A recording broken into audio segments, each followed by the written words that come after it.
Chapter 1. I'm Not Human. A mind sacrificed to the heavens. Boundless joy of zombie proverbs. Am I not dead?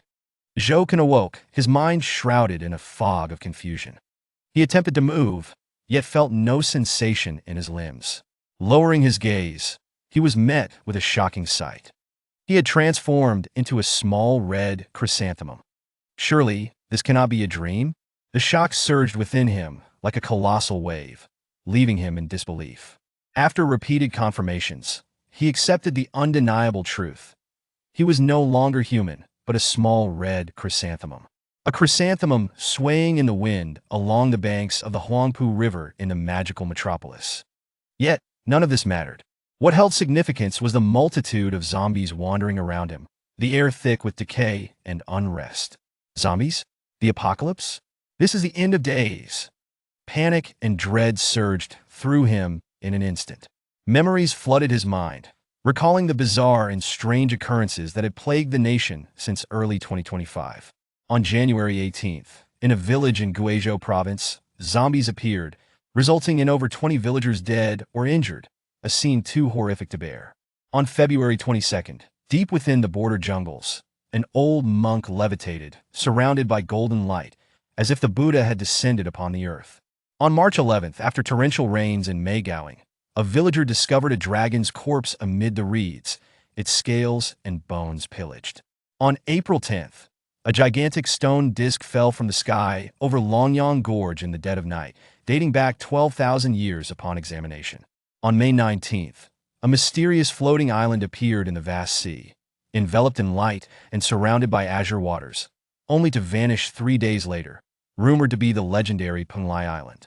On June 17th, a massive pit was discovered in the Robu Marsh, home to thousands of man-eating lizards, prompting military intervention to eradicate them with fire. These memories seemed indelibly etched in Zhou Can's mind, impossible to erase. And now, the apocalypse had arrived. It felt as though the reality of these bizarre events was being confirmed. As for why he had become a small red chrysanthemum, he could not fathom. All he remembered was reporting on a mysterious phenomenon at the front lines when a beam of red light enveloped him, plunging him into an endless darkness. When he awoke again, he found himself in this current predicament. What was that red light? Why did it grant me a second life? Jokin was filled with bewilderment and trepidation. At that moment, a zombie stumbled past him, nearly stepping on him. Fear gripped him, and he longed to evade. However, without hands or feet, he was utterly motionless. He could only stand there, helplessly. Damn it, being a fly would be preferable to being a small red chrysanthemum. At least I could find a place to hide. Jokin lamented, but now, I can't even move, and seeking refuge feels like a luxury. Thud! He narrowly escaped being trampled by the previous zombie, yet another zombie's foot came crashing down on him. In the end, he took a hit. Damn it! How it hurt! That stomp left him feeling as though his entire form would disintegrate. Once upright, he now found himself bent over, wilting. He felt as though he were on the brink of death, his life force rapidly ebbing away. Could it be that I am to perish now? God above, how is this fair? He cried out silently within. Just then, a monotone mechanical voice echoed in his mind. Ding! Life signs of the host are rapidly diminishing. The endless devouring system is binding 2050. Ding! Binding of the endless devouring system successful. A system?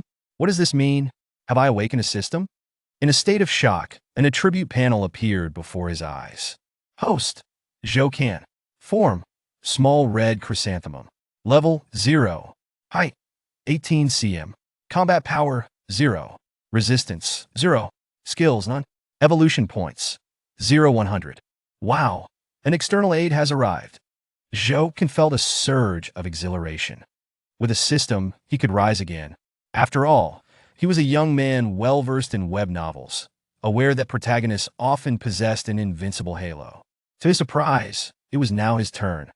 Yet, the next alert shattered his excitement, plunging him into despair. Ding! As the host's life is waning, please consume a zombie within 10 minutes to survive, otherwise, you shall wither in place. Countdown begins 9 minutes and 59 seconds. What the hell? Jokin cursed. Are you joking? You expect me to devour a zombie in 10 minutes? Do you think I'm a dinosaur? I'm merely a small red chrysanthemum. But the system ignored his grievances, falling into silence as if it did not exist at all. With no other options, Jokin gazed upwards at the zombies meandering past him, contemplating how he might consume one. In this life-or-death moment, he had to fight with all his might. Otherwise, he would be left to await his demise. At that moment, a limping female zombie passed close by. Opportunity had arrived. He immediately extended his 2 leaves to grasp her ankle. Devour! He fervently chanted in his heart, eager to consume the female zombie. However, before the devouring process could commence, a tremendous force yanked him upwards. The female zombie lifted her foot to move forward, and Jokin, clinging to her ankle, felt an immense tug. Yet, with his diminutive form, he could not halt her advance. No matter how hard he strained, it was futile. If he did not release his grip, he would be uprooted. With no choice, he relinquished his hold. Ah, how this puts me in a bind, Jokin thought, watching the distance grow between him and the female zombie, a mixture of frustration and amusement swelling within him. Roar! Suddenly, a low growl erupted from behind him. Jokin turned to see. Goodness! Unbeknownst to him, a small zombie had appeared. This little zombie appeared to be around 2 or 3 years old. Small in stature, weak in strength. Was this not the perfect target for him? After all, the system only specified the need to consume a zombie, without regard for size. Jokin's spirit soared high. Truly, there is a way out. The target for devouring has come right to me. Yet, the small zombie was still a distance away, beyond his reach for immediate consumption. He needed to lure the little zombie closer. Thus, he began to wriggle his body vigorously, waving his leaves in an attempt to catch the small zombie's attention. However, the little zombie appeared oblivious, continuing its aimless shuffle forward. Hey, come here! Over here! Jokin shouted in his mind. But he could not produce any sound, only silently urging within. As the little zombie was about to pass him by, a wave of disappointment washed over Jokin, and in a moment of accidental motion, he knocked over a small stone. Yet it was this very stone that caused the small zombie to halt. The little zombie turned its gaze towards him and began to shuffle over. Yes, yes, yes, right here. Come, my little darling. Jokin fervently wriggled his body, pleading for the little zombie to approach. Though the little zombie moved slowly, it sparked a glimmer of hope within him. This is wonderful. Jokin was overjoyed, his heart racing as he extended his trembling leaves, eagerly awaiting the little zombie's embrace. Step by step, it approached with a devilish cadence. Soon, the little zombie stood before him. Without a moment's hesitation, Jokin wrapped his leaves tightly around the little zombie's ankle. Chapter 2. Completing the first evolution. Devour! Jokin silently commanded. Buzz! A tremor coursed through him. The devouring commenced. In the next instant, waves of energy surged into his body. Ding! The host is devouring a zombie, gaining 3 evolution points. Ding! The host is devouring a zombie, gaining 5 evolution points. Ding! The host is devouring a zombie, gaining 10 evolution points. System notifications chimed in a delightful chorus, invigorating Jokin further. As the 10-minute limit approached its end, the little zombie transformed into a withered skeleton, crumbling to the ground. Ding! The host has met the evolution criteria. Do you wish to evolve immediately? Yes. Jokin eagerly selected evolution. The evolution process commenced. Instantly, a sharp pain radiated throughout his body. It felt as though he were on the verge of bursting apart. Countless ants crawled over his body, scuttling about. Soon, his mind became a haze, and in the next moment, he lost consciousness. Uncertain of how much time had passed, when he awoke once more, he instantly felt a wave of refreshing clarity wash over him. Have I successfully evolved? Jokin eagerly opened his attribute panel to check. With a flash of azure light, the attribute panel materialized before his eyes. Host, Jokin. Form, little red chrysanthemum. Level 1, height, 18 cm. Combat power 1, resistance 2. Skills none. Evolution points, 0-200. Not bad at all. Upon seeing the attribute panel, Jokin could not help but feel elated. His level had risen by 1. His combat power had also increased from 0 to 1.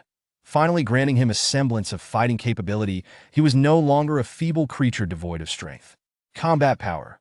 The higher the combat power value, the stronger the fighting ability, allowing one to survive more effectively in the apocalypse.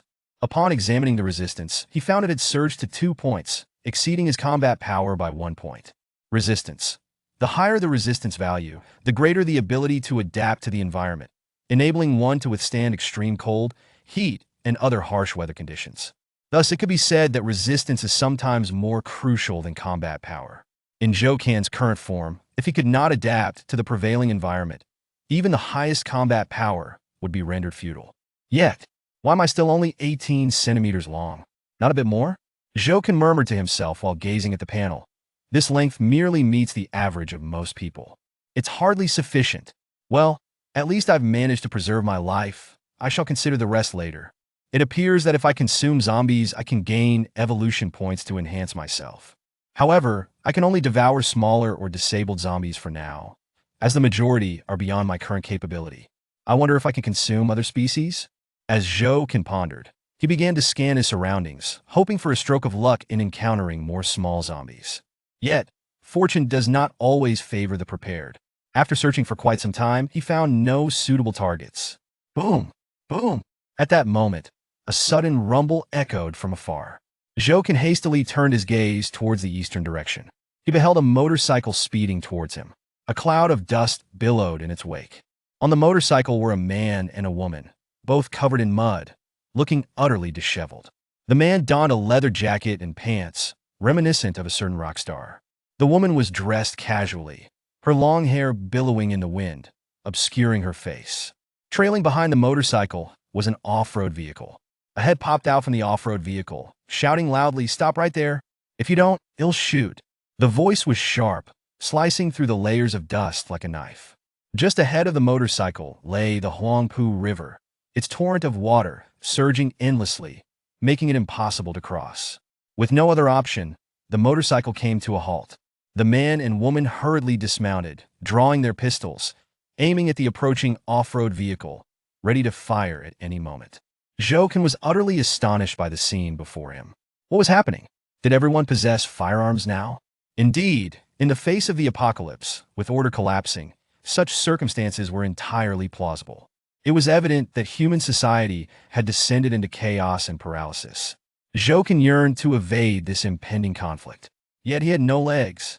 He could only remain rooted to the spot, watching helplessly, hoping not to be caught in the fray. Screech! The off-road vehicle executed a sudden brake. 3 burly men jumped out. Stocky and muscular, they bore prominent tattoos on their chests. Each bore the same striking emblem, a scorpion with its tail raised high. I wonder where you think you can run. Among the 3 men, one named Yang San sneered menacingly. In his hands, he wielded an AK-47, a weapon far more powerful than a mere handgun. The dark muzzle of the gun was pointed at the motorcycle duo, seemingly mocking them without mercy. Yang San, if you have any grievances, come at me.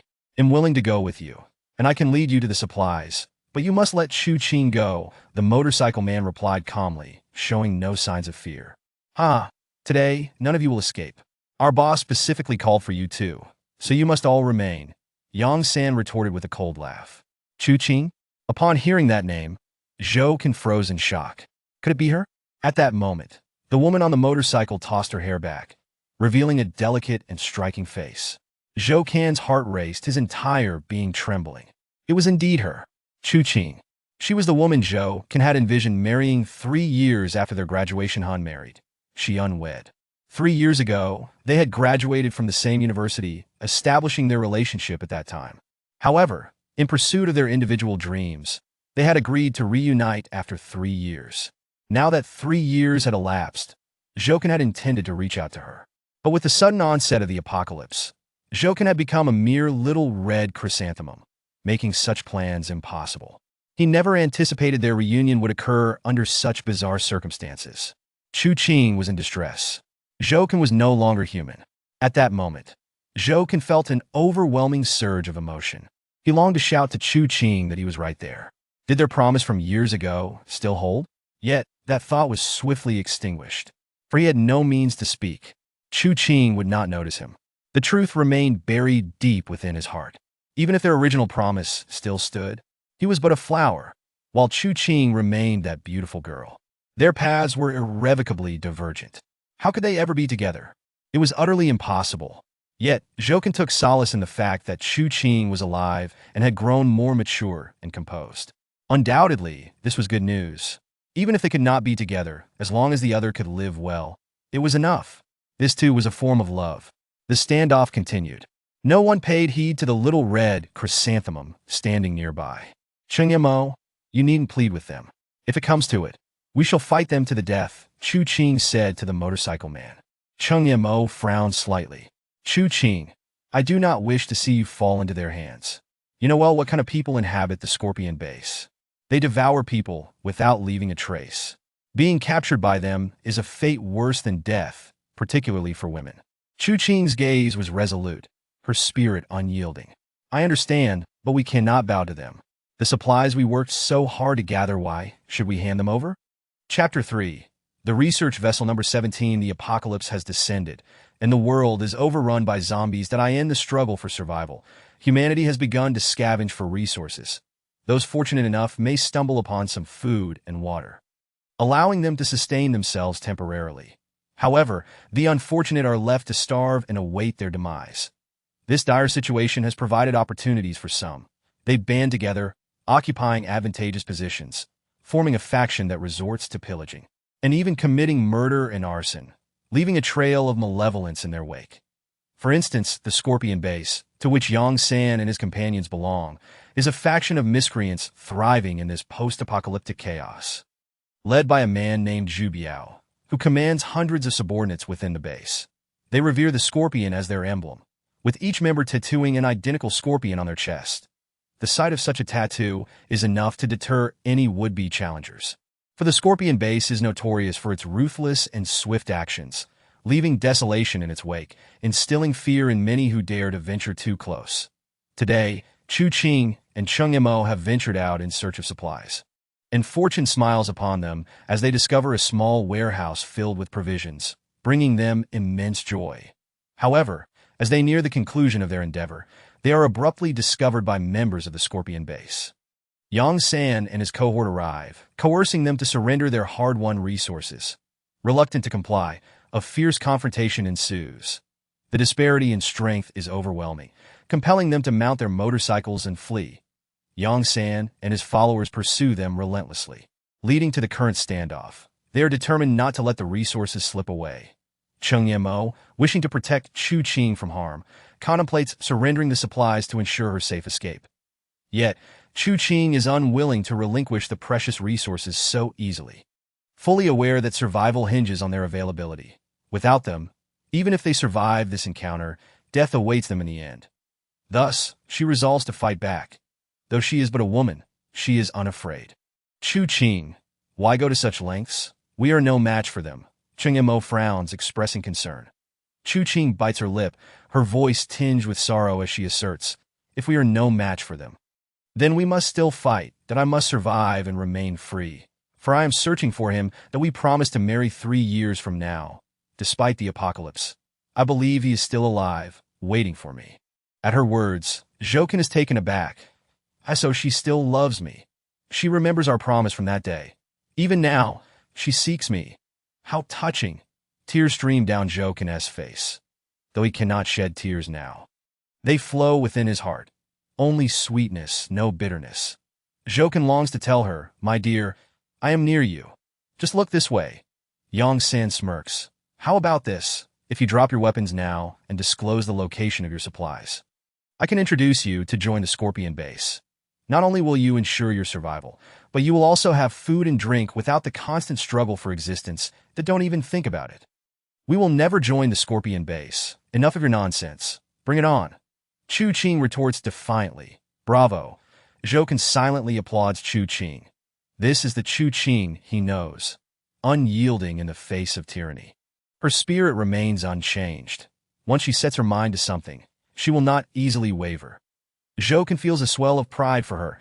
I end this world where lives are worth less than paper. He fears she may capitulate, leading to her ruin. I must evolve swiftly. I need to grow stronger so that I can protect Chu Qing. Jokin vows in his heart. Alas, Cheng Yamo shakes his head in resignation. If Chu Qing is determined, then we must prepare for battle. Whether we live or die is now in the hands of fate. Yang San, let us do this. Cheng Imo grips his gun tightly, a resolute determination surging within him. Damn it, this is your own doing. Don't blame me for being ruthless. Yang San's finger hovers over the trigger, ready to act. But at that moment, a horde of zombies swiftly closes in from all sides, their numbers multiplying. The earlier noise from the motorcycle had attracted their attention, and any loud commotion draws them like moths to a flame. The prolonged standoff has allowed the scent of the living to permeate the air, driving the zombies into a frenzy. Yang San and his group glance around, their faces blanching as they realize the imminent danger. Their thoughts of Chu Qing and Cheng Imo evaporate, replaced by a primal instinct to survive. Get in the vehicle. Hurry. We need to break through. Yang San shouts in a panic. The three of them leap into an off-road vehicle, revving the engine as they charge toward the perimeter. Gunfire erupts, and zombies fall one after another, chaos reigning in the air. Cheng Imo reacts swiftly, mounting his motorcycle and calling out to Chu Qing. Chu Qing, don't just stand there. Get on. Chu Qing glances at the encroaching zombies, her face paling. As a woman, the sight of such grotesque creatures fills her with dread, her stomach churning as if she might vomit. Upon hearing Cheng Imo's urgent call, she discards her hesitation and jumps onto the motorcycle. The machine roars to life, launching them forward and swiftly covering 100 meters. Watching Chu Qing's retreating figure, Zhouken shouts, Chu Qing, wait for me. I will come to find you. You must survive. Unfortunately, Chu Qing cannot hear the cries of his heart. The throngs of zombies lunge forward, only to find empty air as they disperse, and silence returns to the area, though distant growls and the screams of the living pierce the stillness.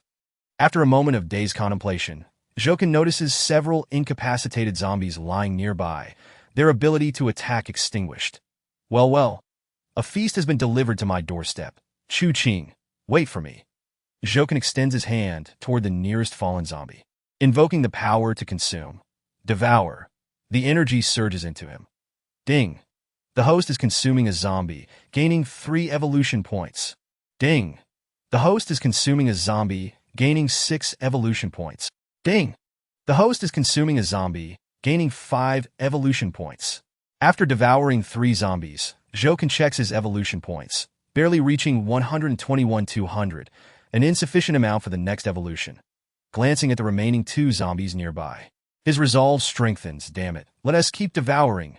Suddenly, a ship's horn echoes across the river. Zhouken turns to see a massive vessel gliding along the Huangpu River, majestic in its 5-tiered structure. Its exterior gleaming under the sunlight, that on its side are inscribed bold characters. Huaxiao Mobile Research Vessel, that a sign on the expansive deck reads, Apocalyptic Research, Defending Home and Nation. When did Huaxia come to possess such a vessel? Zhouken muses, filled with curiosity, to at that moment. The great ship docks steadily at a nearby pier, and figures begin to emerge on the deck, each standing tall with solemn expressions. The man at the forefront, clad in a Zhongshan suit, stands with hands clasped behind his back, his piercing gaze scanning the horizon like a sharp sword, erect and formidable. Commander, the number 17 vessel has successfully docked. Please give instructions. A subordinate reports with a strong voice. All personnel disembark and retrieve the massive corpse tethered behind the ship for biological research under Professor Lu Sheng. Commander Han Gaofeng promptly issues his orders. Chapter 4. The mysterious corpse of the beast the No. 17 vessel is securely docked along the banks of the Huangpu River. Behind it, 18 chains as thick as a man's thigh trail a colossal, grotesque beast's corpse, bobbing in the water like a small mountain. The beast's face is fearsome, its size enormous, with dagger-like teeth lining its maw and countless grayish flesh lumps oozing viscous, dark green liquid. At first glance, the creature resembles a distorted shark, a grotesque amalgamation. Defying identification. One thing is certain. Such a creature did not exist in the world before the apocalypse. It must be a mutant spawned in the aftermath. Under Commander Han Gaofeng's direction, a well-trained team swiftly works to salvage the beast, stirring up massive splashes of water. Nearby, Zhouken observes this spectacle, silently reflecting on how drastically the world has changed. Han Gaofeng steps off the No. 17 vessel, standing at the riverbank, his sharp gaze sweeping the surroundings, piercing through the thick mists of despair that I end the next moment. His gaze unexpectedly settles on Zhou. He pauses for a moment, then approaches slowly. Zhou Qin's heart races. Could he have been discovered? He is merely a small red chrysanthemum, weak and insignificant. How could he have been noticed? Han Gaofeng kneels before him, an overwhelming aura of authority washing over Zhou Qin. He holds his breath, bracing himself for the worst. However, Han Gaofeng merely smiles faintly and murmurs, "In this cruel apocalypse, it is rare for this little red chrysanthemum to survive." Upon hearing this, Zhou Qin exhales in relief. He has not been discovered but rather elicited curiosity. Thank goodness. He is spared from peril that a gust of wind sweeps by, carrying with it a nauseating stench of decay. Zhou Qin's frail form sways in the breeze, buffeted by its force. Han Gaofeng gazes into the distance, noticing zombies gathering in the vicinity. His brow furrows, his expression turning grave. The zombies are moving with increasing speed, and without a solution, humanity's survival will become ever more precarious. The aide, Wang Hai, hurried over, saluted, and reported, "Commander, the carcasses of the behemoths have been successfully retrieved. Please provide your instructions." "Yes, Commander." With that, aide Wang Hai turned and departed to relay the orders. Han Gaofeng glanced down at Zhou Qin. Deep in thought at that moment, a young girl approached. She sported a long ponytail, her sweet face adorned with a pair of sparkling, large eyes and a delicate nose above a rosy, cherry-like mouth, resembling an adorable Barbie doll that evoked affection. The girl, around 12 or 13, was dressed in a school uniform, featuring the emblem of the prestigious Kyoto No. 1 high school on her chest. "Daddy, what are you looking at so intently?" Han Yunduo playfully asked, wrapping her arms around Han Gaofeng's arm, that he cherished his daughter immensely, treating her as if she were a fragile treasure, fearing she might break if held too tightly or melt away if placed in his mouth. He dared not be careless. Everyone regarded him as a man of iron, but only in the presence of his daughter did he reveal a hint of tenderness. His strict demeanor was merely a reflection of his concern for her safety. "Why are you cooped up on the ship all day? Getting stale? I just want to come down and take a look. Besides, with you here, what danger could there possibly be? Just let me stay down here for a while." Han Yunduo insisted, shaking Han Gaofeng's arm in a sweet, coaxing manner. Han Gaofeng found himself unable to resist her charm and, with a sigh of resignation, replied, all right, we can go for a stroll, but you must stay close to me and within my sight." "Yay, I always knew Daddy was the best," Han Yunduo exclaimed, tiptoeing to plant a kiss on Han Gaofeng's cheek. The tension on his face finally eased into a smile as he sighed. "Ah, you little rascal. What am I to do with you?" Watching this warm exchange, Zhou Qin's lips curled into a smile. If only he had a mouth and no matter how harsh the apocalypse, it could never extinguish the bonds of family. "Oh, look at this lovely little red chrysanthemum," Han Yunduo exclaimed, crouching down to gently touch Zhou Qin's petals. Zhou Qin felt a jolt of alarm, internally shouting, "Hey, little girl, please don't touch me too much. You might damage my petals." His greater fear was that she might, in a fit of childish whimsy, pluck his petals or even uproot him entirely, which would spell disaster for him. Fortunately, the girl merely caressed him and gazed with innocent eyes, looking again and again. Zhou Qin sighed with relief, hoping that this father-daughter duo would soon move on and stop circling around him. "Daddy, what if we take this little red chrysanthemum back to the ship? I could take care of it." Han Yunduo's suggestion sent a shiver down Zhou Qin's spine. "Please don't take me away. I'm not fully developed yet and still need to survive. That if I go on the ship, I might perish even faster." Han Gaofeng ruffled his daughter's hair and replied, "No, the flowers cannot be separated from the earth. That if you take it away, even if it survives, it won't grow. That it's better to leave it here to flourish, perhaps adding a splash of color to this land." Han Yunduo pouted slightly. "All right then, let it stay here. I just hope it won't be ravaged by those disgusting zombies." Zhou Qin felt no sadness at their decision. He welcomed their swift departure. Once the father and daughter finally distanced themselves, Zhou Qin's anxious heart settled. He had narrowly escaped disaster.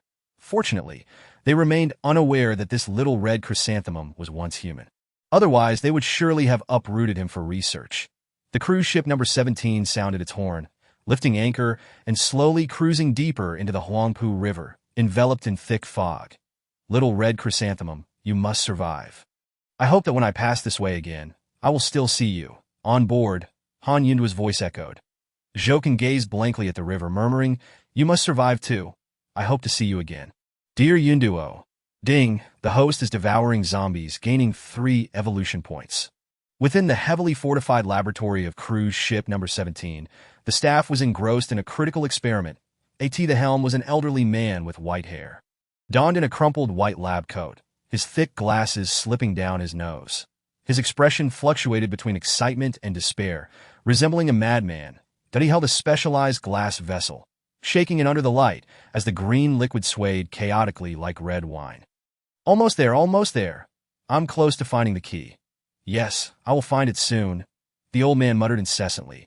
I am certain that within these behemoths lies a unique gene. If the research succeeds, humanity could harness this power. Chapter 5. Secondary Evolution. Height increase of 2 centimeters suddenly. A sharp sound pierced the air within the laboratory that a glass vessel fell from the apparatus, shattering upon impact. Glass shards mingled with the green liquid, splattering everywhere. The nearest staff member, contaminated by the mixture, immediately contorted in agony, letting out a scream. The affected area rapidly corroded, exposing stark white bones within moments. Thud. The worker collapsed, convulsing violently before falling still. The other staff members, witnessing this horror, erupted into panic, scattering in all directions. The cacophony of crashing vessels filled the air as more individuals succumbed to the chaos. Their faces twisted in agony, flesh decomposing to reveal bone. Calm down, everyone. Stay calm. Stop your foolish actions, the white-haired elder shouted desperately, his face etched with pain. His sorrow was not for the fallen staff, but for the shattered vessels, the fruits of his labor. Professor Liu, what has happened? A team of armed guards burst through the laboratory door, led by Captain Zhang Kuei, who was taken aback by the chaos before him. Captain Zhang, quickly, restrain them. Do not let them run amok. The experiment is on the verge of success. If everything is destroyed, it will all be for naught. The elderly man, identified as Professor Liu, cried out in agitation, his expression one of deep distress, wishing he could throw these reckless subordinates overboard to feed the monsters. Captain Zhang's expression hardened, and he immediately waved his hand, commanding, "Act as Professor Liu instructed. Restrain everyone." The guards surged into the crowd, subduing the frantic personnel one by one, quickly restoring order. Professor Liu collapsed to the floor. Gazing at the spilled experimental liquid, tears of frustration welling in his eyes as he spread his trembling arms, exclaiming, "This is all my hard work. My heart and soul. It was so close to success. And now I've lost so much. Will this not break my heart?" Suddenly, he snapped his head up, glaring at the staff with a fierce, piercing gaze, growling, "You worthless fools, you've done nothing but hinder progress. You can't even manage such a trivial matter. If I didn't still need you for the next phase, I'd gladly dispose of you right now." The subdued staff, huddled on the ground, trembled in fear, unable to meet Professor Liu's gaze, as if he were a ferocious beast ready to pounce on them. Their lives lay entirely in his hands. They could only work diligently and perform their tasks flawlessly. Any slip-up could lead to reprimands, beatings, or worse, death. Thus, everyone feared Professor Liu. Captain Zhang occasionally felt sympathy for these staff members and spoke up, "Professor Liu, calm down. Don't stoop to their level. It's just a few broken vessels. We can always try again. It's not the end of the world. You know nothing. Do you understand the value of these items? Spare me your nonsense." Professor Liu's eyes blazed with fury as they bore into Captain Zhang, his face twitching with rage, showing no mercy. Captain Zhang felt his face flush with embarrassment and anger, yet he dared not retaliate. Professor Liu was too vital to their mission. Even if he was angry, Zhang could only swallow it. "Professor Liu, what has caused you such ire?" At that moment, Han Gaofeng arrived with a contingent of personnel, having overheard Professor Liu's anguished roar before even entering the room. "Commander, you've come at the right time. These people have ruined my grand endeavor. You must punish them." Professor Liu stood, pointing accusingly at the staff. Han Gaofeng frowned slightly, surveying the scene, already grasping the situation. A trace of helplessness crossed his face as he managed to smile, saying, "Professor Liu, we must prioritize the greater good. These individuals are still of great use to you. Without them, you cannot conduct many experiments alone. So please spare them this time and grant them a chance to redeem themselves." Though still furious, Professor Liu realized he had no choice but to relent, given that Han Gaofeng was the commander of cruise ship No. 17, holding the power of life and death over everyone. Very well, I shall grant the commander his favor today and spare them, allowing them to continue working for me. Professor Liu adjusted his glasses, the ferocity in his eyes gradually receding into the depths. All right, you may return to your tasks, but be cautious moving forward. Exercise utmost care.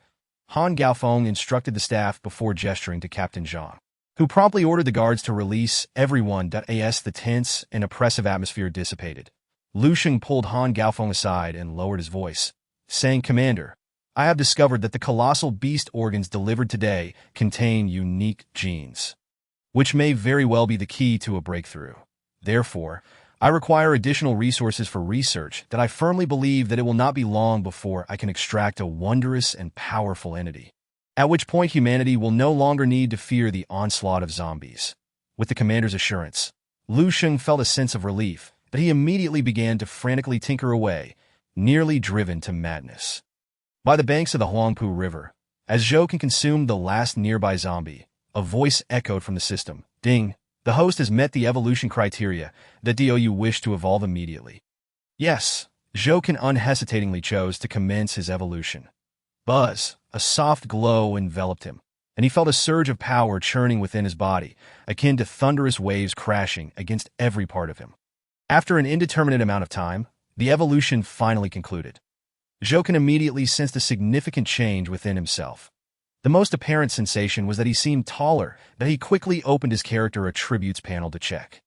Host, Zhou, form, Little Red Daisy, level 2, height, 20 cm, combat power, 3, resistance, 5 skills, none, evolution points, 0 500. Well, I really have grown taller, haha, Zhou exclaimed joyfully. Although he had only gained 2 centimeters, it held epic-making significance. Do not underestimate those 2 centimeters. When applied in certain contexts, they could represent a remarkable increase. It just so happened that his growth was in height. His level had also risen to 2, which was quite commendable. With combat power reaching 3 and resistance at 5, it was no wonder he felt an emergence of strength within. The enhancement in combat power naturally bolstered his physique, while the increase in resistance would allow him to better adapt to this apocalyptic world. Overall, this evolution had yielded substantial rewards. Exhilarating. A cawing of crows abruptly interrupted Zhou's thoughts. Only then did he realize that darkness had descended, and night had arrived. The realm around him was enveloped in shadows and coldness. Suddenly, 2 beams of light pierced through the distance, accompanied by the roar of engines that an armored vehicle, modified for combat, screeched to a halt by the Huanglongpa banks, kicking up a cloud of dust that obscured the moonlight. Zhou's heart leapt into his throat. Could there be yet another unforeseen development? Chapter 6. The emergence of a mutated beast, the fierce tiger, as the dust settled. Several figures disembarked from the armored vehicle, men and women adorned in flamboyant attire. Among them were 2 muscular men, each bearing a crooked machine gun on their shoulders, gleaming ominously in the moonlight. 2 provocatively dressed young women appeared visibly shaken, trembling with fear. "Lu Xiao, we've brought these 2 girls for you. How shall we proceed?" Li Xiao asked with a beaming smile, eager to please. That Li Xiao was a subordinate of Lu Xiao, Lu Tiansheng, and had specially captured the 2 girls to amuse him. Lu Tiansheng gazed at the 2 girls with a sinister grin. That if we are to play, it must be something thrilling. To go, retrieve the items from the trunk. Understood. Li Xiao nodded, promptly heading to the trunk. He grasped a chain and forcefully dragged out a zombie roar. The zombie bellowed with its gaping maw, its jaw half detached, oozing repulsive decay and pus. That haha. I want to witness them being devoured alive by the zombie and then transforming into one themselves. That will be exhilarating. Lu Tianxing cackled at a wealthy second-generation heir. He had indulged in all manner of pleasures before the apocalypse.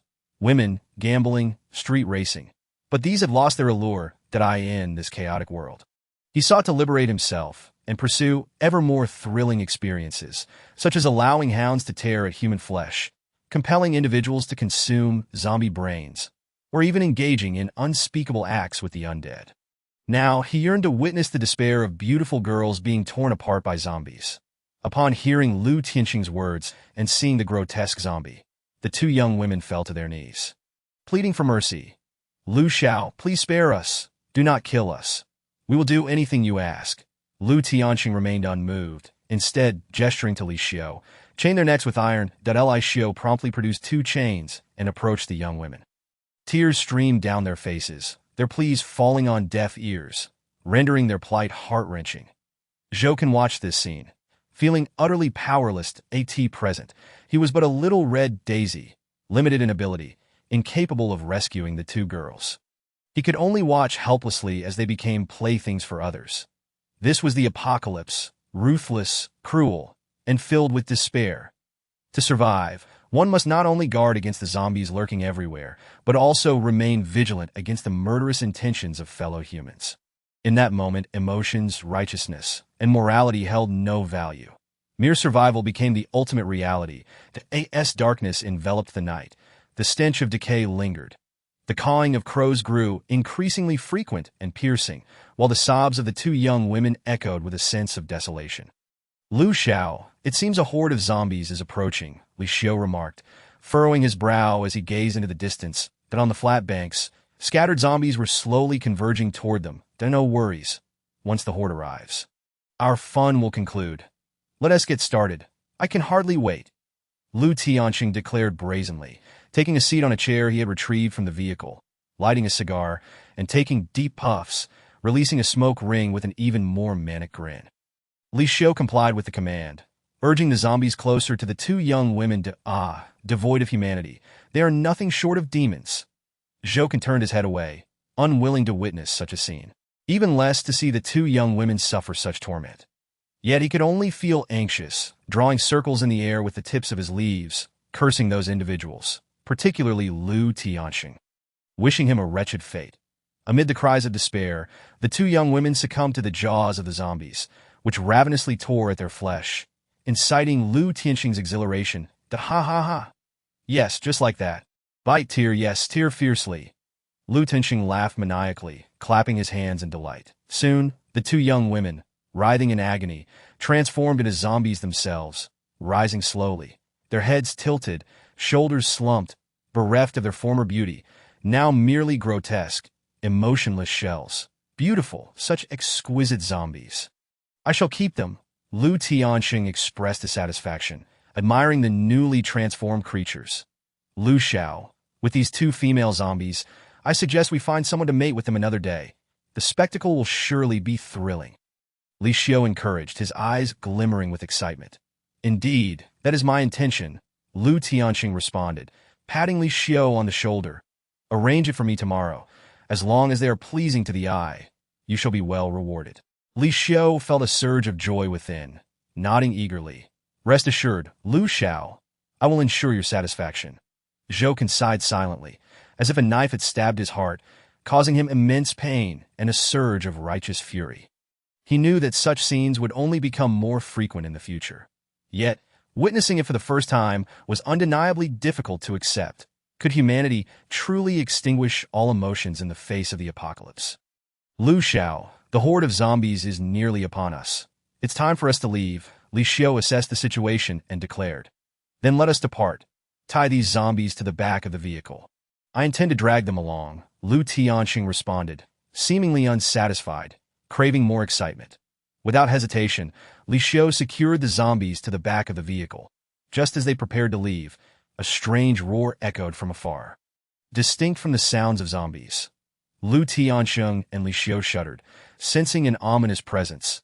They turned to see a massive tiger advancing toward them, its body colossal and its fur a riot of colors. Its eyes, akin to bronze bells, glimmered ominously, exuding an aura of menace. With powerful limbs resembling those of an elephant, each step left a profound imprint on the ground. Its massive jaws exhaled white mist, revealing rows of sharp fangs that glinted menacingly, slicing through the air. Roar. Another deafening roar reverberated, shaking the earth and sending countless crows scattering from their hidden perches in the night. Even the nearby zombies recoiled in terror. My goodness, what a ferocious tiger! Zhou Can's heart raced at the sight of the beast, feeling an intense pressure that instilled fear within him. Ba! May the Buddha protect me. Please do not come this way. Zhou fervently prayed within his mind. Meanwhile, upon witnessing the colossal creature, Li Xiu trembled uncontrollably, exclaiming in panic, "Oh no! It's a mutated beast! Lu Xiao, we must flee!" Lu Tianxing, equally frightened, his complexion shifting, shoved Li Xiu aside and scrambled into the vehicle. Intent on escaping alone, "You two go and intercept it," Li Xiu commanded the two muscular men. Although they were apprehensive, they glanced at their crooked machine guns and found a semblance of courage, stepping forward to unleash a barrage of gunfire at the tiger. Da-da-da! Bullets fell like rain, piercing the flesh of the ferocious tiger and splattering vibrant blood in mesmerizing blossoms. Yet such a fierce onslaught could not halt the tiger's relentless advance, with powerful limbs propelling it forward. It lunged at two burly men in a mere instant. They became headless corpses, crashing to the ground with a thunderous thud. Chapter 7. Task function successfully activated, with the firepower of the two men eliminated. The mutated tiger charged unabated towards Li Xiu. It leaped high, bearing down upon the terrified Li Xiu. "Da-da, Lu Xiao, save me!" Li Xiu cried out, turning to flee towards the vehicle. But the door had already been forcefully slammed shut by Lu Tianxing. "Li Xiu, consider this your contribution to me. Just buy me a little time." "Ha ha!" Boom! Lu Tianxing ignited the engine, roaring away. "No, Lu Xiao, don't leave me behind. I beg you, take me with you," Li Xiu screamed in despair. In that moment, he realized that in Lu Tianxing's eyes, he was merely a plaything, utterly worthless. His heart-wrenching pleas failed to stir any semblance of conscience in Lu Tianxing. Lu Tianxing pressed the accelerator, showing no signs of stopping. With a swift snap, the tiger's jaws clamped down on Li Xiu's head, that a mere tug caused brain matter to splatter, blood gushing forth. Lu Tianxing, glancing in the rearview mirror, was momentarily shaken by the sight of Li Xiu's tragic fate, feeling a surge of relief for having made the right choice, devoid of compassion, and fleeing at the first opportunity. Phew, that was close. Lu Tianxing exhaled, reveling in his decision. However, in the next moment, a deafening thud resonated from the car's roof. Looking up, he saw the roof twisted and deformed, deep imprints of massive paw prints etched into it. This was the tiger's paw print. Lu Tianxing shuddered, a horrifying thought creeping into his mind. He quickly glanced back through the rearview mirror, and indeed, the tiger was nowhere to be seen. That it must be on top of his vehicle. A cold sweat broke out on his back as an ominous premonition surged within him to know he could not perish here. There were still many exhilarating experiences awaiting him that in this grand apocalypse. He could not be absent. It's just a bigger tiger. It won't eat me. Lu Tianxing grit his teeth and sharply turned the steering wheel, intending to throw the tiger off the roof. The armored vehicle skidded and braked abruptly, kicking up clouds of dust in the somber night, like a wild stallion running amok. Bang! As expected, the tiger was violently hurled off. That it landed heavily on the ground. Lu Tianxing erupted in jubilant laughter. "Ha! A mere beast thinks it can play with me!" Roar! The tiger was enraged, letting out a chilling roar. Lu Tianxing's laughter abruptly ceased, his mouth agape, for he realized the tiger had appeared right before him, its fiery eyes blazing with fury. His heart raced wildly, and in the next moment, his expression twisted into madness. "Good, very good. If you dare stand in my way, I shall crush you." He slammed the accelerator to the maximum, the armored vehicle charging forth like a rampaging bull. "Die, beast!" Lu Tianxing loathed the tiger for disrupting his plans, his hatred manifesting in this final collision. Bang! A muffled crash echoed as the armored vehicle collided with the tiger. Yet, it was not the tiger that was overturned, but the armored vehicle itself. That it tumbled across the dark ground, parts flying off. Inside, Lu Tianxing felt as if the world was spinning, his chest struck with a heavy blow. Blood trickling from his forehead, his eyelids heavy, consciousness fading. Am I going to die? The extreme will to survive compelled Lu Tianxing to desperately claw his way out of the vehicle. However, a wave of rancid air assaulted his face. Before him was a gaping maw, spewing foul odors, with razor-sharp fangs looming close. No, please. Lu Tianxing was paralyzed with fear, a trickle of pale, yellow urine running down his pant leg. Snap! The razor teeth clamped down, and his soul departed for the tiger's mouth. Blood flowed like veins into the earth, Evil deeds eventually receive their due punishment. For a scoundrel like Lu Tiansheng, such a demise was indeed a fitting end. Witnessing this gruesome scene, Zhouken was already petrified, clutching a flower with leaves, terrified that the tiger might notice him. It was utterly horrifying that in the blink of an eye, it had dispatched 4 living beings, rendering even the crooked submachine gun ineffective, illustrating the tiger's formidable strength, not something an ordinary person could contend with. Oh, great tiger, please leave quickly. Do not seek trouble with me, Zhouken silently prayed. Yet, the more he feared, the closer danger approached. The tiger turned its gaze towards him, sharp and icy, as if it had already seen through him. Oh no, could it be? Has it discovered me? Zhouken trembled, holding his breath, utterly stunned. It was only after satiating its hunger that the tiger sauntered away, vanishing into the endless darkness, that a few crows swooped down from the sky, landing on the remnants of flesh and bone. Cawing loudly, phew, it's finally gone. That was terrifying. Zhouken sighed in relief, his taut nerves finally relaxing. Crack. Suddenly, Zhouken heard a rustling nearby. He turned to look, only to find the 3 zombies that had been tethered to the back of the armored vehicle. Due to the violent collision, they had been flung close to Zhouken. ISNT, this a delightful meal delivered right to my door. Fantastic. Zhouken exclaimed with joy. He had been worried about the lack of zombies nearby for his growth. Now it seemed fortune had smiled upon him. Seizing the opportunity, he extended the leaves towards the struggling, disabled zombies attempting to rise, engaging in the act of consumption. Ding! The host is consuming a zombie, gaining 3 evolution points. Ding! The host is consuming a zombie, gaining 4 evolution points. Ding! The host is consuming a zombie, gaining 2 evolution points. Throughout the long night, Zhouken greedily devoured the nearby zombies. As dawn broke and the first rays of sunlight illuminated the earth, he finally heard the long-awaited sound. Ding! The host has reached the evolution standard. Would you like to evolve immediately? Finally, evolution was within reach. He wondered how much he would grow this time. Taking a deep breath, Zhouken made his decision with solemnity. Evolve! Crackle! Suddenly, his body resonated with a sound reminiscent of popping beans. He could distinctly feel himself growing taller, the strength within him gradually increasing. Yes, this was the sensation, the beauty of evolution. Zhouken relished this moment, fully immersed in it. Ding! The host level has successfully reached level 3, activating the task function. Ding! Tasks are categorized into 4 difficulty levels: simple, medium, difficult, and hell. Each task is randomly assigned. Ding! The host's first task has been successfully assigned.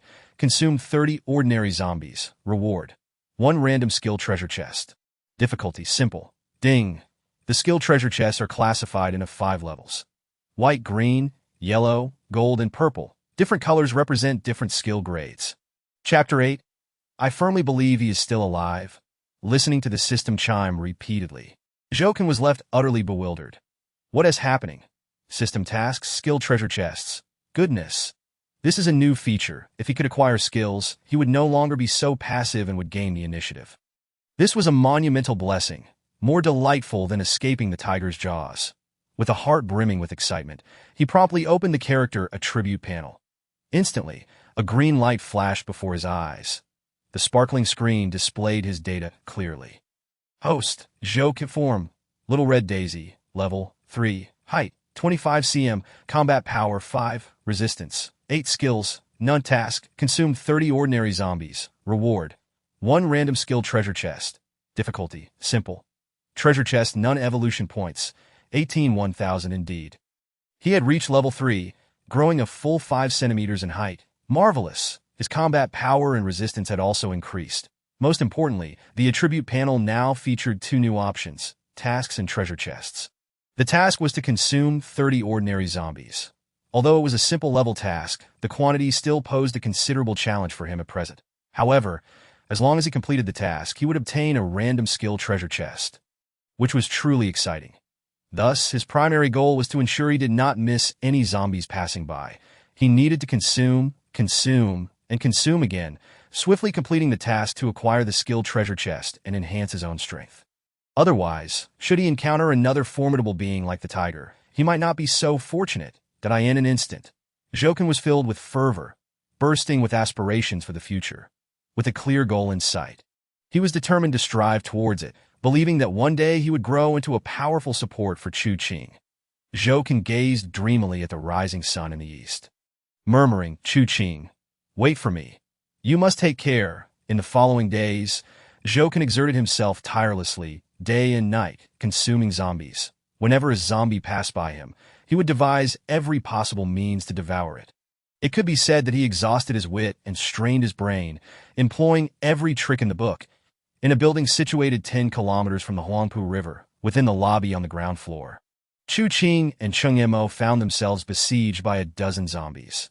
Surrounding them were several enemies, lurking like hawks, eager to seize an opportunity.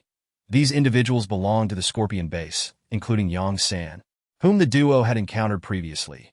This time, they faced each other once more, with Yang San relentlessly pursuing them, vowing to bring them to their demise. Upon reaching the building, Chu Qing and Cheng Yimou initially believed they could find refuge from Yang San's relentless chase, only to be ensnared once again by the zombies, finding themselves in a dire predicament. With zombies lurking nearby and formidable foes waiting for their chance, it was a matter of life and death. If they could not escape, they would surely face a perilous fate. Chu Qing and Cheng Yimou were already somewhat exhausted, gasping for breath, their faces pale as death, their eyes scanning the surroundings, only to find it dead and devoid of any hope. Chu Qing, you must leave quickly. I will hold them off, Cheng Yimou urged, striving to maintain his composure, unwilling to show fear even in the gravest of circumstances, although life and death hung in the balance. With the possibility of collapsing in a pool of blood at any moment, he still hoped for Chu Qing's survival. This was not solely due to their professional relationship, but also because of his affection for her. He had professed his feelings multiple times, only to be met with outright rejection. Yet he never surrendered, persistently holding on. Just like now, amidst the weighty crisis, his foremost thought remained her protection. Sometimes, loving someone does not necessitate possession. To quietly guard them is, indeed, a form of love. He was willing to exchange his life for her safety, before, now, and forever to know. How could I leave you here alone? I cannot do it, Chu Qing resolutely declared. Her expression was complex as she shook her head slightly, saying, Cheng Yimou, I must reiterate, it is simply impossible between us that I have made it abundantly clear. I have a promised boyfriend named Zhou Can. I believe he is still alive, and I must find him. Therefore, regarding your feelings, I can only express my apologies. Cheng Mo's emotions surged in an instant, responding, What if he is already dead? Do I not stand a chance?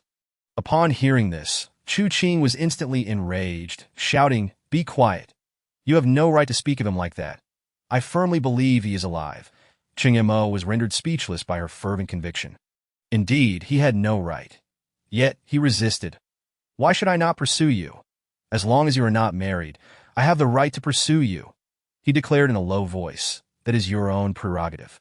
It does not concern me. However, I must adhere to my promise and will not waver easily, Chu Qing replied, her gaze resolute, reflecting a steadfast loyalty to her vow. Hey, you two seem to have quite the leisure. At a time like this, you are still discussing love and romance. Are you not afraid of death?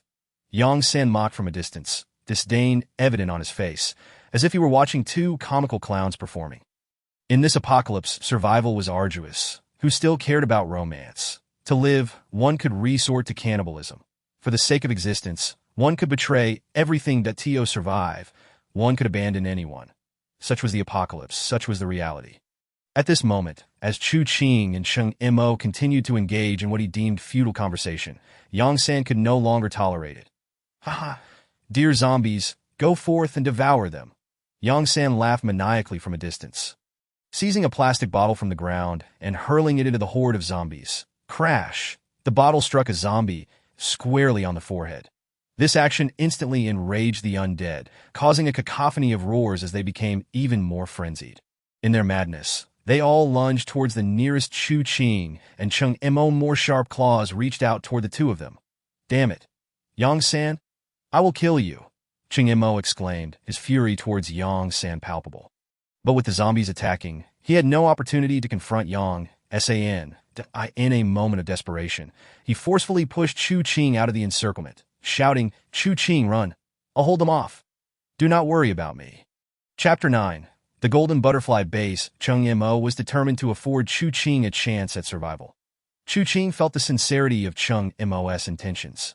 However, she would not be swayed by sentiment. Cheng Mo's resolve was evident to her. Just as he had stated, opportunities were fleeting. If one did not seize them, they would be squandered in vain. Now, all the zombies were charging toward Cheng Yimo.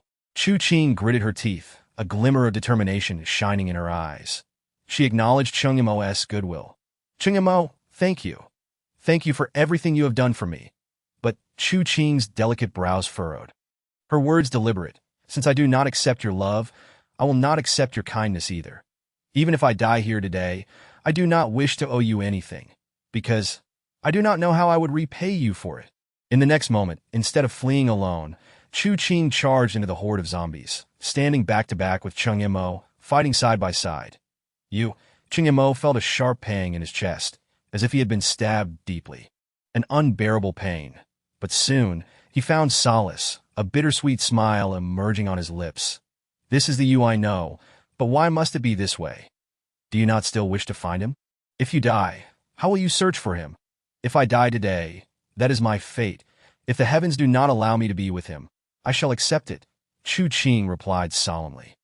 "Then let us be desperate lovers." Cheng Yimo seemed to have come to terms with everything, feeling a sense of relief, declaring, "If we can die together, it will not be in vain for my unrequited love for you." Opportunities are transient, vanishing in the blink of an eye. After Chu Ching made her decision, the horde of zombies had once again closed in on them. The chance to break free had become utterly impossible. Just as a zombie's hand was about to grasp Chu Ching's neck, a homemade Molotov cocktail was hurled from a distance that as the bottle shattered upon impact, flames erupted, engulfing the horde of zombies. Roar! The zombies emitted anguished cries, the scent of charred flesh rapidly permeating the entire lobby, pungent and suffocating. Chu Ching and Cheng Yimo were initially taken aback, but they quickly realized that someone had come to their rescue. "Wonderful! Someone has saved us!" Cheng Yimo exclaimed joyfully, turning to observe the direction from which the Molotov cocktail had been thrown. There stood 5 women, each radiating grace and exuding an air of confidence. Clad in matching windbreakers, their striking faces showed no hint of fear, as if they were unperturbed by the presence of zombies. Or perhaps they had grown accustomed to their existence. Chu Ching stared at these women, momentarily stunned, a sense of admiration blossoming within her. It turned out that women could indeed be this powerful, rescuing others from peril, much like celestial beings descending from the heavens. "Hey, what are you two dawdling for? Come over here," called out one woman with a ponytail that this. Chu Ching and Cheng Yimo snapped back to reality and immediately ran toward the 5 women that at this point they could afford to think of nothing else. These women had saved them, and they had no choice but to trust them. They needed to overcome the immediate crisis first. "Hurry, stop them. You must capture them. Do not let them escape." Yang San's expression darkened as he witnessed the women and realized that Chu Ching and Cheng Yimo had been saved. He immediately commanded his subordinates to attack that a group of people surged from the shadows, pursuing Chu Ching and Cheng Yimo simultaneously. Yang San raised his AK-47 and began firing. Bullets whizzed through the air, sending sparks flying. Puff! A bullet struck Cheng Yimo in the shoulder, instantly staining his shirt with blood. "Cheng Yimo, are you all right?" Chu Ching hurriedly supported him, but did not stop running. "I'm fine. It's nothing. This minor injury won't claim my life." Cheng Yimo gritted his teeth against the pain, beads of sweat forming on his forehead, yet he refrained from uttering a sound. The woman with the ponytail, witnessing this, promptly retrieved 2 more Molotov cocktails from her backpack, igniting them and hurling them with force. One was aimed at Yang San, who lingered at the back, while the other was thrown into the throng of pursuers. Boom! Boom! Flames erupted and spread ferociously. Fortunately, Yang San reacted swiftly, managing to dodge in time, though a few embers still landed on him. Had he been a moment slower, he would have perished in the inferno. However, those pursuing Chu Ching and Cheng Yimo were not so fortunate. Several were caught off guard, engulfed in flames, their anguished screams creating chaos as they collided with one another, igniting even further, ultimately collapsing, leaving only feeble cries for help to this moment.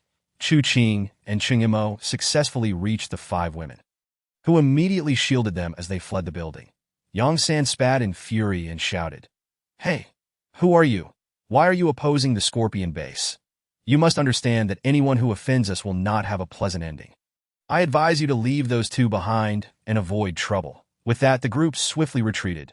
The Golden Butterfly, a base composed entirely of women, was led by the formidable Li Chiyun, a woman of striking beauty and fierce disposition. To resist the rampant desires of men in this apocalypse, she had no choice but to unite with other women to establish an independent and safe haven, forbidding men from entering, serving only the needs of women. Among the various bases, the Golden Butterfly stood out, eliciting both admiration and fear from many factions.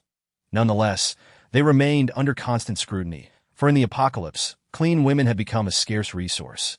Every man of considerable strength yearns for a woman by his side, serving him, as it symbolizes a mark of true power. At this moment, Zhou Can, who was fiercely devouring zombies by the banks of the Huangpu River, remained blissfully unaware of everything transpiring with Chu Qing. Had he known, his heart would undoubtedly ache for her. Days swiftly passed while Zhou Can continued to consume the wandering undead, and now he was in the midst of an intense feeding frenzy. Glancing at his task progress bar, it read 29 out of 30. Almost there, just 1 more to go. Onward.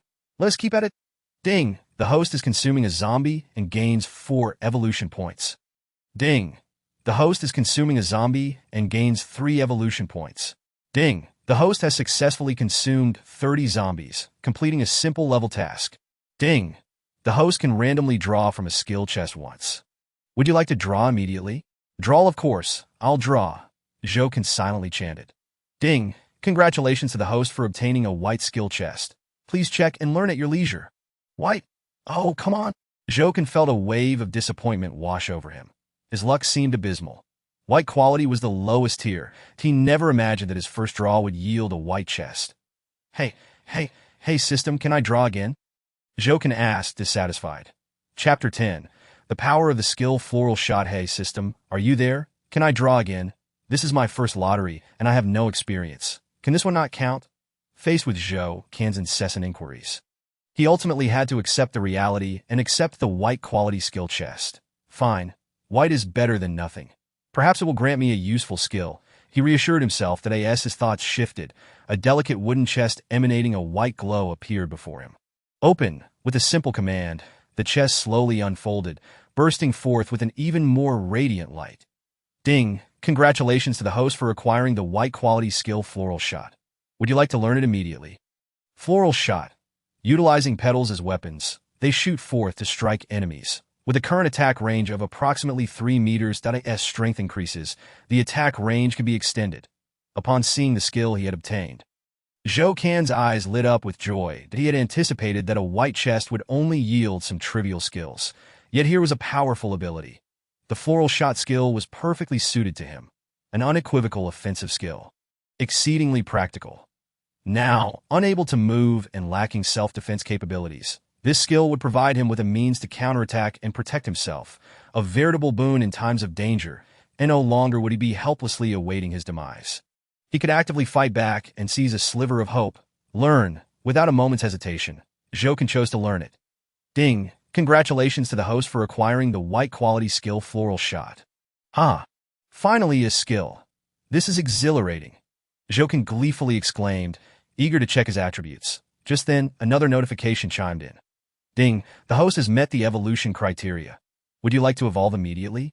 Zhou Can was taken aback. What a stroke of luck. Having just acquired a skill, he was now presented with the opportunity to evolve. Naturally, after consuming 30 zombies, meeting the evolution criteria was expected. This was indeed a double blessing. Without hesitation, he made his choice. The next moment, a humming sound resonated as a surge of power coursed through his body. The evolution commenced, and at that instant his consciousness felt detached from himself. The sun dipped below the horizon, and the moon ascended, continuing until deep into the night when the evolution finally concluded. Phew, the evolution is complete at last. Zhou Can regained his awareness, exhaling a heavy breath, pondering. The duration of this evolution seemed significantly longer. Could it be due to acquiring a skill? Regardless, my strength has increased, and that is a good thing. He promptly opened his attributes panel to inspect. Host, Jokin, form, little red chrysanthemum. Level for height, 28 cm. Combat power, 8. Resistance, 30 skill, floral shot. Tasks, none chests, none. Evolution points, 7 2000 wow. My level has risen to level 4, and my height has reached 28 centimeters. Quite impressive. Jokin marveled at his attributes panel, his smile nearly blooming like a flower. Wait, that is not right. I have no face. I am just a flower. He chuckled at his own folly. Continuing to peruse the panel, more surprises awaited him. His combat power had reached 8, and his resistance was now 13, finally breaking the 10 mark. The most crucial aspect was the addition of the floral shot skill, which was what concerned him the most. Surely, combat power and attack range were somewhat related. The higher the combat power, the further the attack range would extend. Jokin contemplated. However, to ascertain the exact correlation, he would have to wait until his next evolution to observe any changes in attack distance alongside his combat power, with a new skill in hand. He was eager to test its effectiveness. Jokin's mind raced as he scanned the distance, locking his gaze on a zombie sluggishly approaching him. Perfect, that one will do. He promptly took aim. The petals atop his head trembled like blades. Ready to be launched. 0.5 meters. 4 meters. 3 meters. The distance was just right now. Fire. Whoosh, a flurry of petals shot forth, piercing the zombie's brow. Thud. The petals struck like lightning, embedding themselves deep into the zombie's forehead, dying in an instant. A burst of brain matter erupted forth, the tremendous force causing the zombie's head to tilt back, tearing a patch of decaying flesh, before its body slowly crumpled to the ground. Witnessing this scene, Jokin stood there utterly astonished. Wow, the power is absolutely staggering. Incredible, one shot to the heart, and that formidable zombie was dispatched. This power was undeniably formidable that in the future, he would no longer fear these ghastly zombies. Whenever he felt irked, he could unleash a shot. Haha, who would have thought that as a little red chrysanthemum, I too could rise to the occasion? Jokin laughed heartily, overwhelmed with excitement. Thank goodness he couldn't jump. Otherwise, he would have leaped 3 meters high in his joy. However, as he gazed at the zombie lying 3 meters away, he felt a pang of frustration. How am I supposed to consume it from this distance? It seems I'll have to wait until the zombies approach me before launching an attack. Otherwise, it would be in vain, leaving me anxiously watching without the ability to devour. Jokin quickly adjusted his mindset and devised a plan. Oh, another one is coming.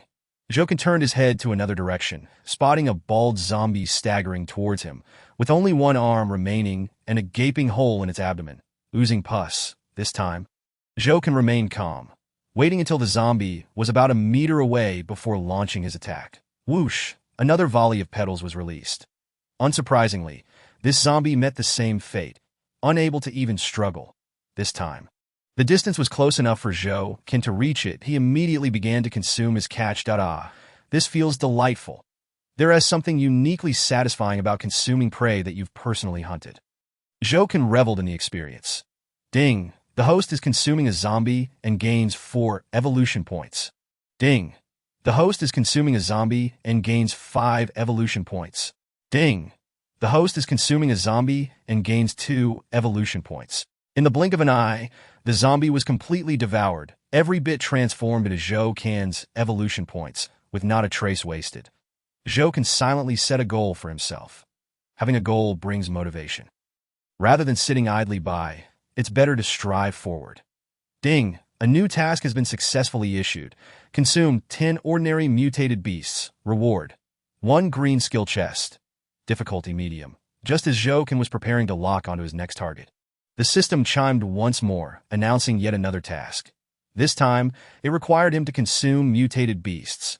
Where on earth was he supposed to find them? Moreover, he had to consume 10 of them. Was this asking for his life? In all his days, he had only encountered one, a ferocious tiger. Since then, he had not seen any mutated beast. That he had seen plenty of crows, but whether those annoying cawing crows counted as mutated beasts remained to be seen.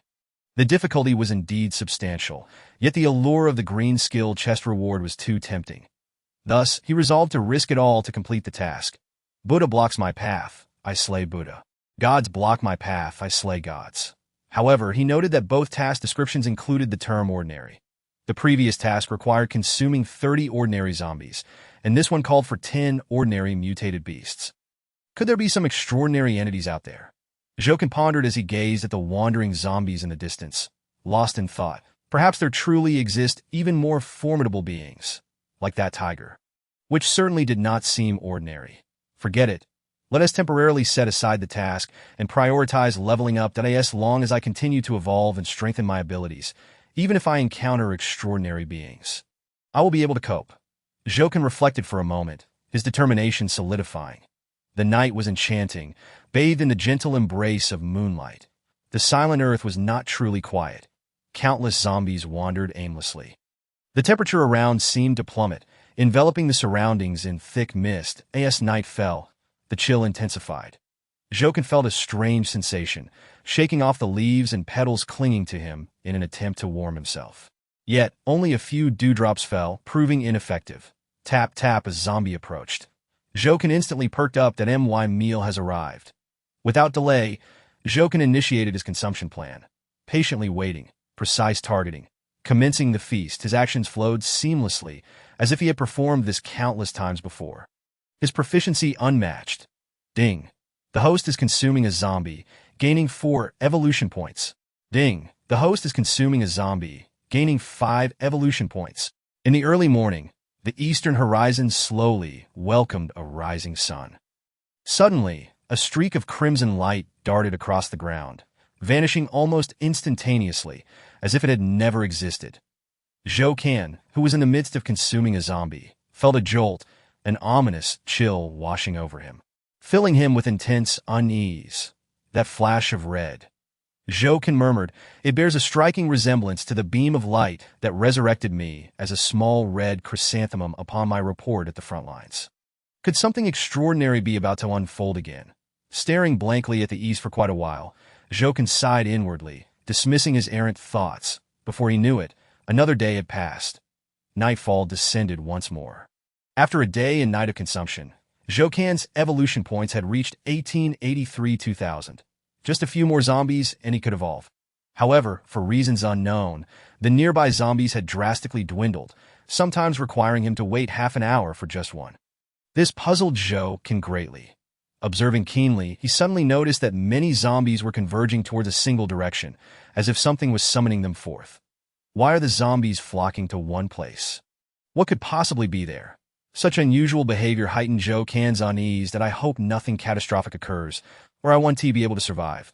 Jokin muttered to himself, "Caw." At that moment, a crow landed nearby. Its harsh caw interrupted Jokin's thoughts that he turned to glance at the crow, shaking his leaves in an attempt to scare it away. Yet, the crow approached him directly, its eyes swirling with dark depths, its sharp beak resembling a pair of scissors. Jokin was startled. What does this crow intend to do? Is it trying to eat me? As the crow drew nearer, its beak poised to peck him.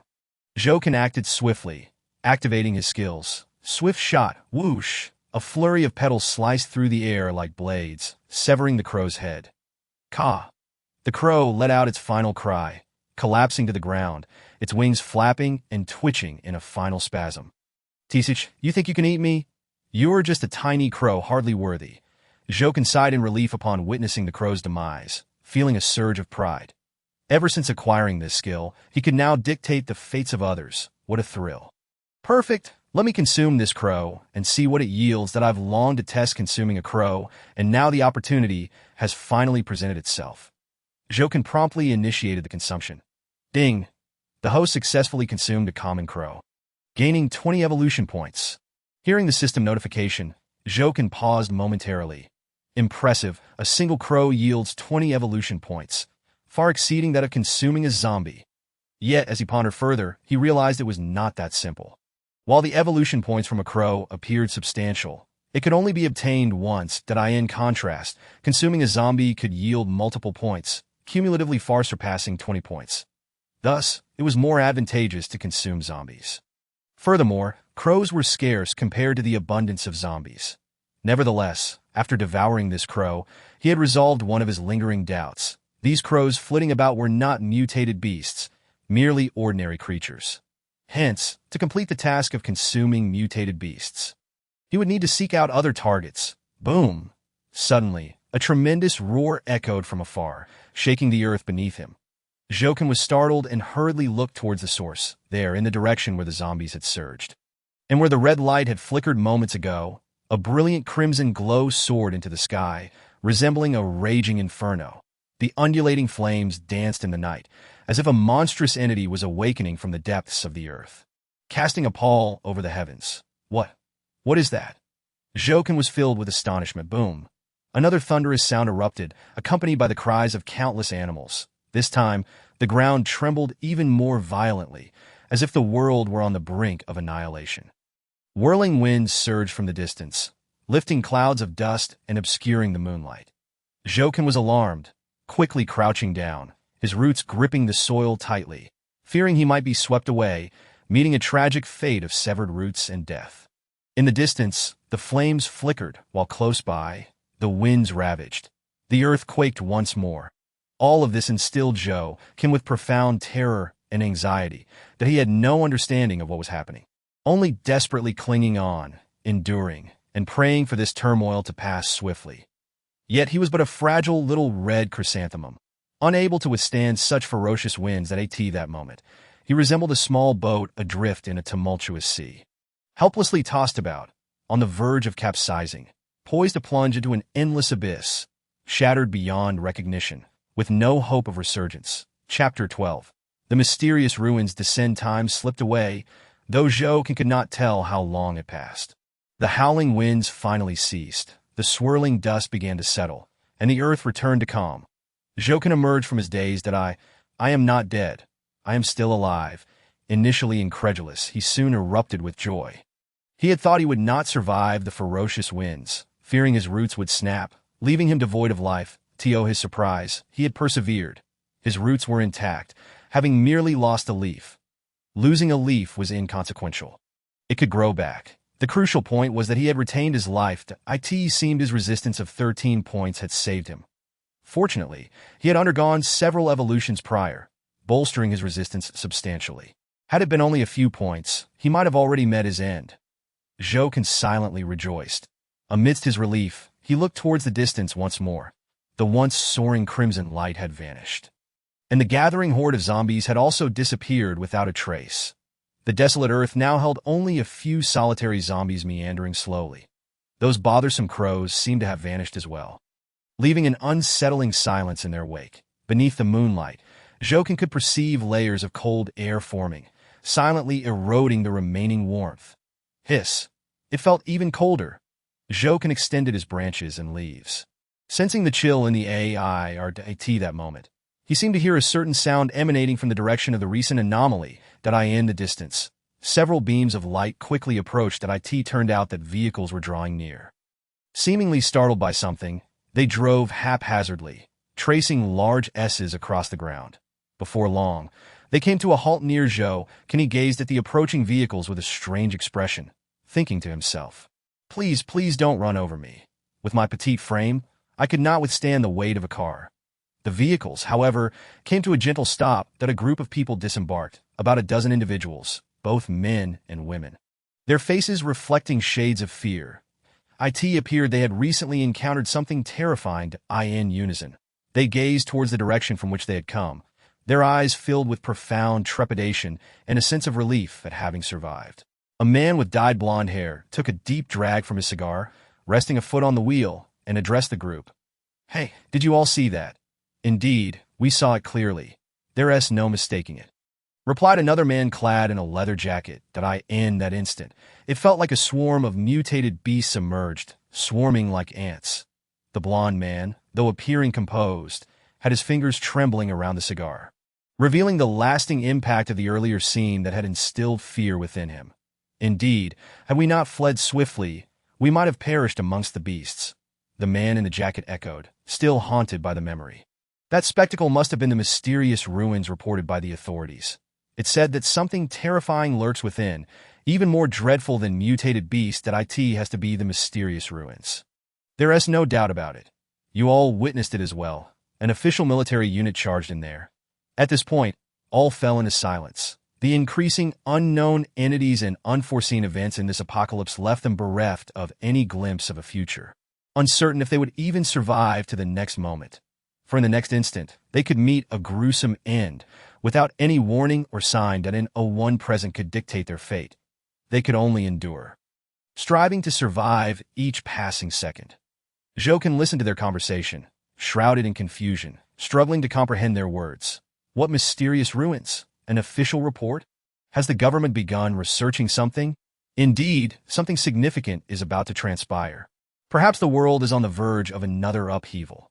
Jokin pondered silently. Danger! The beast horde is closing in. Suddenly, someone shouted. Everyone turned to look. Indeed, in the darkness, countless mutated beasts were charging towards them. Quick, get in the car and run. The blonde-haired man discarded the cigar in his hand and was the first to leap into the vehicle that I in the next moment. The man in the jacket also jumped aboard. Hey, what are you waiting for? Get in. The others hurriedly followed suit, desperately seeking to escape. The vehicle roared to life and sped away. Even though they reacted swiftly, a few individuals failed to board in time. Don't go. Don't leave us behind. We haven't gotten on yet. The abandoned souls cried out frantically, some even collapsing to their knees in terror, emitting desperate howls that to be left behind signified imminent death. Once the beast horde descended upon them, they would be reduced to mere bones. Such despair was incomprehensible to outsiders. Booming sounds akin to a stampede echoed in the distance, shattering the eerie stillness. The earth once again erupted into chaos. Jokin gazed into the distance, his eyes widening in disbelief that a colossal horde of beasts surged forth like an overwhelming tide, darkening the landscape. Where they passed, not even a blade of grass remained. The already cracked earth billowed clouds of dust. Hiss. Jokin inhaled sharply, astonished. How did so many mutated beasts appear so suddenly? Despite his shock, Jokin felt a surge of excitement. The emergence of these mutated beasts was, in fact, fortuitous for him. His new mission was to devour these creatures, and with so many present, seizing this opportunity would make fulfilling his task a breeze. Setting aside his doubts, Jokin eagerly anticipated the beast's approach. Already preparing himself, the moment they drew near, he would strike and hunt them down. As for the few who were crying and pleading, he had no time to concern himself with them. Their survival relied solely on their own capabilities. The vehicle had long since vanished, leaving those abandoned to sever their last glimmer of hope. They began to seek salvation for themselves. Some ran towards the distant skyscrapers for refuge, while others sprinted towards the nearby Huangpu River. Ready to leap in to save their lives, in an instant, the horde descended upon them. Jokin finally discerned the nature of these mutated beasts. They bore resemblance to wild boars, yet were considerably larger and more robust. Their skin was not covered in fur, but rather resembled scales, akin to a layer of armor. In addition to their peculiar size and skin, these beasts possessed mouths filled with sharp teeth, producing a hissing sound as they ran, their teeth grinding together. Goodness, such ferocious and menacing mutated beasts! Will my piercing skills still be able to slay them with a single strike? Jokin felt a wave of uncertainty wash over him, questioning if his current strength could contend with these creatures. Nevertheless, whether he could or not, he had to try. Otherwise, he would miss out on any opportunity. Come on, let me see which one to target first. With renewed determination, Jokin's petals trembled above him as he swiftly aimed at the nearest mutated beast. Fire. Chapter 13. Reward. Iron teeth and steel jaw whoosh. The petal shot forth, instantly striking the forehead of a mutated beast. However, a shocking scene unfolded. This single blow failed to penetrate the beast's skull. It merely tore through a thick layer of flesh. Upon colliding with the hard bone, the petals bounced back, unable to penetrate even half an inch further. Hiss! Jokin involuntarily gasped. What incredibly hard bones! He had underestimated these mutated beasts. They were far from easy prey. Yet, he discovered an exhilarating detail. A fine crack had appeared on the exposed skull, a result of his earlier strike. The presence of a crack indicated that it could indeed be breached, that if one strike was insufficient, then he would simply try again. Without hesitation, Jokin launched another volley of petals. Smack! The petals struck the same spot once more. Crack! The sound of the skull shattering resonated. Jokin's eyes brightened. As he had surmised, continuous strikes to the same area could indeed shatter the mutated beast's skull, leading to its demise. Now that his hypothesis had been validated, he was determined not to squander this opportunity. After the second strike, the beast's skull had already caved in, with cracks spreading like a web. One more hit should suffice to break through completely. Whoosh! Another wave of petals shot forth, accurately hitting the previously damaged skull. Puff! A spray of blood erupted, accompanied by brain matter splattering. With a thud, the mutated beast collapsed to the ground. Mere meters from Zhou, the immense force kicked up clods of earth, scattering like petals in the wind. Goodness, that was close. I almost got caught up in that. Zhou gazed at the fallen beast with trepidation. Yet he did not rush to devour it. Instead, he planned to continue hunting the beasts. Uncertain when these mutated creatures would vanish, he knew he must seize the moment, maximizing his kills without wasting a minute. With this resolve, he resumed his relentless pursuit that he continued until the horde had surged past, at which point Zhou finally ceased his hunting. Staring at the retreating beasts, Zhou felt as if he were dreaming. Yet, upon glancing at the fallen mutated creatures around him, he reassured himself that this was indeed reality, not a dream. His haul was impressive. He had managed to slay 12 mutated beasts, exceeding his goal. Now, it was time to devour them. Once he had consumed them all, he would gain new skills. He wondered what abilities awaited him, eagerly anticipating the outcome. After surveying the area and confirming it was safe, Zhou commenced the devouring process. Let me savor the flavor of these mutated beasts. Zhou's leaves reached toward one of the fallen creatures. Ding! The host is devouring a regular mutated wild boar, gaining 30 evolution points. Ding! The host is devouring a regular mutated wild boar, gaining 30 evolution points. Ding! The host is devouring a regular mutated wild boar, rewarded with 30 evolution points. Upon hearing the system's notifications, Zhou was filled with exhilaration. Wow! These evolution points are fantastic. A staggering 30 points, far superior to the meager gains from devouring zombies. Zhou exclaimed joyously that at this rate, he would soon undergo his next evolution, as his current evolution points were nearing 2,000. And indeed, just as he contemplated evolution, the conditions were met in the next moment. Ding! The host has reached evolution standards. Would you like to evolve immediately? Zhou's heart soared with joy. It seemed that his thoughts were manifesting. Evolution buzz! A surge of power coursed through his body, and the evolution commenced. After approximately half an hour, the system chimed once more. Ding! Congratulations, host, evolution complete. You have successfully reached level 5 and received an additional reward. A pair of iron teeth and a steel jaw. Ding! The iron teeth and steel jaw have been installed automatically. An additional reward? Iron teeth and steel jaw. Zhou felt a surge of delight that he hadn't anticipated that reaching level 5 would grant him an extra reward. It was truly a pleasant surprise. However, what exactly were these iron teeth and steel jaw? Zhou hurriedly checked to his astonishment. He found that a mouth had grown in the center of the flower atop his head, gleaming with a metallic sheen. Indeed, it was an iron teeth and steel jaw. Following this revelation, another piece of information appeared. Iron teeth and steel jaw, a mouth capable of devouring anything, perfectly resolving issues of consumption speed and efficiency, and allowing the host to speak. Upon reading this information, Zhou broke into a wide grin. Haha, this is marvelous. With this mouth, I can finally speak. Roaring! Zhou let out his first vocalization after all these days. His voice resonating powerfully across the land. At that moment, a character attribute panel automatically popped up before Zhou's eyes. Host. Zhou form. Little red chrysanthemum. Level 5 height. 32 cm. Combat power. Thorn resistance. 8 skill. Piercing. Task. Devour 10 regular mutated beasts. Reward. 1 green skill treasure chest. Difficulty. Medium. Progress. 910. Treasure chest. None. Evolution points. 37 3000. Not bad. Not bad. Both combat power and resistance have significantly increased. Most importantly, my height has reached 32 centimeters. At this rate, I will one day become a towering chrysanthemum. Ha ha ha. Zhou beamed, eagerly examining his attribute panel with immense satisfaction. Now, let us quickly test out these iron teeth and steel jaw. I wonder what level of consumption speed and efficiency they will achieve. I hope they don't disappoint me. In any case, he needed to devour the remaining mutated wild boars, and his new iron teeth and steel jaw would be perfect for the task. Come on, let the feast begin.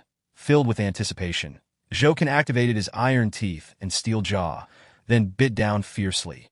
Ding! The host successfully devoured a regular mutated wild boar, rewarded with 180 evolution points. What? How much? Jokin was taken aback by the notification. 180 evolution points. Is this for real? He found it hard to believe. However, when he saw that one less mutated wild boar lay on the ground, he finally grasped the truth that IT was indeed real. Previously, he had absorbed points incrementally. Now he could consume an entire beast in one bite, directly obtaining a total of evolution points. This meant he would no longer need to waste time slowly devouring creatures. He could swiftly absorb his targeted prey. Incredible! The speed and efficiency of this consumption were simply astonishing. No wonder the system proclaimed a perfect resolution. Indeed, it is flawless. The system has not deceived me. Jokin joyfully began to stir. Had anyone been present at that moment, they would have witnessed a frenzied little red flower writhing in an oddly surreal display. With this formidable beak, I can consume whatever I desire from now on. It is simply remarkable. Jokin immediately set his sights on another mutated wild boar. Swallow, swallow, swallow, give me sustenance. Ding! The host successfully devoured a regular mutated wild boar, earning 180 evolution points. Chapter 14. Acquisition of a green skill treasure chest. Ding! The host successfully devoured a regular mutated wild boar, earning 180 evolution points. After Jokin had consumed the last of the mutated wild boars, the system task was finally completed. The reward, which he had eagerly anticipated, was promptly dispensed. Ding! The host successfully devoured 10 regular mutated beasts. Task completed, awarding the host with 1 green skill treasure chest. Ding! The host has obtained a green skill treasure chest. Would you like to open it immediately? Open! Jokin held his breath, eagerly awaiting a stroke of good fortune. Bah! May I be blessed with an extraordinary skill. Buzz! The treasure chest descended, radiating a green light. It then slowly opened, revealing a skill book that soared into Jokin's body in the next instant.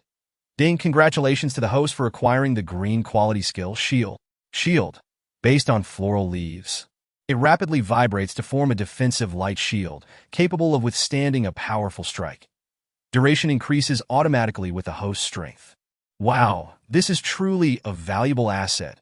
Jokin's eyes sparkled with excitement as he exclaimed, a defensive skill. Just what I need. If Pierce is a sharp offensive skill, then this shield is undoubtedly a robust defensive skill that could be a lifesaver in critical moments. Excellent, excellent, exceedingly excellent. With the shield skill, he can defend himself at the first sign of danger. For instance, during the recent tempest, had he possessed the shield skill, he would not have been left bereft of a single leaf. Jokin shifted the leaves adorning his body. He felt a peculiar emptiness on his left side. Unsure of when it would regrow. Phew, another night has passed, ushering in a brand new day. Jokin stretched languidly and gazed toward the east. The strange occurrences of the previous night had vanished, returning everything to tranquility. That a radiant red sun was slowly rising. At that moment, Jokin suddenly noticed a long shadow approaching. Bathed in sunlight, a figure was gradually walking toward him from the east. Due to the backlight, he could not discern the person's appearance, nor could he determine whether they were a survivor or a zombie. Gradually, as the figure drew nearer, Jokin could finally make out the person's features. It was undoubtedly a survivor, though they appeared gravely injured, with blood still oozing from their abdomen. Each step they took left a bloody footprint on the ground. Could this be someone who survived the strange events of last night? Jokin observed the individual discreetly, but he noticed that the person was clad in combat attire, their appearance rather unusual, resembling that of an official. But why were they alone? Had they become separated from their team? Just as Jokin pondered these questions, the individual suddenly collapsed, falling to the ground merely 3 meters away. Their body twitched slightly, as if something within them was thrashing about violently. Jokin felt an unsettling sensation, a flicker of wariness igniting within him. When something is amiss, there is always a hidden danger. There was something peculiar about this person. It hurts so much. I beg you, leave my body. Please do not torment me any longer. I still wish to live. The person's voice grew increasingly weak, yet their urgency intensified. It seemed they could no longer endure this inhuman pain. Listening to their anguished cries, Jokin felt no fear. but rather an increasing curiosity. What could be inside them? Save me. Suddenly, the figure on the ground fixed their gaze on Zhou Can, extending a hand, their face twisted in agony as they pleaded. Hurry. Save me. Zhou Can's heart skipped a beat, shock flooding through him. Could it be that the individual had sensed his presence? No, that cannot be. He was merely a little red flower. Why would they seek his aid? Or perhaps they were hallucinating, mistaking him for a person and calling for help. Regardless of the reason, in this apocalyptic world, self-preservation was already a formidable challenge. How could he concern himself with others? Friend, forgive me. It is not that I turn a blind eye to your plight, but rather that I am powerless to assist. Your fate lies in your own hands. Zhou Can thought silently. Just then, the person's back suddenly split open, and slender, dark claws emerged, resembling curved hooks, cold and sharp. Furthermore, they bore a striking resemblance to a centipede, yet were distinctly different. Hiss! The strange creature emitted a faint sound, raising its head to reveal two long antennae swaying rhythmically, generating tendrils of electricity. These two antennae resembled opposing poles. Upon collision, they could produce alternating currents, a phenomenon both extraordinary and terrifying. What is this creature? Zhou Can was utterly horrified. This bizarre insect shocked him far more than encountering zombies or mutated beasts. Save me. The individual was not yet lifeless, still fixated on Zhou Can, their pleas growing fainter. But in the next instant, the strange insect seemed to be provoked, arching its body and burrowing into the person's ear. Desperately drilling into their head, the individual let out a series of agonizing screams. Only when the creature had completely penetrated their brain did the screams gradually cease, and the person became still. After devouring the brain, the creature emerged from the eye socket, the eyeball falling out and rolling to Zhou Can's feet. Normally, a human eyeball appears small, yet at that moment, it seemed enormous and terrifying to Zhou Can. It appeared to possess awareness, its pupil contracting and expanding as if it were still gazing at him, even conveying a silent cry for help. Save me, save me. Zhou Can felt a chilling dread envelop him. He longed to kick the eyeball away, but lacking feet, he could only endure this nightmarish horror. Hiss! The strange insect emitted another cry before rapidly darting toward Zhou Can. He was immediately alarmed. What is happening? Surely it cannot be coming for him. Damn it! Do not come any closer. Zhou Can fervently hoped that the creature merely wished to escape, not that it was targeting him. However, contrary to his hopes, as the distance closed, he distinctly sensed that the insect was indeed approaching him. Damn! It seems there is no escaping this. Zhou Can swore under his breath, promptly shaking the leaves adorning his body. Indeed, he intended to utilize the shield skill he had just acquired. This was precisely the moment for its application that as the creature lunged toward him. A radiant barrier materialized instantly, encasing Zhou Can's body in all directions, effectively keeping the insect at bay. Thud. The creature collided with the shield, tumbling to the ground. The immense impact caused several of its legs to break upon impact. Yet, this did not deter the creature. It swiftly rose, devouring its severed legs before charging at Zhou Can once more. Chapter 15. Elite-level mutated beast centipede worm thud. The creature lunged at Zhou Can again, yet it was futile. The shield repelled it effortlessly. The creature could not breach Zhou Can's protective barrier. However, Zhou Can suddenly realized that the situation was dire. He sensed that the shield would not endure for long. It was likely limited by his current strength that he calculated that it could probably last only about 2 minutes. That time frame was far too brief. What if the creature refused to depart? Would he not perish here? Zhou Can's heart raced with dread. What should he do? He did not want to die in the jaws of this grotesque creature. It was simply revolting. Crack. At that moment, the shield began to fracture and dissipate, rapidly approaching total collapse. When that occurred, his body would be exposed, leaving him vulnerable to the creature's assault. Damn it, I must fight back. Zhou Can gritted his teeth. Preparing to deliver a powerful strike against the creature, it appeared the insect had also noticed the fading barrier, and it launched itself once more, charging at him. Crack. The shield shattered completely. Zhou Can instantly felt a loss of security, even a chill creeping in. Yet, for the sake of survival, he had to muster his courage and retaliate. He could not allow that creature to gain the upper hand. Just as the shield disintegrated, he was already poised for attack. Whoosh! A petal shot forth, colliding perfectly with the oncoming creature. With a soft thud, the petal sliced through the insect's body like a streak of light that I in the next moment. The creature was cleaved in two, crashing to the ground and splattering green blood everywhere. Hiss. Even after being severed, the creature continued to writhe violently, crawling toward Zhou, yet as it reached him, its life force waned, ultimately rendering it stiff and lifeless. Phew. Zhou exhaled a long breath, his heart still racing as he gazed at the slain insect. Thankfully, my piercing skill proved effective. Otherwise, I would have truly met my end at the hands of that creature today. I wonder if this thing can be devoured? Zhou decided to give it a try. With a mere thought, he initiated the swallowing process.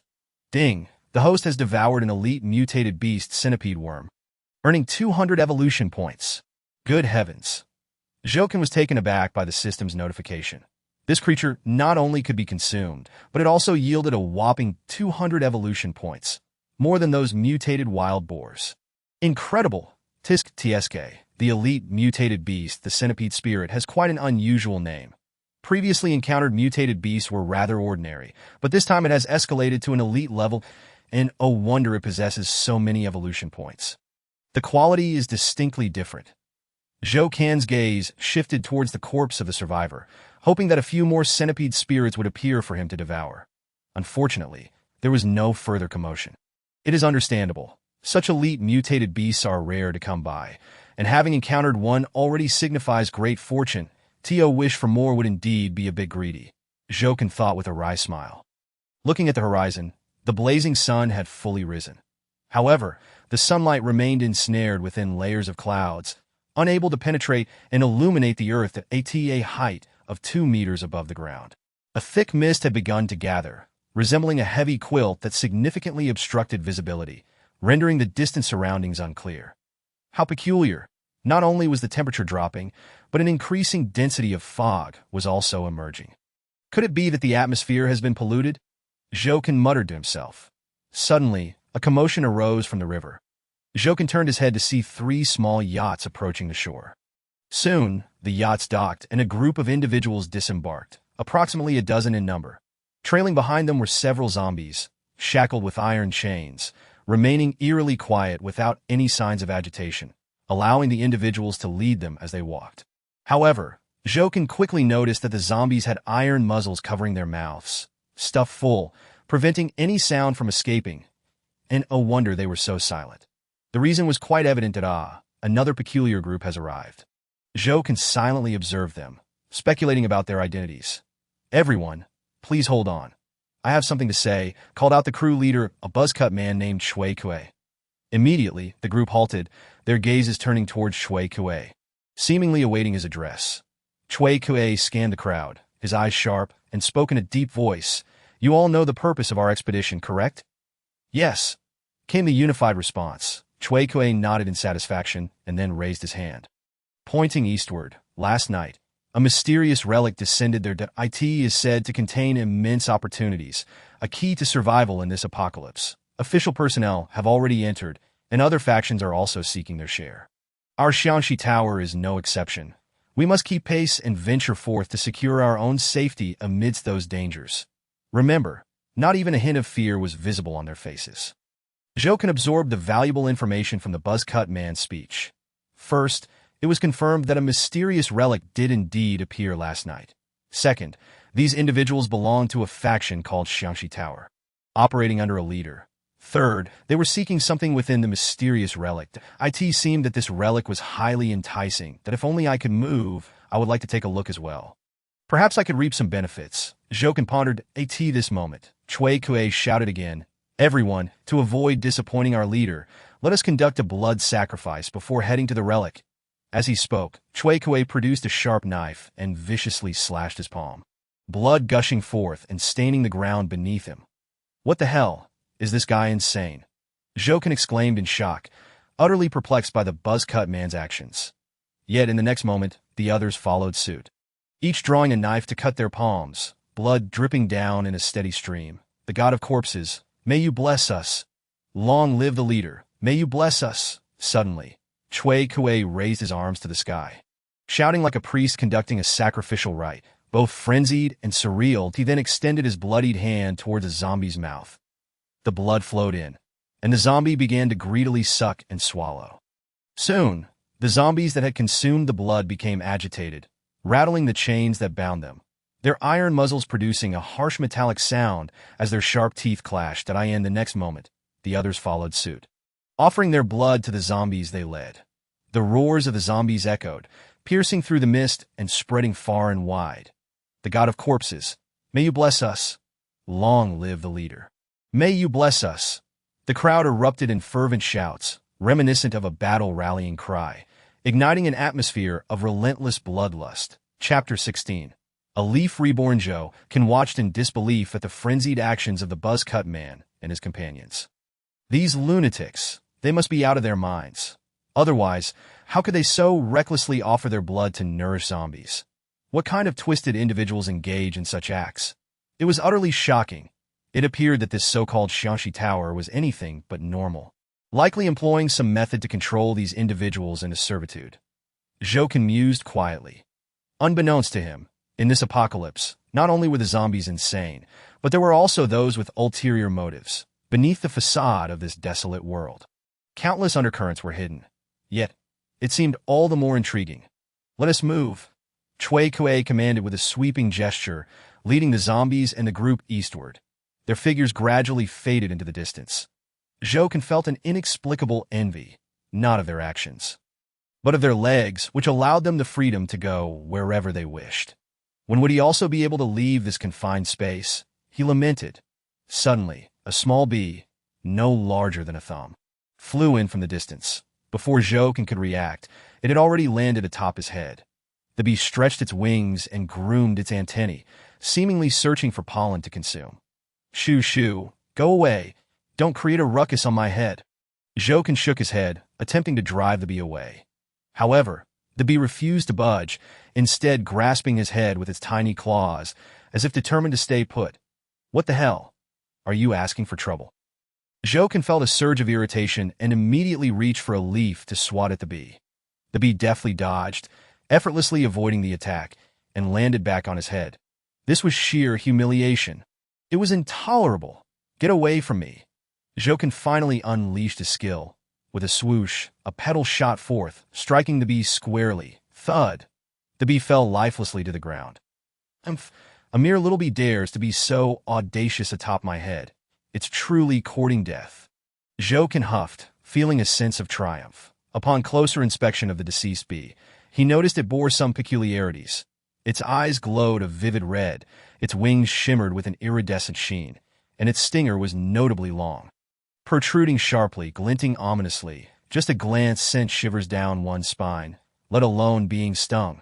It would surely be painful. Most strikingly, this bee possessed 8 legs, whereas bees are typically known to have 6. This was indeed quite strange. Could it be? This bee is also a mutated beast.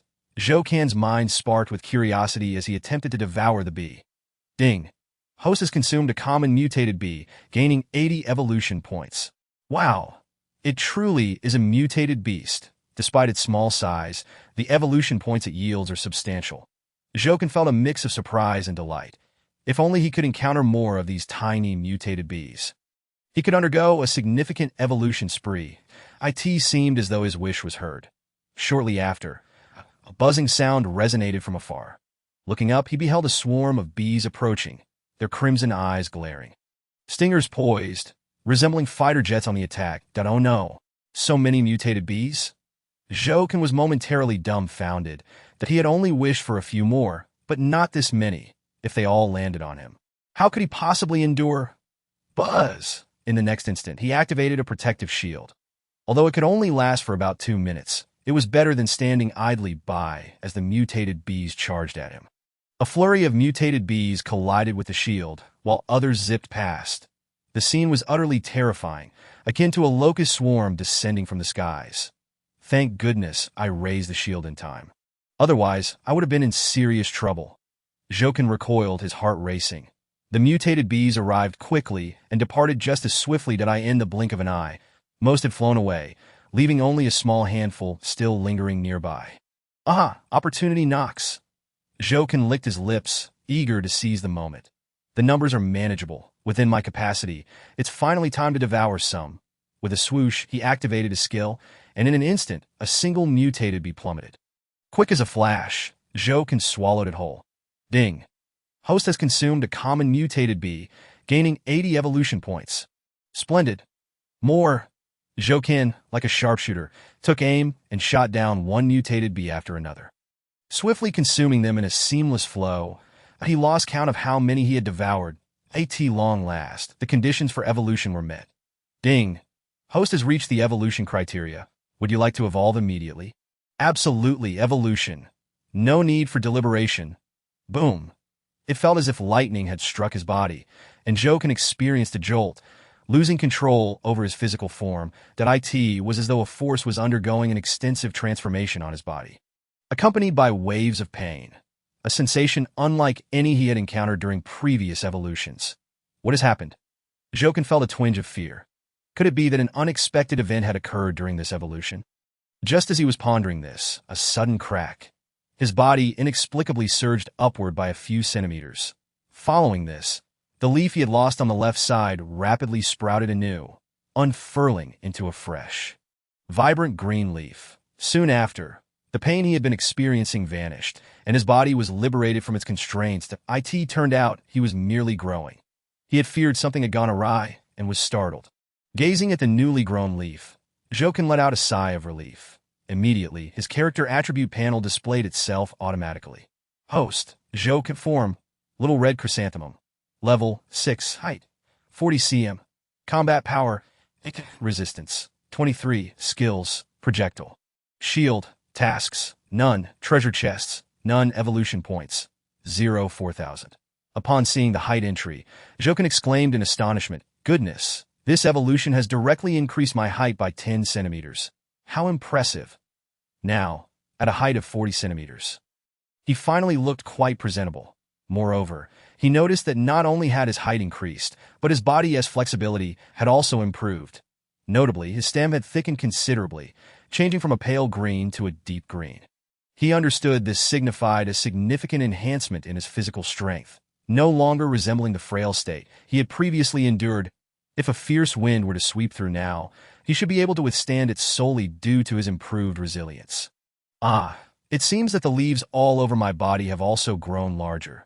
Zhou swayed his leaves, distinctly feeling their enlargement. Additionally, the petals adorning his head had not only expanded but had also become more radiant, even emanating a faint, unique fragrance characteristic of the little red chrysanthemum. The more he observed, the more delighted he became. This evolution had indeed yielded abundant rewards. Splendid indeed. However, with a head that had grown larger, he couldn't shake the peculiar feeling of resembling a foolishly oversized head. Zhou shook his head, revealing a hint of a wry smile. Chapter 17.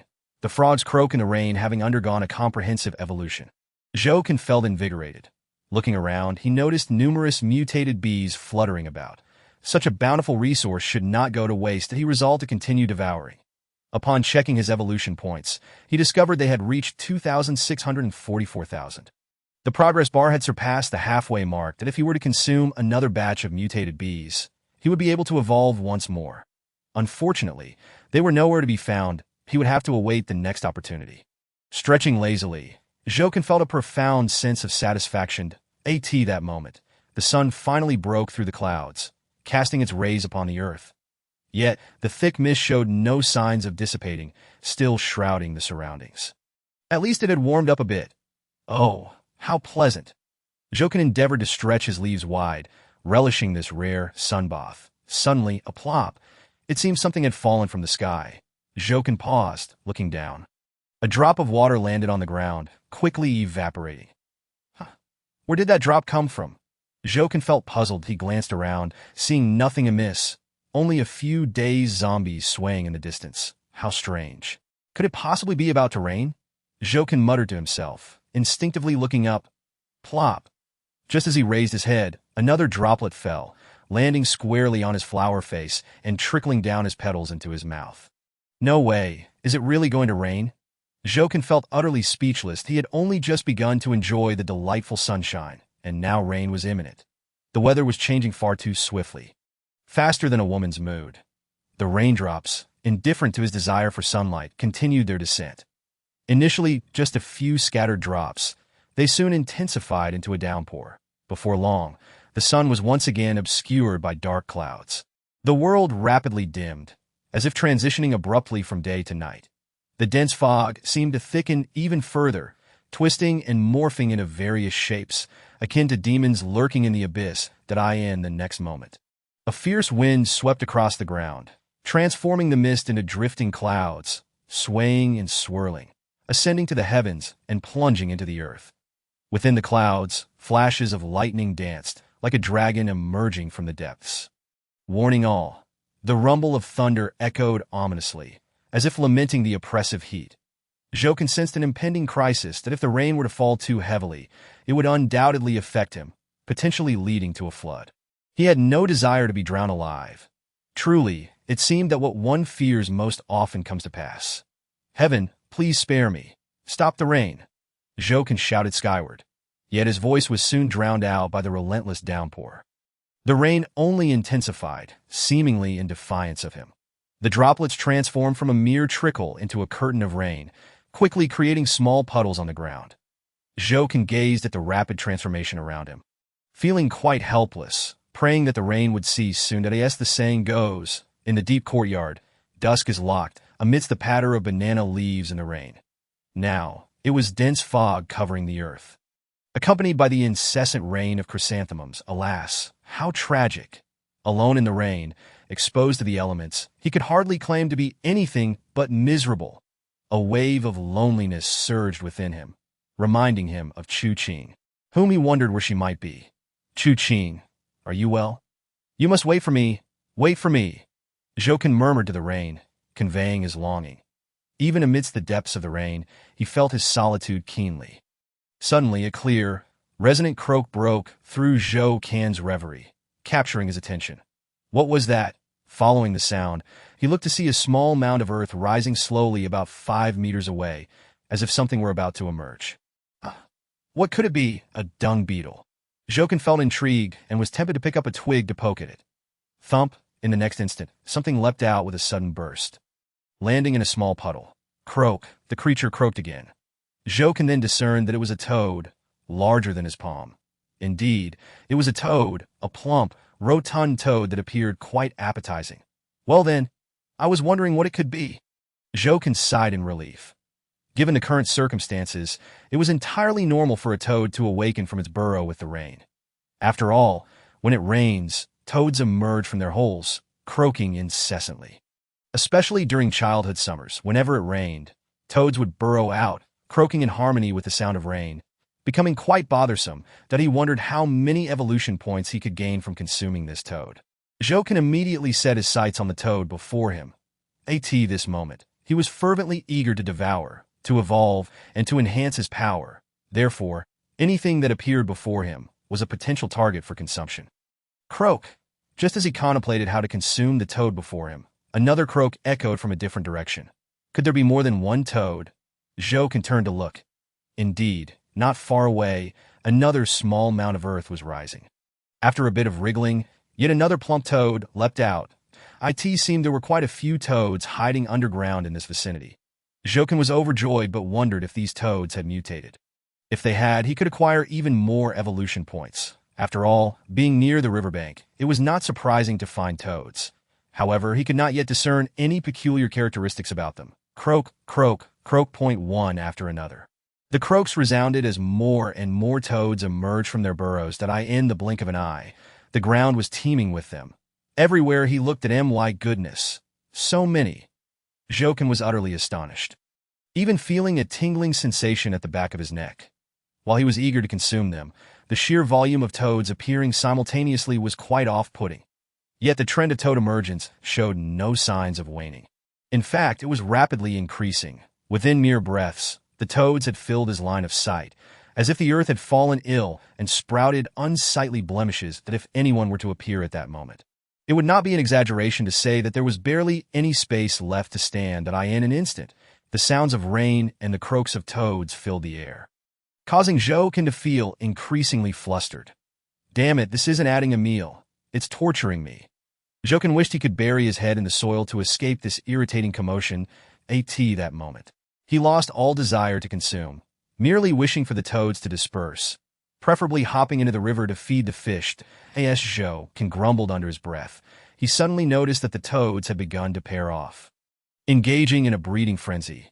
Soon, the male toads were atop the females, one after another, resembling plump dumplings. That it appeared that the female toads had become quite excited, bouncing around with the males on their backs, leaping and croaking, creating a scene that was quite the eyesore. That it was truly unbearable to witness. "Hey, you smelly toads, do you have no sense of decency, engaging in such acts before my very eyes? Do you think I'm just a flower? I'm a person, for goodness sake." Jokin gritted his teeth, squirming in dissatisfaction, yelling out loud. However, the toads paid him no mind, indulging in their merriment, leaping about and mocking him. Chapter 18. Two strange black leaves in the pouring rain. Jokin, overlooked by the toads, was exceedingly enraged. "All right, very well. You want to play this game with me? Then don't blame me for being impolite. Watch as I devour every last one of you filthy toads." With that, Jokin opened his formidable jaws and lunged at the nearest two toads, swallowing them whole. Since the toads were preoccupied with their pairing, he was able to consume two at once, saving himself a great deal of trouble. With one gulp, both a male and a female were consumed, and to my surprise, they tasted rather delightful. Perhaps it was due to the balance of yin and yang. Ding! The host has devoured a common frog, earning 22 points of evolution value. "Huh, is that reward rather meager?" Jokin exclaimed in astonishment and disappointment. "Two frogs combined only granted me 22 points of evolution value. Barely enough to fill the gaps between my teeth. However, something is better than nothing. Even a mosquito's leg counts as meat. Little by little, frogs abound, and looking around, there are enough to consume until the end of time." Jokin's spirit of self-consolation quickly persuaded him, reigniting his enthusiasm to continue the consumption. Ding! The host has devoured a common frog, earning 22 points of evolution value. Ding! The host has devoured a common frog, earning 22 points of evolution value. Time passed, though he could not ascertain how long. Suddenly, Jokin noticed that the successfully paired female frogs were remarkably swift in laying eggs, their hind legs flicking, releasing clusters of frog spawn as if propelled. Where there was one, soon two followed. In no time, more and more female frogs instinctively began the spawning ritual, unleashing countless frog eggs, blanketing the ground, sticky, slippery, and lined up like a peculiar array of eyeballs. Witnessing such a scene, Jokin felt that the frogs he had just consumed were no longer mere frogs, but, well, it was undeniably disgusting. Today was truly an eye-opener. Jokin murmured, "I have truly experienced the myriad transformations of the apocalypse. Anything is possible to encounter." Since his rebirth, it had felt like a dream. Zombies, mutated wild boars, mutated bees, and now, an overwhelming number of frogs had appeared. He could hardly imagine what bizarre phenomena might next unfold. Suddenly, a frog egg burst. It was abrupt, like a hand grenade detonating. The noise was thunderous. Ribbit! From the shattered egg emerged a tiny frog, which upon landing, hopped a few times and then rapidly grew, swiftly attaining the size of a plump little pig. Far surpassing the original frogs. It was indeed a case of the student surpassing the teacher. Hiss! What is this situation? Jokin was momentarily stunned, utterly incredulous. How could the recently expelled frog eggs hatch so quickly? It defied all logic, and not only did they hatch, but the juvenile frogs grew at an astonishing rate, overtaking their parents within moments. Such an anomaly was enough to leave Jokin astounded. Goodness, had they consumed rapid growth feed? Or had these juvenile frogs mutated from birth? Jokin was perplexed, his mind racing, struggling to comprehend the reasons behind such phenomena. Just then, as he was lost in thought, the frog eggs continued to explode one after another, resembling a dazzling fireworks display, vibrant and chaotic. One by one, juvenile frogs emerged, quickly growing, their sizes dwarfing those elder frogs. Soon, the new generation of large frogs dominated the ground, creating a congested scene. A few of these large frogs even crowded close to Jokin, their hindquarters nearly brushing against his face. "Damn it. Just because the tiger doesn't roar, you think I'm a sickly cat?" Jokin could no longer endure and promptly took a bite. Gulp. A large frog was swallowed. Ding. The host has devoured a common mutated frog, gaining 120 points of evolution value. Wow! So many evolution points. Zhou Qian's eyes brightened instantly. Indeed, my guess was correct. These newborn large frogs had undergone mutations, containing a high amount of evolution points, just the kind of sustenance I relish. Just as Zhou Qian was about to consume another, he noticed the newborn large frogs opening their mouths wide and devouring elder frogs that were half their size. Crunch, crunch. The sounds of chewing erupted, harsh and grating, akin to the grim reaper sharpening his scythe. The elder frogs stood no chance against the onslaught of the newborn large frogs, becoming a delectable feast. This scene shattered Zhou Qian's worldview. What is happening? They are even consuming their own parents? It is utterly chaotic. The rain poured down increasingly, blurring Zhou Qian's vision. The accumulating water on the ground excited the frogs even more. After consuming the elder frogs, the newborn large frogs grew even larger. At this moment, they resembled stout little elephants, their round bellies pressed against the ground, each croak seeming to lift their cumbersome bodies, exuding a blend of ferocity and absurdity. Goodness, it seems they have mutated again. Zhou Qian sensed that these large frogs were no longer as dull-witted. Their bulging eyes brimmed with ferocity and bloodlust that it appeared he would need to exercise caution. It was best not to attract the attention of any frogs. Zhou Qian quietly became vigilant, but was not inclined to forego the prime opportunity to consume. He resolved to stealthily partake, seizing an unsuspecting moment to devour one of the large frogs. With that thought, he surveyed his surroundings, waiting for an opportunity to surreptitiously consume a large frog. Ding! The host has devoured an elite mutated frog, gaining 240 points of evolution value. Wow! Impressive! Reward of 240 points in evolution value. Fantastic! Truly! These large frogs, devoid of familial ties, had advanced to elite mutated frogs after consuming their own parents, delivering remarkable rewards. Such high returns invigorated Zhou Qian even further. After a series of devouring, he felt he had amassed a bountiful gain. His evolution value skyrocketed. Just then, the system chimed with an evolution notification. Ding! The host has met the evolution criteria. Would you like to evolve immediately? Evolve! Zhou Qian promptly made his selection. However, during the evolution, he summoned a shield barrier, not for any other reason, but to be cautious. Should he be attacked by the large frogs during evolution, it would spell trouble. Therefore, it was better to be prudent. Buzz! As the barrier was summoned, evolution commenced at a series of faint crackling sounds echoed as his height increased slightly. This time, 2 new leaves sprouted from his stalk. Yet, unlike other leaves, these new ones were a deep black. Appearing rather peculiar, the dark leaves bore clear veins, resembling blood vessels. Why did 2 such leaves sprout? Zhou Qian looked down at the strange leaves, filled with bewilderment.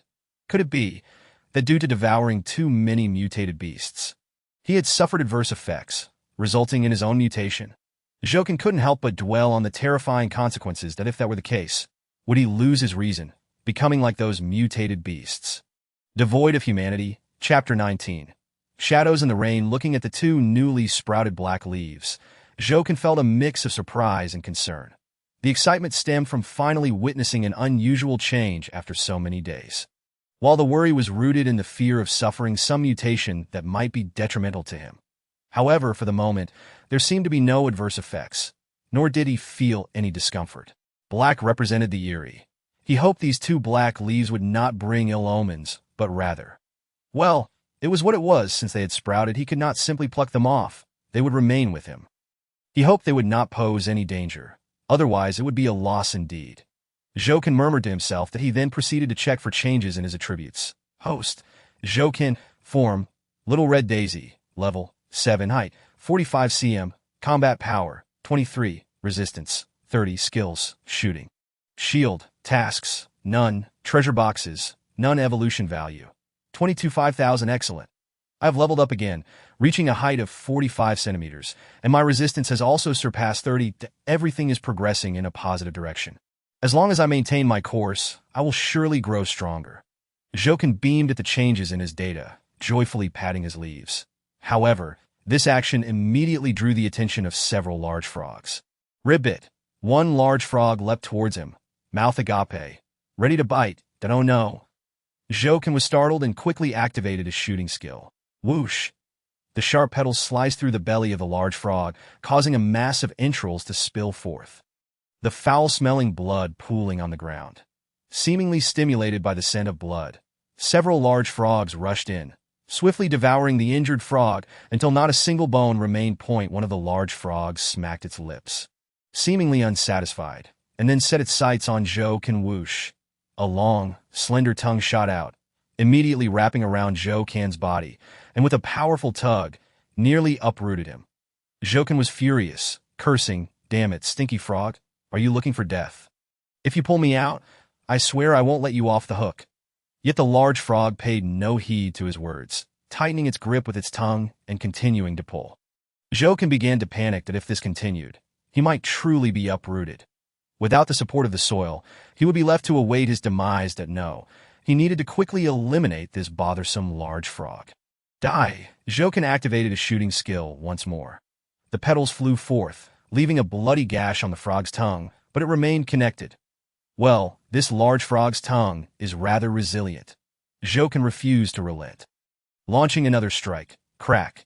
This time, the large frog's tongue finally severed. Blood gushed forth, quickly attracting the other large frogs, who rushed to partake in the feast. In the blink of an eye, nothing remained of the large frog with the severed tongue. Damn it, I sincerely hope no more giant toads set their sights on me. Witnessing these scenes of deathly cycles, Jokin felt a twinge of fear. However, contrary to his wishes, the more he feared, the more it came to pass that in the next moment, yet another giant toad had fixated upon him. Damn it, it seems this is a relentless cycle, an unending ordeal. Jokin was at a loss for words. With so many giant toads, if they all sought to trouble him one after another, he would either be uprooted or succumb to sheer exhaustion. Even the foremost courtesan would struggle to manage such a multitude. Just as despair began to envelop him, the cacophony of croaking suddenly ceased, as if a silent agreement had been reached. Then, all the giant toads simultaneously turned their heads, collectively gazing in a singular direction. Beads of rain pattered against their smooth backs, splashing forth countless droplets from the depths of the rain curtain. A sense of impending danger loomed. That moment, it felt as though the only sound remaining in the world was the rain. The drops fell upon the earth like the beating of war drums, a chilling aura of slaughter quietly spreading. Jokin too sensed a threat approaching. What could it be? Jokin stared intently into the distance. As the raindrops splattered, turning icy cold, that a rustling sound emerged from the rain veil, reminiscent of something dragging against the ground. Soon, a massive shadow slowly materialized through the curtain of rain. The enormous form tore through the downpour, gradually revealing its true nature. That it was a colossal serpent, its upper body reared high, with a girth akin to a barrel and a length reaching 8 meters. It was a veritable behemoth. The oppressive aura it exuded seeped deep into the bones, evoking an instinctive fear that compelled one to flee. Jokin inhaled sharply at the sight of the emerging serpent, his heart racing with an overwhelming shock, causing his scalp to prickle. Had he been able to run, he would have bolted the instant he laid eyes on the giant serpent. Alas, escape was not an option. He could only watch in wide-eyed horror. The serpent flicked its long, crimson tongue, splitting the air like a deathly spear. Its bulging eyes, with pupils elongated and slitted, seemed to open a portal to hell, profound and terrifying. The scales covering the serpent were densely packed, resembling an impenetrable armor, glinting with a chilling sheen that promised formidable defense. Good gracious, with such a massive serpent approaching, it was likely drawn here by the toads, as serpents were known to feast upon them. With so many toads around, it surely could not resist the temptation. Jokin felt a surge of alarm and did his utmost to stiffen his body, hoping to remain undetected by the serpent, that if he caught the attention of the toads, there might still be a chance of survival. However, if this serpent took notice of him, it would be the end. Thus, he had to minimize his presence as much as possible, ideally becoming invisible to the creature. That moment, the toads had ceased their earlier ruckus and no longer fought amongst themselves. Instead, they stood in unison, vigilant against the approaching serpent. When danger loomed, they were united against a common foe, displaying a commendable instinct for self-preservation. The giant serpent soon halted, seemingly perplexed by the multitude of toads before it. The serpent, Much like a wild boar unable to savor fine grains, could not possibly consume so many toads at once. Thus, a standoff ensued between the giant serpent and the horde of toads. Neither side willing to make the first move, plunging the situation into an awkward impasse. The rain continued to pour. The atmosphere was far from harmonious, that on this shared patch of earth, the toads mused amongst themselves. Why must you be larger than us? They felt sufficiently grand. Yet here stood a serpent that dwarfed them. Truly, it was a case of frog versus snake, an infuriating predicament for the toads. Jokin inwardly urged, "Come on, let us not dawdle. If a fight is to occur, let it happen quickly, or else disperse." In truth, he did not wish for either side to engage in battle. After all, he understood the principle of collateral damage. Should these colossal creatures clash, he might very well become an unintended casualty. Thus, it would be best if they refrained from fighting. Suddenly, a thunderous roar erupted.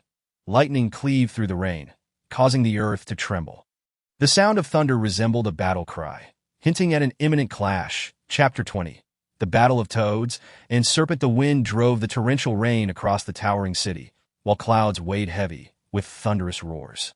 After the rain, one could not discern the whereabouts of the dragons, yet a pool of lush greenery echoed with the calls of countless frogs at this very moment, spurred by the relentless downpour and the crack of thunder. The giant serpent finally made its move, lunging directly into the throng of toads. Its gaping maw resembled a funnel, ensnaring two toad legs in an instant. With a fierce tug, the toad legs were swallowed whole. Reduced to a pulpy mass in an instant, the congregation of toads erupted into chaos. Yet instead of fleeing, they launched themselves en masse at the serpent. As the saying goes, the many toads make great strength. In the blink of an eye, they had the serpent pinned beneath a mountain of their own bodies, seemingly intent on smothering it to death. However, they had underestimated the serpent's might. With a swift roll, the serpent broke free from the pile of toads then lunged, devouring several more toads in one gulp. This rate, no matter how many toads there were, they appeared no match for the serpent. After all, the serpent was a natural predator of the toads, endowed with an inherent advantage and terrifying authority. Jokin observed from a distance, feeling a myriad of emotions. While the toad's fearless spirit was commendable, it was ultimately futile, failing to inflict any substantial harm upon the serpent. Perhaps this was simply the fate of the toads, destined to be unable to reverse their fortunes. Jokin mused inwardly. Life, luck, and feng shui. Such was the significance of fate. For instance, his current fate was to suddenly perish and then be reborn as a small red chrysanthemum. That was destiny, beyond his ability to alter. Soon, the tide of battle shifted overwhelmingly in favor of the serpent, as it mercilessly crushed the horde of toads. The serpent seemed to revel in a sea of food, voraciously devouring toads, its mouth glistening with grease. In that moment, Jokin felt an overwhelming hunger strike him. Oh, great serpent, please don't overindulge. Save some for me. I still need them for my evolution. Jokin longed to drive the serpent away. Damn it. He had just realized that this giant serpent had come here to compete for food with him. All those toads were originally his sustenance, and now, seeing them devoured by the serpent, he felt a pang of heartache. However, Jokin's eyes lit up suddenly. This serpent was so formidable. If I could consume it, the reward should be considerable, right? With this audacious thought taking root, he found himself hoping for the serpent to stay. Now, he wished for both sides to engage in a life-and-death struggle, ideally inflicting heavy losses upon one another, while he reaped the benefits. Yes, that's it. I shall devour this serpent. Ha! Just thinking about it sends a thrill down my spine. Jokin solidified his objective, becoming unusually exhilarated. He needed to take action. He could no longer sit idle to ensure he could reap the benefits. He needed to incite a fierce battle between the two. Eureka! A cunning smile crept across Jokin's face. He resolved to stir the fury of the toad horde. Only when the toads truly united in their rage would they engage in a bloodbath with the serpent.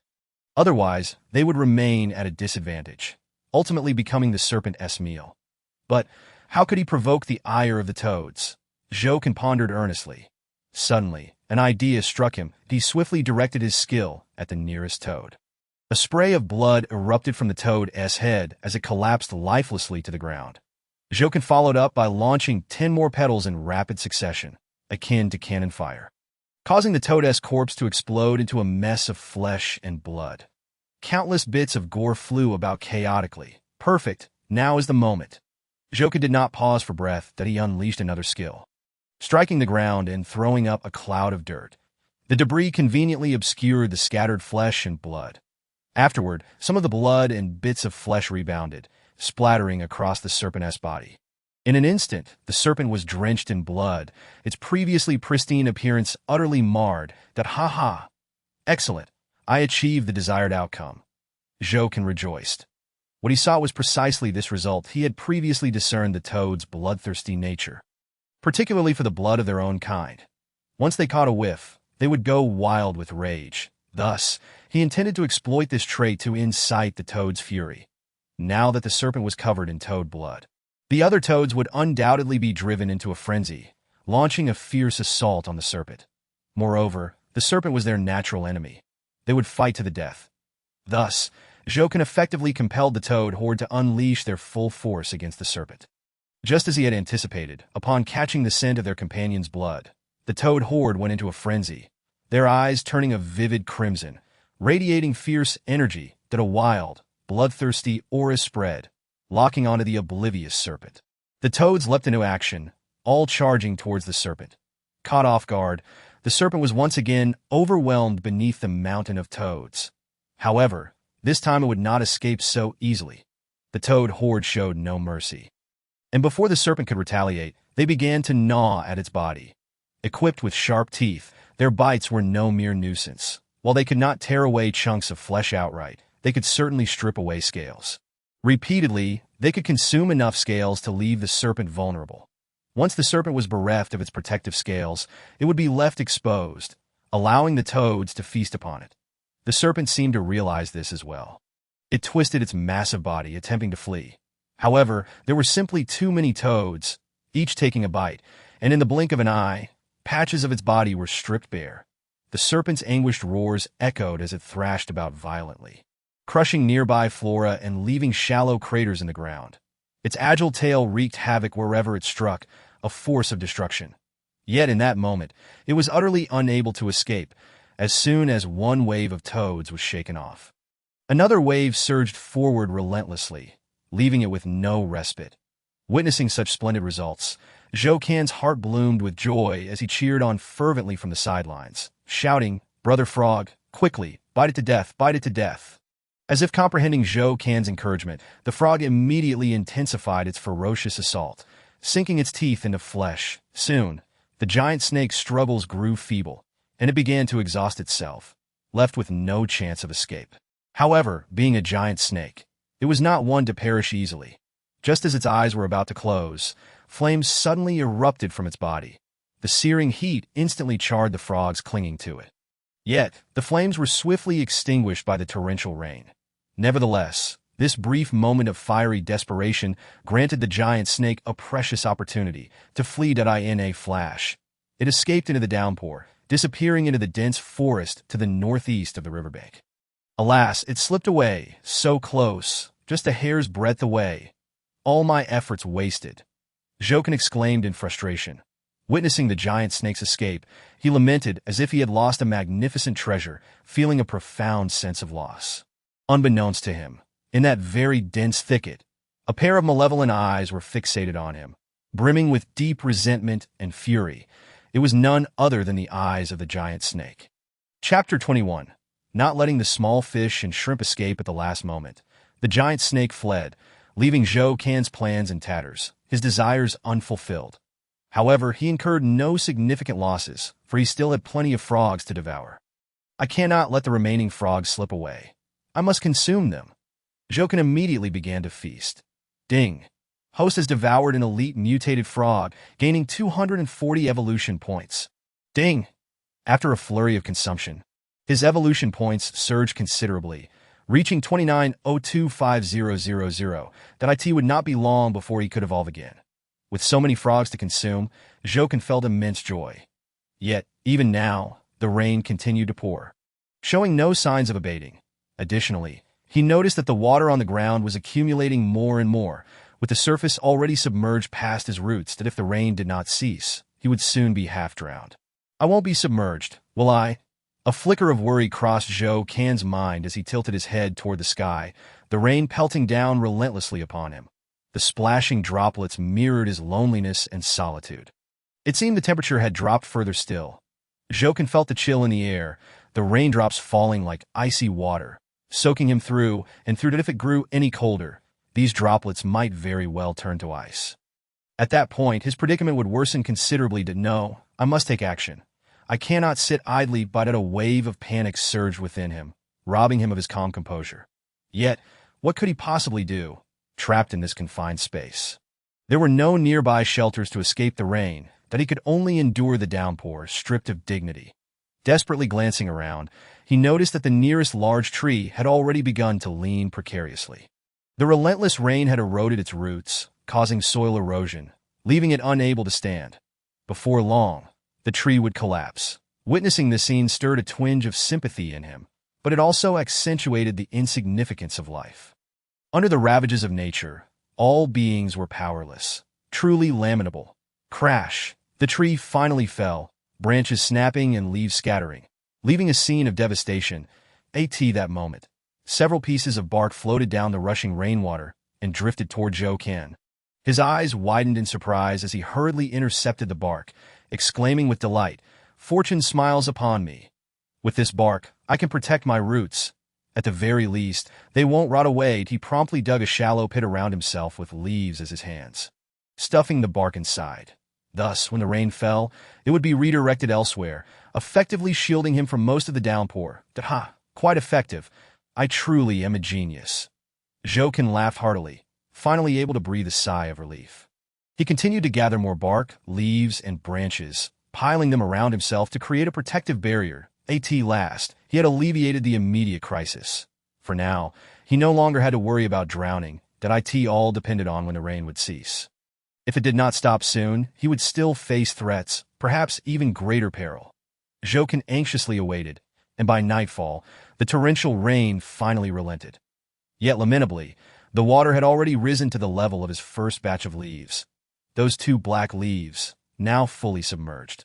Moreover, the makeshift defenses he had built were long washed away, leaving him half submerged in water, immensely uncomfortable.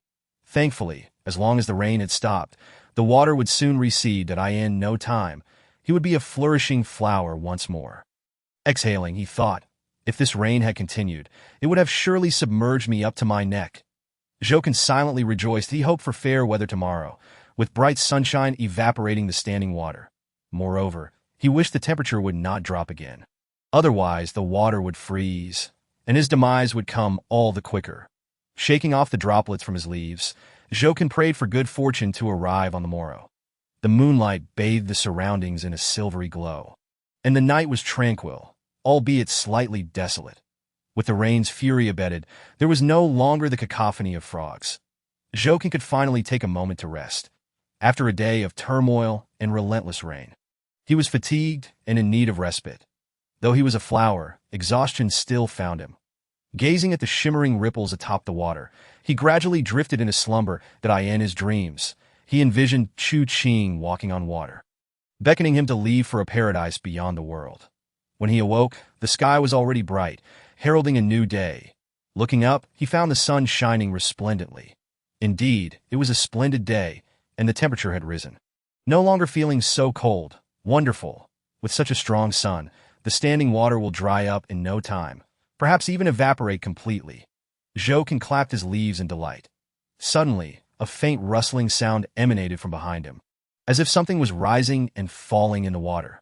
Zhou Can turned to look, realizing that yesterday's downpour had caused the accumulated water on the ground to merge with the river, creating a tumultuous scene. That a school of carp emerged from the river, frolicking jubilantly in the rainwater, as if birds had escaped from captivity. The saying goes, the sky is vast for birds to fly, and the sea is wide for fish to leap. Now these carp, having left the great river, felt as though they had discovered a broader world, joyfully leaping from the water, inhaling the fresh air. These carp are so plump. I wonder how many evolution points I would gain by consuming one. That Zhou Can's first thought upon seeing the carp was to devour them, as this had become his default mode of thinking. There was no choice. For him, continuous consumption was the only path to growth. Hence, he could not afford to miss any opportunity to feast, not even the small fish and shrimp that I in the blink of an eye. The school of fish had swum to Zhou Can's side. Without hesitation, he launched his attack, wrapping himself tightly around a large, plump fish. Consume. Ding. Host has devoured an ordinary carp, gaining 7 evolution points. Well, such a hefty fish only yielded 7 points. How disappointingly cheap. Zhou felt a twinge of disappointment. Nevertheless, better something than nothing. 7 points were still 7 points. With so many plump fish around, he was bound to accumulate over 100 points in total, which was quite good. Thus, he continued to consume. He spared no fish that swam past him. Even the tiny fry were not spared from his ravenous appetite. Ding. Host has devoured an ordinary river shrimp, gaining 5 evolution points. Ding. Host has devoured an ordinary white catfish, gaining 8 evolution points. Ding. Host has devoured an ordinary catfish, gaining 10 evolution points. Ding.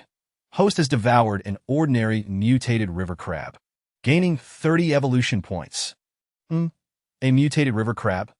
Zhou paused, quickly peering down to the bottom of the accumulated water. To his astonishment, a large swarm of river crabs had crawled up from the river, densely populating the bottom of the water. Goodness, this is like a feast delivered right to my door. Zhou could not help but feel overjoyed. Chapter 22. The ferocious caiman catfish gazing at the multitude of mutated river crabs. Zhou felt immense joy, for these crabs would yield far more evolution points than the small fish and shrimp. Come forth, my treasures. It is your fortune to become my sustenance. Zhou opened his mouth wide and began to devour voraciously. Ding. Host has devoured an ordinary mutated river crab, gaining 30 evolution points. Ding. After consuming around 50 mutated river crabs, he paused to check his evolution points. Opening his data panel, he smiled with satisfaction. Not bad. My evolution points have reached 4,532. 5,000. I am on the brink of evolving. Zhou felt elated upon reviewing his data. Thus, he resolved to persist in his efforts, continuing to devour the mutated river crabs to swiftly meet the evolution requirements. However, at that moment, he noticed the mutated river crabs had begun to surround him, raising their sharp pincers in his direction. Well, they seemed to be resisting. Zhou was taken aback, reminiscent of a comical scene where a giant elephant is besieged by ants. After all, these river crabs were far too small. Although mutated, they were hardly formidable. Hey, you better think twice. Attacking me is merely inviting trouble, Zhou remarked, lowering his gaze to the crabs scattered across the ground. However, the crabs comprehended not a word of his speech that in an instant, one of the crabs snapped its pincers towards him. Snap. The pincers clamped down on his stalk, inflicting no harm whatsoever. Haha. I told you. You are no match for me. Seeing that his body remained unscathed, Zhou couldn't help but burst into laughter. The ant tries to shake the tree, brave but futile. You overestimate yourselves. Come to me. In the next moment, the first crab that launched the attack was swiftly devoured by Zhou, transforming into delightful evolution points that appeared that Zhou had discovered a rare source of amusement. Engaging in a game of attack and defense with the crabs, thoroughly enjoying himself, he played and consumed. His laughter echoed, creating an atmosphere that felt more like a paradise than an apocalyptic world. However, this idyllic scene was short-lived that a swarm of crabs seemed to sense something amiss and suddenly scattered in all directions, disappearing in the blink of an eye, moving with astonishing speed, akin to a launched torpedo. What is that? Zhou heart raced. Simultaneously, he activated his shield skill to protect himself in the next second. Something collided heavily against the shield. It was then that he discerned the nature of the intruder. A peculiar-looking large fish. Its slender body showcased athletic, fluid lines, maximizing its swimming speed. A long mouth protruded from the front, lined with rows of sharp teeth, resembling 2 serrated saws. Its tail was short yet robust, splashing water as it moved. It's the crocodile fish, Zhou exclaimed. He was familiar with this creature. It was a formidable predator, an omnivorous fish that would eat anything it could catch, showing no discernment, with its mouth full of sharp teeth.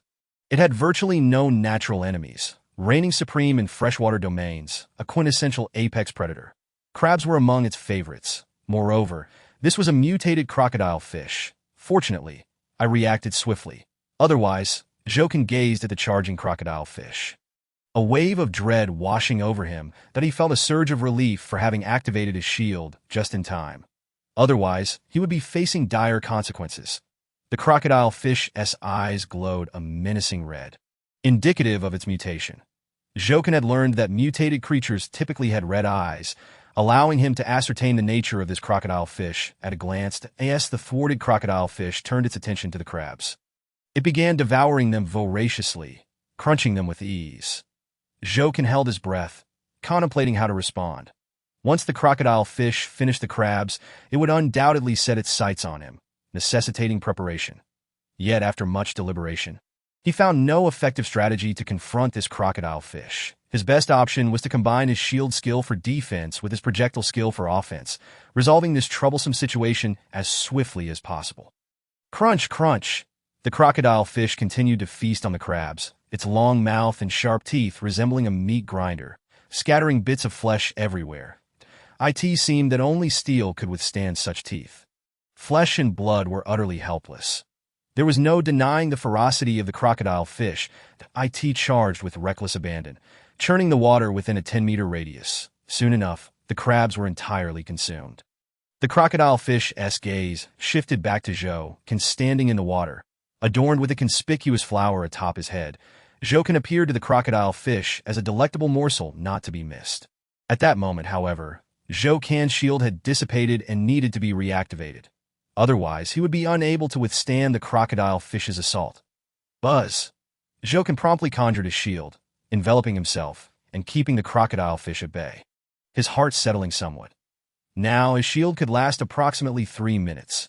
As long as the crocodile fish could not breach this defense within that time, he would remain invulnerable. Splash! The crocodile fish suddenly leaped, launching itself towards him. Bang! It crashed against the shield, leaving it unscathed, not even a mark left behind. Excellent. With this kind of defense, what do I have to fear? Jokin praised. The crocodile fish, undeterred, charged again. This time, the shield trembled slightly.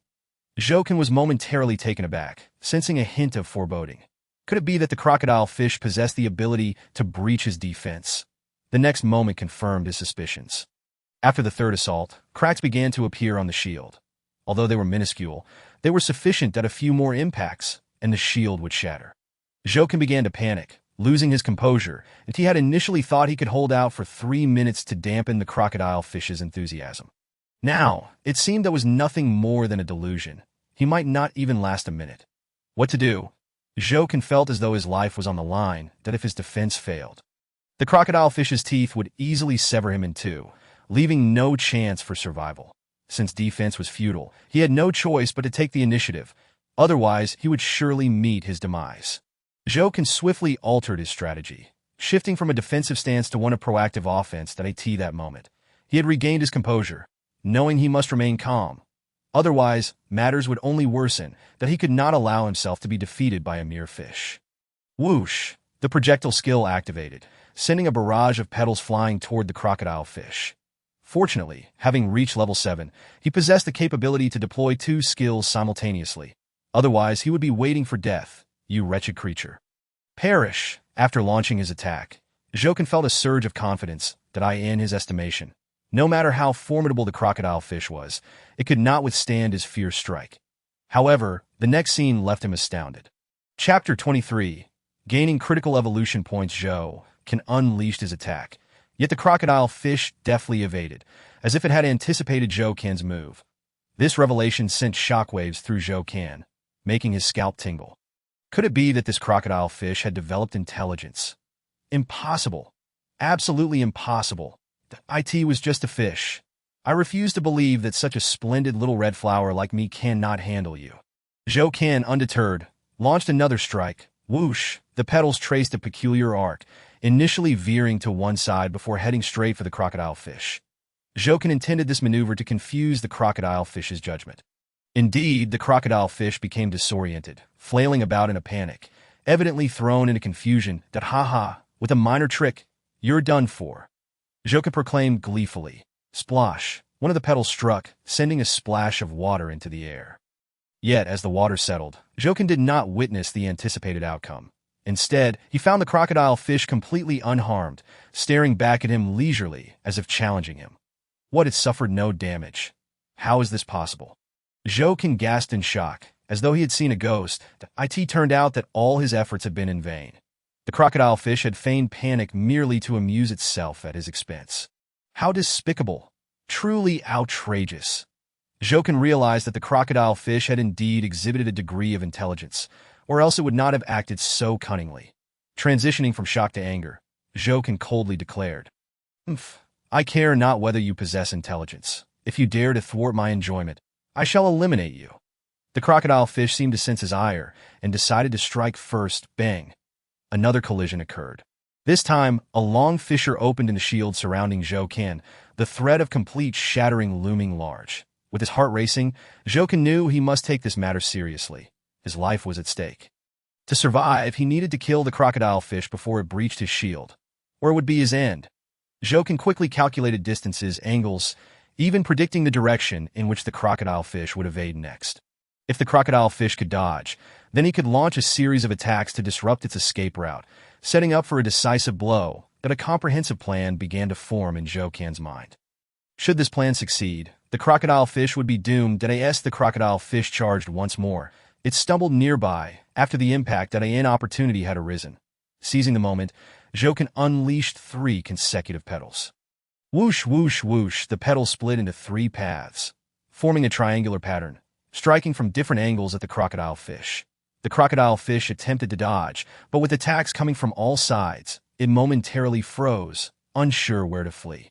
In its moment of confusion, the 3 petals converged. One struck the crocodile fish's back, instantly dislodging several scales and revealing raw flesh. The crocodile fish, in pain and startled, lost its composure, darting in a frenzy to evade the remaining petals. Zhou felt a surge of joy. He immediately fired another shot. Splosh! This one penetrated the crocodile fish's head, sending blood spraying as it succumbed, slowly sinking to the bottom. Ha! I've finally killed you. Come to me. Overwhelmed with joy, Zhou quickly pulled the crocodile fish's corpse closer, preparing to devour it. Ding! Host has absorbed an ordinary mutated crocodile fish, gaining 500 evolution points. Upon hearing the system's prompt, Zhou nearly leapt for joy. What on earth? This reward is astonishing. A full 500 points. Am I hearing things? Zhou exclaimed, excitedly patting the leaves, struggling to believe his good fortune. After all, the things he had previously consumed had barely exceeded 300 points. Yet this single alligator gar bestowed upon him a staggering 500 points. It was nothing short of a critical hit, and how could he not feel exhilarated, having exerted such great effort to slay the alligator gar? Receiving such a substantial amount of evolution points was indeed worthwhile. Once Zhou regained his composure, he murmured, "Fortune favors the bold." It proves to be true that if that's the case, I wouldn't mind encountering a few more of these. Indeed, if he were to come across several more alligator gars, he would be utterly delighted, as they offered an abundance of rewards. Who could possibly resist such temptation? Ding! The host has met the evolution criteria. Would you like to evolve immediately? Another invigorating voice resonated, in what felt like a dream. Zhou made his choice. Evolution! Boom! A surge of power descended from the void, rushing towards Zhou's body like a colossal dragon, swirling within him for a total of 81 cycles, body tempering and spirit refining, washing away sinews and marrow. Time became irrelevant as he underwent evolution. Upon its conclusion, Zhou felt a wave of lightness and bliss wash over him, as if he were floating on a cloud, ready to ascend to the heavens. Ding! Congratulations! The host has successfully advanced to level 8. A random skill treasure chest has been awarded. Would you like to open it immediately? Zhou was momentarily stunned, then filled with joy. He could draw from the skill treasure chest once more. How wonderful! Finally, he had awaited this moment. Open it! Zhou exclaimed with excitement, after a brief silence. The system's voice echoed again. Ding! Congratulations! The host has obtained a white skill treasure chest. Please check and learn it at your leisure. Ah, another white skill treasure chest. Zhou felt a twinge of disappointment. White or not, the last time he had drawn a white skill treasure chest, he had acquired a shooting skill that proved quite useful. Perhaps this time, he could also obtain a formidable skill. He summoned the skill treasure chest and clicked to open it. Whoosh! A beam of white light burst forth as the skill treasure chest slowly opened that a scroll of skill book flew out. Learn. Jokin immediately initiated the learning process. Ding! Congratulations, the host has learned the skill communication. Communication. By acquiring the skill, one can engage in seamless dialogue with all beings and entities upon seeing this skill. Jokin excitedly exclaimed, "Wow, what an excellent skill. It's perfectly tailored for me. With this skill, I can communicate with the various beings around me. It will surely be a marvelous experience." Without delay, he began to test it out. His first target was the large tree that had fallen not far away. "Hey tree, are you still alive?" Jokin shouted at the tree. "Who is speaking to me?" The tree's feeble voice resonated clearly in Jokin's ears. "Haha, I can indeed communicate. This is fantastic. Little red daisy, are you that beautiful little red flower? How can you talk to me?" The tree expressed its astonishment. "Haha, it's a new skill I just learned. Impressive, right?" Jokin replied with a hint of pride. Very good, little red daisy. Your potential is limitless. You must take good care of yourself that I, however, am nearing my end." The tree's voice was filled with profound sorrow. Jokin felt a pang of compassion and promptly responded. "You will not die. I will find a way to save you. Save me? Huh. Don't waste your efforts. It will be futile. I am all too aware of my situation." The tree sighed, a bitter smile on its face. Having lost all hope. Chapter 24. A new use for resilience. Dear tree, please do not be so pessimistic. At least you are still alive. You must fight for a glimmer of hope.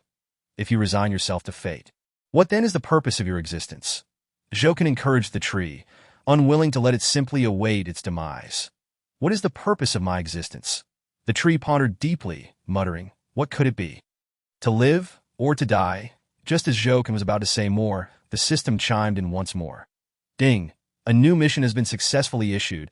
Devour 100 ordinary mutated beasts. Reward: 1 mysterious treasure chest.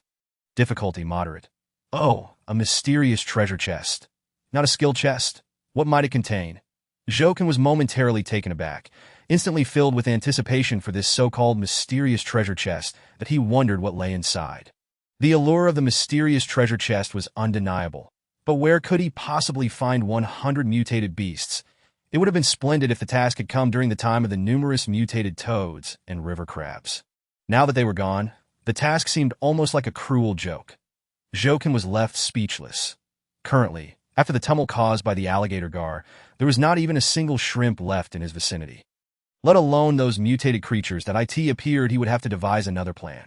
His gaze shifted towards Huanglongpu, contemplating that the river likely harbored numerous mutated fish, and if he could lure them over, the problem would be resolved. The key was how to attract them. Jokin pondered, feeling a headache coming on, as he had no good ideas. Forget it. For now, I should check my attribute data. He promptly opened his character panel, and the screen flickered with light. Host: Jokin. Form: Little Red Daisy. Level: 8. Height: 52 cm. Combat power: 30. Resilience: 40. Skills: Shooting, Shield, Communication. Mission: Devour 100 ordinary mutated beasts. Reward: 1 mysterious treasure chest. Difficulty: moderate. Treasure chest: none. Evolution points: 32 6000. Wow. I've reached a height of 52 centimeters. My combat power has surpassed 30, and my resilience has also reached 40. My stats are getting better and better. I am no longer the frail little red flower I once was. However, after all this time, he only understood that combat power determined physical quality and skill strength, but what did resilience determine? It seemed to have yet to manifest any particular significance. Was it perhaps to make him more resistant to damage? Jokin stared at the resilience data, lost in thought. Wait, I think I might be starting to grasp something. Suddenly, a thought struck him as he looked at his roots submerged underwater. Logically, he had been soaked for nearly a day and a night. His roots should be beginning to rot. Yet, they remained robust and intact. Likely related to his resilience. So, the stronger my resilience, the less damage I can endure. As far as he knew, he had solid resistance to water. He wondered if he could withstand other elements as well. Jokin felt as if he had discovered something remarkable and was elated. He could envision that if one day his resilience reached a certain height, he could remain submerged in water without perishing. Henceforth, he need not fear heavy rain. Haha, splendid. Jokin couldn't help but laugh aloud. I've figured it out. At that moment, the large tree suddenly called out. Jokin was startled and asked Tree, "What have you figured out?" "No need to make such a fuss. I've realized the purpose of my existence," the tree replied. "The purpose of my existence is to prove that I once existed." "Very good. Understanding this indicates you possess profound thoughts," Jokin praised. "Thus, you must live. Only by living can you prove your existence in this world." "Yes, I want to live. So, Little Red Daisy, please do whatever it takes to save me." The tree's desire to survive surged, abandoning its previous negativity. "All right, hold on a little longer. I will think of a way," Jokin assured. "Right now, we must wait for the water to recede. Otherwise, the soil will remain too soft, and you will continue to topple over." "All right, I can wait. I shall persist," the tree affirmed. Although Jokin spoke with confidence, he felt a twinge of worry within, as he currently had no means to save the tree. His earlier words had merely been impulsive bravado. However, since he had spoken it, he felt compelled to act that a promise made must be kept as sunlight beamed down. The water on the ground had significantly diminished. However, upon inspection, there remained about a foot of depth to evaporate, likely taking until evening to completely disappear. Yet, this was beyond his control. He could only wait. Jokin offered further words of encouragement to the tree to remain patient and calm, with the water still present. Jokin planned to consume more fish and shrimp. The stronger he became, the better his chances of saving the tree. Suddenly, nearby, a small carp leapt from the water and splashed back down. Jokin's heart leapt with joy. Finally, a fish was approaching.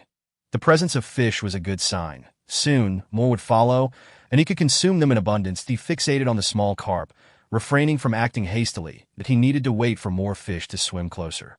Before long, indeed, a school of fish appeared and gradually approached him. "Come here, my little treasures."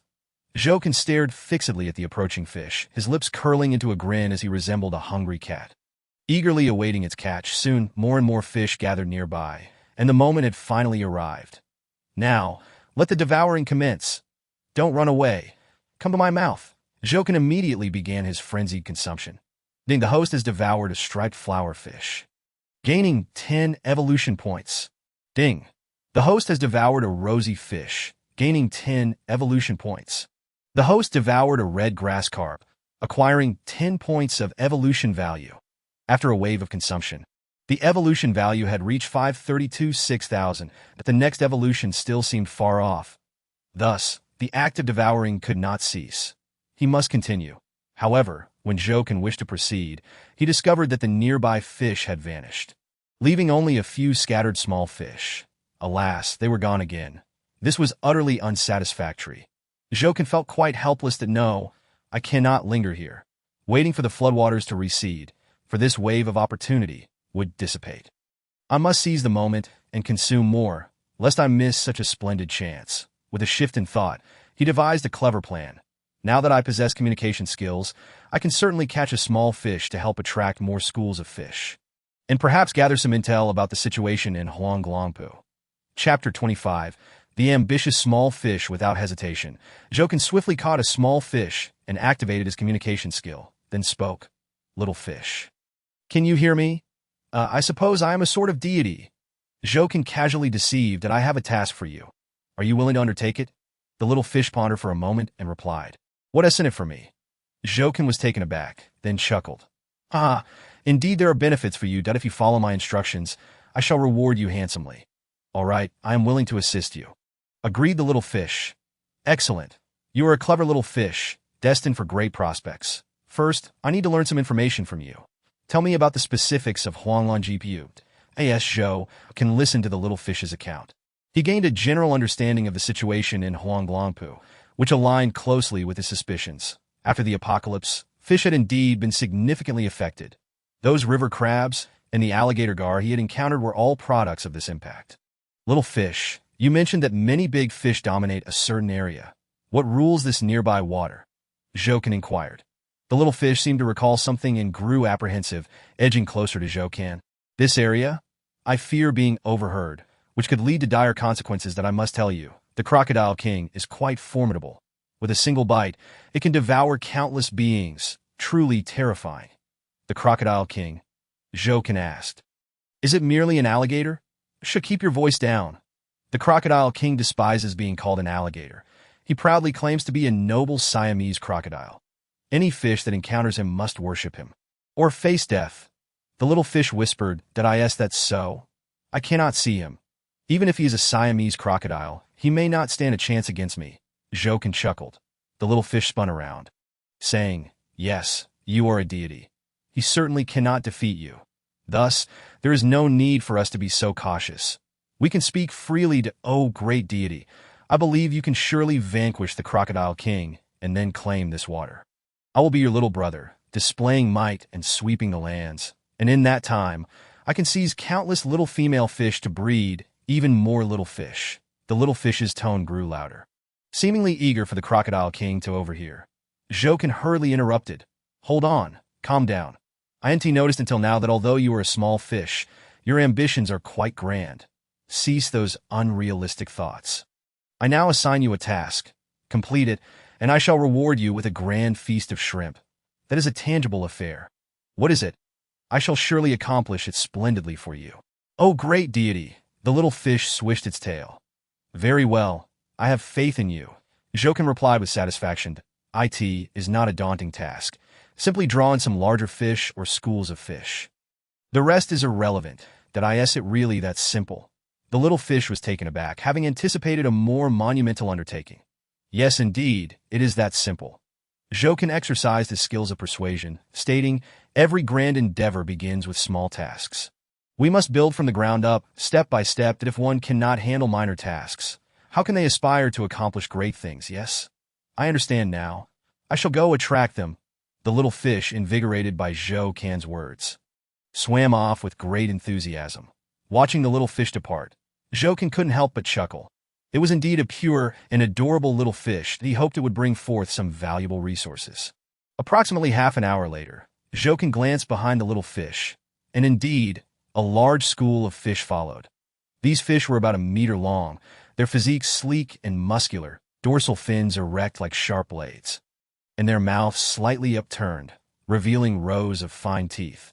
Their tails lashed powerfully, creating bubbles and splashes, swimming at a speed that threatened to devour the small fish desperately fleeing ahead. Good heavens, it has attracted such a large group of bass.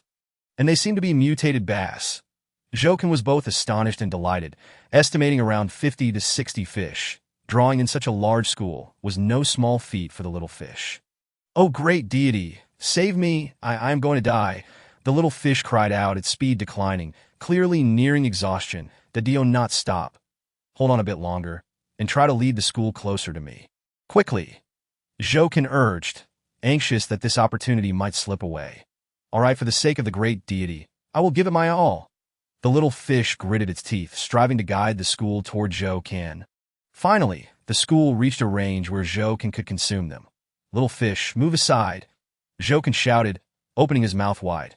The little fish swiftly dodged, exposing the school to Jokin devour. Ding, the host devoured a mutated bass, gaining 60 points of evolution value. Ding, the host devoured a mutated bass, gaining 60 points of evolution value. Ding, the host devoured a mutated bass, gaining 60 points of evolution value. With each bite of a mutated bass, his evolution value surged rapidly. Jokin was overjoyed, relishing the delightful sensation of indulgence. After consuming the last mutated base, his evolution value reached 4,132 6,000, leaving him merely 2,000 points shy of evolution.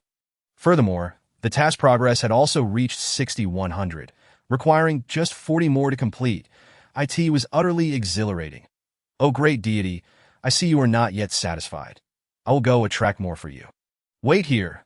The little fish, seemingly enamored with the thrill, had already forgotten its previous peril and promptly turned to swim back into Huanglama. Jokin intended to offer a few words of caution, urging the little fish to act carefully, but before he could utter a sound, the little fish had vanished from sight. Well, this is undoubtedly an employee the boss would admire, perfectly suited for the 996 work culture. Eagerly volunteering for overtime, a rare find indeed. Jokin mused with amusement. Very well, I shall wait here and see what further treasures it brings me. Chapter 26. The noble Siamese crocodile could it be that the little fish encounter misfortune? Zhou gazed intently toward Huang Glongpu, yearning for the return of the little fish. One could only say the little fish had drawn the short straw this time. Nonetheless, he still hoped for its survival. Suddenly, a splash erupted not far away as a wild duck emerged from the water, clutching a small carp in its beak. With a tilt of its head, the carp vanished into the duck's gullet. The wild duck, noticing Zhou standing in the shallow waters, appeared somewhat curious, cautiously observing him for a moment before paddling closer. Goodness, this wild duck wouldn't dare to ruin my beautiful flowers. Would it? Zhou felt a surge of anxiety, flapping the leaves in an attempt to scare off the approaching duck. Hey, don't come any closer. There is nothing of interest here, nor is there anything good to eat. Go catch some fish instead. Look, there are plenty of plump fish and shrimp over there. As the wild duck drew nearer, Zhou could no longer restrain himself and shouted. The wild duck paused momentarily, then continued its advance, ignoring Zhou's warning. A stubborn duck, is it? Very well, come forth. Should you approach, I shall devour you. Zhou bared his teeth in a threatening manner. Suddenly, a massive shadow leaped from beneath the water, sending countless sparkling droplets flying. It soared directly beneath the wild duck. In the next instant, a cavernous maw opened, instantly swallowing the duck whole. A few fallen feathers drifted atop the water, carried along by the current. What is this? Zhou gaped in astonishment. It was a crocodile, a colossal beast measuring 3 meters in length. That wild duck had been consumed in a single gulp by this crocodile. The sudden appearance of the crocodile startled Zhou so much that he failed to notice when it had approached. Was this the Crocodile King, the Siamese crocodile the little fish had spoken of? Oh great deity, am I not impressive? I have lured the Crocodile King to you. At that moment, the little fish emerged from a corner, seeking praise from Zhou. Oh great deity, hurry and commend me, praise me. However, the Crocodile King had already lunged towards the little fish. With a gaping maw, the little fish became a meal for the Crocodile King, instantly torn to shreds. Little fish, Zhou exclaimed in shock, having not even a moment to attempt a rescue, that he could only watch helplessly as little fish met its demise in the jaws of the Crocodile King. Damn it, you dare to consume even my little brother. Today I shall not rest until I settle this score with you, wretched crocodile. Zhou glared at the Crocodile King, his anger palpable. So it was you, this despicable little red chrysanthemum, who lured me here. Truly detestable. How dare you shout at me now? It's utterly outrageous. The Crocodile King's voice resonated in Zhou's mind, exploding like thunder and rattling his very spirit. Moreover, allow me to correct you. I am the noble Siamese crocodile, the ruler of these waters, the great Crocodile King. Upon encountering me, you ought to pay your respects. The Crocodile King continued, to hell with your respect. In a fit of rage, Zhou launched his attack. A flurry of petals shot towards the Crocodile King's forehead, declaring, You should be the one to perish. You pitiful little red chrysanthemum. The Crocodile King abruptly swung its tail, effortlessly deflecting Zhou's powerful strike. The petals shattered into fragments, while the Crocodile King's tail remained unscathed. Zhou's heart sank. It was evident that the Crocodile King had reached an elite level of power, indeed formidable. He had encountered elite mutated beasts before, yet none compared to the ferocity of the Crocodile King. It seemed that vanquishing this creature would not be an easy feat. A direct confrontation was futile. He would need to outsmart it. Zhou's mind raced as he contemplated his options. He knew that crocodiles possessed formidable defenses. Their tough skin made them exceedingly difficult to injure. However, they did have weaknesses, namely, their underbelly and eyes. If he could strike these vulnerable spots, victory would be within reach. The underbelly was difficult to attack, but the eyes were exposed and presented a singular opportunity for triumph. Thus, he resolved to focus his efforts on blinding the Crocodile King, which would drastically diminish its combat prowess. With a clear target in mind, Zhou launched another assault, this time aiming directly for the Crocodile King's eyes. Yet the Crocodile King seemed keenly aware of his intentions, evading every attempt with remarkable precision, leaving Zhou no opportunity to strike. Gradually, frustration began to seep into Zhou's resolve that if this continued, he would surely exhaust himself. It's my turn now. The Crocodile King bellowed with laughter, its massive body crashing towards Zhou like a mountain. Zhou quickly raised his shield, a radiant barrier enveloping him. Bang! The Crocodile King collided with the barrier, failing to inflict any harm upon Zhou Can. Hey, I never expected a mere little red chrysanthemum to possess such capabilities. I have underestimated you. The Crocodile King observed Zhou Can, astonished, yet his determination only intensified. It slowly opened its massive jaws, proclaiming, "Let us see whether your shield is mightier than my teeth." With that, the Crocodile King lunged forward, its teeth gleaming like knives, a deadly glint in its eyes. The sound of its teeth scraping against Zhou Can's barrier echoed sharply. In the next moment, the barrier was riddled with cracks, spreading like a spider's web. At this rate, it would not be long before Zhou Can's shield shattered completely, leaving him exposed to the Crocodile King's onslaught. Destined to become a pitiful meal to ha. Little red chrysanthemum, your shield seems rather ineffective. Soon I shall tear your body apart and bring you excruciating pain. Come on, give it another go. The Crocodile King cackled maniacally, its arrogance reaching new heights. Zhou Can, now frantic with the impending threat of death, realized he needed to alter his strategy. He could not perish here, in a moment of desperation. Zhou Can's gaze fell upon a nearby tree. He called out urgently, "Hey, great tree, I need your assistance. While I attack, distract the Crocodile King, so that I may find an opportunity to finish it off." "Very well. I shall seize the moment." The tree did not hesitate, readily agreeing to lend its aid. With the tree's assistance, the opportunity for a comeback emerged. The tree began launching branches at the Crocodile King, creating diversions. Soon, the Crocodile King found itself unable to focus on two fronts. Zhou Can recognized this as the moment to strike with all his might, that he concentrated all his energy into a single petal and launched it with fervor, slicing through the air with a brilliant flash. As if a sonic boom erupted in the void, sending waves of energy rippling outward.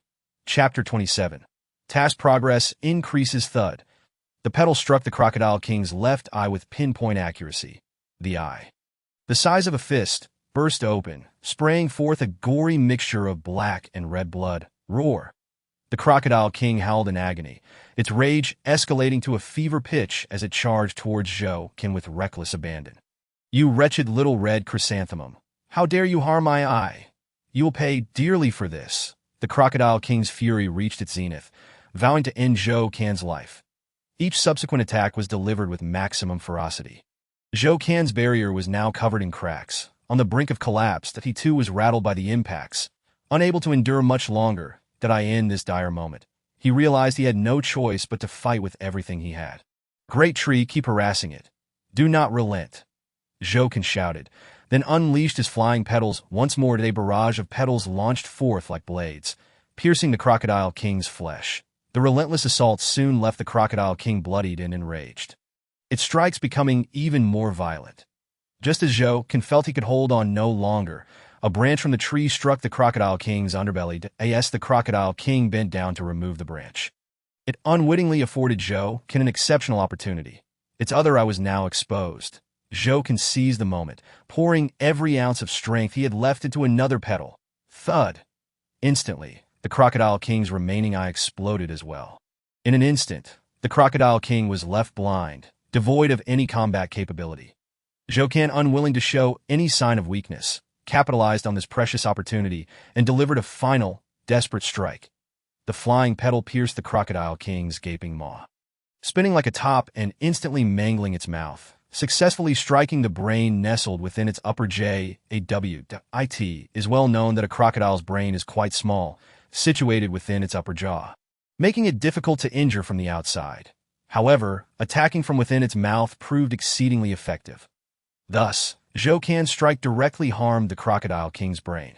With its brain injured, the Crocodile King slumped into the murky water, seemingly devoid of strength, thrashing its tail weakly, unable to mount any further offense. My apologies, Crocodile King, but you were destined to be nourishment on my path of growth. Zhou Can wasted no time, swiftly opening his mouth wide to consume the defeated beast. "Devour, little red chrysanthemum. Do not kill me. I will submit to you." In its final moments, the Crocodile King pleaded for mercy. Yet it was too late. The Crocodile King's body rapidly withered beneath Zhou Can's iron jaws, leaving behind nothing but a thin layer of skin. "Such a pity, but your pleas for mercy come too late." Rest in peace, self-proclaimed noble crocodile king. Jokin shook his head in reflection. Ding. Host has devoured an elite mutated Siamese crocodile, gaining 2,000 evolution points. 2,000 points? Jokin was taken aback that so many. Truly, the elite mutated Siamese crocodile, known as the Crocodile King, rewards richly. Incredible, with such a bounty of evolution points, it seems I may be able to evolve once more. Jokin mused. Indeed, as if summoned by his thoughts, the next system notification followed swiftly. Ding! Host has met the evolution criteria. Would you like to evolve immediately? Jokin was overjoyed and promptly chose to evolve. 10 minutes later, the evolution concluded that he could feel his strength considerably enhanced and his senses sharpened, granting him keen awareness of his surroundings. Should anything approach stealthily, he would be the first to notice, no longer hindered by blind spots. This transformation was precisely what he needed. Jokin felt elated, since becoming a little red chrysanthemum. Although he possessed eyes that could hide beneath his petals, he could only see directly ahead, with no awareness of what lay to the sides or behind him. This often proved to be quite inconvenient, sometimes even leaving him oblivious to lurking dangers. Now, with this newfound ability, he could avoid many potential crises in the future. Ding! Congratulations, host, on reaching level 9. At that moment, another system notification chimed that he hurriedly checked his character panel. Host, Jokin, form, Little Red Chrysanthemum, level 9, height, 60 cm, combat power, 40, resistance, 50, skills, flying petals, shield communication, tasks, devour 100 ordinary mutated beasts. Reward, 1 mysterious treasure chest, difficulty, medium, task progress, 61-100, treasure chest, none, evolution points, 1326000. Jokin was immensely satisfied with his progress. He was nearing level 10 that he wondered if there would be any surprises.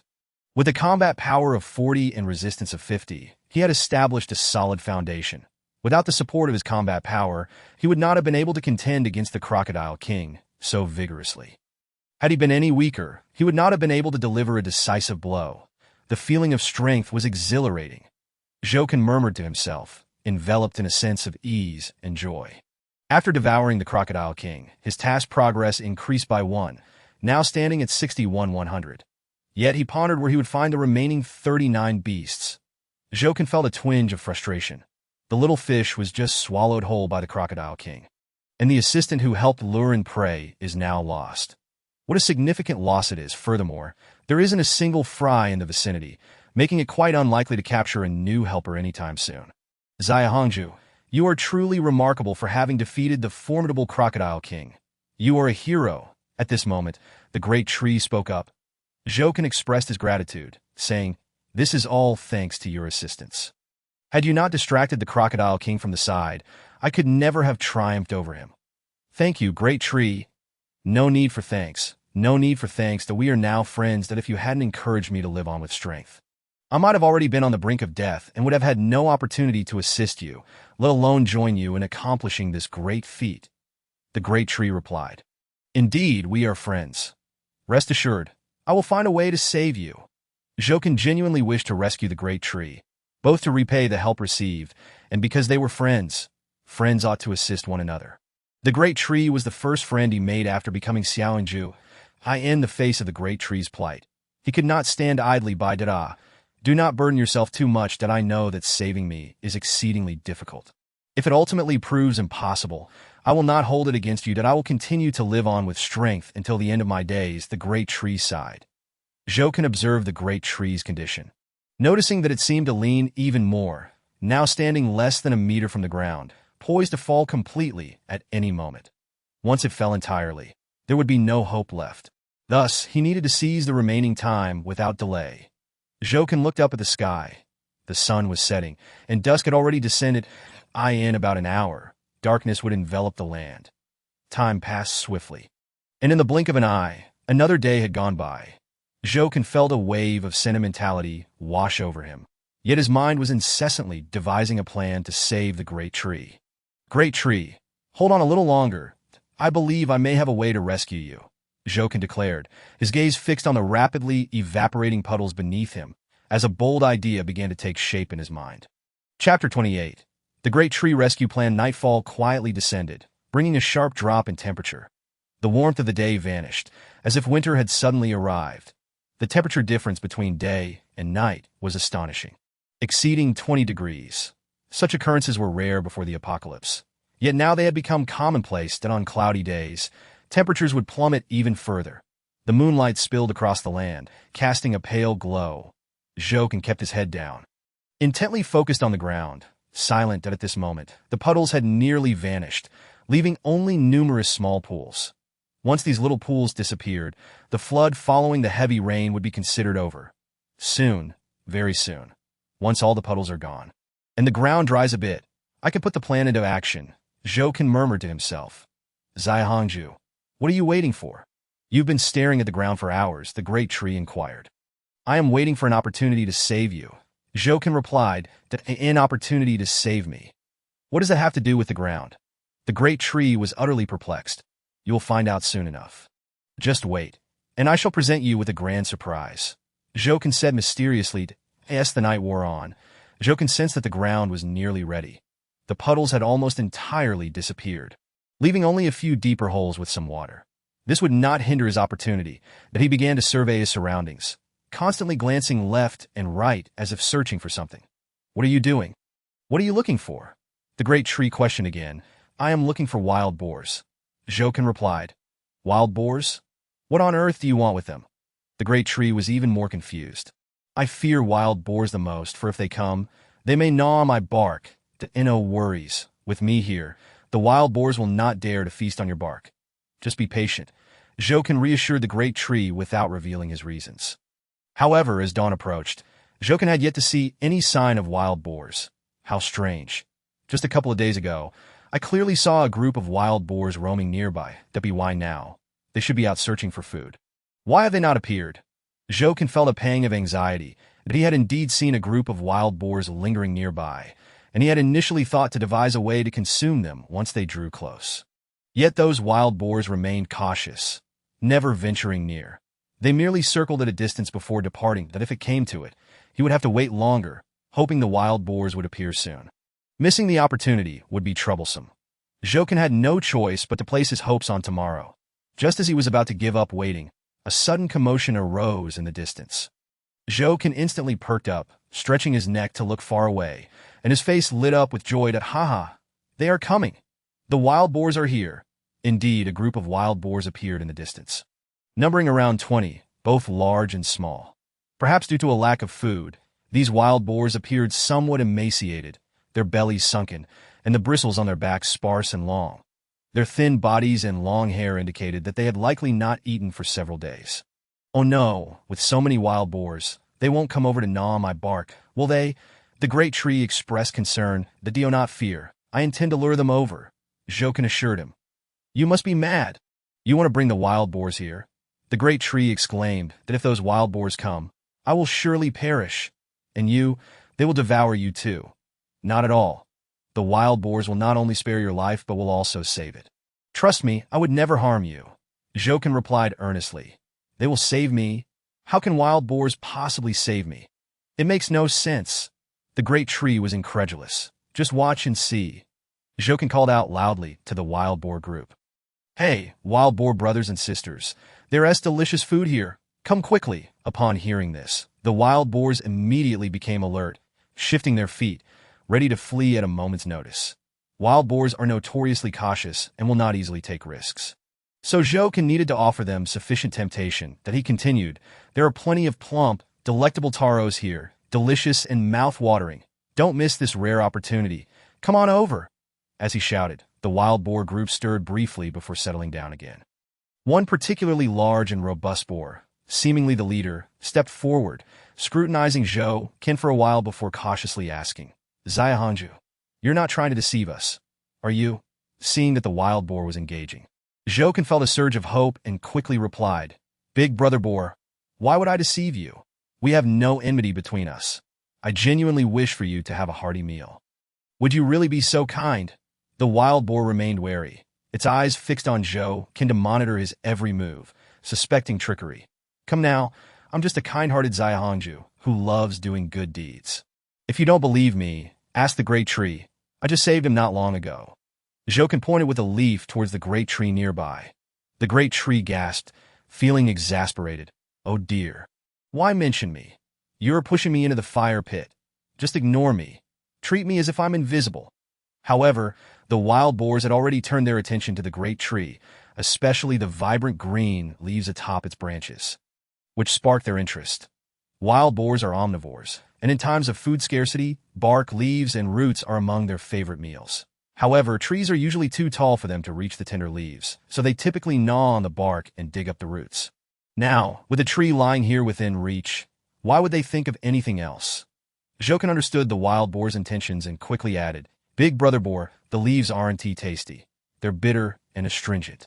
Far inferior to the taros. I see you have some piglets. They should eat something good. Can you bear to let the piglets suffer from malnutrition? Then I could just eat this little Xiaohangju. It should taste quite good. The wild boar shifted its gaze towards Jokin. Jokin was taken aback, but quickly composed himself, replying, Big brother boar, you jest. I'm so small that I wouldn't even serve to fill your teeth. Moreover, consuming me would tarnish your mighty image. Humph, we are starving right now and need something to eat, but we don't care about nutrition. It all goes into the belly and comes out again. The wild boar responded nonchalantly. That's not how it should be. If there is something delicious, why eat something unpleasant? We should take a longer view. Not only do I know where sweet taros can be found, but I also know where honey is located. Both are delightful treats. Jokin continued to entice them. Upon hearing about the honey, the wild boar's eyes lit up, finally intrigued. Xiaohangju, you better not be deceiving me. If you dare to trick me, I will swallow you whole. I would never deceive you. Besides, with your intelligence, how could a mere Xiaohangju fool you? Furthermore, you've never heard of a Xiaohangju deceiving a wild boar. Have you? Jokin humbly downplayed himself while elevating the wild boar's status, successfully bewildering the wild boar. You make a valid point. I doubt you would dare to deceive us. Now, tell me, where are the taros? Where is the honey?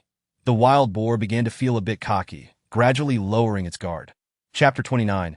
Rising again, Big brother boar. If you want to enjoy delicious food, no problem at all. It is certainly available, but first, you must agree to one condition of mine. Jokin, seizing the opportunity after casting aside his chips, boldly proposed conditions. Conditions? Xiaohangju, do you wish for your own demise? How dare you suggest terms to me? Oof. Do you believe I want to devour you right now? The wild boar's fury ignited, its tusks gleaming ominously. Of course I believe you.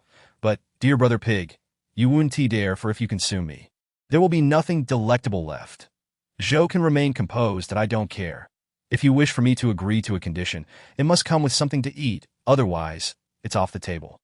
The wild boar was no fool, refusing to engage in a losing bargain. Jokin had anticipated this, realizing that he must offer tangible benefits. Brother pig, if I provide you with a grand feast right now, you want to renege on your promise, will you?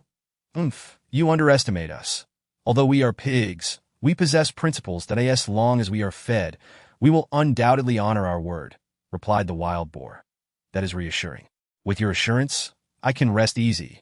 Jokin gestured with a leaf to the left, saying, 30 meters from here, beneath the ground lies a vast expanse of mature taro. You need only dig through the soil to uncover it. Is it truly bare there, with taro hidden below? You're not trying to deceive us, are you? The wild boar glanced into the distance, puzzled. How could I dare? Jokin replied, if you doubt me, simply go and dig a few times. You'll soon discover the truth. Jokin was exceptionally confident, knowing for certain that taro thrived there. He had observed it days prior, noting the abundance of taro plants, obscured by withered foliage and the recent heavy rains, rendering them invisible from the surface. Initially, he hadn't paid it much mind, but today it proved fortuitous, a repurposing of resources. Otherwise, those taros, buried beneath the earth, would likely rot after the downpour. Better to let the wild boars feast upon them. That makes sense. I shall investigate. The wild boar promptly trotted over, using its agile and powerful snout to root about, soon revealing several large, round taros that there truly are taros, fragrant and delectable. Everyone, come and feast. The wild boar, elated by the discovery, eagerly summoned its companions to indulge. After a hearty feast, the herd felt immense satisfaction. Brother Pig truly keeps his promises. Jokin felt a surge of joy, realizing that half of his plan had come to fruition. It was not a challenging task, merely a request for assistance in propping up the great tree. Prop up the great tree? The wild boar was taken aback. Why should we bother when it has merely tilted? Because it is my friend, and I wish for it to thrive. Thus, it must be supported, lest it perish swiftly. Jokin candidly explained, I didn't expect you, a mere Xiao Hongju, to possess such loyalty. However, the wild boar expressed its helplessness. Even if we wished to assist, we likely couldn't lift this great tree. Could we?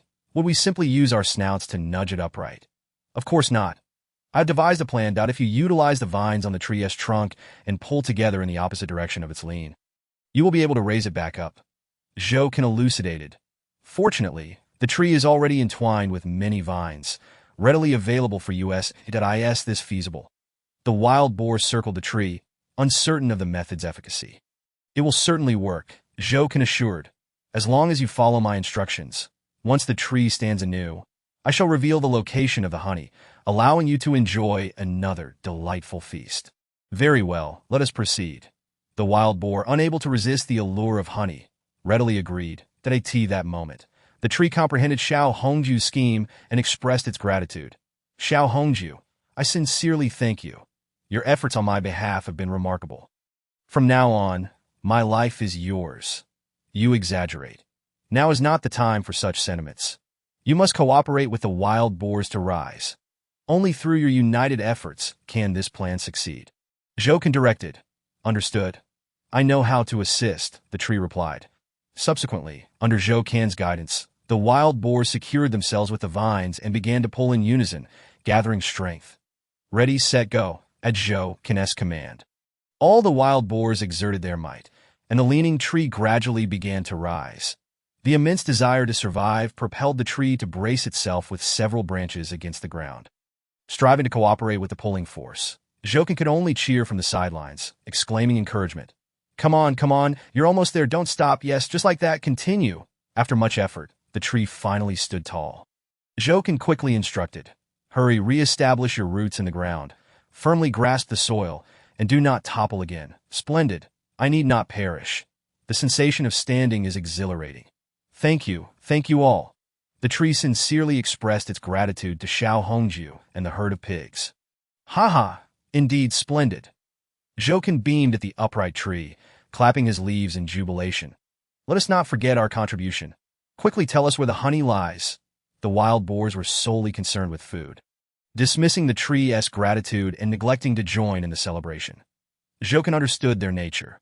After all, it was all for sustenance that he pointed towards the extended grove along the embankment, saying, The honey is located in that grove over there. A few days ago, I observed swarms of bees congregating there, so there must be a hive. Once you find the hive, naturally, you shall enjoy the honey. Upon hearing this, the wild boars dashed toward the grove, disappearing into the thicket in the blink of an eye. They truly are a gluttonous bunch. Jokin chuckled in disbelief. Xiao Hongju, is there really honey there? The tree inquired, peering into the distance. Indeed, it depends on whether they can find it. I have revealed the location, and if they fail, they cannot blame me. Jokin replied. Worrying is futile. We can only proceed step by step. The important thing is that you are now standing. Are you not? Jokin felt a sense of accomplishment, having saved the tree through his ingenuity. Everything else was secondary. Previously, it was merely awaiting death, but now standing revived him, granting him a newfound strength to speak such words. However, just then, a series of anguished cries erupted from within the grove, startling birds into flight. Following was a commotion, as if something was pursuing and clashing. Jokin was taken aback, wondering what was transpiring in the grove. Chapter 30. Encountering Terrifying Creatures. Within the grove, a sudden cacophony of wild boar cries pierced the air, accompanied by the sounds of pursuit and collision. Trees snapped and fell amidst the thickening dust, transforming the already dense forest into an impenetrable shroud. Jokin gazed from afar, contemplating myriad possibilities. Could the wild boars be under attack from a swarm of bees? Yet it didn't seem likely. For even the fiercest swarm could not create such an uproar. Could it be that a formidable beast lurked within the grove? As this thought crossed his mind, Jokin suddenly recalled a possibility. Could it be that creature? At that moment, the tree seemed to have a realization, exclaiming, "Could it be that enormous snake we encountered last time, lying in wait in the grove and attacking the wild boars upon discovery? We are thinking along the same lines. I too suspect it is that giant snake." Jokin remarked, "If it truly is that serpent, then those wild boars are essentially walking to their doom." Which would mean Jokin indirectly led them to their demise. Yet, with no visibility into the Grove-esque situation, no one could ascertain what transpired within. They could only hope that the wild boars would emerge unscathed. However, as they waited, not a single wild boar appeared. The grove fell silent, the cries and sounds of pursuit fading into nothingness. Jokin sighed in disappointment. "Alas, I'm sorry, Brother Pig and Sister Pig. It is your fate, and I cannot be blamed. Xiao Hongju, do not blame yourself. You had no way of knowing there would be danger within. It was not intentional," the tree comforted. Ultimately, it was their insatiable greed that led them here. Having eaten the taro, they still desired honey. Had they not been so gluttonous, they might not have met this fate that I understand. I should not speak thus, for they have saved me, but I am helpless. Let us not dwell on this. What is done, and words are futile. Jokin shifted the topic. Now that you are upright, you must frequently reinforce your roots. Do not relax, for a strong wind or heavy rain could strike at any moment. Yes, I understand, the tree replied. As they conversed, the morning sun began to rise. However, today as temperature seemed lower than yesterday's. Tiny frost flowers appeared on the still muddy ground, cracking the earth that a new day dawned. Yet it felt extraordinarily unusual. The temperature continued to drop. Jokin gazed anxiously at the distant skyscrapers, which had lost their former splendor, now shrouded in desolation. Everywhere he looked, wandering zombies were visible, with not a single living soul in sight. It seemed this city had transformed into a ghost town, leaving him to wonder how many survivors were clinging to life and how many had met a tragic end in this moment. Jokin couldn't help but sigh and lament. "Run, quick, run!" At that moment, an urgent voice echoed from the east, followed by the appearance of several figures. Jokin glanced over, instantly becoming alert. Just moments ago, he had contemplated the absence of living souls. And now they had arrived. However, these individuals appeared to be in a state of sheer terror, frantically fleeing for their lives. They were, as Jokin peered closer, he recognized them. They were none other than the group from Shanxi Tower who had passed by here a few days prior. At that time, each of them had been leading a zombie, chanting slogans invoking the blessings of the corpse god and their leader, resolutely advancing towards the mysterious ruins. Now, their return was marked by disarray and desperation.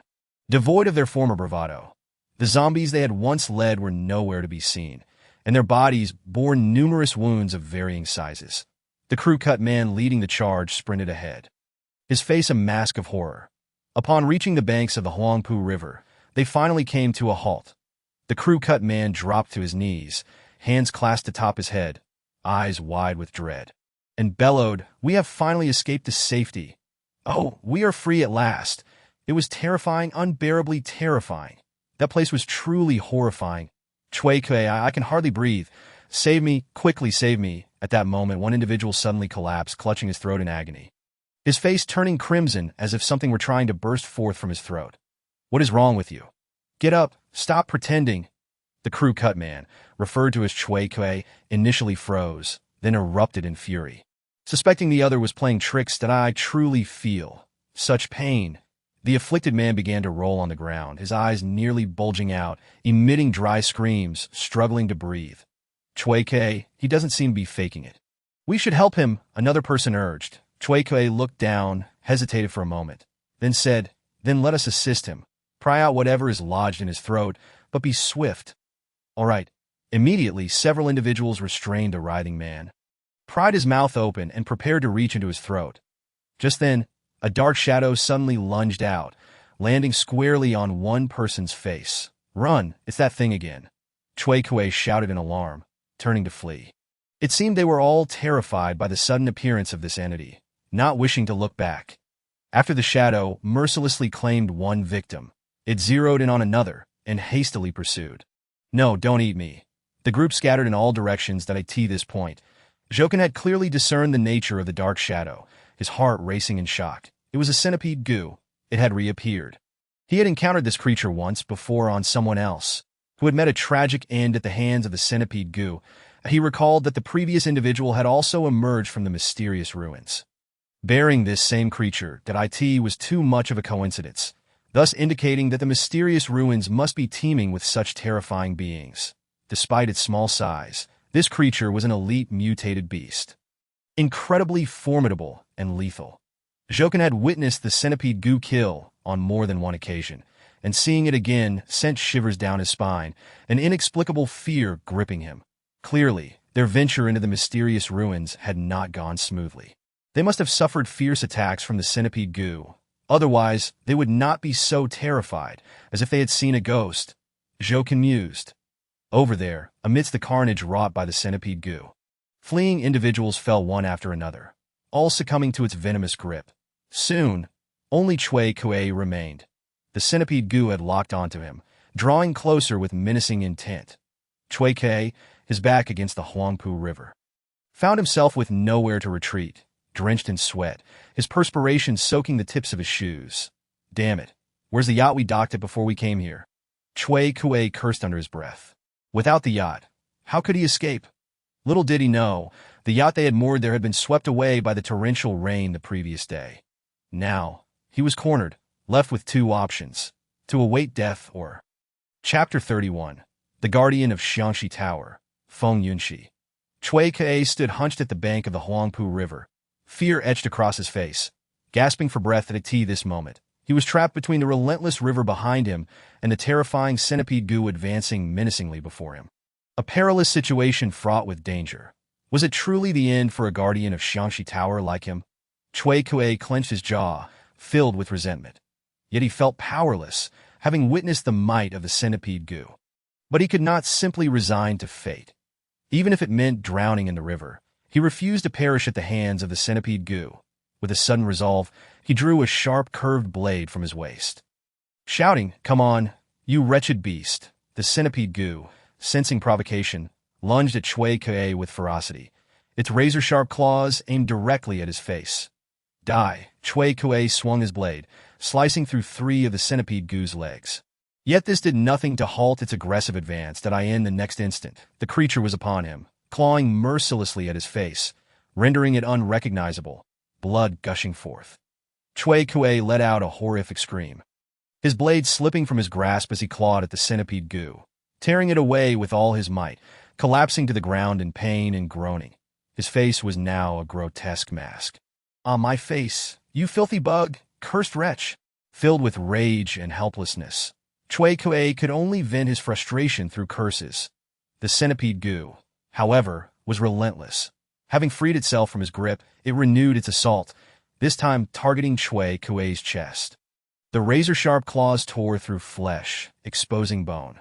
Chui Kuei screamed in agony once more, yet he remained standing, fighting against the pain. "Damn it, get away!" Chui Kuei grasped the fallen blade, plunging it into the centipede goo. Forcing it away, he quickly retrieved a vial of powder from his pocket, pouring it liberally over his wounds. A strange white smoke rose, and the bleeding wounds began to clot and heal at an astonishing rate. An eerie sight. "Ah, you think you can kill me so easily?" Chui Kuei suddenly laughed maniacally, his pain-racked face contorting further. In the distance, Jokin observed this scene with a tinge of admiration. It was undeniable that Chui Kuei was a man of grit. In such dire circumstances, he still possessed the resolve that many would find difficult to muster. Is he not afraid of death? The Shu murmured, "No, it's not that he fears not death, but rather that he sees no other option. If death is inevitable, he might as well face it with courage." Jokin replied, "Then, even death is worth it." The Shu remarked that moment. Chui Kuei struggled to rise, blade in hand, continuing to confront the centipede goo. Shouting, "Come on, beast! I'm not afraid of you." The centipede goo, unwilling to shy away from the challenge, charged forward. Chui Kuei swung his blade wildly, attempting to fend off the creature's attack. However, he was already gravely injured. His strength nearly depleted. After several rounds of defense, he could no longer hold on. When the centipede goo lunged at him once more, he slowly closed his eyes, resigned to his fate. So be it. Chui Kuei discarded the blade, fully surrendering to the inevitable. The centipede goo let out a triumphant cry, as if relishing the impending feast. Just then, in the final moment, a long black whip lashed through the air. With a swift crack, the centipede goo was sent flying, thrashing on the ground. "Chui, you must not perish here," a voice rang out. From the blinding sunlight emerged a woman, tall and poised, exuding an air of confidence. Her long hair danced in the wind, partially concealing her stunning face. Beneath her delicate neck, her curves flowed gracefully, sculpting a perfect silhouette. With a slender waist and shapely hips, her long legs stood straight. Dressed in tight, stylish leather, and sporting dynamic knee-high boots, she resembled an untamed wildcat, radiating an alluring ferocity. In her hand, she wielded a long whip, which danced as she moved, creating a flurry of whip blossoms. Should that whip strike anyone, their skull would surely burst, a guarantee of death. Upon hearing her voice, the rescued Kui's eyes flew open, his face lighting up with joy. "Feng Yunxi, you've come. Is that even a question? If I hadn't arrived in time, you would be dead by now," Feng Yunxi replied coolly. "Thank you for saving me. I will remember this favor and repay you in the future," Kui expressed gratefully. "Repay? Do I need your gratitude? You should focus on saving yourself." Feng Yunxi waved her hand dismissively. Just then, the centipede goo, relentless as ever, lunged at them once more. Seeing this, Kui shouted urgently, "Feng Yunxi, be careful. That creature is charging again." "Humph. It's merely a bug. No need for such alarm." Feng Yunxi seemed unfazed, countering with another whip strike. As the whip blossomed, the blade at its end sliced through the centipede goo's body. In the next instant, the creature was severed in two, collapsing lifelessly into a pool of blood. After a brief struggle, it lay still. "Kui, you're becoming increasingly useless. You can't even handle such a creature. How can you expect to serve the leader in the future, and how can the leader trust you with important tasks?" Feng Yunxi's cold voice pierced through Kui, each word like a dagger to his heart, leaving his face a mixture of bruised shame and humiliation. However, he was a person who valued his pride and immediately retorted, "Everyone experiences failures at times. Just recently, I endured a fierce battle, and it is entirely normal for me to end up in such a state now. As for you, there is no need for sarcastic remarks or to revel in my misfortune. I must ask, what brings you here?" "Of course, it is the host who summoned me. They feared you might fail in your task, thus dispatching me to supervise the as anticipated by the host. You indeed did not accomplish your mission. Not only did everyone you brought perish, but you yourself nearly met your end at the jaws of a creature. Should the host learn of this, I wonder if they will be infuriated," Feng Yunxi remarked languidly. Kui's expression darkened as he replied, "Feng Yunxi, I hope you can speak a few kind words on my behalf to the host. This time, I truly did my utmost. The mysterious ruins are too terrifying. They are beyond the reach of you or me. Stop right there. Just because you faltered does not imply that I will. So do not drag me into this. Your failure signifies your incompetence. If you wish for me to speak on your behalf, what can you offer in return?" Feng Yunxi's lips curled into a smirk, watching Kui with keen interest, eager to see what he would present as leverage. Chapter 32. The Red Glowing Diamond Crystal. The cold wind swept through. Kui lifted his gaze to meet the piercing stare of Feng Yunxi. Indeed, what could he offer in exchange? He had lost everything and was utterly destitute. Could he possibly trade his life? No, that was not an option. He had fought hard to survive and must continue to do so. Only by living could he seize another opportunity. Suddenly, an idea struck him, perhaps something that could sway Feng Yunxi. Gritting his teeth, Kui retrieved a red glowing diamond crystal from his pocket, resembling crystal, yet infused with a certain power. Upon closer inspection, it appeared to contain a flowing liquid within, a most peculiar and marvelous sight. Upon seeing the object Kui presented, Feng Yunxi's eyes brightened, and a fleeting expression of ecstasy crossed her face, quickly replaced by her usual demeanor. "Kui, are you truly willing to part with this for me? I have no choice. My previous error was grave. If I do not rectify it promptly, the host will impose severe consequences upon me, leaving me in dire straits with no place to bury my remains." Kui replied solemnly, "This item serves me no purpose at present. It would be better placed in your hands. I hope you can assist me, allowing me to navigate this crisis successfully. In truth, he was reluctant to part with the item, but he had no alternative. This crystal core was something he had obtained after leading a group to slay a particularly formidable zombie. Extracted from the creature's head. Only he could truly comprehend the perilous nature of that encounter. After much effort, he had secured this treasure, keeping it hidden from prying eyes. Through his meticulous research, he discovered it harbored a mysterious power, capable of greatly enhancing human strength, even positioning them at the pinnacle of a post-apocalyptic world. Word of this discovery spread, leading many to covet the item, and numerous attempts had been made to seize it. Each time, he had fought fiercely to protect it, preserving it until now. Yet now, he found himself compelled to relinquish it. The anguish of this decision weighed heavily upon him. Cui Kuei felt a surge of relief and promptly followed Feng Yunxi as they retreated into the distance. Today, that woman earlier was formidable, like a mother tiger, not to be trifled with, Zhouken remarked, observing the figures in the distance. Indeed, the whip she wields is even more fearsome, Dezhou added. What exactly is the purpose of that crystal core? Zhouken expressed curiosity regarding the crystal Cui Kuei had revealed, sensing it might yield immense benefits if consumed. Unfortunately, he had no opportunity to do so. Perhaps it was merely visually appealing, lacking any true utility. Dezhou mused, showing little concern for such matters. Zhouken fell silent, turning his gaze toward the corpses lying nearby, a sense of unease creeping into his heart while simultaneously harboring expectations. Crack! Soon, the other corpses began to stir, rising one by one that they had transformed into zombies. Yet, this was not what Zhouken desired. He sought whether any of these corpses carried a centipede worm. Consuming zombies would yield minimal evolutionary value. But devouring a centipede worm could grant as much as 200 points, a significant advantage. Regrettably, none appeared to remain. The centipede worm slain by that woman was too far for him to reach. Out of his grasp. However, just as disappointment set in, one of the zombies' heads suddenly exploded, revealing a dark shadow within. It was the ferocious centipede worm. Zhouken was instantly elated, exclaiming, "Haha, I never expected it to conceal itself for so long. Only to reveal itself now. What a cunning creature! Since it has appeared, it shall remain here, obediently serving as my sustenance." Zhouken promptly clapped his hands against the leaves, creating a sound to capture the centipede worm's attention. The creature quickly turned towards him, darting forward.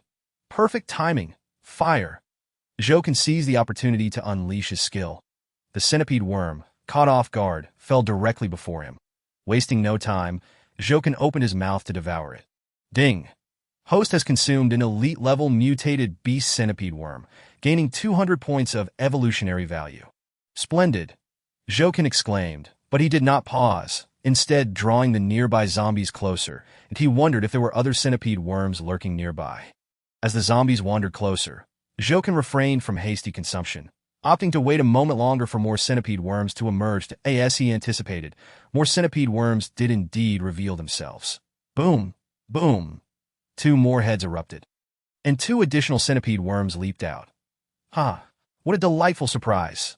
Zhouken wasted no time, repeating his previous actions, consuming each centipede worm that appeared. Ding! Host has consumed a centipede worm, gaining 200 points of evolutionary value. Ding! Host has consumed a centipede worm, gaining 200 points of evolutionary value.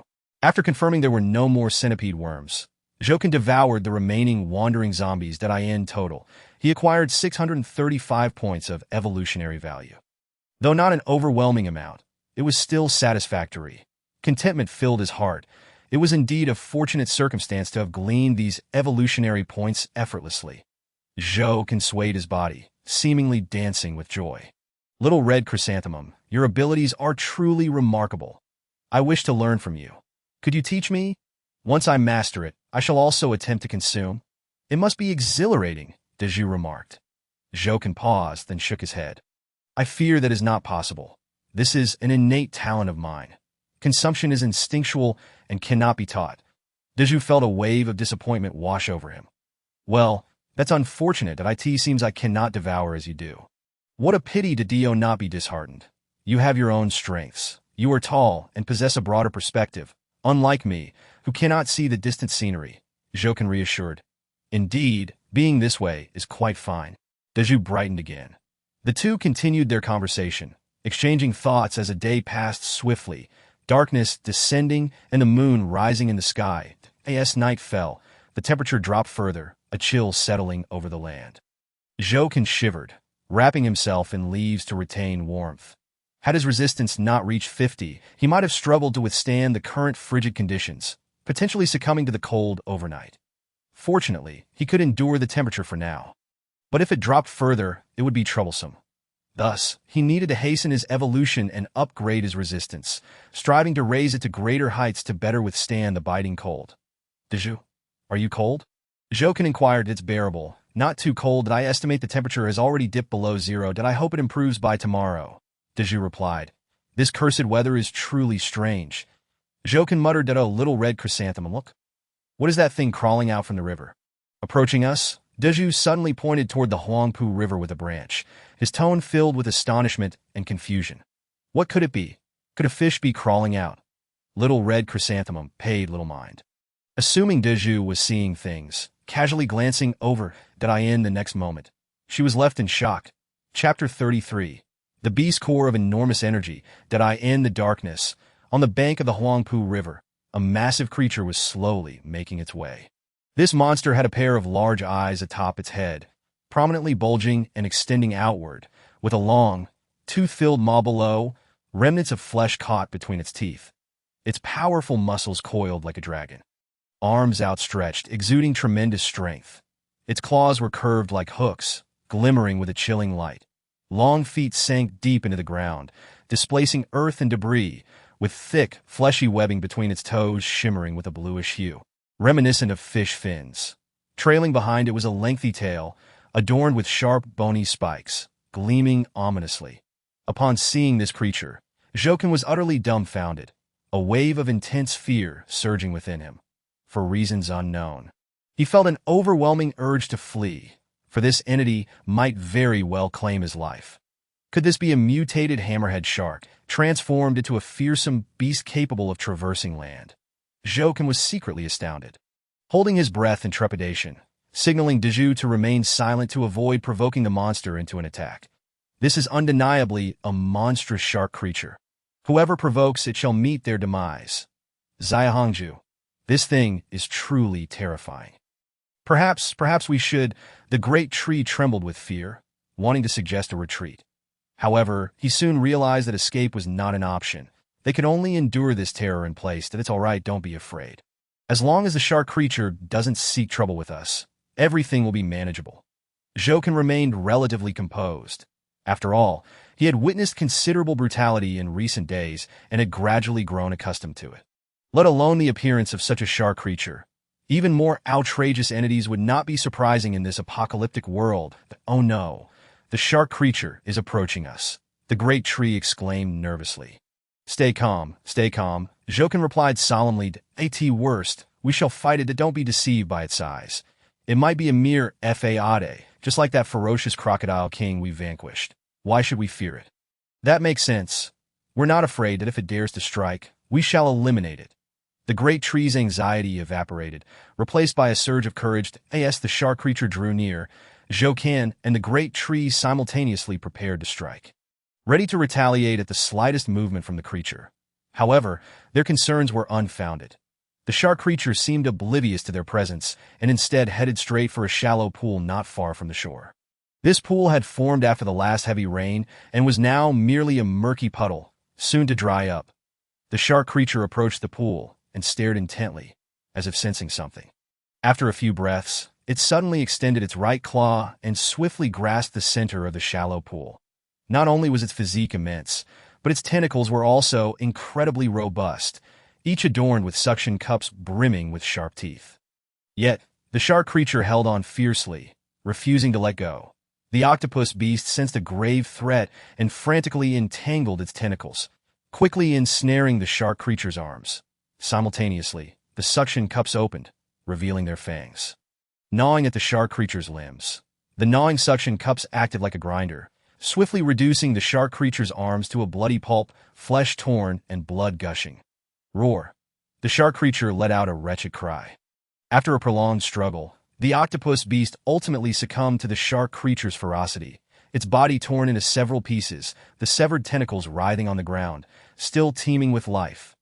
Thud. What is this? Jokin exclaimed. Startled, but upon seeing a pearl, he sighed in relief, grateful that there was no danger.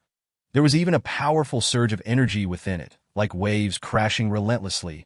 Wow, this looks quite impressive. I want to swallow it whole. Jokin licked his lips, feeling an overwhelming urge to consume it. The immense temptation was hard to resist, and after a brief hesitation, he swallowed it that moment. The shark creature noticed Jokin and charged towards him, roaring as if warning him not to swallow it. Jokin watched the approaching shark creature, but did not cease his consumption. My apologies, but this pearl belongs to me now, Jokin declared. Ding! The host has consumed a beast core, gaining 10,000 evolution points. Beast core. Found within mutated beasts, it is the essence of the mutated creature, embodying immense power. The likelihood of low-level mutated beasts producing a beast core is minimal, making it exceedingly valuable.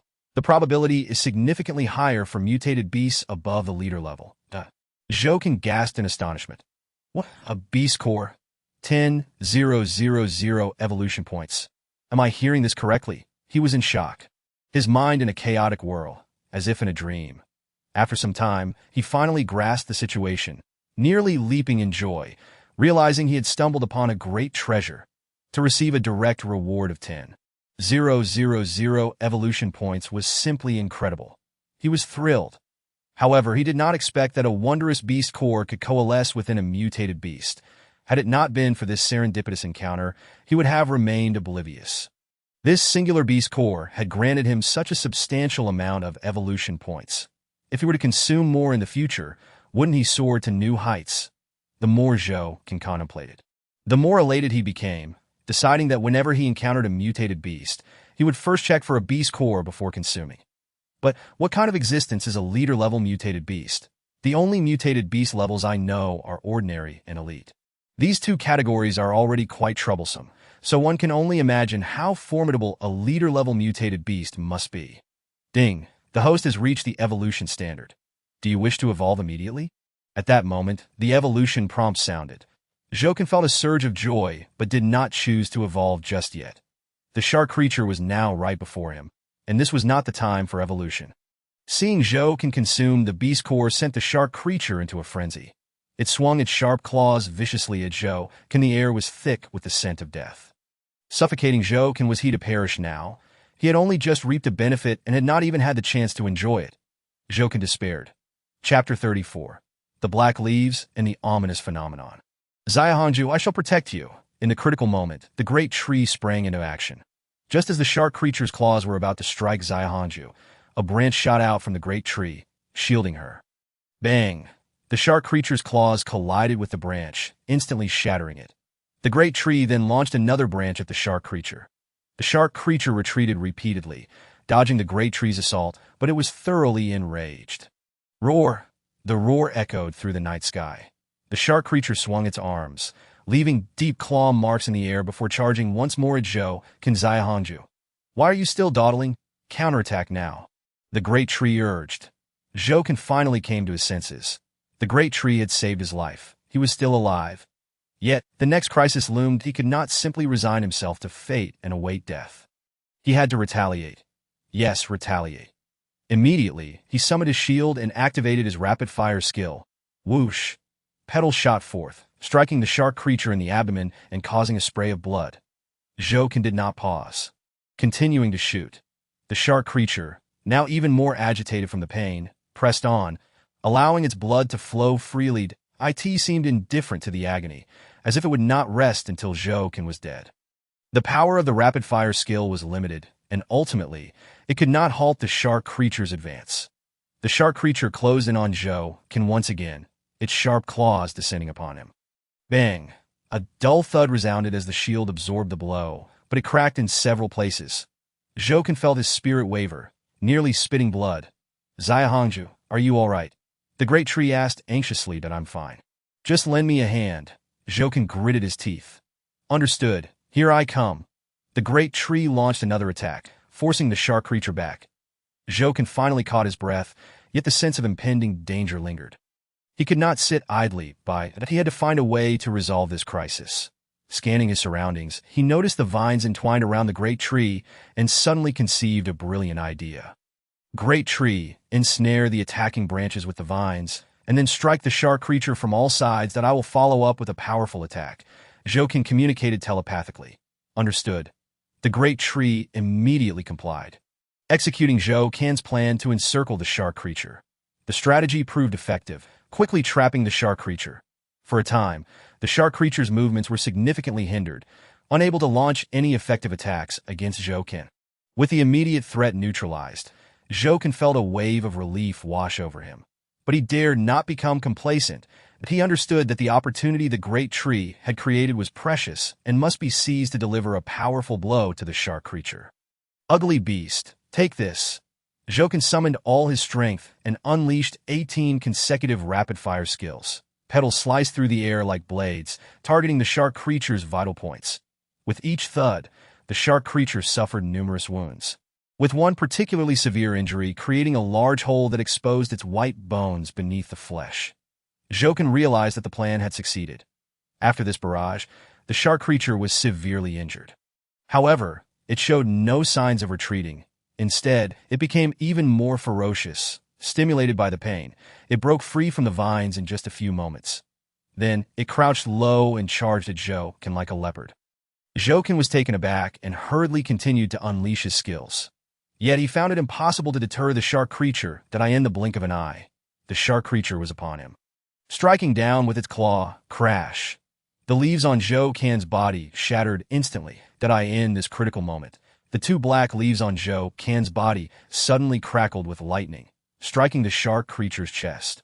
The sound of crackling electricity filled the air, and the shark creature emitted a burnt odor, its skin sustaining significant damage.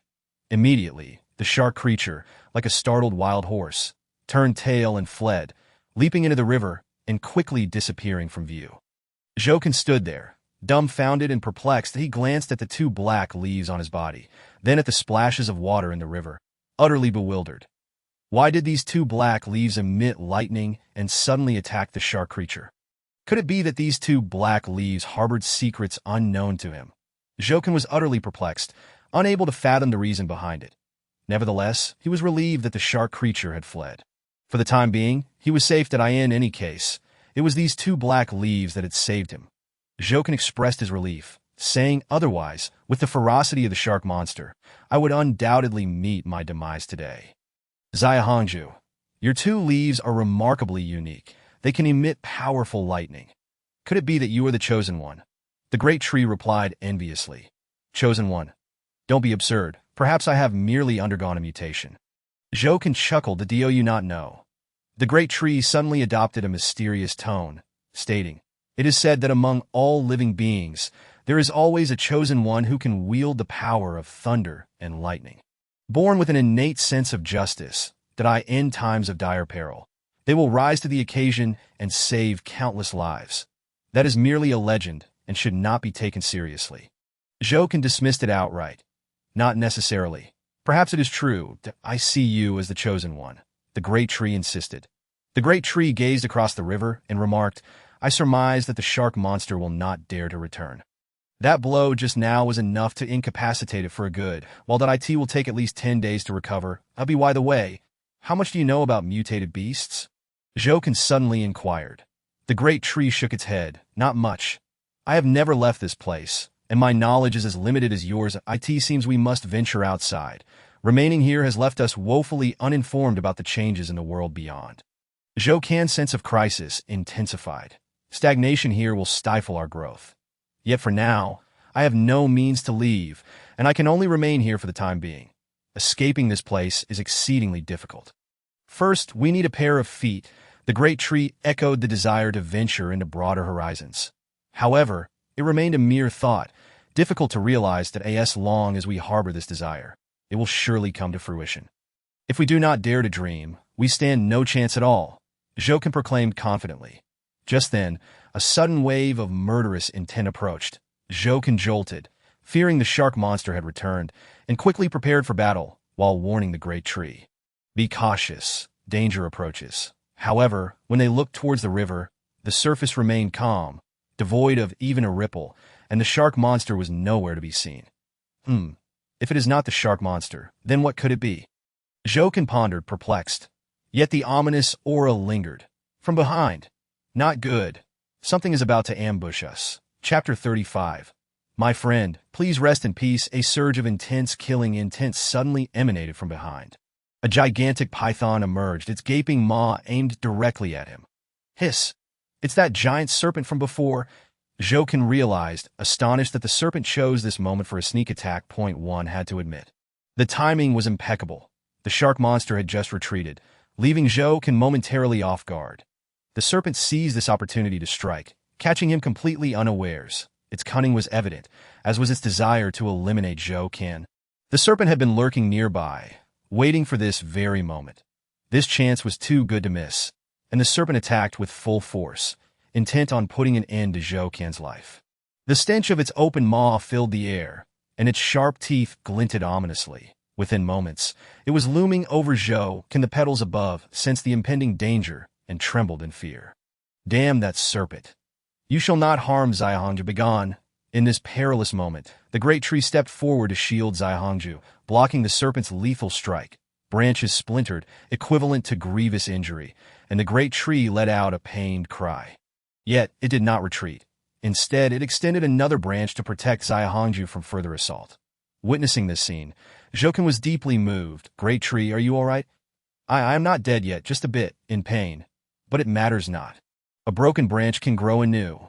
However, I cannot allow you to be harmed, for you have saved my life. I must ensure your safety. The great tree spoke solemnly. Great tree, you are too foolish, Jokin exclaimed. How sentimental. You all must die today. The giant serpent roared in fury, whipping its tail against the great tree. With a crash, leaves scattered, and another branch snapped. Coward! Come at me instead. Do not torment the great tree. Jokin shouted, shaking his leaves in defiance, eager to confront the serpent. Once I deal with this foolish tree, I shall turn my attention to you. The serpent's intentions were clear. It aimed to eliminate the great tree first. In a swift motion, the serpent coiled around the tree's trunk, tightening its grip as if to crush it completely. Foolish tree, prepare to be constricted to death. As it coiled, the serpent savagely snapped the tree's branches, further damaging its already sparse canopy. The great tree could hardly withstand the assault, its cries echoing in the air. Jokin listened to the great tree's anguished sounds, each one like a dagger to his heart. Filled with despair, no, do not. You vile insect, begone and come for me instead. Jokin unleashed a flurry of petals, shooting them like snowflakes, overwhelming the serpent. However, the distance was too great by the time the petals struck. Their force had diminished, akin to mere tickles, unable to inflict serious harm. All efforts seemed futile. Xiahongju, do not worry about me. Focus on protecting yourself. Yet the great tree continued to concern itself for Xiahongju's safety. You wish for me to die. It shall not be so easy. Come forth, you wretched insect. The great tree summoned all its strength, launching a frenzied counterattack, determined to take the serpent down with it if it must perish. Thud, thud. The great tree thrust its sharp branches fiercely into the serpent. Though the serpent's scales offered some protection, they could not withstand the relentless assault that in an instant, the serpent was left battered and bruised. This act, however, only served to enrage the serpent further. Presumptuous! You dare to wound me, prepare to die. The serpent roared, flames igniting around its body. The fire spread rapidly, engulfing the great tree entirely. No, Jokin cried out in horror, wanting to rush to its aid. However, he found himself immobilized, forced to watch helplessly as the great tree struggled within the inferno, its branches bark and leaves turning to ash. This is the consequence of crossing me. Enjoy this fiery banquet. The serpent showed no mercy, only relentless savagery. Great tree, quickly beat out the flames with your branches. Jokin shouted desperately. It is too late. Xiahongju, that I cannot hold on any longer, but you must survive. The great tree suddenly grew quiet, ceasing to struggle, allowing the flames to consume it. Xiahongju, thank you for being my friend, and for bringing me such joy, allowing me to experience a semblance of life. No, do not say that. I will save you. You will not die. I have saved you once, And I can do so again. Jokin thought frantically of a way to help that I will think of something. I will. Haha, it is futile. Xiahongju, did I accept my fate? You know well that we plants fear fire above all. Once ignited, there is no escape, no salvation, the great tree said with a sorrowful smile, the sound of crackling flames growing louder. Illuminating the night, eclipsing the moonlight. Xiahongju, live on for me. Prove the meaning of our existence. The great tree's voice grew weaker. The once grand canopy was now nearly entirely consumed. All that remained were the bare trunk and branches. Yet they stood tall and unyielding, unbent by the flames. Great tree. Zhou Kan's voice caught in his throat, unable to bear witnessing the tree's plight. The great tree suddenly burst into laughter, declaring, if I am to die, let me die gloriously, taking this wretched serpent along with me. With a resounding crack, the ground trembled as the great tree's trunk began to topple. It charged directly at the serpent, severing its own roots and burning its bridges. This resolute act, this unparalleled courage, who could emulate such bravery? The great tree was indeed worthy of admiration. The serpent was caught off guard by this unexpected maneuver, and before it could react, it was pinned beneath the great tree's weight.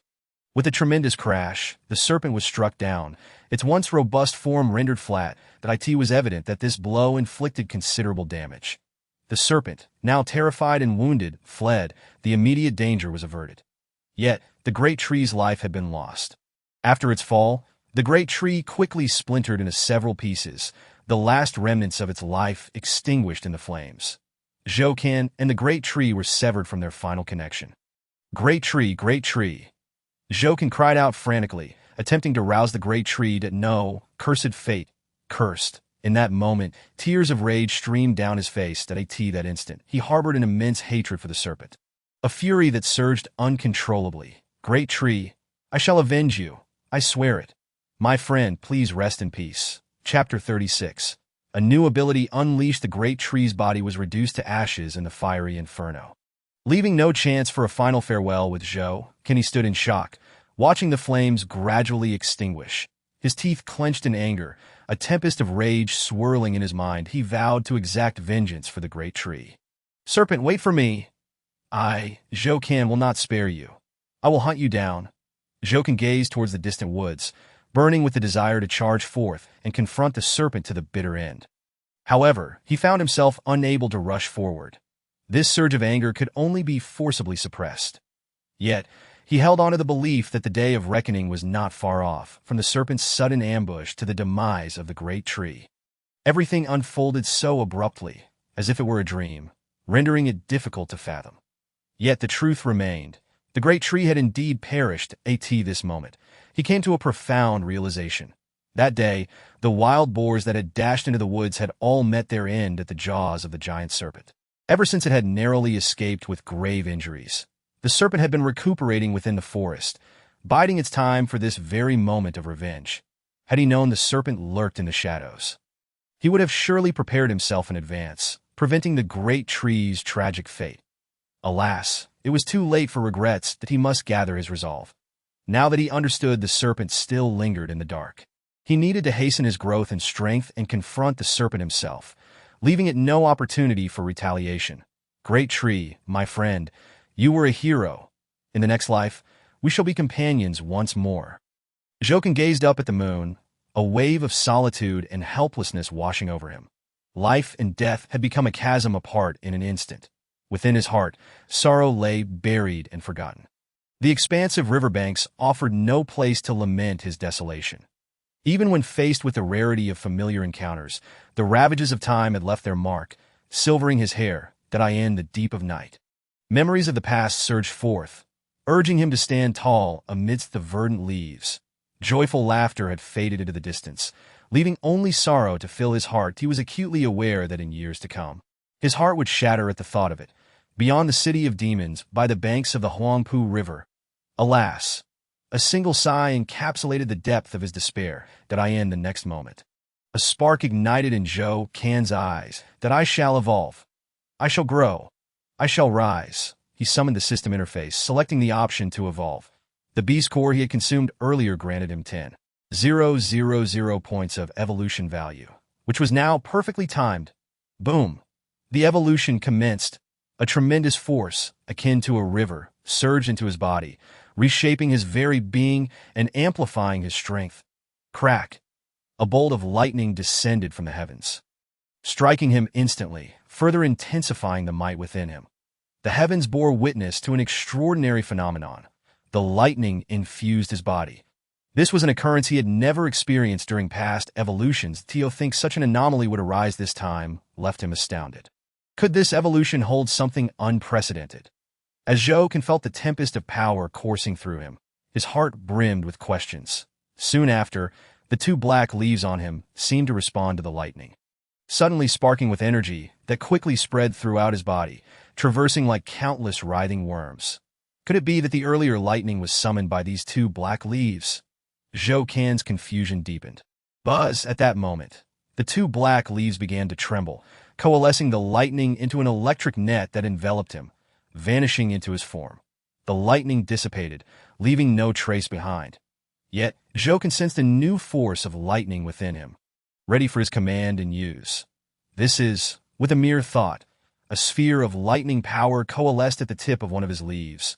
Though only the size of a fist, it contained unmatched strength.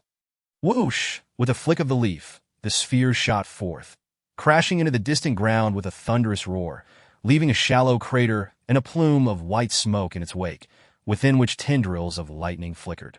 Hiss! What tremendous power! Zhou was utterly astonished. This strike, if it hit the giant serpent, would undoubtedly peel away its skin. Splendid! The prospect of avenging the great tree by slaying the serpent seemed within reach. Ding! Host level successfully elevated to level 10. Divine ability function activated. Ding! Host level successfully elevated to level 10. Spiritual sense function activated. Upon hearing the system's notification, Zhou was momentarily stunned, then elated. He had unlocked new abilities, truly a boon from the heavens, the divine ability and spiritual sense functions. He pondered what wonders they might hold. The system chimed in once more. Ding! Host acquires the divine ability. Thunderbolt Blitz active. Thunderbolt Blitz, active, an immense power forged from lightning, capable of tremendous destruction. As the host's strength increases, it can shatter stones and rend mountains, obliterating all in its path. Ding! Based on the host's current strength, the range of spiritual sense extends to 10 meters. Spiritual sense, a miraculous thought generated within the mind, granting mastery over all it encompasses. The host can utilize spiritual sense for instantaneous movement. With the distance determined by the range of the sense, greater coverage allows for farther movement. Seeing this information, Zhou was both surprised and overjoyed, his excitement beyond words. That it turned out that the lightning he had encountered earlier was due to his newly acquired divine ability. And having already tested the power of the lightning sphere, he could attest to its formidable might. More importantly, he had gained the ability of instantaneous movement through spiritual sense, as long as its range expanded. He could traverse anywhere he wished. This power was nothing short of extraordinary, precisely what he needed. Though it was merely instantaneous movement, allowing him to shift locations while still tethered to the earth. It was more than sufficient.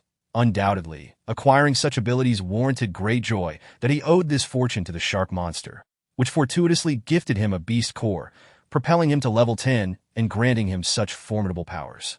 However, his current spiritual sense range was only 10 meters, meaning he could only teleport freely within that radius. Nonetheless, it was still a valuable asset. Time to test its efficacy. With a thought, his body vanished, only to reappear 10 meters to his left. Aha! I can indeed teleport. Could I possibly extend my range incrementally? 10 meters at a time, twice would be 20, thrice 30, as this notion crossed his mind. He eagerly embarked on further experiments. Yet, the results left him disappointed. With his current strength, he could only teleport once in a short span of time. Continuous teleportation was simply unfeasible, in essence, although there was no explicit cooldown. The limitation felt akin to one that thus, his earlier assumption was temporarily unattainable. Perhaps as his level and strength increased, he could achieve successive teleports. Zhou did not dwell on this setback. He had already gained enough.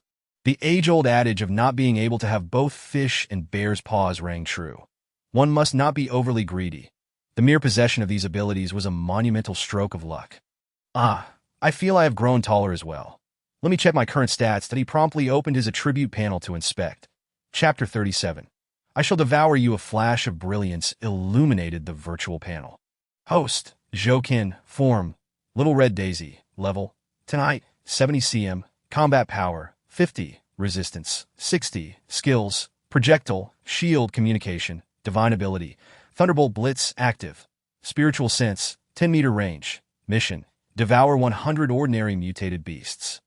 Reward, 1 mysterious treasure chest, difficulty, medium, mission progress, 64-100, treasure chest, none. Evolution value, 4767 7000.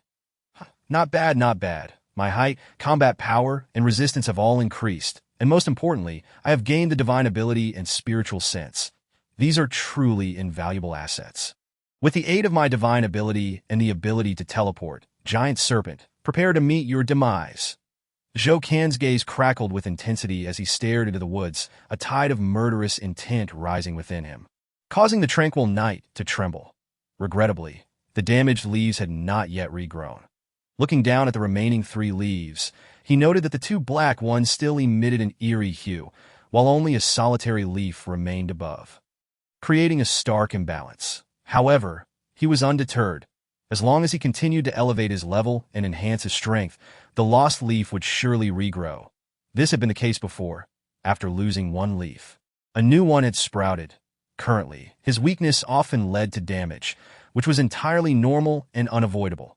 After all, leaves were not forged from steel, and any attack could spell their end, once he had fully matured. Perhaps he could evade such fates at this moment. The moonlight remained cold and the mist thickened, a chilling fog coalescing around him. Without the great tree's company, Jokin felt profoundly alone, as if he were the last being in this realm, devoid of any other life. With a sigh, he exhaled a breath of frustration, muttering, "This damned apocalypse has truly devastated me. Not only am I unable to reunite with my beloved, but I cannot even keep my friends by my side. Is this fate trying to drive me mad? Just wait. One day I shall unveil your true nature and discover what you truly are." As night descended into the starry sky, the sun rose anew in the east. Jokin had not slept a wink, remaining attuned to the fluctuations in temperature, and he noted that it seemed even colder, that a thin frost had formed on the ground, with some areas even cracking from the freeze. Jokin sensed that the roots buried within the soil instinctively recoiled, coiling together as if to ward off the terror of the biting cold. How much longer could this world endure? Chu-Ching, where are you now? You must wait for me. Jokin gazed toward the distant city center, his eyes betraying a complex mix of emotions. The once vibrant metropolis now lay lifeless, evoking a sense of melancholy. He hoped that the person he cared for was safe. Woof! Suddenly, a chorus of barking echoed from afar. Jokin was momentarily taken aback, turning his head to gaze at the sight before him. There, perched upon a dirt slope, stood a Doberman. This canine was a striking jet black, devoid of a tail, its ears erect and alert, with a physique brimming with muscular strength from the front. It bore a striking resemblance to an American Batman. If only it had a cape to complete the ensemble. This dog appeared to be unmutated, a perfectly ordinary creature amidst the chaos. Jokin exclaimed in astonishment. To survive in this arduous apocalypse is no small feat. After a moment's contemplation, he resolved to beckon the dog over. Perhaps it could develop into a capable ally. "Hey, pup, come here," Jokin called out with a hearty voice. Startled by the sudden call, the Doberman bolted away. Jokin was left speechless. Really? So timid? A single shout sends you running? Yet he couldn't help but chuckle at the dog's antics. "Hey, don't just stand there. I'm calling you, come forward and let us converse." He waved his hands, urging it once more. The Doberman, however, remained cautious, not approaching directly. Instead, it circled nearby, observing its surroundings with a wary eye, seemingly afraid of potential traps. Quite the astute creature, Jokin thought to himself, admiring the dog's vigilance. That it was clear that its survival to this point was no mere stroke of luck. Jokin chose not to press the matter further, opting instead to patiently await the dog's next move, that if it wished to approach, it would do so upon realizing there was no threat. If not, further coaxing would be futile, as it would likely turn and flee. After a brief interlude, the Doberman hesitantly approached Jokin, maintaining a respectful distance. Was that you speaking just now? The Doberman inquired cautiously. Indeed, it was I, Zhouken responded. But allow me to clarify. You may call me Xiao Hongju, the beautiful little red chrysanthemum. Isn't that just a chrysanthemum? What is the difference? The Doberman questioned. The distinction is significant.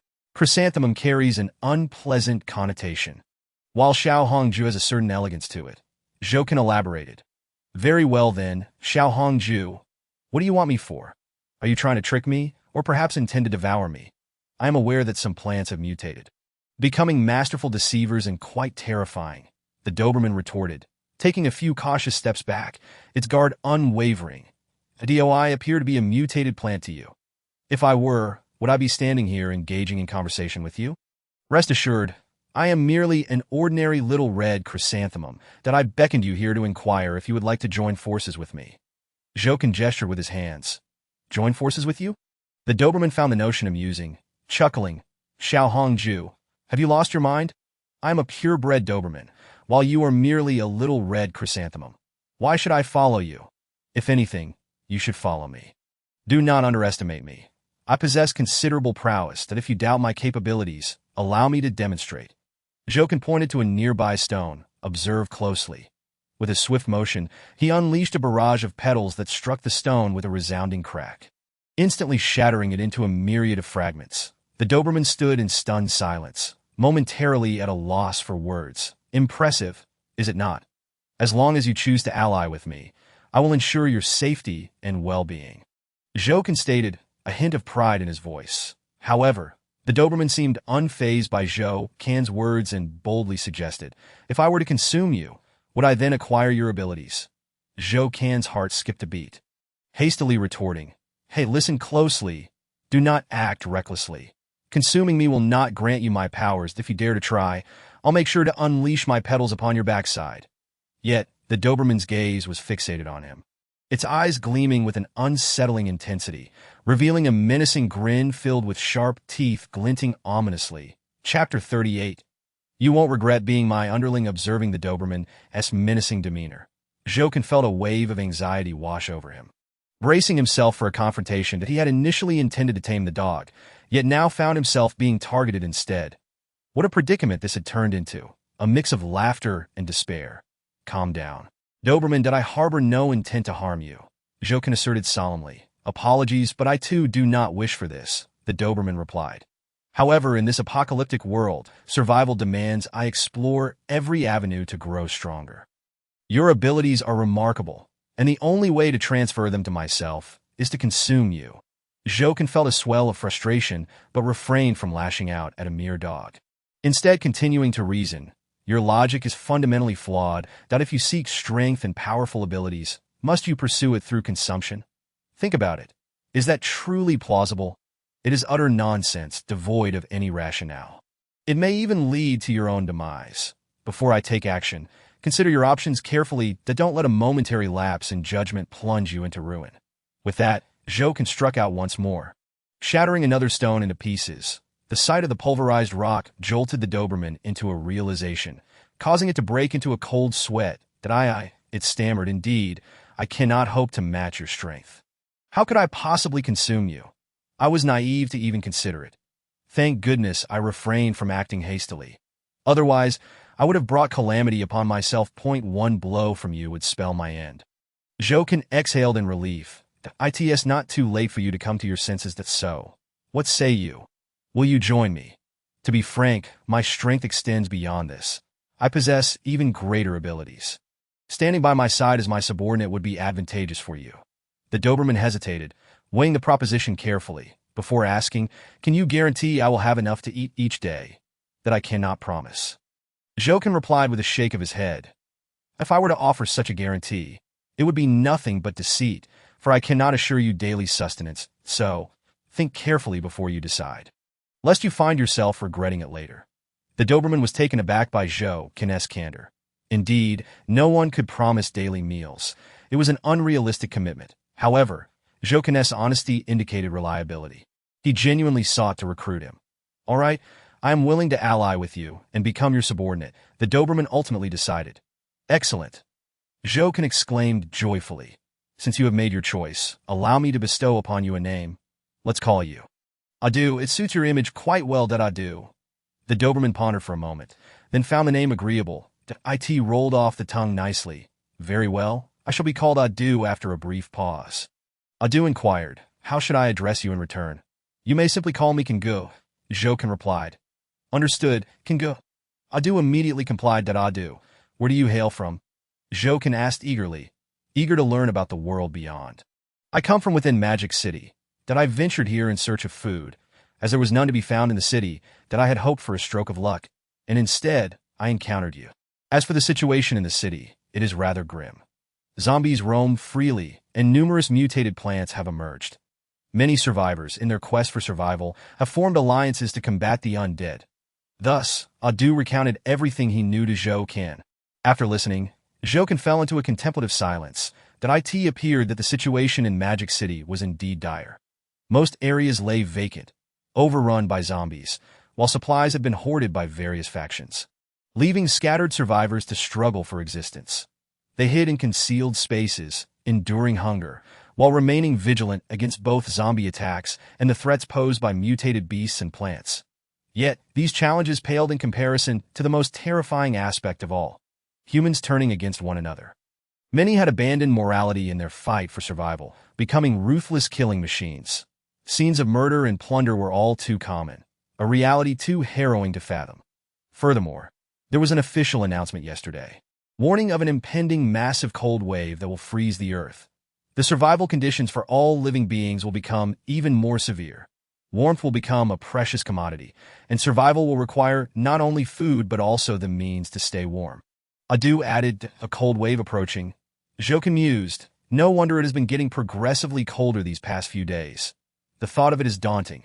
Indeed, therefore, I propose we find a place that is both warm and safe before the cold wave arrives. Otherwise, we risk freezing to death here, Adu suggested.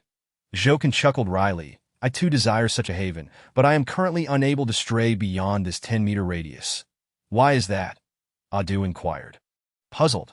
Well, I suppose I could be dug up and planted in a pot, Adu proposed. Please no, I had considered that before, but it's unsafe that if something were to go awry and the pot shattered, I would be finished. Jokin fervently waved his hands, dismissing the idea. True enough, but what are we to do? Adu pondered, anxiety creeping into we can't just sit here and wait for death, can we? Let us take it one step at a time. Surely a living person cannot perish from mere desperation. We will find a solution when the time comes. If necessary, I might let you dig me up for temporary refuge. Jokin suggested. Very well. It seems that is all we can do. Adu nodded and remarked, I have heard that the authorities have established numerous refuge bases, which is quite commendable to that time. We shall be able to visit them. Jokin chose not to pursue this topic further and instead stated, please enlighten me about the various factions within the city of Magic Capital that I wish to gain some insight, as it may prove beneficial to us. Without hesitation, Adu responded, when it comes to the prominent factions, the Scorpion Base, the Shanxi Building, the Golden Butterfly, and the Ghost Fire Gang are the most renowned, alongside several official bases. Among these factions, the Scorpion Base stands out as the most formidable, hoarding an extensive array of supplies and resources, displaying extraordinary power. They have even established a post-apocalyptic brothel for the amusement of the strong. However, their methods are tyrannical, frequently attacking other factions in an attempt to unify the Magic Capital region and establish a dominion led by figures like Zhu Biao. The Shanxi Building, on the other hand, was founded by Huang Xiaoxie, the 108th descendant of the corpse-transporting practitioners from Shanxi, gathering a large number of enthusiasts who, while plundering resources, are also fervently researching how to control zombies for their own purposes. The Golden Butterfly is a base formed by a group of women, led by the alluring and decisive Li Chuyun, who harbors a deep disdain for in addition to these factions. There are also some private estates established by wealthy individuals who maintain a lavish lifestyle while employing numerous henchmen. Adu thoroughly detailed the characteristics and situations of the various factions, some of which Jokin was already familiar with, such as the Scorpion Base and the Shanxi Building. However, he had not anticipated the complexity of the situation.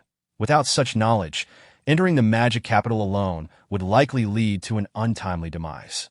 Chapter 39. Luring a horde of zombies. After listening to Adu's account, Jokin gained a general understanding of the dynamics within the Magic Capital, at least no longer feeling utterly bewildered. It also caused him to view Adu with newfound respect that I never imagined that you, a mere pup, would possess such extensive knowledge of the magic capital and hold so much valuable information. I am genuinely impressed, Jokin remarked. Of course, I'm the most formidable pup in the magic capital. What pup? Please call me Adu. Adu puffed out his chest, proudly declaring, Yes, Adu, I quite like that name. It has flair. Jokin responded, All right, my dear Adu, since you have chosen to be my little brother, I shall present you with a gift. A gift? What kind of gift? Adu's eyes brightened. Do you see that crow perched on the branch over there? Jokin pointed with a leaf. Adu glanced over and said, I see it. What a large crow. Would you like to eat it? Jokin inquired. Yes, Adu nodded without hesitation, but then lamented, But what's the use of wanting it? The crow can fly and is up in the tree. I can't possibly reach it. You need not worry. Since I have asked, I will ensure you can feast upon it. This is also my welcome gift to you. Jokin calculated the distance and executed a teleportation, closing in on the crow as much as possible. The crow, oblivious to the small red chrysanthemum approaching below, continued to hold its head high, seemingly looking down upon the world. Whoosh! In the next moment, Jokin launched an attack, and a flurry of petals shot forth, instantly piercing through the crow's body. The crow attempted to escape, but as it spread its wings, it faltered and plummeted to the ground, motionless. Thinking of running? Too late, ha! Jokin chuckled. Adu, go on, enjoy your feast. Adu dashed over immediately, opening his mouth wide to tear into the crow, all the while praising. As expected of my brother Can, you are truly impressive. Following you was indeed the right choice. Now go ahead and eat. Once you are full, I need you to do something for me, Jokin instructed. Sure thing, no problem. Adu eagerly devoured the crow. After Adu finished his meal and licked his lips, he asked, Brother Can, what would you have me do? Now that you are well fed, it is my turn. You shall go further away and lure a horde of zombies for me. I too wish to indulge, Jokin stated. Adu was taken aback, a look of confusion crossing his face. Brother Can, have you lost your senses? Zombies cannot be eaten. They are disgusting and foul-smelling. Vultures wouldn't even touch them. Adu, unaware of Can's devouring ability, expressed his doubts. Just trust me. I have my reasons, Jokin replied, providing little explanation. Adu, however, persisted. Brother Can, please don't be foolish. That if you truly want something to eat, I can fetch you some small insects or droplets of water. Let us not dwell on those zombies. It simply won't work, as I say, without so much chatter that I ask you. Do you wish to eat crows again next time? Jokin retorted impatiently. Yes, Adu nodded, drooling at the thought. Then do as I instruct, swiftly. Jokin commanded authoritatively. All right, I shall go at once, but I must clarify. I will not eat those zombies. I find them too foul. Adu grimaced but still sprinted towards a distant horde of zombies, barking loudly to attract their attention. Such a mischievous pup, Jokin chuckled, finding Adu rather endearing. Before long, Adu had drawn a horde of zombies, their claws outstretched in pursuit. Fortunately, Adu was quite swift. Otherwise, he would have met a dreadful fate among the throng. Lead them over here closer, so I can feast, Jokin instructed, feeling no disgust but rather anticipation. For him, these zombies were merely points of evolution, each one a treasure trove to hasten his growth and seek vengeance for the great tree. He needed to devour more zombies. Although the evolution points from zombies were not as plentiful as those from mutated beasts, the sheer volume compensated for it. After some effort, the horde finally converged before Can. Without hesitation, he began to devour them, one by one, as if savoring jelly beans. Ding. Host has devoured a regular zombie, gaining 12 evolution points. Ding. Host has devoured a regular zombie, gaining 12 evolution points. Ding. Host has devoured a regular zombie, receiving 12 evolution points. This scene left Adu utterly dumbfounded. As if he had witnessed a ghost, his mouth agaped, as a mere pup. He had never encountered such an extraordinary spectacle, a small red chrysanthemum devouring zombies. Had he not seen it with his own eyes, he would never have believed such absurdity could exist. Brother Can, it turns out you are the real oddity. Adu swallowed hard, saying, I should have suspected something when you shot petals to kill a crow. What? Are you frightened? Regretting following me? Jokin chuckled. Not at all, just a bit surprised. Adu shook his head. However, this ability appears quite impressive, though it is somewhat repulsive. Why must you consume zombies? Because there are plenty of them. Am I to feast on dirt instead? Jokin replied, fair point, Adu conceded, glancing at the horde in the distance. You keep eating, I will go lure some more, ensuring you have your fill. Thus, with Adu's efforts, an increasing number of zombies gathered, eventually becoming Zhou Can's banquet, that A.S. Zhou can continue to devour. The evolution prompt finally rang out. Ding. Host has met the evolution requirements. Would you like to evolve immediately? Evolution. Zhou Can promptly chose that in the next moment. The evolution commenced. Adu, keep watch for me to prevent any zombie attacks. I am about to evolve. Zhou Can instructed. Given the overwhelming number of zombies, he felt it necessary to take precautions. Better safe than sorry. All right, rest assured, with me Adu here, nothing will happen. Adu immediately positioned himself in front of Zhou Can, demonstrating his usefulness and affirming Zhou Can's decision, which pleased him greatly. After a brief period, the evolution concluded. Zhou Can eagerly opened his character attribute panel for review. Host, Zhou Can, form, small red chrysanthemum, level, 11 height, 80 cm, combat power, 65, resistance, 80 skills, projectile, shield communication, divine ability, thunderous dash active, spiritual awareness, 11-meter range, quest, devour 100 regular mutated beasts, reward, 1 mysterious treasure chest, difficulty, medium, quest progress, 64-100, treasure chest, none, evolution points, 8,000, looking at his newly reached level 11 and the accompanying statistics. Zhou Can felt somewhat dissatisfied. Although his spiritual awareness range had increased by 1 meter, such power was still insufficient to defeat the massive serpent. Thus, he needed to continue devouring and evolving. Let us proceed. Zhou Can's eyes gleamed as he surveyed the surrounding horde of zombies, a strong desire surging within him. Not enough, still not enough. Adu, go lure a horde from even farther away. The more, the better. Zhou Can commanded. This is merely the beginning. I will continue to grow, and becoming a towering tree is not beyond possibility. Zhou Can asserted, impressive, truly impressive. Adu expressed his admiration. I wish I could possess Brother Can's abilities and grow stronger myself. Zhou Can promised, as long as you diligently follow my lead, I will not treat you unfairly in the future. Perhaps one day, I can secure for you a splendid opportunity. This. Adu's eyes sparkled with excitement as he exclaimed. Brother Can, just wait. I will go and bring you even more zombies right away.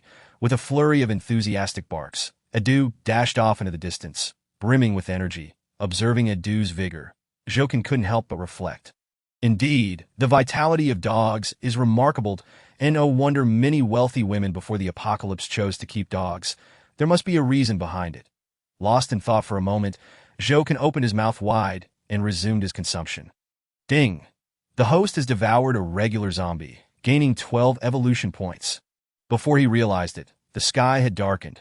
The temperature around him had dropped even lower as a layer of chill rose from the distant river, gradually hinting at the imminent formation of ice. Under Zhou Can's relentless devouring, his level had already risen to 13, that he wondered just how much his current data had improved. He promptly accessed his character attribute panel for a closer look. Host, Zhou Can form, Little Red Daisy, level, 100 cm, combat power, 80, resistance, 105 skills, projectile, shield, communication, divine ability, swift thunder, active, spiritual awareness, 13 meters range, quest, devour 100 ordinary mutated beasts.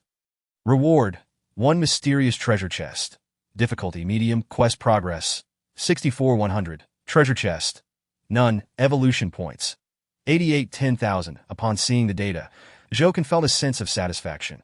His height had finally reached 100 centimeters, and his stalk had grown remarkably sturdy. Moreover, his resistance had directly exceeded the 100 mark, reaching 105, making him less affected by the plummeting temperature. He believed it wouldn't be long before he could fully withstand the cold. The concern, however, was his spiritual awareness was growing too slowly. Each level only increased the range by 1 meter. At this rate, when would he be able to teleport into the woods? Furthermore, the woods were vast.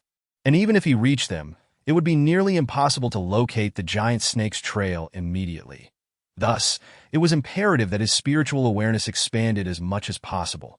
It needed to continue extending. Just as he contemplated further devouring, he noticed that there were not many zombies left nearby, and Adu was nowhere to be found. Jokin gazed into the distance, searching for Adu's figure, his heart tinged with worry. After all, it was not easy to find such a capable ally, and he hoped nothing unfortunate would occur. Jokin couldn't help but feel anxious that a series of frantic barks echoed from afar.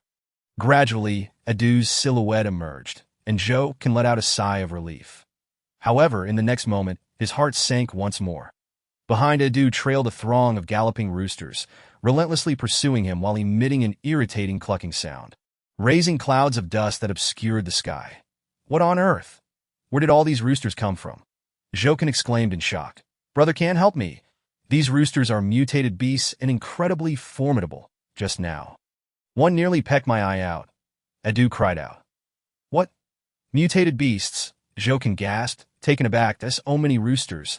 All mutated beasts. Goodness, did we disturb a chicken coop or something?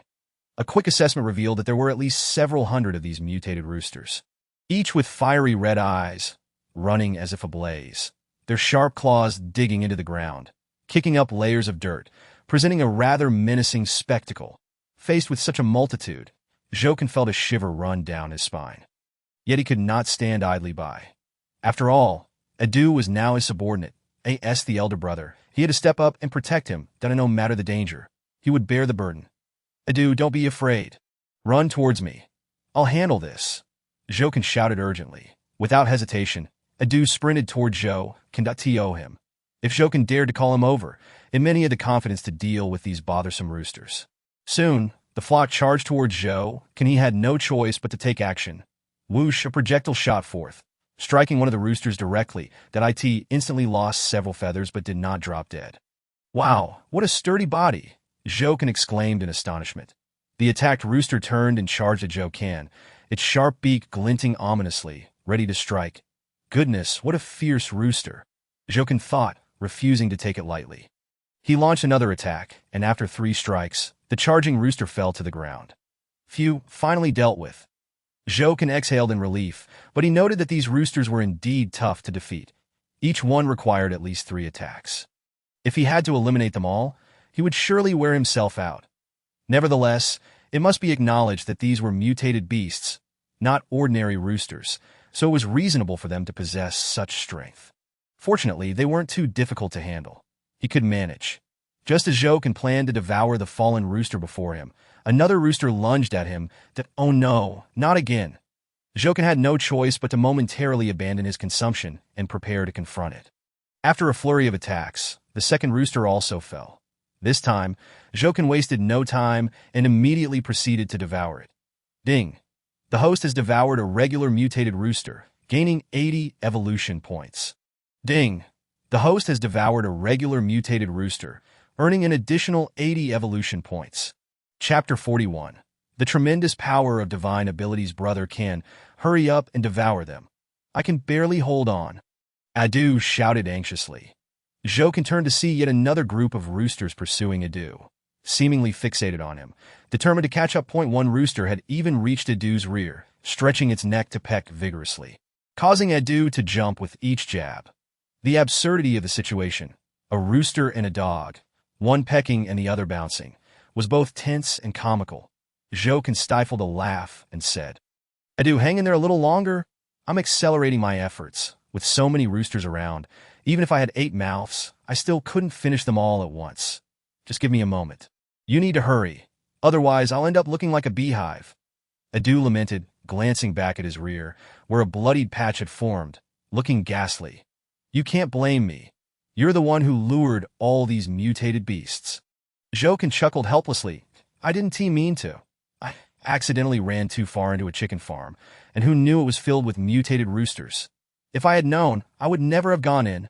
Adu replied, equally exasperated. Let us not dwell on that now. Just hold on a bit longer while I continue to devour. Jokin urged. Just then a rooster swooped down, its sharp beak descending like a blade. Jokin's heart raced, and he quickly launched an attack. Whoosh, whoosh, whoosh. Petals shot out in rapid succession, and the incoming rooster was instantly obliterated. Seizing the opportunity, Jokin opened his mouth wide and completed the devouring. Ding! The host has devoured a regular mutated rooster, earning 80 evolution points. In this manner, One rooster after another found its way into Zhou Can's belly, and he was thoroughly enjoying the process, welcoming every newcomer. Each devouring rewarded him with 80 evolution points, far more advantageous than consuming zombies. Thus, with such an abundance of evolution points before him, he could not let any slip away. Come on. Today shall be my grand feast. Let my evolution soar. Zhou grew increasingly exhilarated, forgetting the dangers and the fatigue. All he focused on was consuming. Every creature that ventured within a 3-meter radius of him stood no chance of escape. Ding! The host has devoured a regular mutated rooster, gaining 80 evolution points. After a period of relentless consumption, his evolution points surged dramatically, showing promising growth that as the night deepened and the temperature continued to plummet. The aggression of the roosters remained undiminished, and in fact, they appeared to grow even more frenzied. Their eyes, glowing with a red hue, took on an eerily luminous quality, and their attacks intensified. Initially, Zhou could take down a rooster with just a few strikes. But now it required 4 or 5 hits to defeat one. This indicated that these roosters had quietly strengthened their abilities amidst their frenzied assaults. How bizarre! The power of these roosters is actually increasing. Could it be due to the darkness? Zhou pondered, glancing around at the thickening night, that a sense of foreboding crept into his heart, that if mutated beasts grew stronger at night, this was undoubtedly a troubling sign. Henceforth, he would need to exercise utmost caution when encountering mutated beasts after dark. Brother Can, don't space out. Keep going. Adu, still fleeing, shouted urgently as he noticed Zhou had paused. Zhou furrowed his brow and replied irritably, I say, you foolish dog, what are you still running for? There are no more roosters chasing you. Can't you just stop and rest for a moment? Realizing this, Adu awkwardly chuckled. Haha, I got a bit confused while running. I didn't even notice there were no pursuers behind me. Isn't that amusing? Of course it's amusing. Now get out of my way and stop bothering me. Your noise is giving me a headache. Zhou rolled his eyes in disdain, choosing to ignore Adu and instead redirecting his focus to the remaining roosters. Given that these roosters had grown stronger, it was only fitting that he adapt his strategies. The skill of rapid fire was no longer sufficient. Zhou began to manipulate 2 black leaves, and instantly, lightning crackled and brilliance surged. In the next moment, a fist-sized lightning orb materialized, coalescing at the tips of the leaves. Indeed, he was invoking the powerful technique known as Thunderbolt Fury. The prowess of this technique far surpassed that of ordinary skills, leading him to resolve for a swift conclusion that he intended to deploy this technique to eliminate the remaining roosters promptly. Lest the night stretch on with unforeseen complications. After all, he could not ascertain whether these roosters would grow even stronger as the night deepened, so it was imperative to resolve the matter quickly. Should any mutations occur, it would spell trouble. Thunderbolt Fury, go! With a mere thought, Zhou hurled the lightning orb. Boom! A deafening explosion ensued. Subsequently, over 20 roosters were sent flying, crashing to the ground, none of them managing to maintain their form. A truly pitiful sight. Wow! The power of this technique is astonishing. Zhou gasped in awe at the spectacle before him. He was aware of the technique's strength, yet he had not anticipated it would be this formidable. Utterly shattering his expectations, such overwhelming offensive capability bolstered his confidence in confronting the giant serpent. Zhou, you're incredible. I'm utterly in awe, Adu exclaimed.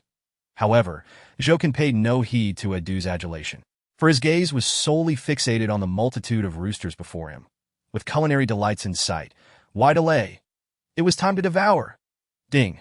Host has consumed a normal mutated rooster, earning 80 evolution points. Ding. Host has consumed a normal mutated rooster, gaining 80 evolution points. As he consumed, his evolution points rapidly approached the threshold for evolution. However, he chose not to evolve immediately, but rather suppressed the urge. For there was no time for such indulgences. Numerous roosters still lingered nearby.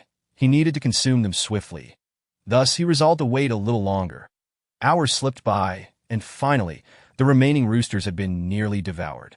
With only a few scattered ones realizing their peril and fleeing in haste. Finally done. Zhou exhaled a long sigh. Utterly exhausted, his once upright stalk had now bent from fatigue. The sheer number of roosters had been overwhelming. After a rough estimation, he concluded he had consumed approximately 320 roosters. Such a workload was bound to be exhausting. Zhou, are you all right? Edu approached with concern that I'm fine. Not dead yet. Zhou replied, waving a leaf dismissively. Zhou, after consuming so many roosters, aren't you feeling bloated? Besides, you don't even have a belly. What if you need to relieve yourself? Upon hearing Edu's question, Zhou felt a surge of embarrassment. Truly, this foolish dog had the audacity to pose such a dim-witted inquiry, as if he were jesting. Do you have any serious matters to attend to? Zhou managed to restrain his irritation. No, Edu shook his head. Then be gone, and let me evolve in peace. Zhou glared, exuding an air of authority, if only he could leap to deliver a proper reprimand to Edu, for he was indeed a dog in need of a good beating. Chapter 42. Donning the Super Eyes. Ding. Host has met the conditions for evolution. Would you like to evolve immediately? Evolution. Zhou did not hesitate, opting for immediate evolution. Buzz. Waves of power erupted from the depths of his being, engulfing him entirely, coursing rapidly through every muscle. After several minutes, the system's voice resonated once more. Ding! Host has completed evolution, successfully advancing to level 14. Zhou was filled with joy. He had finally leveled up again. Splendid. Ding! Host has met the conditions for evolution. Would you like to evolve immediately? Suddenly, another notification chimed. Zhou was taken aback, then elated. Incredible! I can evolve again. It appears the evolution points I acquired earlier were substantial. Enough for me to rise 2 levels. Proceed with the evolution. Do not stop. Zhou eagerly chose to continue evolving. After another span of minutes, the evolution concluded. Ding! Congratulations! Host has successfully evolved, reaching level 15, with a special reward of a 10-meter range for spiritual awareness. What? A 10-meter range for spiritual awareness. What a splendid reward. Zhou was overjoyed.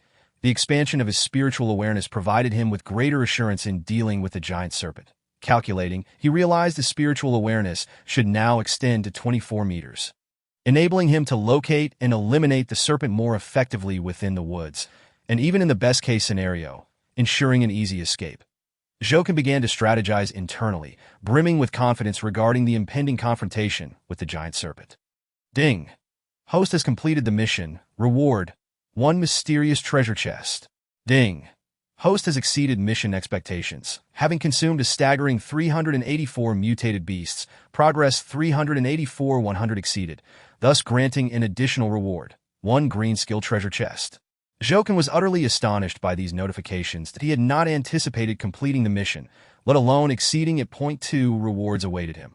A mysterious treasure chest and a green skill treasure chest, far superior to the previous increase in spiritual awareness. Zhou trembled with excitement. This was the most significant reward he had ever received. How could he not be thrilled? Calm down.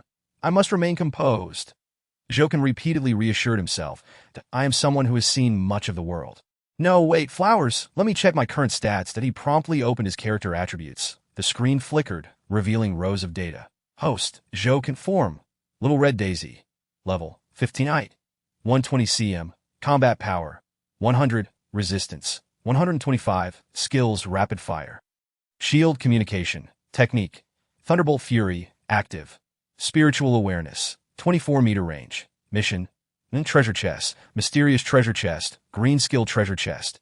Evolution points, 4688 12,000. Gazing at the refreshed stats, Zhou nodded approvingly. He finally resembled something of substance. Standing at 120 centimeters, he was now quite noticeable, akin to a 4 or 5-year-old child. His eyes swept across the combat power and resistance data, ultimately settling on the treasure chest section, where the mysterious treasure chest and green skill treasure chest awaited. At that moment, he could hardly contain his eagerness to open them and discover their contents, particularly the mysterious treasure chest, to unveil its secrets. Open the mysterious treasure chest. Zhou commanded. The treasure chest began to tremble, radiating a brilliant light as it slowly opened. With a whoosh, a scroll soared upward, hovering above the chest, shimmering with a celestial glow and etched with enigmatic patterns, emanating an aura of ancient mystique. Zhou stared at the scroll for quite some time, unable to discern its nature, feeling perplexed. What on earth is this? Could it be a skill? After a moment's hesitation, he extended a leaf to gently touch it. Buzz! In the next second, the scroll erupted, transforming into streams of luminous energy that swiftly coalesced in the void. Then, a phantom of a pair of eyes gradually materialized, taking shape. These eyes sparkled with intensity, their gaze penetrating, as if they could see through the very fabric of existence. What a surprise! They are a pair of eyes. Jokin gasped in astonishment and delight. This pair of eyes was perfectly tailored for him. His previous eyes had been small and limited in vision. Now, acquiring this pair was akin to upgrading from a mere bird gun to a powerful cannon, liberating him from all constraints. Quickly, let me don them. Jokin could hardly wait. Whoosh! The eyes seemed to respond to his summons, swiftly entering into his original small eyes that eye in the next moment. He felt an intense expansion, a warm surge, as if something were about to leap from his eye sockets. Fortunately, this sensation dissipated swiftly, leaving no adverse effects. Jokin then experienced a brilliant flash before his vision was suddenly engulfed in darkness, rendering him unable to see anything. Panic set in as he feared an accident had occurred during the replacement. No way! Am I going blind? If I truly become blind, it would be better to die. In a state of alarm, Jokin called for Adu to assess the situation, when suddenly, the light began to return gradually, and he could see once more. Thank goodness, I'm not blind. That nearly gave me a heart attack. Jokin rejoiced. However, he soon realized that his newly restored vision had undergone a remarkable transformation. Everywhere his gaze landed was astonishingly clear. Every detail visible, flowers, grass, trees, remnants of walls, and even the bodies of zombies, all discernible in exquisite clarity, as if viewed through a magnifying glass, devoid of any secrets. Furthermore, he could see great distances that on top of a building within the city of Imo-Du. Two doves were engaged in courtship, one adorned with a metal band on its right leg, inscribed with the words Carrier Pigeon 9527, that nothing escaped Jokin's keen sight. These brand-new eyes, akin to a super telescope, could capture events occurring far away with astonishing clarity, leaving no detail unseen. What an extraordinary pair of eyes, remarked Jokin, utterly astounded. Truly, they are the remarkable product of a mysterious treasure chest, displaying extraordinary power. From now on, he could perceive everything happening within a radius of several kilometers, allowing him to foresee many potential dangers, essentially providing an insurance for his survival. Jokin was exhilarated, eagerly gazing into the distance, continually savoring the wonders bestowed by these eyes. Ultimately, he turned his gaze to the grove. Though it was night, it appeared as bright as day, with every leaf and piece of bark visible, as if illuminated by fire. One could say that his vision at night was unaffected, akin to that of daylight. Henceforth, even in the dark, his perceptions would remain indistinguishable from those of the day. Such a miraculous pair of eyes felt like a treasure unearthed. I must say, my luck is truly remarkable. Taking a deep breath to steady his emotions, Jokin's gaze fell back on the green skill treasure chest. Given my fortuitous streak, I wonder if this green skill chest will yield a powerful skill? Chapter 43. The first step of the revenge plan. Open the green skill treasure chest for me, Jokin commanded. Buzz! The green skill treasure chest immediately floated up, slowly opening, that a verdant glow emanated, and a skill book materialized. Ding! Congratulations, host, you have acquired the green skill of disguise. Would you like to learn it immediately? Disguise. The ability to seamlessly blend into the surrounding environment, remaining undetected by enemies. Jokin's eyes lit up, filled with my goodness. This is indeed an excellent skill, a rare disguise skill at that. When encountering danger, activating it would allow him to evade peril and preserve his life. It could even facilitate a sudden and unexpected attack on an unwary foe stealthily lurking and then launching a surprise assault. Even a celestial being would find it difficult to defend against. Thus, if he wished to confront the giant serpent, this skill might prove crucial. How wonderful! It seems even the heavens are aiding me. Giant serpent, just wait. I shall ensure your demise. Jokin was elated. He immediately began the learning process. Learn! Ding! Congratulations, host. You have acquired the green quality skill of disguise. In an instant, Jokin comprehended the operational principles. Indeed, it was quite mystical. Disguise. In the next moment, his form rapidly transformed, blending seamlessly with the earth, becoming part of the landscape. Unless one were to approach closely, they would never suspect anything amiss that it was utterly flawless. Zhouken, where did you go? At that moment, Adu suddenly noticed Zhouken's absence and exclaimed in alarm. This is not mere hiding. This is disguise. What do you think? Quite impressive, isn't it? Zhouken replied, impressive. It's extraordinarily so, Adu exclaimed, his face filled with envy. That's great to hear that you've worked hard today. Here, have these 2 large roosters. Zhouken pointed to 2 deceased roosters nearby, which he had intentionally saved for Adu to ask the elder brother. He felt it was his duty to reward his younger companion. Zhouken, you truly care for me, that I want to hold back then. That Adu licked his lips and promptly indulged in the feast. Soon, both roosters were devoured, and Adu satisfiedly burped, seeing Adu had eaten his fill. Zhouken spoke. Adu, I need you to assist me with a small task. Upon hearing the words help, Adu trembled slightly, looking pitiful. That you're not going to make me lure zombies again. Are you? I just finished eating. Can't I have a moment to rest? Rest assured, I am not a heartless taskmaster. I want to exploit you. This task is simple. Just dig a hole over there. That's simple? Adu questioned skeptically. Yes, precisely that simple. It's a perfect way to digest your meal. Consider it post-dinner exercise. Zhouken nodded. All right then, Adu complied. Before long, Adu had dug a hole. Zhouken, it's done. What is next? Do you see that pile of ashes over there? Push it into the hole, and then bury it. Zhouken pointed to an area scorched by a volcanic fire. What is the purpose of burying ashes? Adu asked, perplexed, but he went ahead with the task. After Adu pushed the ashes into the hole and covered them, Zhouken explained, these are the ashes of a friend of mine. Out of respect and duty, I must bury him to grant him peace. What? Ashes? Adu quickly shook off the dust from his body, feeling a chill run down his spine. That my friend was a great tree, which was burned to death by a giant serpent. Zhouken continued, so you need not be afraid. It's merely the ashes of Flora.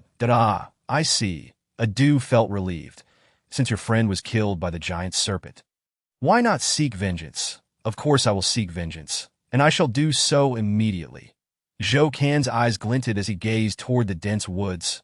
Whoosh, in the next moment, Zhouken unleashed his spiritual awareness and teleported 24 meters away. Hey, Zhouken, don't be rash. It's late at night. Going for revenge might not be wise, Adu shouted after him. Whether it is wise or not, I cannot wait any longer, Zhouken replied. Moreover, the darkness poses no hindrance to me. Night will not obstruct my actions. Whoosh! Another teleportation occurred. The grove was now within his sight. He could now teleport consecutively twice. Beyond that, it was somewhat taxing. However, he was unafraid. He could rest in between. Once his spiritual energy was restored, he could continue. After 2 teleports, he ceased moving and began to meditate. In truth, he had calculated that by repeating this process 3 times, he would fully enter the grove. After that, he could recuperate within the woods, disguise himself, and patiently await the giant serpent's appearance to seize the opportunity for revenge. Just then, Adu caught up, saying, Zhouken, I'm going with you. I can't let you face this alone. Though Adu was a dog, he was loyal and righteous. You should stay outside the woods and wait for me.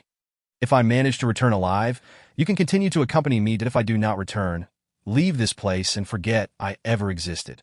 Why do you speak so tragically? I'm even more worried about you going alone. Adu expressed concern. Trust me, it's for the best that if you accompany me, it will be easy to reveal our whereabouts. And not only will we fail to avenge, but you might also become prey for the giant serpent. Therefore, your presence would hinder my efforts. Zhouken stated, after a moment of thought. Adu ultimately agreed. All right then, let it be so. Just make sure you come back alive. I will wait for you. Zhouken fell silent, closing his eyes to recover his energy. Over the next few hours, he would rest and teleport, then rest again. Without any mishaps, he successfully entered the grove to this time. Deep night enveloped the woods, enveloping everything in silence. Occasionally, crickets would leap among the grass, producing crisp calls in search of suitable mates. Due to the dense foliage, not a hint of breeze could be felt within the woods, creating an oppressive heat and humidity. Once inside the grove, Zhouken did not venture too far. Instead, he quickly found a suitable spot and entered disguise mode, silently merging into the surroundings. Giant serpent, when you finally reveal yourself, I shall deliver a grand surprise. Jokin cleared his mind, focusing intently on his surroundings. What followed was a patient and lengthy wait. Chapter 44. Waiting in the shadows, time passed minute by minute. Jokin, concealed within the grove, remained quietly vigilant. His heart was as still as water, neither anxious nor restless, and no matter how long he had to wait, he was determined to confront that vile giant serpent and personally slay it. From deep night to dawn, and then to the sun's ascent, Jokin maintained his patience to pass the time. He even amused himself by observing a colony of ants. Suddenly, a rustling sound of foliage nearby alerted Jokin, snapping him to attention, but he turned his gaze to see a large alligator snapping turtle moving slowly on the ground.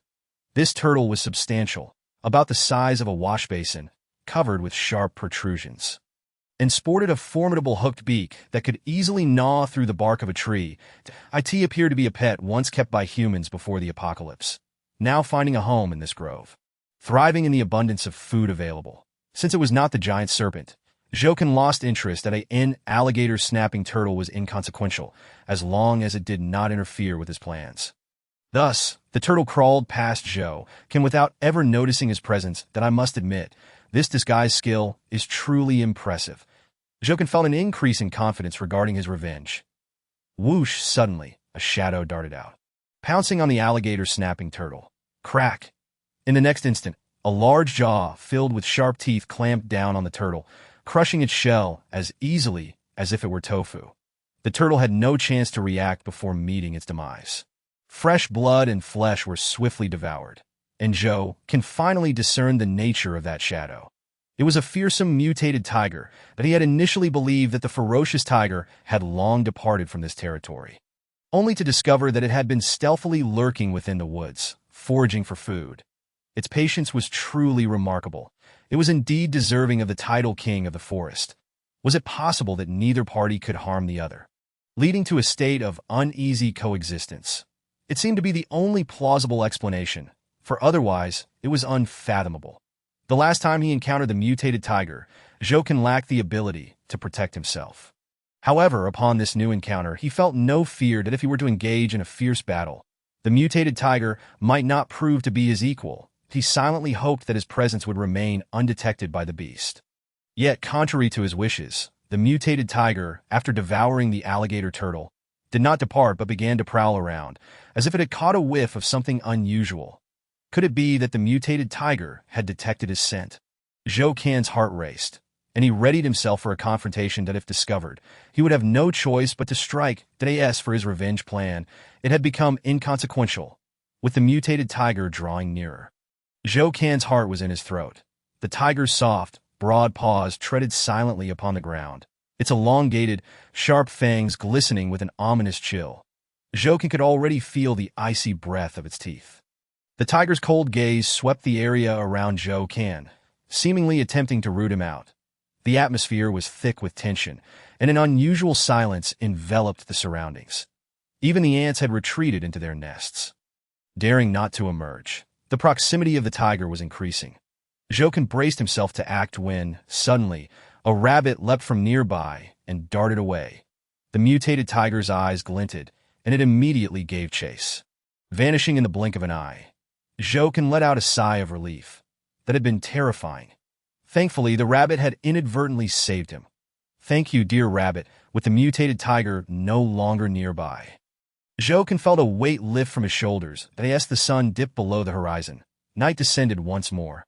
Frost quietly fell, blanketing the earth, that a layer of ice soon formed upon the flowers and grass, shimmering like crystal sculptures under the moonlight, a truly enchanting sight. The temperature had plummeted once again, dipping below -10 degrees. The myriad scents in the air dissipated, leaving only a refreshing chill. Fortunately, my resistance level has reached 125. Otherwise, I would struggle to endure such frigid temperatures, Jokin mused to himself. Yet he couldn't help but worry about Edu outside. After all, Edu did not possess his extraordinary resilience. However, worrying was futile. He could only hope that Edu could endure. Thus, he waited through the night. Yet the colossal serpent remained elusive.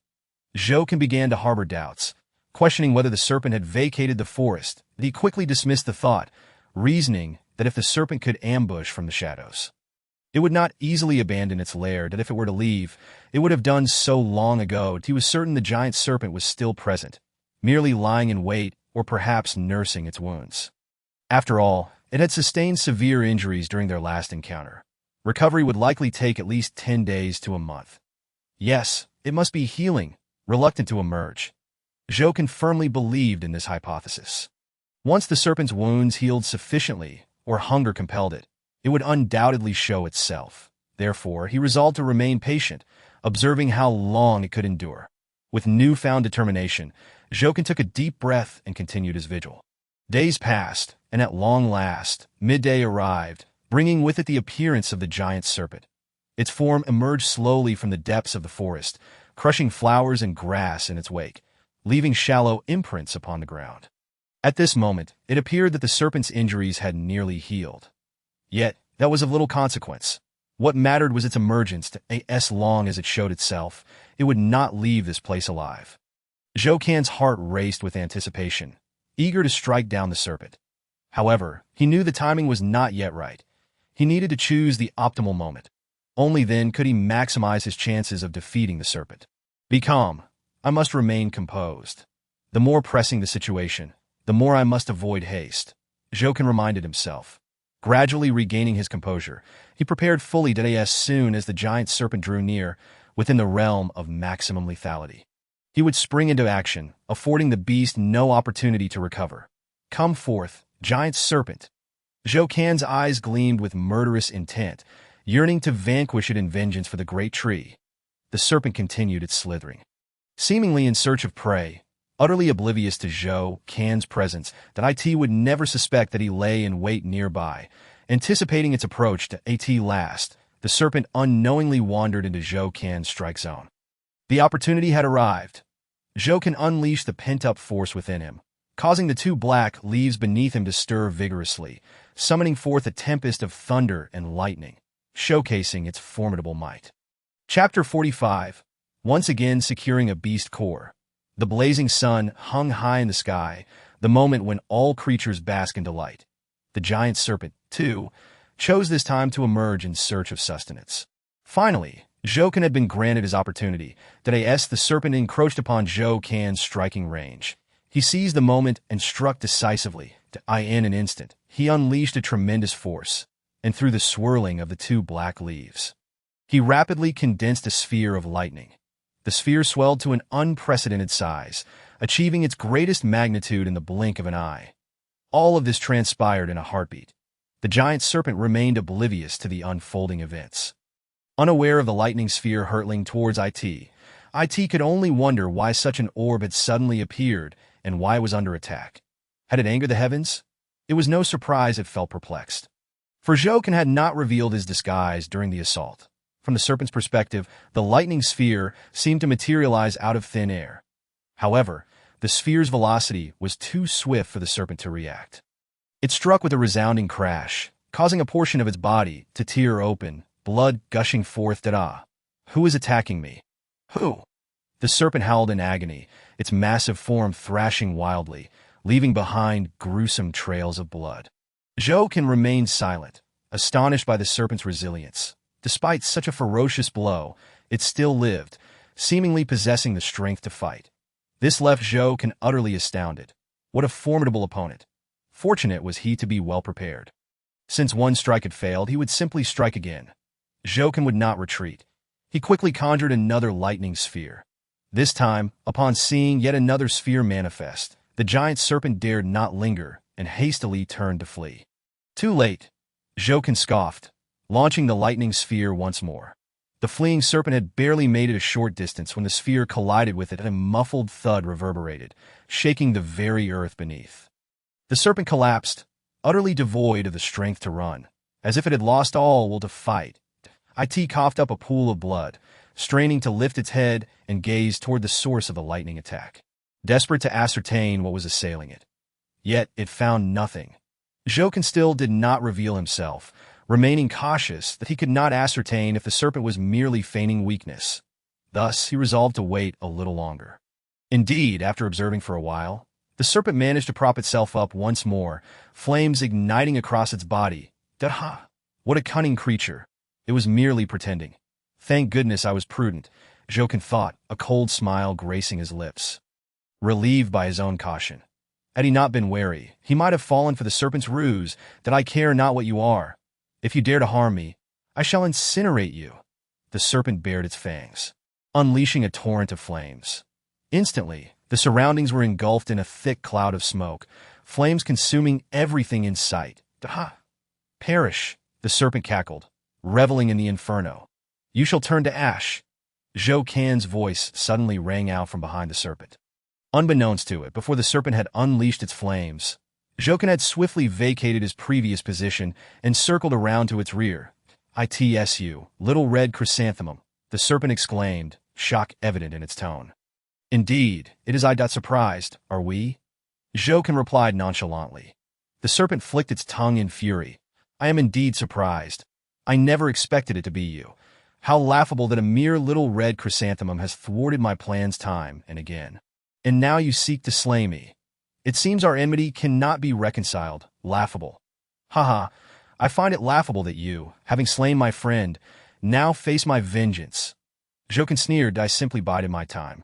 Waiting until now, allowing you to live a few extra days. What a boon it was for you. Umph, do you truly believe you can kill me?" The serpent retorted disdainfully. "Did you not forget?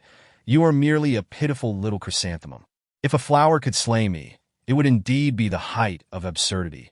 The serpent paused, glancing down at its numerous wounds. Indeed, it had no standing to boast.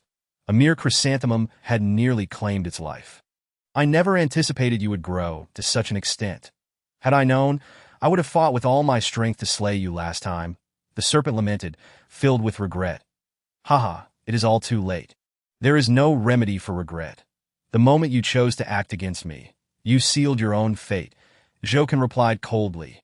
The serpent, aware of its peril, knew it must gamble everything. The outcome remained uncertain. While it felt regret, it was unafraid. Prepare to die. In the next moment, the colossal serpent launched its attack. "Then I shall send you on your way." Zhou Kan's eyes flickered, and in an instant he unleashed a flurry of petals. Whoosh! The petals darted through the air, slicing through the serpent's abdomen, instantly eviscerating it and spilling its innards. Following that, Zhou Kan swiftly condensed a lightning orb, which shot forth and struck the serpent's head. At once, a mist of blood erupted, and pieces of flesh flew in every direction. The massive body of the serpent collapsed onto the ground, devoid of any trace of life. "That my friend, I have finally avenged you. Rest in peace." Zhou Kan murmured to himself, devoid of any joy from revenge, instead feeling a twinge of reflection on the cruelty of existence, that I in a world on the brink of collapse. Merely surviving was a stroke of fortune. Life was as fragile as weeds, capable of meeting a tragic end at any moment. Having slain the serpent, he pondered who might one day take his life. The unpredictability of the world required one to cherish the present. Zhou Kan's gaze fell upon the serpent's carcass, and he suddenly noticed a round, glimmering object beside it, radiating a peculiar light. That was upon seeing this object, Zhou Kan's body trembled violently. It was a beast core. He could hardly believe that this giant serpent had condensed a beast core. What a delightful surprise. Zhou Kan immediately executed a teleportation, drawing near the serpent's remains to collect the core. Although this beast core was smaller than the previous octopus core, it still contained unmatched power, roiling with energy that was awe-inspiring. Such a bountiful gift, I must accept it. Devour. Without hesitation, Zhou Kan proceeded to consume it. Ding! The host has devoured a giant serpent beast core, gaining 9,000 evolution points. Ding! The host has met the evolution requirements. Would you like to evolve immediately? Once again, he had reached the criteria for evolution. How splendid! Although the evolution points from this core were slightly lower than the last, they were still quite impressive. Evolve. Zhou Kan, filled with joy, made his choice without delay. Chapter 46. Defeating the mutated tiger. After consuming the beast core, Zhou Kan entered the state of evolution once more. Half an hour later, the evolution concluded. Zhou Kan immediately felt a significant enhancement in his internal strength, and his physique had grown taller and sturdier. Even the previously damaged leaf had regrown, fresh and vibrant. Haha! The new leaves have sprouted, and my body can finally find balance without any awkwardness. Jokin was elated, and he promptly opened his character attributes panel to check. Host, Jokin, Form, Little Red Chrysanthemum, Level, 16-ite, 130 cm, Combat Power, 110 Resistance, 145 Skills, Projectile, Shield, Communication, Disguise, Divine Ability, Swift Lightning Thunder active, Spiritual Awareness, 30 meters range, Quests, none, Treasures, none, Evolution Points, 1688, 13,000. Wow, this evolution has increased my spiritual awareness range to 30 meters. How wonderful! Jokin was overjoyed upon noticing the expansion of his awareness range. The broader his awareness, the farther he could move, allowing him to escape danger more effectively in the future. Therefore, the increase in spiritual awareness was the reward he most desired. With such a significant boost in his awareness range, he felt compelled to express gratitude to the giant serpent, albeit it ultimately served as his sustenance. Jokin looked down again, redirecting his attention to the serpent's carcass. That too was a treasure, not to be wasted. He proceeded to devour it. Ding! The host has consumed the elite mutated beast, giant serpent, gaining 5,000 evolution points. Hearing the system prompt, Jokin felt a sense of satisfaction. After all, for such a large serpent, a reward of 5,000 evolution points was hardly excessive. With these additional points, his current total reached 6,688, drawing him closer to the 13,000-point evolution requirement. That it must be said that this encounter with the giant serpent had yielded bountiful rewards, filling his coffers to the brim. Well then, now that I have avenged my friend, I shall leave, lest Adu grows anxious waiting outside. Jokin stretched his leaves and prepared to depart. However, just then, he felt a chill creeping up his back.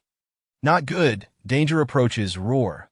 A tiger's roar resounded, and a massive figure lunged at him. What on earth? It's the mutated tiger. Hadn't it already departed? Why has it returned? But there was no time for astonishment. He needed to evade the impending attack. Jokin executed a teleportation, appearing 30 meters away, effortlessly dodging the tiger's assault. The petals he had launched also failed to strike the mutated tiger. The tiger altered its course and charged again. Jokin urgently called out, "Wait, we bear no grudge. Why attack me?" The mutated tiger halted momentarily, responding, "Of course, to consume you and become more powerful. You are already quite formidable. There is no need to devour me. I am merely a little red chrysanthemum, hardly worth eating." Jokin replied, "That I witnessed you consuming the giant serpent. Given your extraordinary abilities, you must possess considerable value. That if I were to consume you, perhaps I could gain strength from other sources." The tiger's intentions were clear, "That I tell you.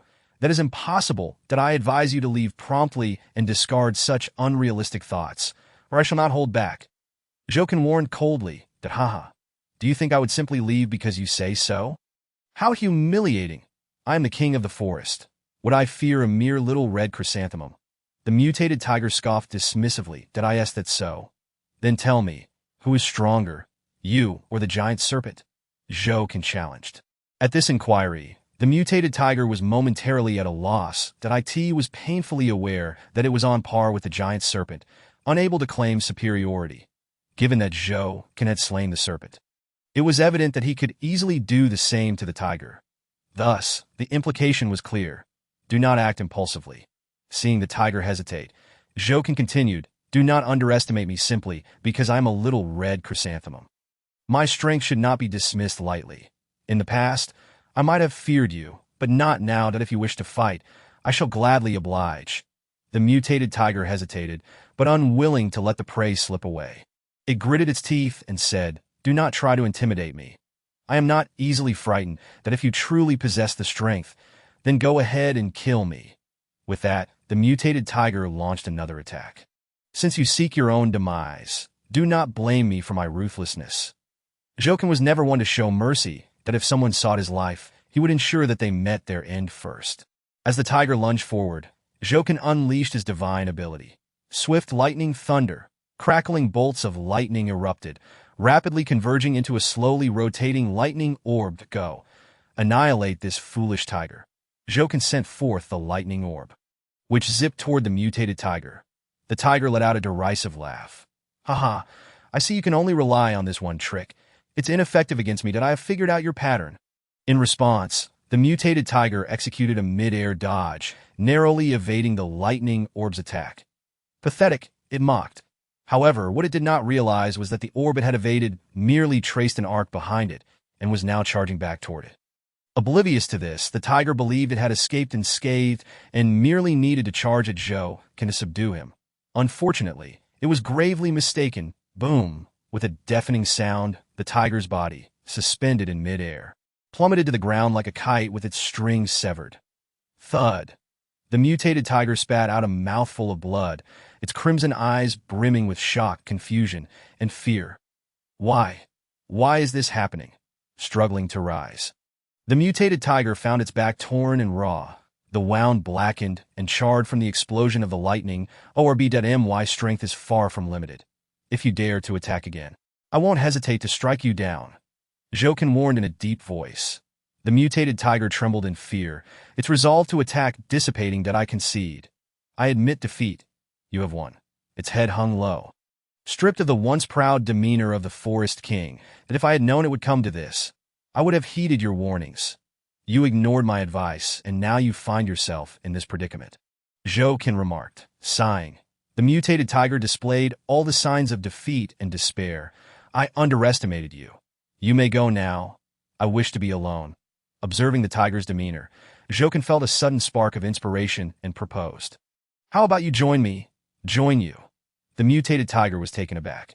Had Jokin not just defeated him, he would have roared in anger. Yet, now he had no right to be furious. Instead, he found the suggestion surprisingly appealing. Yes, follow me. Consider this. You are injured and alone, vulnerable to the attacks of other fierce beasts, which could lead to your demise. That if you accompany me, at least I can ensure your survival, Jokin stated earnestly. Let me think about it. The mutated tiger recognized the truth in Jokin's words. Its current situation was indeed dire.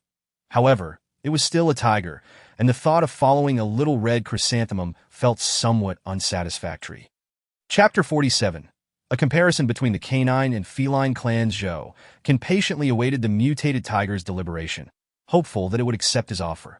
Should the tiger choose to ally with him, they would both gain an increased chance of survival. This was a mutually beneficial arrangement, contingent upon whether the tiger could come to terms with it. Minutes later, the mutated tiger finally gritted its teeth and made a decision. Very well. I shall follow you from now on. Jokin was instantly filled with joy, delighted at your joining. I believe we shall undoubtedly form a harmonious and enduringly powerful team. A team? What does that mean? Is there someone else besides me? The mutated tiger was taken aback. Yes, outside the forest there is also a Doberman, named Adu. Jokin nodded affirmatively. Bien, Adu. That name sounds rather peculiar. The mutated tiger expressed some disdain. Odd it may be, yet it rolls off the tongue nicely. Why not? I shall give you a name too for convenience in addressing you henceforth. Jokin said with keen interest. Naming is permissible, but it mustn't be arbitrary. Otherwise, I cannot accept it, the mutated tiger insisted. Jokin glanced at the character Wang on the tiger's forehead and mused. Then I shall call you De Wang. How does that sound? Does it not sound agreeable? De Wang. Not bad. Let it be De Wang then. The mutated tiger repeated the name a few times, seemingly content. Let us hasten outside. I fear Adu may be growing anxious out there. Jokin waved a leaf and with a sudden move, teleported towards the edge of the woods. As Jokin's figure emerged from the forest, Adu, who had been waiting impatiently, rushed over, exclaiming joyfully, Brother Can. My dear Brother Can, you have finally come out? I thought you had perished within. Oh, thank heaven, you are alive. You rascal, do you wish for my demise? Jokin chided with a laugh. Why that token? You do possess a sliver of conscience. Your canine nature deserves commendation. Jokin remarked. Indeed, I am a good dog. Adu lifted his head, brimming with pride. However, at that moment, he spotted a robust tiger emerging from the woods, bloodied yet still exuding an air of authority. The blood only enhancing its ferocity. Holy cow, Brother Can, run. A massive tiger is approaching. Adu shouted in alarm, yet instead of fleeing, he positioned himself in front of Jokin, declaring gallantly, Brother Can, you go ahead. I will hold the rear. With that, Adu charged forward, ready to confront the tiger head-on. This tiger, of course, was De Wang, who, taken aback, found a dog suddenly confronting him with bared teeth. This is truly a tiger fallen to the ground. Bullied by a dog. Where did this fool of a dog come from? Lie down. De Wong swatted down with a paw. Plop. Without contention, Adu fell to the ground like a turtle, utterly powerless to resist.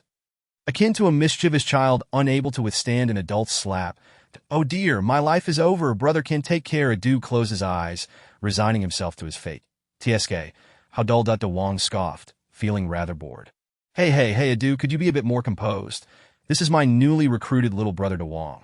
You two shall be good friends, so refrain from violence upon first meeting. It only sours relations. Zhouken exclaimed, exasperated. What? A new little brother? Adu, with all four legs stiffened, stood up in disbelief. Brother Can, are you saying this tiger is now your little brother? He is to be my comrade. Indeed, is that a problem? Zhouken replied, no problem at all. Haha, this is splendid. Who would have thought that one day I could call a tiger my brother? It's as if smoke is rising from our ancestral graves. A grand honor for us dogs. Adu rejoiced, bouncing about like a playful child. I, on the other hand, feel I've brought shame upon the tiger clan, De Wong muttered unhappily, pondering how other tigers would perceive him allied with a dog. Alas, what a headache. What is this? Being friends with me has caused you distress? Or perhaps you harbor a bias against my canine kind. Adu was immediately displeased. That was your assertion, not mine, De Wong replied coolly. Brother Can, did you see that? This fellow dares to look down on me. I must confront him to see who is truly superior. Adu fumed, readying himself, baring his fangs that I am not afraid of you. Let us see who prevails, De Wong scoffed disdainfully. All right, could you both not act like children? Zhouken interjected, unable to watch any longer. Especially you, Adu. Do you truly consider yourself a match for De Wong? Had he not shown mercy earlier, your head would have been crushed, and you wouldn't be here prancing about. Though harsh, it was the truth that Adu paused, feeling a bit awkward.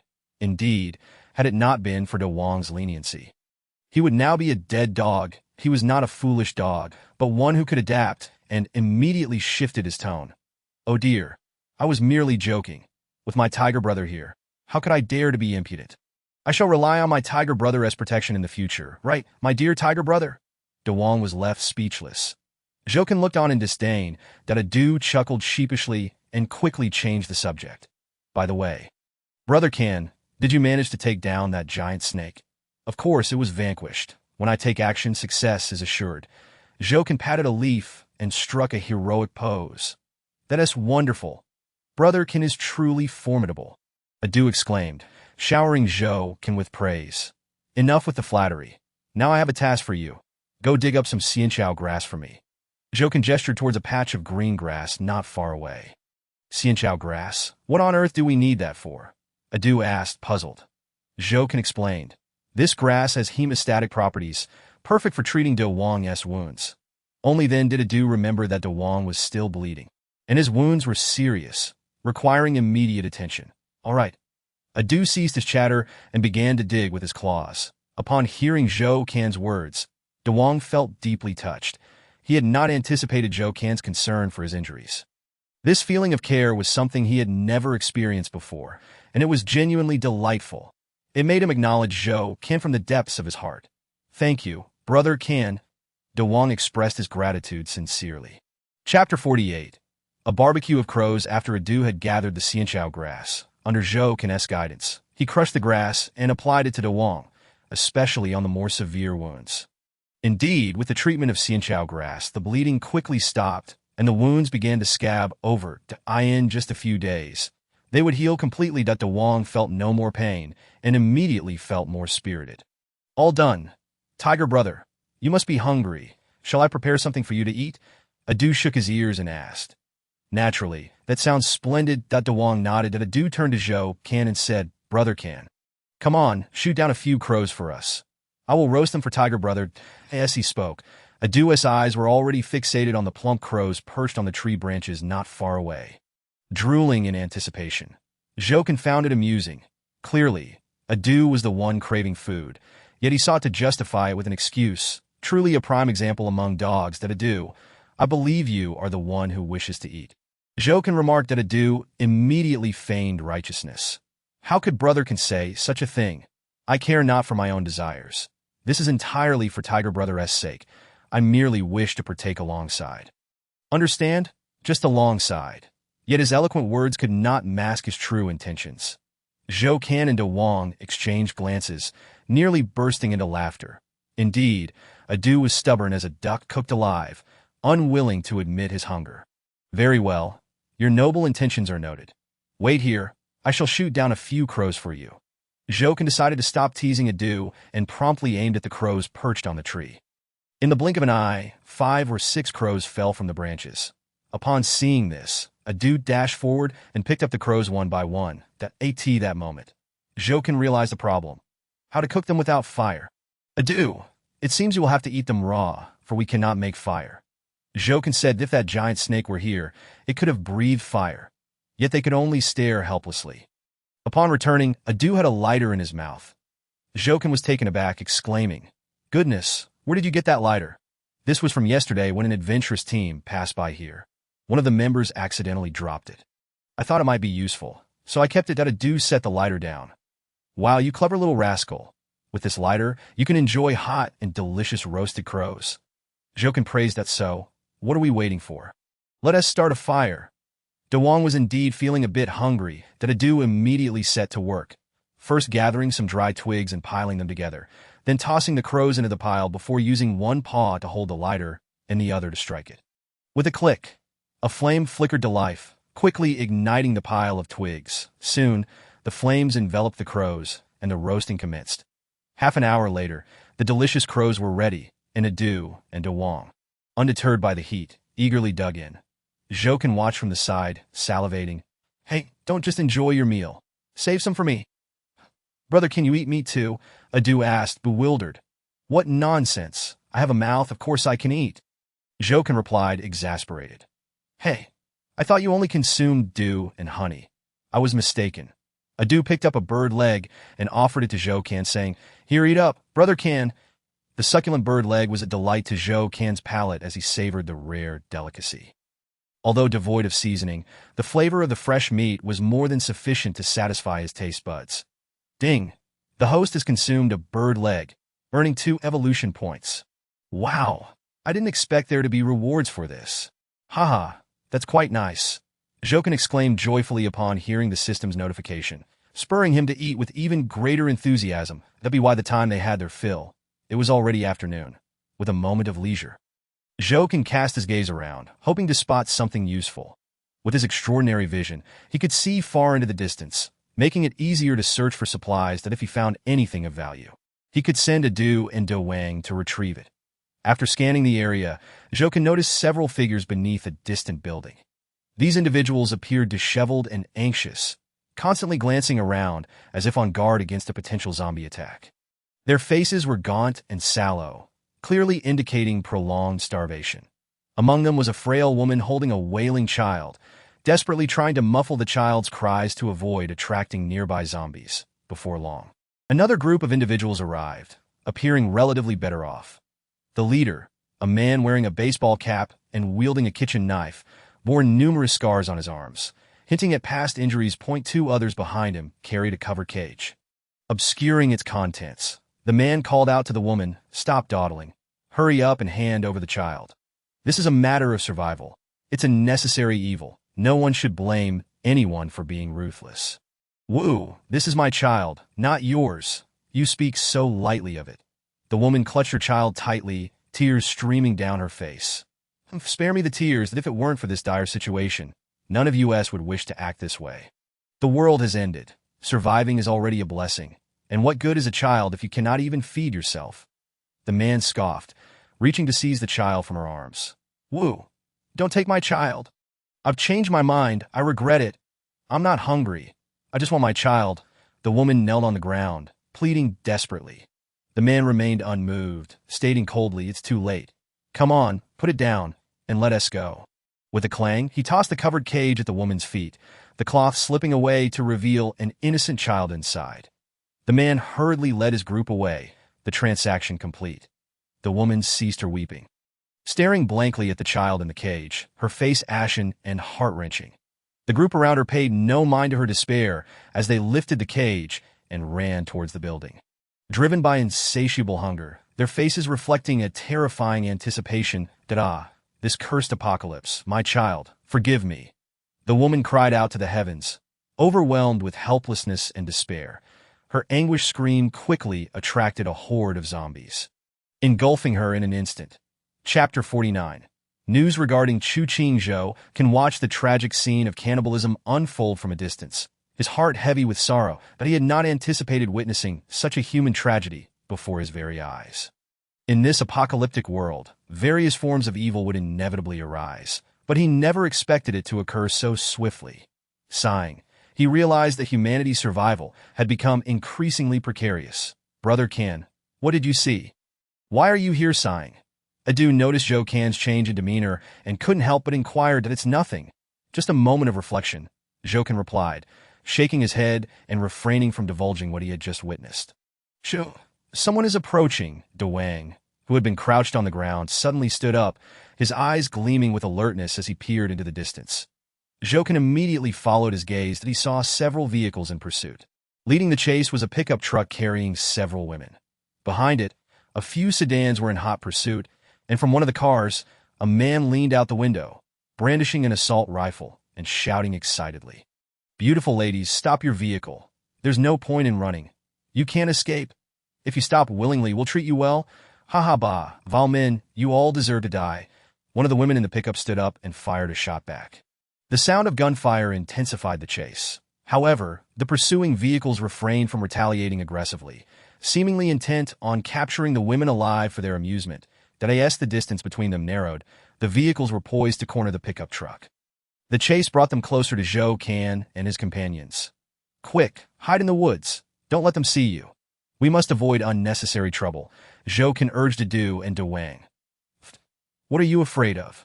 If they dare come looking for trouble, I'll bite them to death, Adu retorted defiantly. Exactly. Let's just fight them. Why hide? Devouring echoed. Zhou Can responded sternly. You two don't understand. They have guns, and no amount of bravado can withstand a hail of bullets. Listen to me and quickly hide in the woods. Seeing Zhou Can was serious, Adu and Devouring complied and concealed themselves in the woods just as the vehicles drew near. One car executed a wild drift and blocked the pickup. Get out. Hurry up or we'll open fire. A group of men surrounded the pickup, their eyes gleaming with greed as they demanded the women surrender. However, these women were not easy prey. They raised their weapons in defiance. Do you know who we are? We are from the Golden Butterfly Group. Do you dare to act recklessly? Don't you fear our retaliation? One woman shouted. What are the Golden Butterfly? We intend to capture you. We've heard your base is filled with beautiful women, and without the protection of men, even the most stunning flowers will wither. To ensure your beauty survives, we are willing to offer our bodies and strength. Isn't that mutually beneficial? That's utter nonsense. A stunning woman emerged from the driver's seat of the pickup and scolded the men. Your minds are so fixated on such vile thoughts. Why not think of something else? Go kill zombies or mutated beasts instead of flexing your muscles here. Very well, we shall think of something else. Since you refuse our proposal, leave the supplies on the truck. And you may depart, one man suggested. Indeed, their true aim is the supplies, not merely the women. That is just a secondary intention. Supplies take precedence over women. If we cannot even eat, what use are women? The beautiful woman retorted coldly. You think we'll let you take the supplies we risked our lives to find over our dead bodies? Then I'm afraid we'll have to take matters into our own hands. The men moved closer, their posture threatening, leaving no room for negotiation. In that case, we want to hold back. Sisters, attack. The beautiful woman suddenly commanded. Two more women emerged from the driver's seat, each cradling a rocket launcher. Before the men could react, the rocket launchers fired. Run. The men's faces paled in alarm. Boom, boom. Two deafening explosions erupted, sending the men scattering in panic as several vehicles were blown into the air, creating a scene of chaos and debris. Sisters, don't let any of them escape. Kill them all. The beautiful woman charged forward, her rifle blazing as she shot at the fleeing men. The other women joined in, eager to turn the men into Swiss cheese. Ultimately, a few men managed to flee, but the rest were gunned down. Those who were merely injured received a few more shots to ensure they were finished off. A bunch of worthless scum. Nothing more. How dare they try to seize our supplies? The beautiful woman blew the smoke from her gun, exuding an air of confidence. Deputy Captain, should we still seek to rendezvous with Captain Chu Ching? What do you mean? Do you not heed my words as the Deputy Captain? Or do you only hold Captain Chu Ching in high regard and disregard my authority? No, I misspoke. Please forgive me. Deputy Captain, Chu Ching.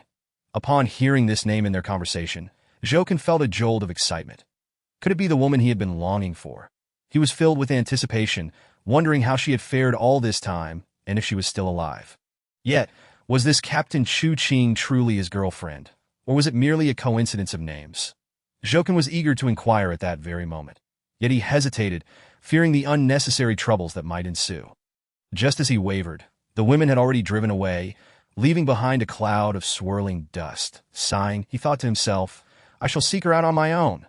Chu Ching, I hope you remain safe. You must wait for me. With a deep sigh, Zhouken's heart reignited with determination and hope. Chapter 50. A fleeting monster, a conflict sparked by resources began swiftly and ended just as quickly. The nearby zombies, having caught the scent of blood, rushed forth, devouring the recently deceased with ravenous hunger. Zhouken observed this scene, his heart now devoid of any turmoil, for he had long since grown accustomed to such sights. At that moment, Edu and Dewang emerged from the woods, gazing at the grim tableau around them, their expressions blank with shock. Humanity is indeed terrifying. After struggling to survive in this apocalypse, they ultimately perish at the hands of one another. Dewang lamented, Brother Hu, you must not speak in such a manner. There are times when humanity displays kindness. The current situation is born out of necessity that if one does not kill, one becomes the prey. Thus, it is not cruelty, but rather a desperate response to this damned world. Edu countered, unable to agree. Consider us dogs. Humans have always treated us as friends, and we have coexisted harmoniously for countless days. I believe they are quite lovable. Dewang furrowed his brow, but refrained from rebuttal. Having had no prior contact with humans, today was his first encounter with their mutual slaughter, leaving him with much to learn about them. It would be profoundly unfair to dismiss all of humanity based on a solitary event. Zhouken spoke up, Dewang, sometimes circumstances compel actions that seem unavoidable. Thus, we witness such scenes. There is no need to dwell on it. Dewang nodded in agreement. Hey, what is this? Zhouken exclaimed, his spirits lifted upon discovering a treasure. Canned meat, a delightful delicacy, undoubtedly the best resource to stockpile in the apocalypse. How many are there? Quickly, let us gather them all. There are quite a few left. I'll fetch them all. Edu, invigorated by the prospect of good food, hastily collected the cans. Brother Can, it's almost dark. It's time for dinner. Shall we open a few to taste? Edu looked at him with eager anticipation. Zhouken glanced at the sky, noting the sun had nearly set, the western horizon barely holding on to its last rays. All right then, let us have a little something. It will suffice that no sooner had Zhouken spoken than Edu had opened a can, the enticing aroma wafting through the air, igniting their appetites. Come, let us eat. Edu wasted no time, chomping down eagerly. When it came to food, Edu had never lagged behind, and there was no need to worry about him starving. Noticing Dewang's lack of enthusiasm, Zhouken urged, Dewang, you should eat too from now on. We are family. Do not hold back. After all, being reluctant to eat is rather foolish, that we must nourish ourselves when the time calls for it. Finally, Dewang began to partake. Once they had satisfied their hunger, the darkness enveloped them entirely.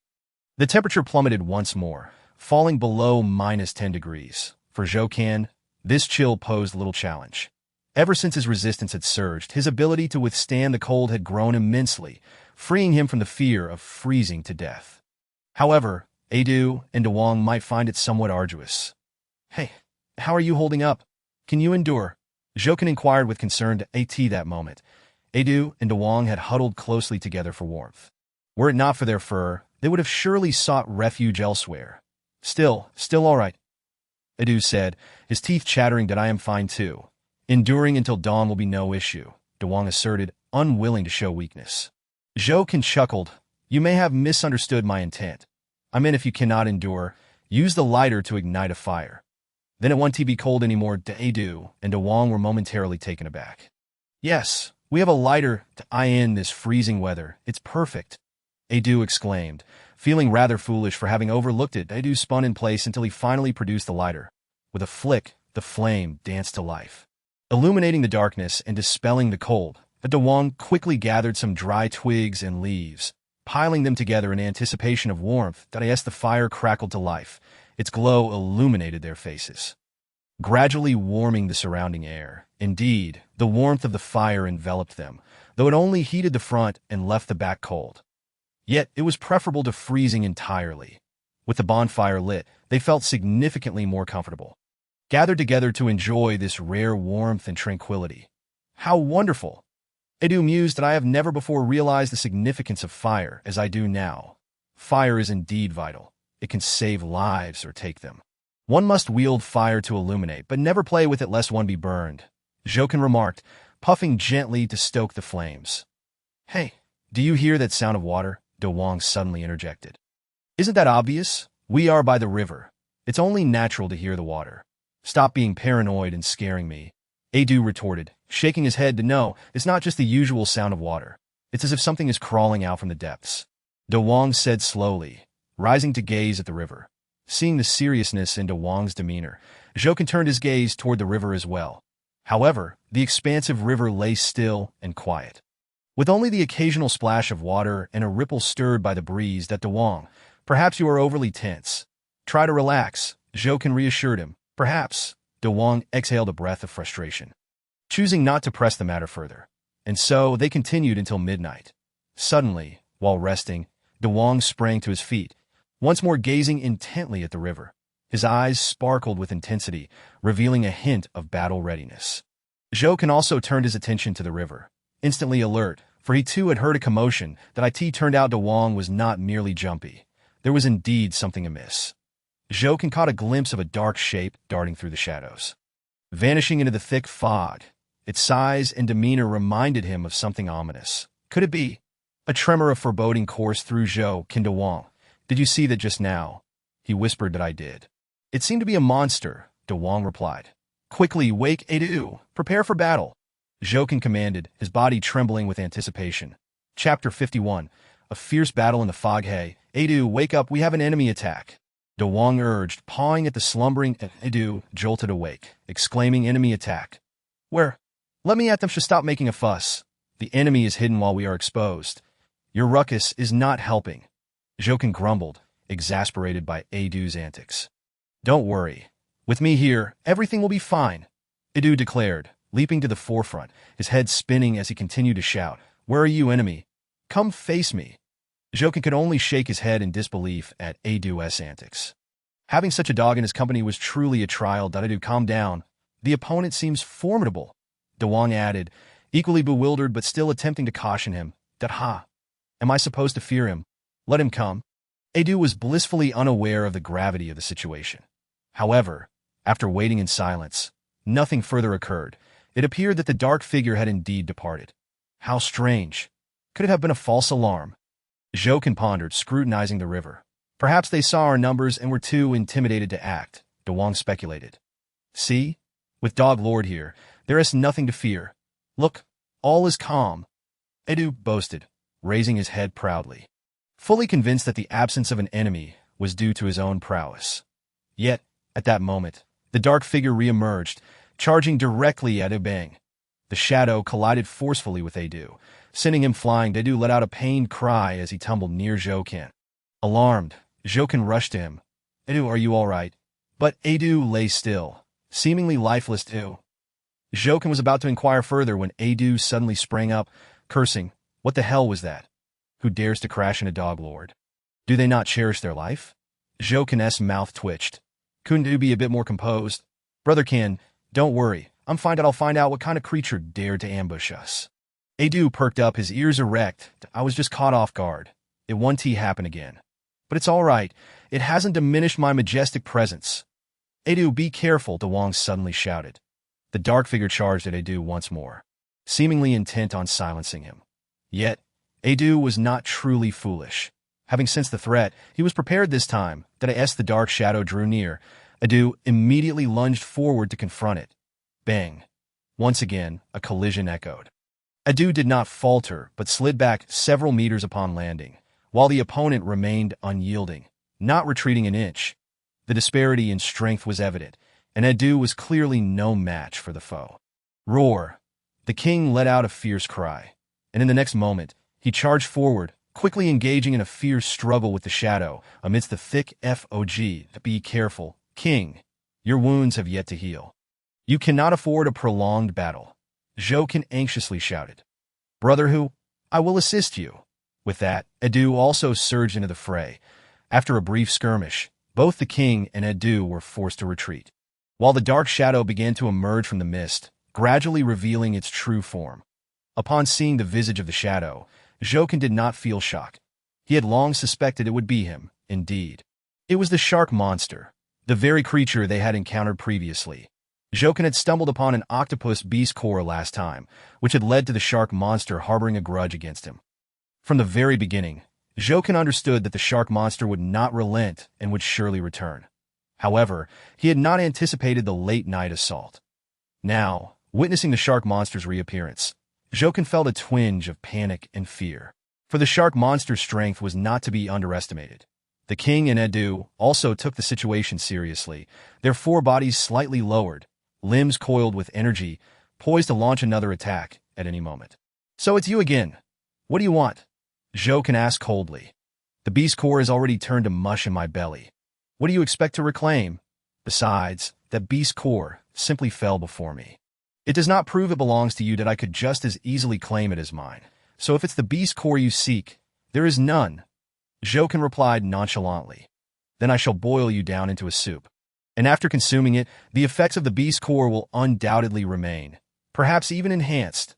The shark monster fixed its gaze on Jokin, as if it intended to swallow him whole. Jokin's eyelid twitched. He had not anticipated the shark monster would entertain such an idea, making matters rather complicated that if the shark monster truly intended to act on such a thought, there would be no way to dissuade it. What beast core? Is it delicious? Edu could not help but interject that, of course, it's delectable. Would you like to try some? Jokin teased. Absolutely. Where can I find it? Edu's eyes lit up with anticipation. The king scoffed. You are nothing but a glutton. Even at a time like this, you think of food? Perhaps you should consider how to deal with the immediate danger first. It's merely a shark monster. The three of you combined will surely prevail. Besides, with Brother Can here, what is there to fear? Edu replied nonchalantly. Jokin was taken aback and almost laughed. The way he said that was quite amusing, as if he were throwing Edu out to face the danger. Hey, have you all said enough? Can't you see I'm standing right here? Are you ignoring me? How utterly disrespectful. You shall all perish, the shark monster roared in fury. The king stepped back, saying, It is this mutt who disdains you. If you wish to unleash your wrath, target him first. Hey, brother who, you can't do that. I consider you a brother. How can you sell me out? Edu exclaimed in a panic, realizing he could not take on the shark monster alone. It would be his end. Enough chatter. Sacrificing you for our survival is your honor. A tremendous honor. Do you not want it? The king declared. Edu's mind momentarily short-circuited. I asked that really how it is. Jokin understood that the king was not a frivolous person and would not betray a comrade without reason. Since he had said this, he surely had his own reasoning. Jokin's eyes flickered, and he immediately cooperated. Edu, you should heed the king's advice. Let the shark monster consume you to satiate its rage. Perhaps we will then be safe that Brother Can, is that what you think too? Edu was dumbfounded. Did they truly want him dead? Oh, how hurtful. Go on, brave Edu. I believe in you. You can do it.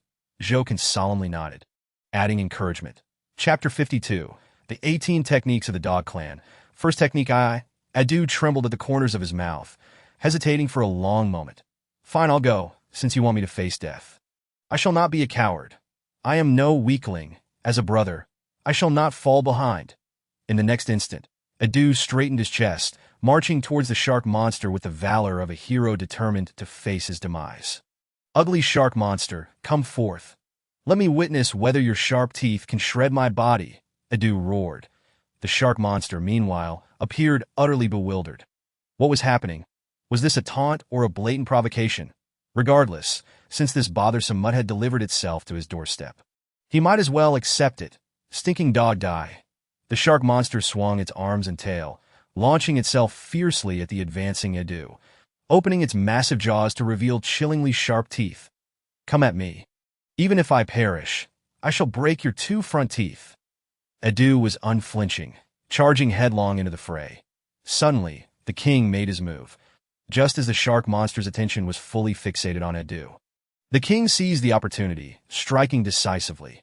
Before the shark monster could reach Adu, the king intercepted it, leaping upon the creature with a ferocious pounce, jaws wide open, tearing and biting at the shark monster's flesh. Indeed, the king had devised a plan. He had pushed Adu forward to distract the shark monster, allowing him to strike when it was least expected. The king was astute, far more reliable than Adu. Zhou silently nodded in agreement, promptly joining the attack. This was a rare opportunity that must be seized. Whoosh! The skill of rapid fire was unleashed, petals like blades slicing directly towards the shark monster's eyes. Through countless battles, Zhou had learned not to attack aimlessly, but to target the vital points directly. Regardless of the opponent, the eyes were always a crucial target. Thus, attacking the eyes was always a sound strategy. As anticipated, this strike proved effective, disrupting the shark monster's judgment and causing it to become increasingly flustered. In no time, the king's frenzied bites, coupled with Zhou Can's side attacks, left the shark monster besieged from both sides, struggling to defend itself. "How dare you ambush me? This is unforgivable." The shark monster roared in fury, springing to its feet with a powerful leap, delivering a fierce slap towards the king. Bang! The king was immediately sent flying. Despite his massive frame, he could not withstand the shark monster's might, soaring 10 meters away. With the king no longer nearby to hinder it, Zhou felt unrestrained. He immediately gathered a lightning sphere, hurling it forth with tremendous force. Thunder and lightning crackled, intertwining and colliding, generating immense power. The shark monster had no time to react. The lightning sphere struck it directly. Boom! With a deafening roar, the shark monster was sent crashing backward, its body charred and smoking, a truly pitiful sight. That it even lost a portion of its arm, blood spraying across the ground. All of this transpired in a matter of moments. Zhou Can and the king's collaboration was seamless, as if they had rehearsed for ages. Without prior discussion, their ability to execute such a plan was nothing short of miraculous, and the synchronicity left them both astonished. At this moment, Adu also realized that he had merely been used as bait, not truly sent to his demise. Upon this revelation, Adu felt elated. All they needed was a surprise attack. "If you had told me earlier, I wouldn't have felt so doomed. You all really know how to create heart-stopping thrills. With that big mouth of yours, had I informed you beforehand, it would have only led to trouble. For instance, right now, you are still babbling instead of taking action." The king retorted, "Oh right, watch me," taking advantage of the shark monster's moment of disorientation. Adu executed a dog-like leap, charging forward. Behold the 18 techniques of the dog clan. First technique, the anal probe. Adu unleashed his trump card, a technique passed down from their lineage of hyenas within the dog clan. Once executed, even divine beings would find their rear tightening, fleeing in haste. "Here I go." Adu whirled like a small tornado, lunging forward to bite down. Just as the shark monster attempted to rise, it felt a sharp pain in its backside, releasing a scream akin to that of a slaughtered pig. "What the hell? This is exhilarating." Zhou grimaced at the sight, realizing he had underestimated Adu. He had not expected such ferocity from him. Nearly losing his life, the king, witnessing the scene, instinctively tucked his tail, silently turning his body to avoid exposing his rear to Adu. "Damn that stinking dog. How dare it bite me?" There. The shark monster was now utterly enraged, violently shaking off Adu and lunging forward with its claws aimed directly at Adu's head, intent on delivering a fatal blow. Zhou gasped in alarm, hastily shouting, "Adu, run!" But it was too late. The shark monster's sharp claws struck Adu's head, sending him flying like a ball, landing a short distance away, motionless. "Adu!" Zhou believed Adu was dead.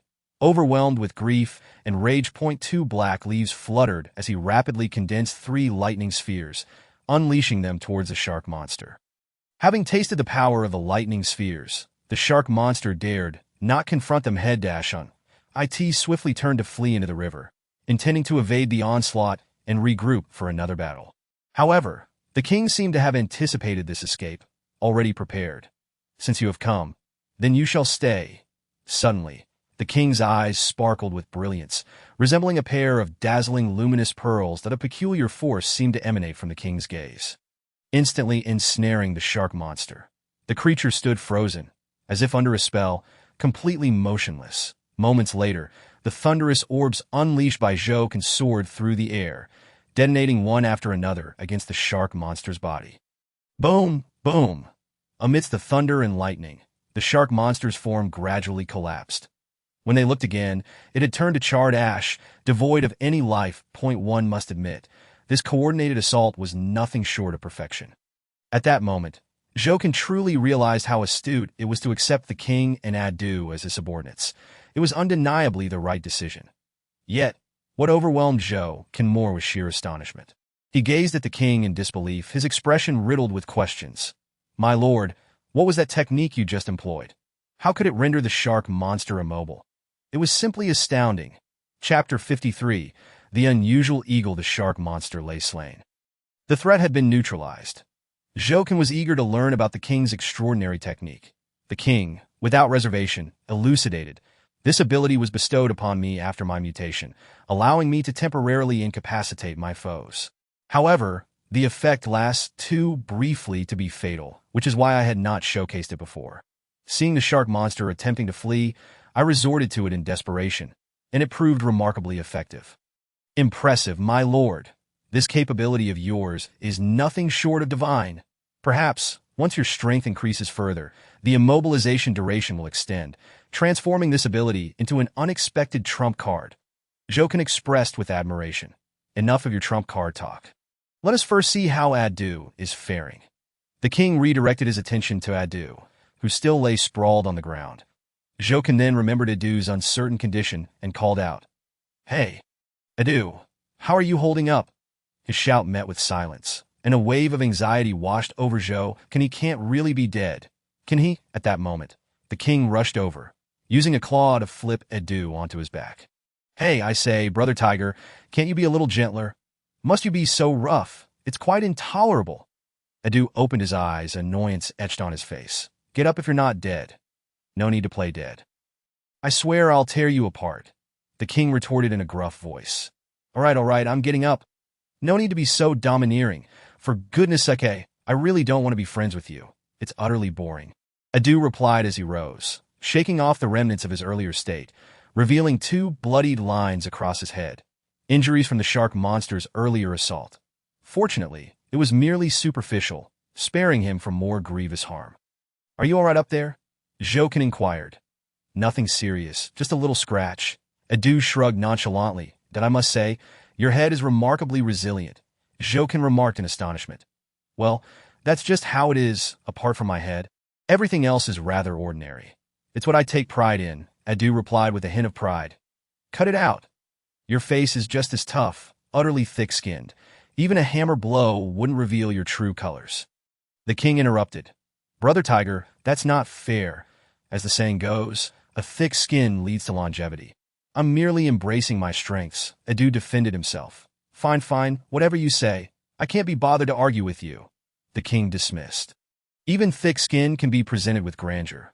Your ability to twist words is unparalleled," Zhou interjected. "Enough of your squabbling. Now that we're all safe, let's keep watch around us while I consume the shark monster's remains," Zhou declared. Such resources should not go to waste, and surely, devouring the shark monster would yield a substantial amount of evolution points. To go ahead, I'll keep watch, the king replied. Zhou approached the shark monster's carcass and instructed Adu. "Come over and help me dissect the shark monster's belly." "Why are we doing that? Do you wish to feast on grilled intestines?" Adu questioned, puzzled. "I want to see if the shark monster has condensed a beast core." Zhou explained that, in that case, no problem. Adu eagerly set to work, tearing open the shark monster's belly. After a thorough search, however, they found no trace of a beast core. Zhou felt a twinge of disappointment. This formidable creature had seemingly failed to produce a core. What a pity. Nonetheless, consuming its remains was still a substantial gain. Devour? Ding! The host has consumed an elite shark monster, gaining 5,000 evolution points. 5,000 evolution points is quite satisfactory, comparable to that enormous serpent. Zhou mused content. Yet even with this addition, he was still nearly 2,000 points shy of his next evolution. However, he was confident it would come soon. As the night wore on, fatigue settled in, and Jokin announced, "The shark monster has been dealt with. We should face no further dangers for now. Let us rest, aware of the uncertainties that the next day might bring." He knew they must remain alert and not let their guard down. "Bring on the danger. We shall retaliate," the king observed, scanning their surroundings. "You all rest. I will keep watch." The king's concerns were not without merit. And Jokin acknowledged that he had been remiss in this regard, that I end this brutal apocalypse. Danger lurked everywhere, especially at night, when threats were most imminent. Sleeping without precaution could mean never seeing the dawn again. Leaving one unaware of their demise, that my lord, you have wounds that need tending, and Adu's head is wounded as well. How about you both rest while I keep watch? Jokin suggested. You are the elder brother. How could I allow you to take the watch? I am perfectly fine, Adu protested. Since you regard me as your elder brother, you should heed my command to go rest, Jokin asserted firmly. The king and Adu exchanged glances and, no longer resisting, settled down by the campfire to rest. Jokin remained vigilant, alert to any signs of danger. That as dawn approached, no threats emerged. Watching the sun rise, Jokin stretched lazily, feeling not an ounce of fatigue. How curious. I feel so invigorated without sleep. What is the reason for this, he pondered. Perhaps it is due to my being a little red chrysanthemum. As the morning light bathed the surroundings, both the king and Adu awoke. I'm hungry, Adu exclaimed upon opening his eyes. That of course, you're a big eater. Want food? Just wait under the tree. I'll fetch you some plump birds, Jokin said, taking aim at a crow perched on a distant branch. In a matter of moments, he brought down several. Adu hopped joyfully beneath the tree, exclaiming, Jo, you're magnificent. My lord, you should eat as well to recuperate from your injuries, Jokin advised. The king nodded in agreement and approached the feast. Suddenly, a piercing eagle cry echoed from above. Jokin looked up to see a massive eagle soaring in the sky, circling ominously. Not good. This visitor does not bear good intentions. Jokin swiftly recognized the impending danger as he noticed the eagle's eyes. Crimson and unnatural, signaling its mutation. Adu, king, be cautious. This eagle is extraordinary. We must guard against a sudden attack, Jokin warned. Adu and the king paused their meal and gazed skyward. Marvelous, I was just lamenting the lack of food. And now a fine eagle appears. Perfect for my next meal, Adu exclaimed, delighted to know. It's not that simple. The king frowned, sensing the gravity of the situation. Chapter 54. Jo, shoot it fast before they could ascertain the eagle's intentions. It swooped down from the sky like a missile, descending at an alarming speed that in the blink of an eye. It was upon them, its formidable beak glinting menacingly. Not good. It's indeed coming for us. Move aside, Jokin shouted urgently. Adu and the king quickly retreated a few meters, evading the eagle's descent. Jokin activated his teleportation ability, appearing over 20 meters away. Whoosh! The massive wings of the eagle beat fiercely, stirring up a violent gust that enveloped them in dust and debris. The eagle passed perilously close overhead, a truly harrowing moment. Jo, shoot it, Adu urged. Daring to attack them, the eagle had to be dealt with. Jokin promptly unleashed his skills, sending petals flying in pursuit of the eagle's trajectory. Thud! The petals struck, shattering and only managing to dislodge a few feathers. The eagle's sharp talons lunged towards Jokin's blossoms. How opportune! Jokin had anticipated the eagle's relentless pursuit. After launching one attack, he was already prepared for a second. Thunderous flash! Whoosh! A lightning orb shot forth, colliding directly with the airborne eagle, with a deafening crack. The eagle's abdomen was scorched, more feathers cascading down. Caw! The eagle screeched in agony, startled by the unexpected force. It hastily ascended, clearly shaken by the encounter, having underestimated the might of a mere little red chrysanthemum. What a formidable little red chrysanthemum! Today I almost fell to your grasp, the eagle mused, shaken. That was merely a consequence of your arrogance. You failed to regard me seriously, which nearly led to your downfall. Jokin retorted coolly, that's so. Heh, Xiao Hongju, I shall bring about your demise post-haste. The majestic eagle once more swoops down. Naturally, Jokin would not sit idly by. He continues his assault, after a flurry of exchanges. The eagle finds itself unable to prevail against Zhou Can, suffering considerable injuries in the process, with several feathers torn away, revealing its crimson flesh, some areas still dripping blood. What a troublesome Xiao Hongju. This mutated plant is indeed formidable, that I, a proud eagle, cannot subdue you. How infuriating, the eagle thought bitterly. Zhao Gu, pay no heed to its ramblings, continue the attack. At that moment, Edu suddenly lunged at the eagle from behind. However, he overestimated his leaping ability. Upon jumping, he failed to grasp even a single feather of the eagle and instead fell to the ground, stumbling in the process. This inadvertently provided the eagle with an opportunity to retaliate. Seizing the moment, the eagle extended its talons, grasping Edu's back and lifting him effortlessly into the air, preparing to carry him away. Zhou Can, witnessing this, hurriedly launched another attack. Thud, thud, thud. Several petals struck the eagle's claws. The eagle, in pain, was forced to release Edu below. Thud. Edu landed on the ground. Fortunately, the height was not great, sparing him from serious injury. How dare you humiliate me? Die. The eagle, provoked, flapped its wings vigorously and charged toward Edu. Edu, for heaven's sake, don't create more chaos. Zhou Can exclaimed in exasperation. You, who cannot assist in serious matters, only complicate things that if you had any sense, you would protect yourself like the king. But it was too late for words. The eagle had already reached Edu. Its sharp talons extended once more, aiming to lift Edu high into the air again.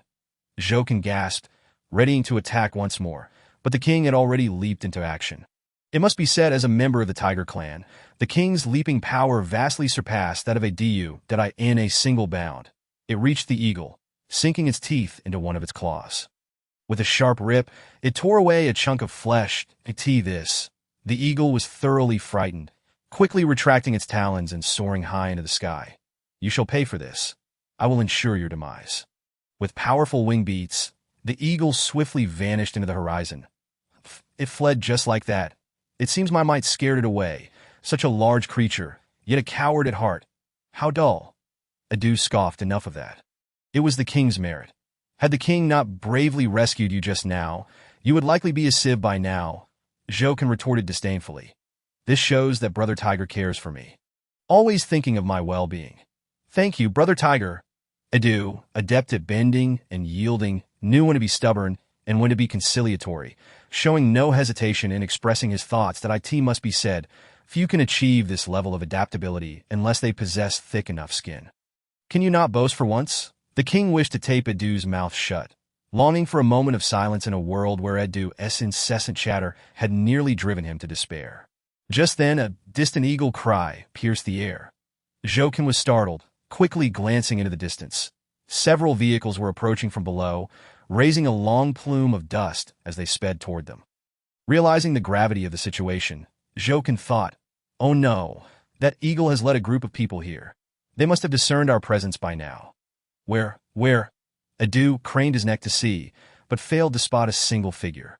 His eyesight paled in comparison to Zhou Can's. The king remarked, how strange. Could that eagle have an owner? There is a strong possibility. Zhou Can replied that we may be facing a tough battle ahead. Are you all prepared? Why prepare? Why not run?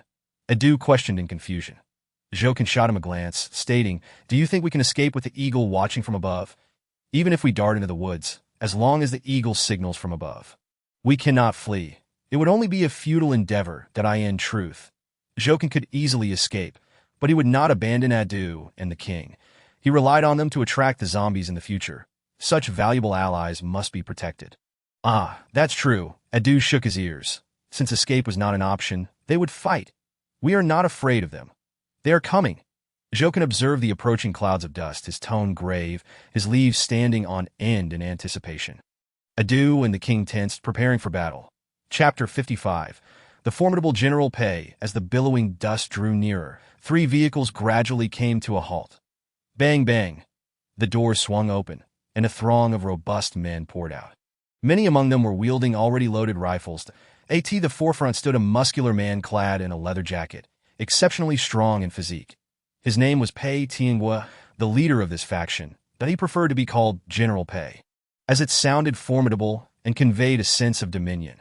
With a cigar clenched between his teeth, He took several deep puffs before discarding it to the ground, extinguishing the ember beneath his cowboy boot. His piercing gaze swept over the king and Adu, a gleam of excitement appearing at the corners of his mouth. "Da-da, splendid.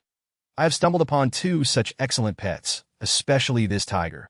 Its mutation makes it exceptionally suited to be my battle companion, significantly enhancing my combat prowess." The eagle was named Feng Zheng, for as it soared, it resembled a kite adrift in the sky, a name personally chosen by Pei Tianhua, one he cherished for its aptness. "Hey, brother tiger, it seems he has taken a liking to you," Adu remarked. "I am not deaf." "I heard that," the king replied. "This man is very dangerous. We must exercise caution, that I can sense a strange power within him." "No, we will not flee, we must fight to the bitter end," Adu declared. "Indeed, to the bitter end," the king nodded. "Pets? That sounds rather appealing." Adu tilted his head. "Then go ahead and become someone else's pet, if you curry favor with your master. Perhaps you will enjoy 3 hearty meals a day." The king teased that I can eat well with Zhao Go. "I will not go and be anyone else's pet, that I was merely speaking off the cuff." "Do not take it too seriously," Adu pouted. Just as they were about to bicker again, Pei Tianhua issued a command, and a group of men charged forward. "Capture that fierce tiger for me. I wish to tame it as a pet. Unless absolutely necessary, do not harm it," Pei Tianhua shouted. "What about this dog?" someone inquired. "This dog is inconsequential. If we can catch it, then so be it. If not, we can simply kill it and have dog stew for dinner tonight." Pei Tianhua waved his hand dismissively. Upon hearing this, Adu's fury ignited, baring his teeth in outrage. "How dare you look down on me, you scoundrel? This is an affront, a blatant humiliation. I, Dog Lord, am enraged. I must teach you a lesson." With that, Adu charged toward the crowd, his bared teeth poised to rip through anyone in his path. "Adu, do not act recklessly. There are too many of them. We cannot confront them head-on," Jokin urgently called after him. But at that moment, Adu was beyond reasoning, driven solely by the desire to reclaim his honor, plunging into the throng with ferocity. This dog has quite the temper. Today, we must feast on him. Go, subdue this dog before he causes any more trouble." Pei Tianhua's eyes flashed with impatience. Instantly, the group lunged at Adu. The saying goes, 2 fists cannot fight 4 hands. A single dog would surely be no match for so many. Even Adu's formidable strength proved futile. In mere moments, he was subdued. "Howl, damn it, let go of me." Adu struggled, attempting to break free, but to no avail. "Kill him," Pei Tianhua ordered. "Stop," Jokin shouted. "I advise you not to go too far. Otherwise, I shall not spare you." Pei Tianhua paused, turning to Zhou Can with a perplexed expression, a talking little red chrysanthemum. "How intriguing. I have never encountered such a phenomenon before. It seems to have mutated as well." Pei Tianhua stepped closer, scrutinizing Zhou Can for a moment. "Not bad. I like you, little red chrysanthemum. How about following me?" "Do you think that is possible?" Jokin replied nonchalantly. "What is impossible? In this apocalypse, strength speaks. My fist is strong enough to determine your fate. A fact you should be well aware of," Pei Tianhua declared, raising his fist. "I ask that so? I beg to differ. My strength is not to be underestimated either." Jokin countered. "A mere little red chrysanthemum dares to exhibit such audacity. And with a commendable intellect as well. It seems you are not as simple as you appear. Thus, I am even more inclined to claim you." Pei Tianhua's interest was piqued, that he was blissfully unaware that within this little red chrysanthemum resided a human soul. Had he known, his curiosity and affection would have only deepened. Jokin had no intention of revealing this secret, choosing instead to feign ignorance. After mutation, who does not possess a modicum of intelligence? "If you wish for me to accompany you, it is not impossible, provided you first release Adu and do not trouble them." "Adu." Pei Tianhua glanced at Adu, chuckling. "This dog is named Adu. How amusing. It suits his foolish demeanor quite well." "Damn it, who are you calling foolish? I'll bite your backside if you keep talking." Adu growled in fury. Yet to Pei Tianhua, Adu's words were merely the yapping of a dog, incomprehensible and irritating. After all, the only individuals capable of communicating with Adu are those like Zhou Can, who possess exceptional communication skills. The average person truly cannot achieve this. Pei Tianhua pondered and remarked, "I can let this dog go. But the fierce tiger must remain. I have taken a liking to him. No, they must both be released. That is my bottom line. Otherwise, it will be a mutual destruction, Zhou stated resolutely. Xiao Hongju, are you threatening me? Do not forget, your fates are now in my hands. This is not the time for you to negotiate. Pei Tianguo will reply with a scowl that I am aware, but I must ensure their safety. That is my condition. You may disagree, but in the end, you might end up with nothing that do not doubt my resolve. Zhou stood his ground, offering no room for negotiation. Are you certain you wish to confront me head-on? You will regret it. Pei Tianguo will remain furious. You will also come to regret this. Zhou enunciated firmly. Pei Tianguo fixed his gaze on Zhou Can, a smirk slowly appearing at the corner of his mouth, followed by a hearty laugh. Ha, what a delightful little red flower. I like you, but in the next moment, Pei Tianguo suddenly raised his pistol, aiming it at Zhou Can. I would rather gain nothing than compromise with you. My little red flower.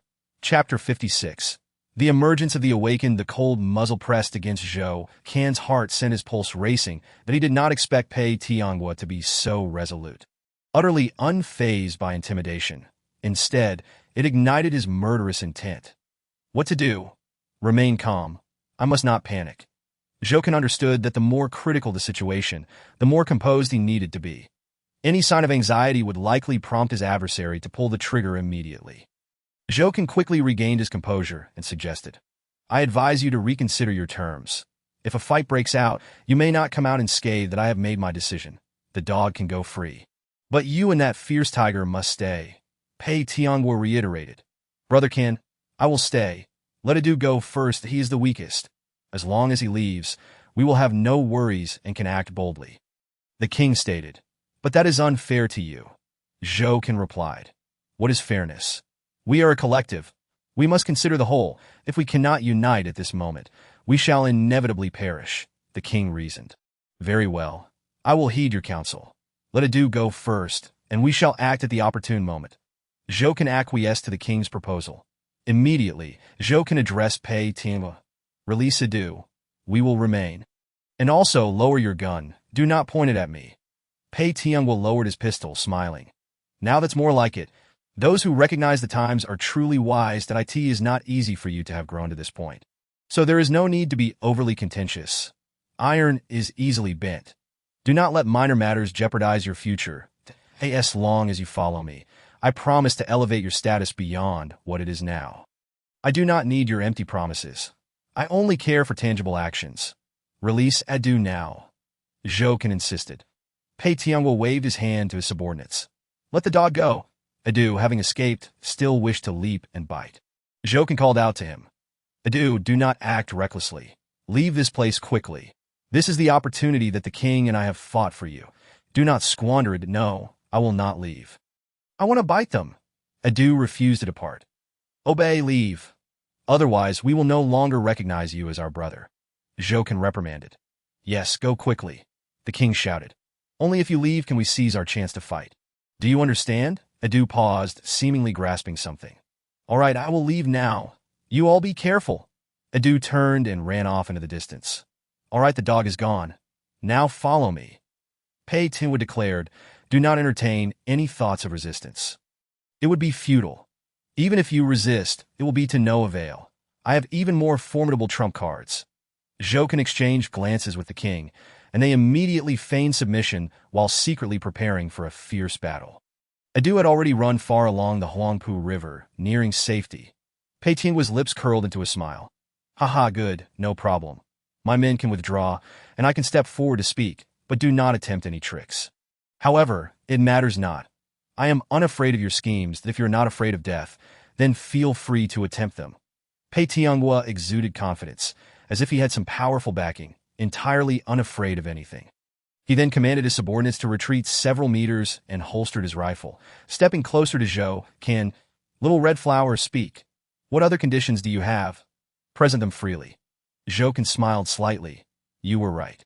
I indeed wish to employ a trick, and I will resolutely do so, for I shall not yield to you. Whoosh! The skill of flight was activated. Zhou Can struck instantly, even knowing that his opponent possessed some advantage. He would not sit idly by. Petals, sharp as blades, shot toward Pei Tianguo's heart, aimed directly at his vital points. Simultaneously, the king launched an attack, leaping toward Pei Tianguo. Ha ha ha. As expected, You truly intend to play tricks. Pei Tianhua laughed heartily, seemingly having anticipated this outcome. Remaining utterly composed, that as the petals flew closer, he slowly raised his pistol and pulled the trigger. The bullet met the petals midair, and in the next instant, the petals shattered into fragments. At this moment, the king also pounced down. His gaping maw was mere inches away. Yet Pei Tianhua did not fire. Instead, he deliberately evaded the king's assault, seemingly unwilling to harm him. It was evident that he held great admiration for the king, that as the king missed his attack, he swiftly turned, leaping again to continue his assault. Truly ferocious. This is how a fierce tiger should be. I like it.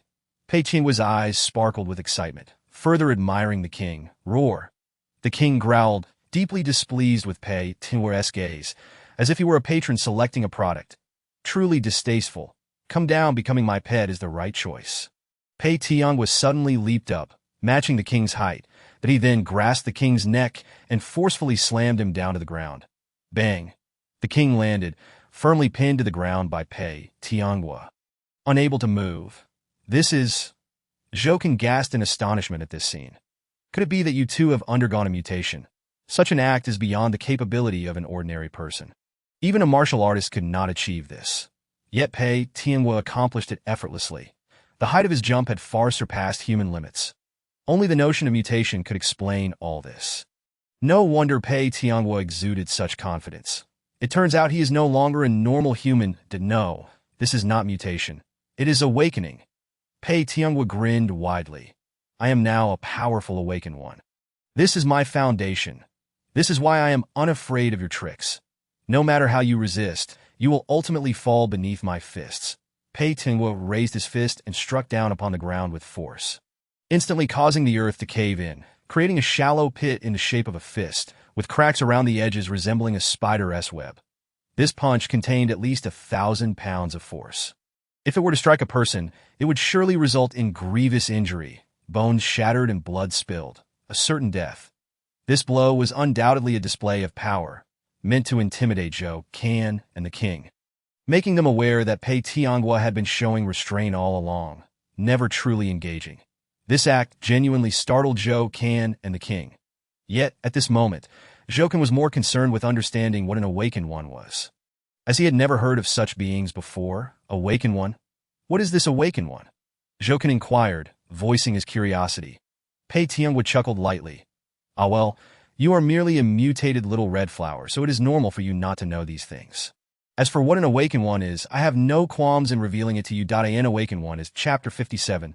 The sudden hailstorm saves lives. An awakened one is someone who, through the ingestion of awakening agents, activates the latent potential within the human body, thereby awakening the extraordinary powers within. Each individual's physique is different, and the awakened powers vary significantly, a vast array of possibilities. Take me as an example. I have awakened a power of strength, possessing the might to lift several thousand pounds, capable of killing a black bear with my bare hands. That, of course, you animals and plants cannot undergo awakening. Only us humans can. Although the success rate is merely 35%, it is already quite remarkable, and I happen to be one of the fortunate 35%, having serendipitously obtained an awakening agent that leaked from the No. 17 cruise ship, and by chance, successfully awakened. That I owe all of this to Professor Lu Sheng's diligent research. Without his work, I would never have acquired such power, and I might have perished at the hands of zombies long ago. My continued existence is all thanks to Professor Lu Sheng. I am his loyal admirer. As he spoke, Pei Tianhua raised his arms, an ecstatic expression flooding his face, resembling an ardent devotee. Meanwhile, Zhou Can felt entirely different. He had not anticipated the existence of such extraordinary awakening agents in this world, nor that they had begun circulating. That if more humans were to awaken, he could hardly fathom what the future of this world would entail. What truly struck him was Pei Tianhua's mention of the No. 17 cruise ship, which immediately reminded him of the enormous vessel docked by the Huangpu River that day, as well as Han Gaofeng and his daughter Han Yunduo. That massive cruise ship was precisely the No. 17 cruise ship. Han Gaofeng had also brought up Professor Lu Sheng to his astonishment. The awakening potion turned out to be a product of their research, likely linked to the colossal beast they had hunted at that time. That it must be said that this revelation left Zhou Can utterly shocked. For humanity, this was a monumental boon. Yet, for the mutated beasts. It spelled dire misfortune. Zombies were inconsequential, easily dispatched, but certain mutated creatures were not malevolent. Should they be harmed, it would undoubtedly incite fierce resistance, resulting in chaos beyond measure. However, Jokin knew that such matters were not his immediate concern. His priority was to contemplate his escape. Yet with the formidable might of Paytion Nation and its immensely powerful strength-type awakeners, how could they possibly extricate themselves from this peril? Xiao Hongju, surrender your resistance. As long as you cease your tricks, I can overlook past grievances. Paytion Nation abruptly lifted the king as if he were a mere chick, effortlessly and without exertion. The king was seized by the neck. Akin to a noose around his life. Utterly powerless to resist, he was left dangling, a pitiable sight. Paytion Nation continued, I have shown you considerable patience and forbearance, were it not for my fondness for keeping pets. You would have been reduced to mere pulp moments ago, rather than standing here negotiating terms with me. Of course, my patience is finite. This is your final opportunity. Should you fail to comply, I shall not hesitate to eliminate disobedient pets like you. As he spoke, Paytion Nation's eyes grew progressively colder, emanating a palpable aura of menace, clearly indicating his seriousness this time. Jokin hesitated that if he continued to fight, he could easily escape. However, that would place the king in grave danger. Brotherkin, do not yield. If we are to live, let us do so with dignity. To live without dignity is worse than death, the king uttered, enduring the humiliation. That I understand your sentiment, but if we have no choice but to survive, what value is there in dignity? Jokin replied with a bitter smile. Yet dignity must be upheld. As the king of the forest, I cannot renounce this creed, the king declared with a sense of tragic resolve. Therefore, do not concern yourself with me. Flee for your life. Even if I perish here, I shall not become a tool for others to threaten you. With that, the king suddenly turned and bit down fiercely on Paytion Nation's wrist. Blood gushed forth. Hiss! Paytion Nation's brow furrowed, a surge of fury igniting within him. This time, he was utterly enraged. How dare you refuse kindness and invite punishment? Do not blame me for my ruthlessness. Paytion Nation clenched his fist and struck the king. Bang! The punch shattered 3 of the king's ribs, followed by a spurt of blood. The king's spirit waned instantly. Another blow would surely extinguish his life. That don't. Jokin shouted. Direct your wrath at me. Spare him. You cannot escape either. Once I deal with him, I'll come for you. Paytion Nation had no intention of showing mercy, raising his fist for another strike. Just then, a hailstone fell from the sky, followed by another, then a third. In the blink of an eye, a deluge of hailstones began to descend. The ground was pelted with a relentless barrage of ice, bouncing and rolling towards lower ground. Gradually, the hailstones increased in size, transforming into a torrential hailstorm. The hail fell in sheets, shimmering under the sunlight, creating a breathtaking spectacle that in a clear sky, hail rained down with abandon. This phenomenon was extraordinary, unprecedented, and unseen. As the intensity of the hailstorm escalated, the impact on the ground became increasingly ferocious. Each hailstone left small craters, sending clouds of dust into the air. Crack! A hailstone struck Zhou Can's leaf, instantly piercing through it, leaving only half intact. How fierce! Zhou Can gasped, hastily conjuring a protective shield, effectively warding off the falling hail. Meanwhile, Paytion Nation and his companions found themselves in a similarly precarious situation, shielding their heads as they scrambled to find cover. However, there were no shelters nearby. They could only endure the relentless assault of hail, quickly bruising and swelling their skin. Some even suffered blood blisters on their foreheads, shrieking in pain. This is dire. The hail is too severe. Quick, to the vehicle. We must flee to the capital. Paytion Nation, sensing the imminent danger, discarded the king and hurriedly gestured for his followers to board the vehicle, racing towards the capital, that if they did not find refuge from such hail, lives could be lost. For the sake of survival, Paytion Nation abandoned any thoughts of pets. Finding shelter took precedence that in this apocalyptic world, none could predict how long the hail would last or whether it would herald greater calamities. Thus, maintaining a vigilant heart was paramount. It was essential. Better to experience a false alarm than to risk one's life recklessly. Chapter 58. A sudden drop in temperature as the hail fell relentlessly. The king disregarded his pain and, heeding Zhou Qian's words, sprinted towards the woods. Even so, the hail had left him covered in welts, and his footing was precarious, as the scattered ice made it difficult to maintain balance. The king could only move forward with limited speed, retreating with every 3 steps he took. Zhou Qian, watching anxiously, could do little to assist, urging King, "Hang on. Do not stop. Stopping means death, if you wish to live. You must keep moving forward." The king glanced at the distant woods, determination igniting in his gaze, and once more surged forward. "Wait for me." At that moment, Edu, who had previously departed, returned. Navigating through the hail, Edu bore numerous bumps on his head and appeared quite disheveled. Zhou felt a swell of gratitude. Although Edu could be somewhat erratic at times, he proved reliable in critical moments, demonstrating growth beyond that of most dogs. Enough chatter. Quickly follow the king into the woods and find shelter. Delay any longer, and you may well meet your doom. Zhou urged. "And what about you, Brother Qian?" Edu questioned. "Do you not see my shield protecting me? I will be unharmed for the time being. So do not worry about me." Zhou Qian's shield shimmered, fully shielding him from the hail's assault, rendering him impervious to its threat that he could maintain the shield for 10 minutes, so he felt secure. At worst, he could teleport a few times or erect another shield. This cycle could ensure his survival. Thus, Edu and the king dashed towards the woods. Amid Zhou Qian's anxious contemplation, they successfully reached the trees without incident. With branches and leaves overhead, their situation improved significantly. However, they were still battered and bruised, with only their last vestiges of determination sustaining their weary bodies. Fortunately, they soon discovered a hollow in a tree. Crawling into it, thereby preserving their lives. Seeing that the king and Edu were safely hidden, Zhou exhaled in relief. Phew, who would have thought that a hailstorm would save our lives? Had it not arrived in time, we might have already fallen victim to Paytion Nation's treachery. For others, this hail might have been a deadly disaster. Yet for them, it was a lifeline. Though they had narrowly escaped death amidst the hail, they had ultimately survived. Thus, this hail was not a harbinger of death, but rather a salvation. Zhou Qian's gaze turned towards the distance, his mind restless, pondering. Awakeners, I wonder how many have become awakened. I hope this is a blessing, not a curse. The hail continued unabated, showing no signs of relenting, as if determined to fall until the end of days.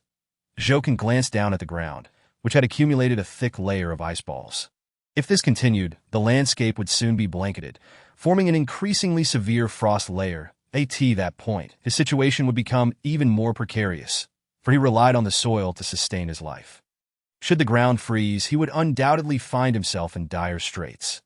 Yet, contrary to his hopes, it seemed the heavens conspired against him. Just after he prayed, the once visible sun was immediately obscured by a massive dark cloud that swept across the sky, casting a shadow over the unsuspecting sun, plunging the world into sudden darkness. In an instant, the light faded, as if night had fallen, leaving no glimmer of illumination. This abrupt change in conditions intensified the hail's onslaught. A fierce wind arose, whipping the hail into a frenzy on the ground, as if possessed, scattering in every direction. Before long, Zhou could distinctly feel the temperature plummeting. Upon impact, the hailstones froze into ice blocks. The drastic temperature differential created an immense amount of humidity. This humidity coalesced and formed a mist that hovered 3 meters above the ground, swirling and morphing into various shapes, resembling apparitions or phantoms. Each bizarre and unique. In an instant, the world roiled, devoid of tranquility. The temperature continued to drop, and this time it was severe. Were they truly on the brink of entering an ice age? Zhou scanned the woods, searching for the figures of Edu and the king. Upon seeing them still sheltered within the tree hollow, he called out, "Hey, are you both all right?" "Yes, I fear this hail will not cease anytime soon, and may even intensify. With the winds howling and the world darkened, the temperature continues to plummet. You should join us. Do not strain yourself out there," the king advised. Zhou pondered for a moment, then decided not to hesitate any longer, that he began to make his way toward the woods. After a few attempts, Zhou successfully took refuge in the tree hollow, instantly feeling considerably warmer. That is indeed preferable to have a small nest. A refuge that shields us from the tempest, rendering us impervious to any storm, no matter how fierce. Zhou sighed. Thunder rumbled.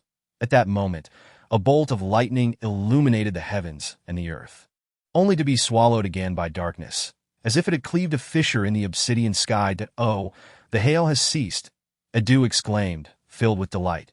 Jokin peered outside, and indeed, it had stopped. Wonderful, with the hail gone. We need not be afraid, the king declared joyfully. Not quite, the hail may have ceased, but Jokin observed a flurry of snowflakes gently drifting down, a flicker of alarm flashing in his eyes. It seemed that snow had begun to fall again, right after the thunder. This phenomenon, thunder following snow, is an exceedingly ominous sign. At that moment, Adu and the king also noticed the descending snowflakes, which were steadily increasing, replacing the earlier hail, blanketing the ground as if adorning the accumulated ice with delicate frost patterns. Is it truly snowing?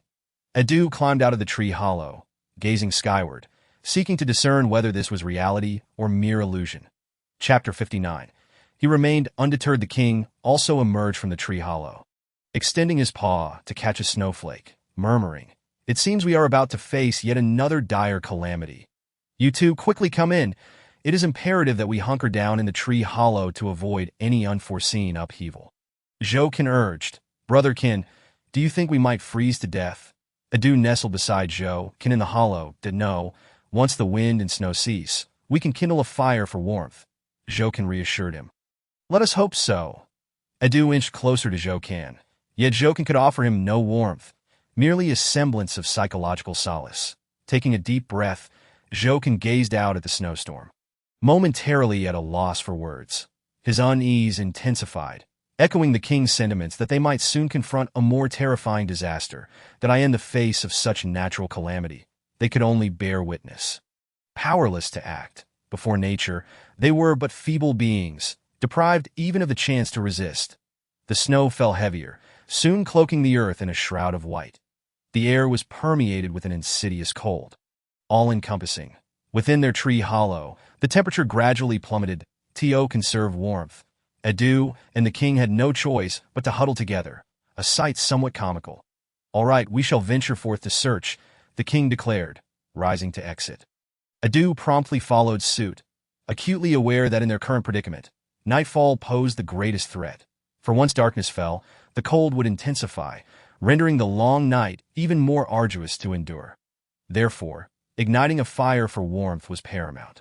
After much toil, the king and Adu finally gathered a sufficient supply of firewood, stacking it neatly beside the tree hollow for easy access, and covering it with leaves to stave off moisture. Phew, at last it feels a bit warmer. Adu brushed the snowflakes from his body, his face alight with satisfaction. "This is splendid. I was just fretting about lacking sustenance. Yet, Brother Tiger, you foresaw the need and prepared well." Elated, Adu promptly began gutting a wild chicken, skewering it over the fire. The trio, a tiger, a dog, and a man, fell into a contemplative silence as they stared at the roasting chicken. The wind and snow continued unabated.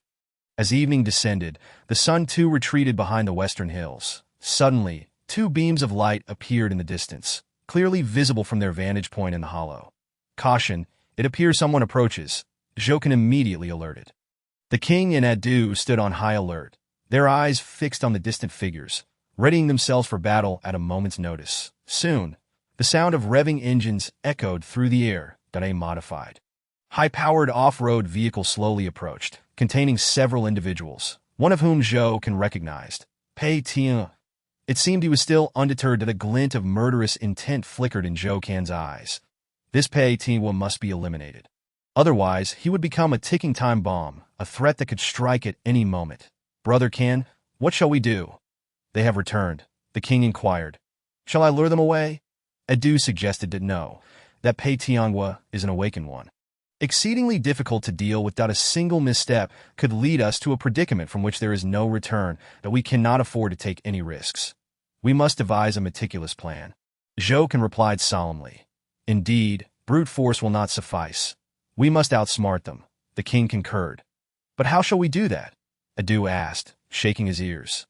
Jokin contemplated for a moment and declared, "First, we must extinguish the fire to avoid detection. Then we shall lie in wait to strike from the shadows." Adu immediately began to cover the embers with dirt, swiftly snuffing out the flames. "Brother Can, What is our next move? Adu looked to Zhou Can, awaiting further instructions that we remain still while they remain still. Now we wait that if they disembark and search in groups, our opportunity will arise.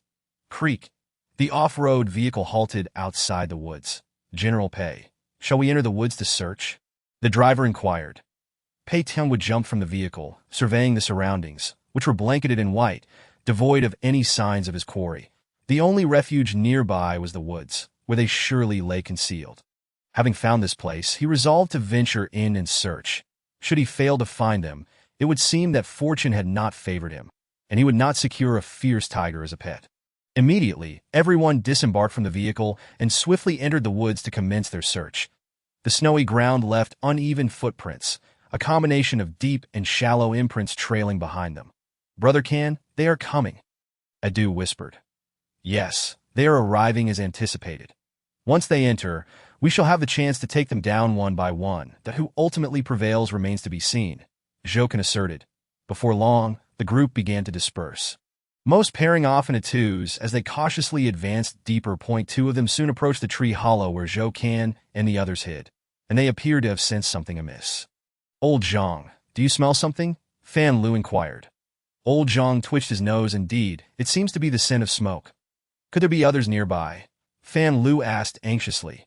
Not necessarily. It could also be caused by those mutated beasts. Old Zhang replied. Shoo, are you trying to get us killed? Old Zhang hastily covered his mouth, glancing around in panic. Seeing no one else, he breathed a sigh of relief. You fool. If General Pei hears you, you won't escape unscathed. Fan Lu bit his lip, feeling a wave of trepidation. Indeed, he should not have uttered such words that if Pei Tian were to hear him, a single punch would shatter him, that I understand. I won't speak recklessly again, Fan Lu stammered. Let us move. We must check that tree hollow ahead, that I smell the smoke coming from there. Old Zhang tugged Fan Lu towards the direction of the hollow. Chapter 60. Take them down one by one. Fan Lu and Old Zhang arrived at the entrance of the tree hollow, peering inside, yet it was shrouded in darkness, revealing nothing. The scent of smoke is definitely emanating from within, Old Zhang asserted. Should we enter to investigate? Fan Lu inquired. Investigate what? If a fierce tiger is hiding inside, we would be walking into a trap, unless you wish to court death. Old Zhang shook his head. Then what shall we do? Fan Lu was perplexed by Old Zhang's thoughts.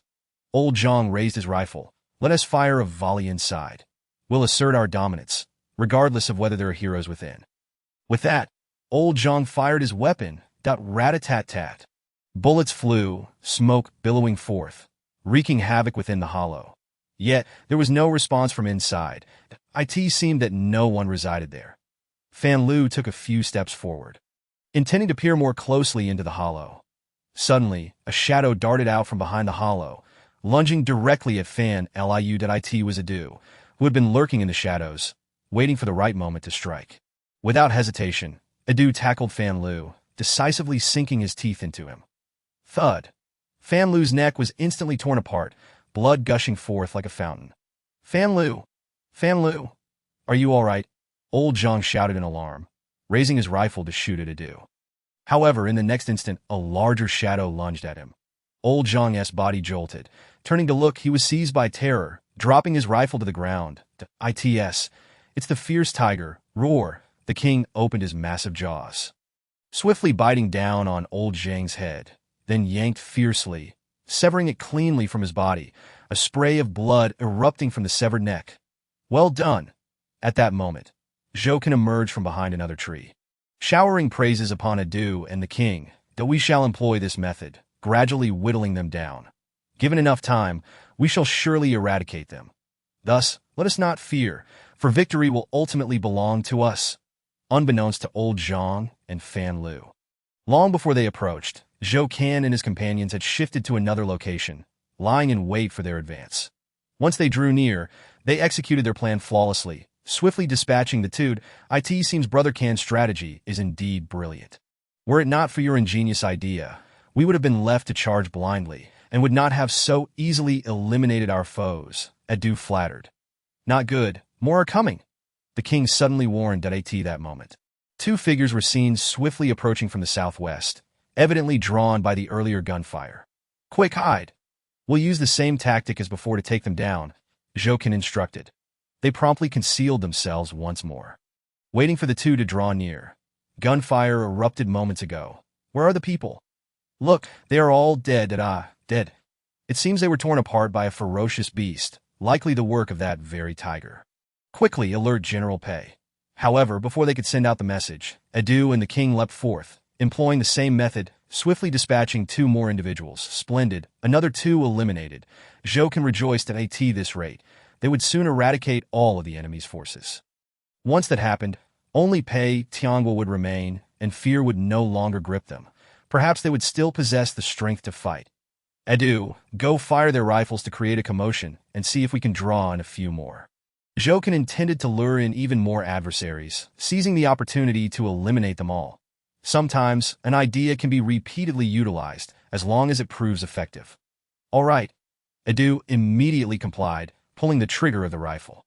Instantly, a barrage of gunfire rang out, echoing far and wide, startling a flock of crows in a flight. Upon hearing the rapid gunfire, the enemy forces swiftly converged towards this direction. Hurry, hurry, all of you to the north. It seems a battle has broken out there. Shouts erupted, relaying messages to distant comrades. Pei Tianguo had been waiting on the outskirts. Upon hearing the commotion, an unsettling feeling washed over him. But his identity as an awakened one, along with his formidable strength, quickly calmed his nerves to him. As long as his fists were strong enough, he would remain steadfast, unyielding. Therefore, no danger would be too great to fear. Observing several figures approaching from afar, Jokin remarked, "They are coming. We may soon face a tough battle. Are you all prepared?" "Prepared!" Edu and the king replied in unison. "Excellent. Continue to conceal yourselves. When they draw near, strike without hesitation. Just do it." Jokin gestured with a leaf, hiding himself first. Edu and the king followed suit, waiting for the enemy's arrival. This time, they had made more thorough preparations. Previously, they had buried the bloodstains, and the 4 individuals they had killed were directly consumed by Jokin. Consuming an ordinary human grants 100 points of evolution value. The 4 merely provided Jokin with 400 points of evolution value, a mere drop in the bucket compared to the vast amounts needed for upgrading. A few minutes later, 4 individuals arrived together. They halted, swiftly spreading out, backs to one another, with vigilance evident in their demeanor. Was the gunfire located here? Yes, indeed, this is the spot. But why are there only footprints and nothing else? Could it be that our comrades spotted that tiger and fired to warn us? Quite possible. Hurry, search the vicinity, that we cannot allow that tiger to escape. General Pei has promised that whoever captures the tiger will be rewarded with a woman and 50 pounds of rice. Upon hearing about women and rice, their eyes gleamed with excitement, and they dispersed, beginning to search the area meticulously. Seeing them split up, Jokin chuckled to himself. Splitting up is good. I feared they would stay together. Once they are apart, the opportunity arises. Their fates are sealed. Jokin immediately signaled to Edu and the king, urging them to act as the moment presented itself. Edu and the king certainly would not let this chance slip by. With the timing ripe, they swiftly chose to strike. Jokin followed suit, assisting in the assault, providing cover. Whoosh! First, a flurry of petals shot forth, creating a diversion to confuse the enemy's focus. What is that? Bad news. We are under attack, quickly, before they could fully react. Edu and the king had already launched a stealthy assault, each sinking their fangs into one adversary. Under their sharp fangs, the 2 victims could not endure for even 10 seconds before they breathed their last. Ah, it is that tiger. And that dog. Quick, capture them. Capture what? Run. No, don't bite me. I surrender. Ah, my neck. Help. Chapter 61. The familiar crystal core in the blink of an eye, the 4 who had rushed over lay defeated beneath the lethal fangs of Edu and the king. Their wounds bleeding profusely, staining the pristine white ground. They had no chance to resist, falling victim to an untimely demise. This repetitive tactic resulted in the demise of all of Pei Tianguo's underlings. Their lifeless eyes, soon covered by a blanket of snow, extinguished beneath the icy embrace. Brother Kin, we have eliminated them all. Edu licked the blood from the corner of his mouth, excitement evident on his face. Very well, allow me to consume them. Jokin immediately commenced the process of consumption, leaving no opportunity to enhance his evolution value unattended. Ding! Host consumes an ordinary human, gaining 100 points of evolution value. Ding! Ha, I have gained another 400 points of evolution value. Although it is little, it is better than nothing, quite satisfactory indeed. Jokin felt content, for this evolution value was gained effortlessly. Adu then inquired, Brother Ken, should we assault Pei Tianhua now and eliminate him as well? No need. We shall wait right here for him to approach, then strike. Jokin shook his head. He seeks to capture me most of all. Let me first engage him in battle. No one should interfere. The king extended his claw, violently swiping, leaving a deep scratch on the ground. That is acceptable, but you must know your limits, should you find yourself at a disadvantage. Retreat immediately and allow us to take over. Jokin permitted. Understood. I want to easily allow myself to perish. Then let us hide, as the enemy may arrive shortly. Adu suggested. With only Pei Tianhua remaining, we need not hide any longer. We will wait right here for him to come. This battle will determine our lives. Jokin's eyes gleamed, his tone resolute.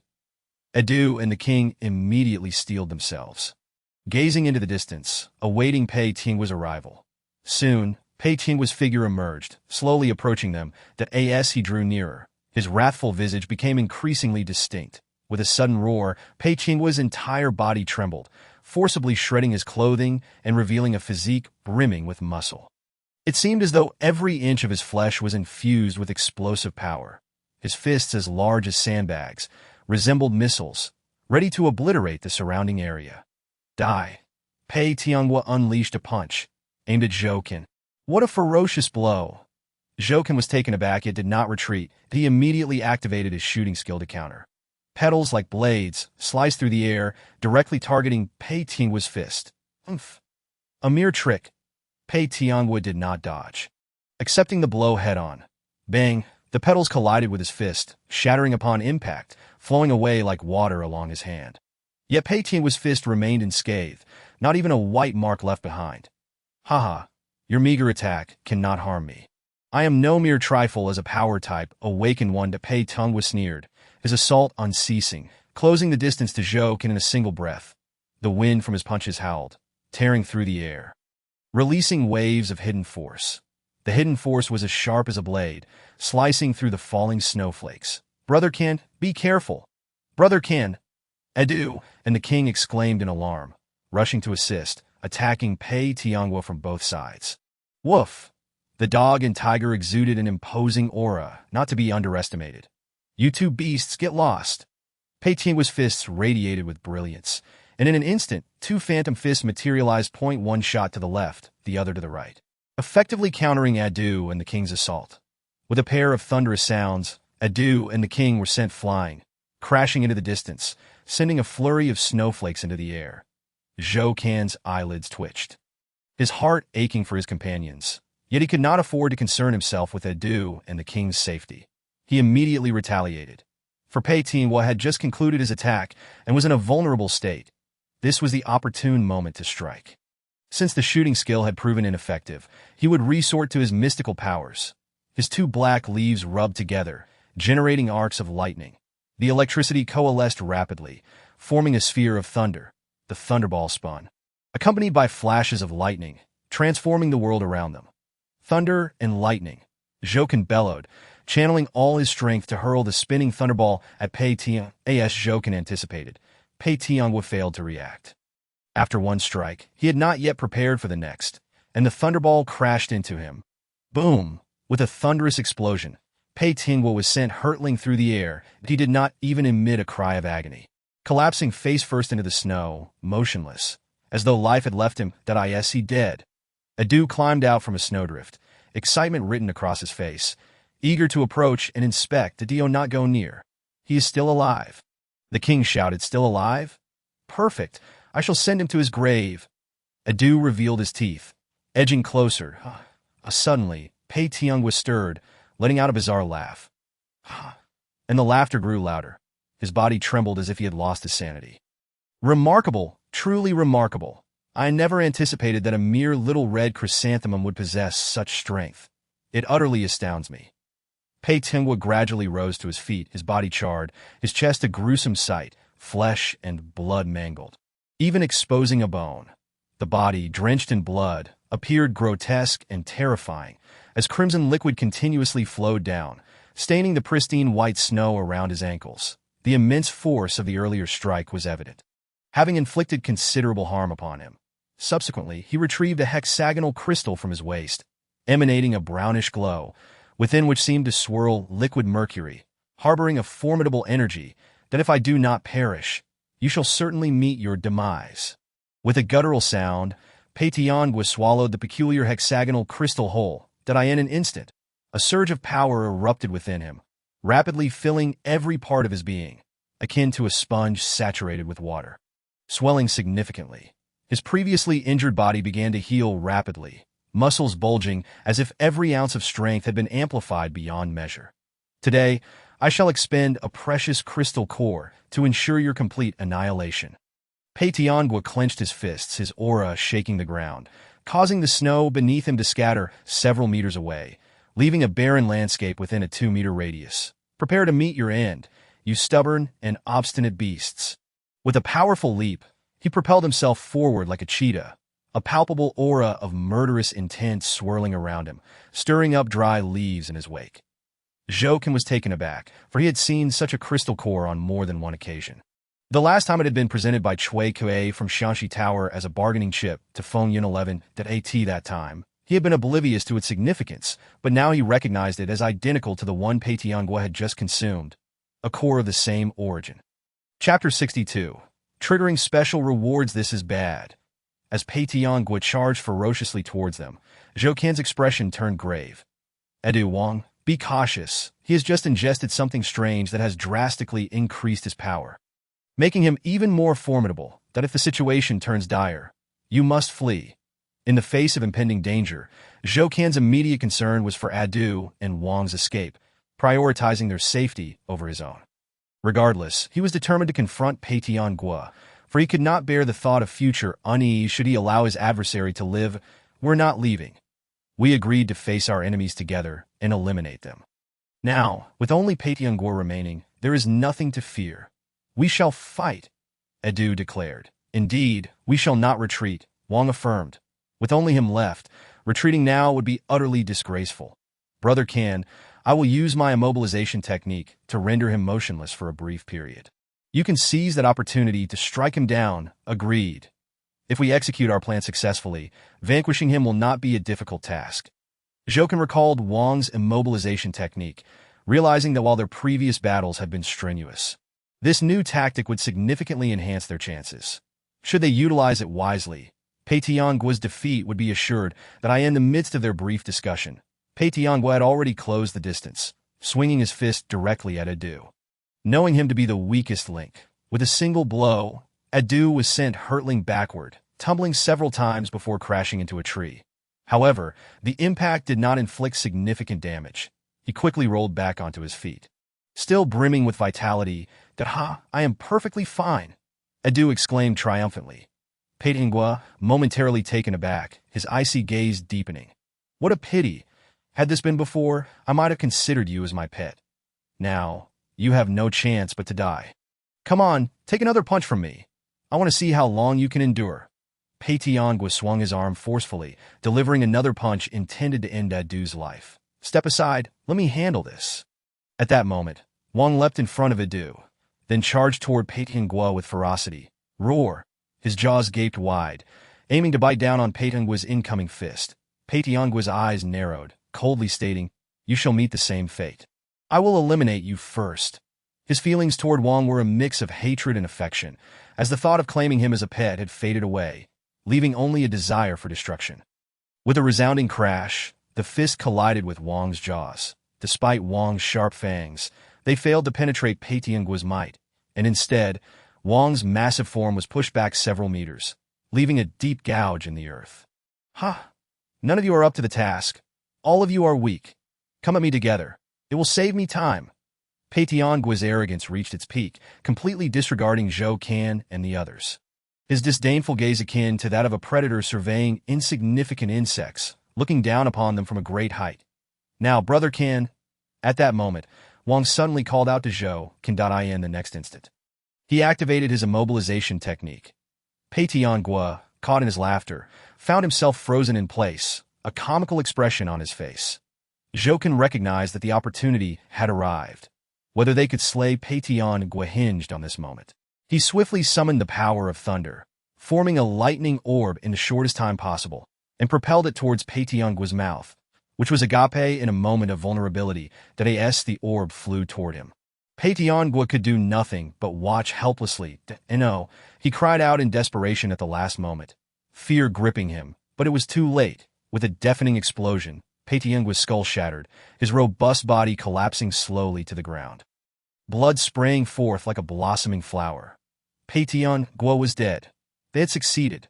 Jokin was overwhelmed with excitement, for he had slain an awakener, a feat he had never dared to imagine before. He had accomplished it, thanks in no small part to Wang's assistance. Without Wang's immobilization technique, killing Pétion would have been an insurmountable challenge. Damn it. I thought he was so formidable, yet he fell at our hands. Adu cheered, rushing to Pétion's lifeless body, scratching at it triumphantly. Let this be a lesson in arrogance. Enough ado. There is no need to further humiliate the deceased. Jokin interjected that he was an awakener. I wonder how many evolution points I will gain from consuming him. Will there be any surprises? Then hurry and consume him while it's still fresh. Wang urged. Yes, quickly, Adu chimed in, encouragingly. Jokin nodded, proceeding to devour the remains. Ding. Host has consumed an awakener, gaining 12,000 evolution points. Wow! So many. Jokin was left in a daze upon hearing the system's notification that he had not anticipated that devouring an awakener would yield such a bountiful reward. It was indeed extravagant. 12,000 evolution points. He had never received such a large sum at once before. The most he had garnered previously was 10,000 points from consuming a beast core. This shattered his previous record, elevating his gains to new heights. The sensation was exhilarating. As Jokin processed the information, his excitement surged, nearly making him leap for joy. However, amid his elation, another system notification chimed in. Ding, due to the host successfully consuming a power-type awakener. A special reward has been triggered. Ding, congratulations, host, for acquiring the assimilation skill. Giant strength. Jokin was momentarily stunned, quickly grasping the implication that by consuming Pétion, he had activated a unique mechanism that granted him the same abilities as Pétion. Since Pétion's awakened power was sheer physical strength, Jokin now possessed a similar skill. The serendipity of such an occurrence was unprecedented. He felt it was truly miraculous that a broad smile spread across his face as he pondered how immense this newfound strength would be. Chapter 63. Further enhancing power as night fell. Jokin eagerly waved a leaf, brimming with anticipation to test the giant strength skill he had just acquired.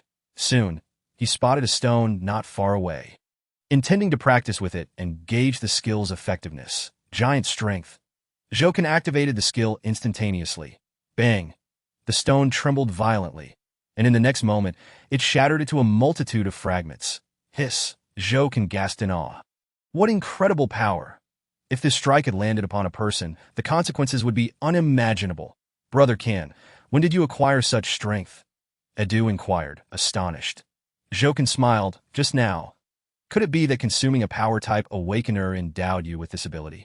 Wang speculated. Indeed, Wang, you are perceptive. That's exactly it. Jokin did not conceal the truth, recounting the events that had transpired. Wow, Brother Can is truly impressive. I envy you, Adu remarked, awestruck. Ding. Host evolution points have reached 24,490. 000. Fulfilling the evolution criteria. Would you like to evolve immediately? As the system chimed once more, Jokin's heart soared with joy. Great. I can evolve again. He promptly chose to undergo the evolution process. Ding. The host has entered an evolutionary state. Please be patient. Following this, a surge of power erupted from within, swiftly enveloping his entire being. Uncertain of how much time had passed, a layer of red light gradually emerged from Jokin's body. Shimmering silently in the night, what is happening to you, Kingu? Adu inquired, circling Jokin in bewilderment. Perhaps Kingu is undergoing evolution. Wang suggested that we must not disturb him during this crucial time. We must protect him. It seems Kingu is about to grow stronger again. Adu exclaimed joyfully. Choosing to follow Kingu was indeed the right decision. The stronger he becomes, the the better our lives will be. Dewang shot him a look, saying, "You should focus on becoming stronger yourself. That is the long-term strategy. If it's easy for you to say, you all are mutated beings, while I'm not. How can I become stronger? Isn't that putting me in a difficult position?" Adu muttered that Dewang pondered for a moment and suggested, "Why not let those zombies bite you? Perhaps you could mutate." Upon hearing this, Adu immediately bristled, baring his teeth. "No way, what a terrible idea. Are you trying to get me killed so you can enjoy Kenji's favor all to yourself? I'm only looking out for your well-being, that don't be like a dog biting El Dongbin." Unable to recognize a kind heart, Dewang replied, somewhat speechless, "When did I ever bite El Dongbin? Who is El Dongbin? This is an outright slander, tarnishing my reputation." Adu cried out in a frenzy. Dewang had no retort. "Hey, what are you two arguing about? Keep it down." At that moment, Zhouken awoke. Hearing their bickering with a puzzled heart, Adu and Dewang turned to Zhouken, momentarily taken aback, their eyes filled with disbelief. "Kengu, you seem to have grown quite a bit taller," Adu exclaimed in astonishment. "And your stems and leaves have become much sturdier. Even that damaged leaf has regrown, as if you have shed your old self and emerged anew," Dewang added. Zhouken looked down at the newly grown leaves, chuckling, "Not bad. I just completed my evolution and have grown quite a bit that I wish I could evolve too," Adu said enviously, seizing the opportunity. Zhouken checked his character data. Host: Zhouken, form: Little Red Chrysanthemum. Level: 17, height: 140 cm, combat power: 120, resistance: 155, skills: projectile, shield, communication, disguise, super strength, divine ability, lightning speed, active, spiritual sense, 35 meters range, tasks, none, treasure chests, none, evolution points, 11490, 14000. Upon seeing the data, Zhouken was elated. His spiritual sense range had reached 35 meters, marking a significant advancement, which brought him greater joy than merely growing taller or stronger. Furthermore, he could feel that his projectile skill had become immensely powerful, with a substantial increase in attack strength. His shield skill had also extended in duration, capable of providing protection for over 5 minutes, potentially saving his life in critical moments. The disguise skill had become swifter, allowing for quicker concealment. As for the super strength skill, his power had increased significantly. He could now strike down a bull with a single punch as effortlessly as drinking cool water. With these trump cards, he could navigate the apocalypse with ease. However, this was still insufficient. He needed to grow even stronger. This was because the beautiful woman he yearned for was still waiting for him. Thus, he could not afford to slacken. In the next moment, he extended his spiritual sense, teleporting into a tree hollow. Inside, a bonfire had been lit, raising the temperature considerably above that of the outside world. Yet for him, temperatures, be they high or low, had become inconsequential. His resistance value had now reached 155 points, greatly enhancing his ability to withstand the cold. Even if he stayed outside, he would not freeze to death. However, with the relentless blizzard outside, he could only take refuge in the tree hollow. Even if he was unafraid of the cold, he should not engage in foolish bravado. As the night deepened, the howling winds and snow intensified. Zhouken gazed solemnly into the distance, feeling a profound sense of insignificance and helplessness. He wondered when the storm would cease and when hope would arrive. "Oh, I just remembered." Edu suddenly leaped up, exclaiming loudly. "What did you remember?" Zhouken asked, slightly annoyed at the sudden outburst. "That I recalled that those people's vehicles are still parked over there. Perhaps there are valuable items inside that we should go and scavenge," Edu suggested. "Shall we go take a look now?" Dewang added, unable to contain his excitement. With the snow falling heavily, finding enough food in the coming days would be a challenge, making food extremely precious to them. Edu and Dewang immediately left the tree hollow, sprinting towards the distant vehicles. Zhouken watched their retreating figures with growing anxiety, concerned for their safety. However, he reasoned that even if they encountered danger, they should be fine. Given their abilities, escaping and preserving their lives should not be an issue. Seeing their joyful expression suggested that their search was progressing smoothly. "So, what did you find?" Zhouken hurriedly inquired. "Kengu, look, what is this?" Edu presented a woven bag he had been holding in his mouth, pawing it open to reveal its contents. Inside lay a glimmering, golden can of precious meat. Chapter 64. The power of divine abilities strengthened again. "Wow, now we've struck it rich," With so many cans, we can feast for several days, Jokin exclaimed joyfully at the sight of the pile of cans. Indeed, we finally won't have to eat that rancid crow meat anymore. Canned food is far more delicious. Adu licked his lips, already longing to indulge in one. You all are so easily satisfied. It's just a few cans. Is it really worth being this happy? The real treasures lie ahead. Dewang said mysteriously. More treasures? Jokin asked, momentarily taken aback. Look here. Dewang placed a metallic box down, from which the sound of something hard rolling could be heard. Jokin bent down to take a closer look. Curiosity piqued. What could possibly be inside?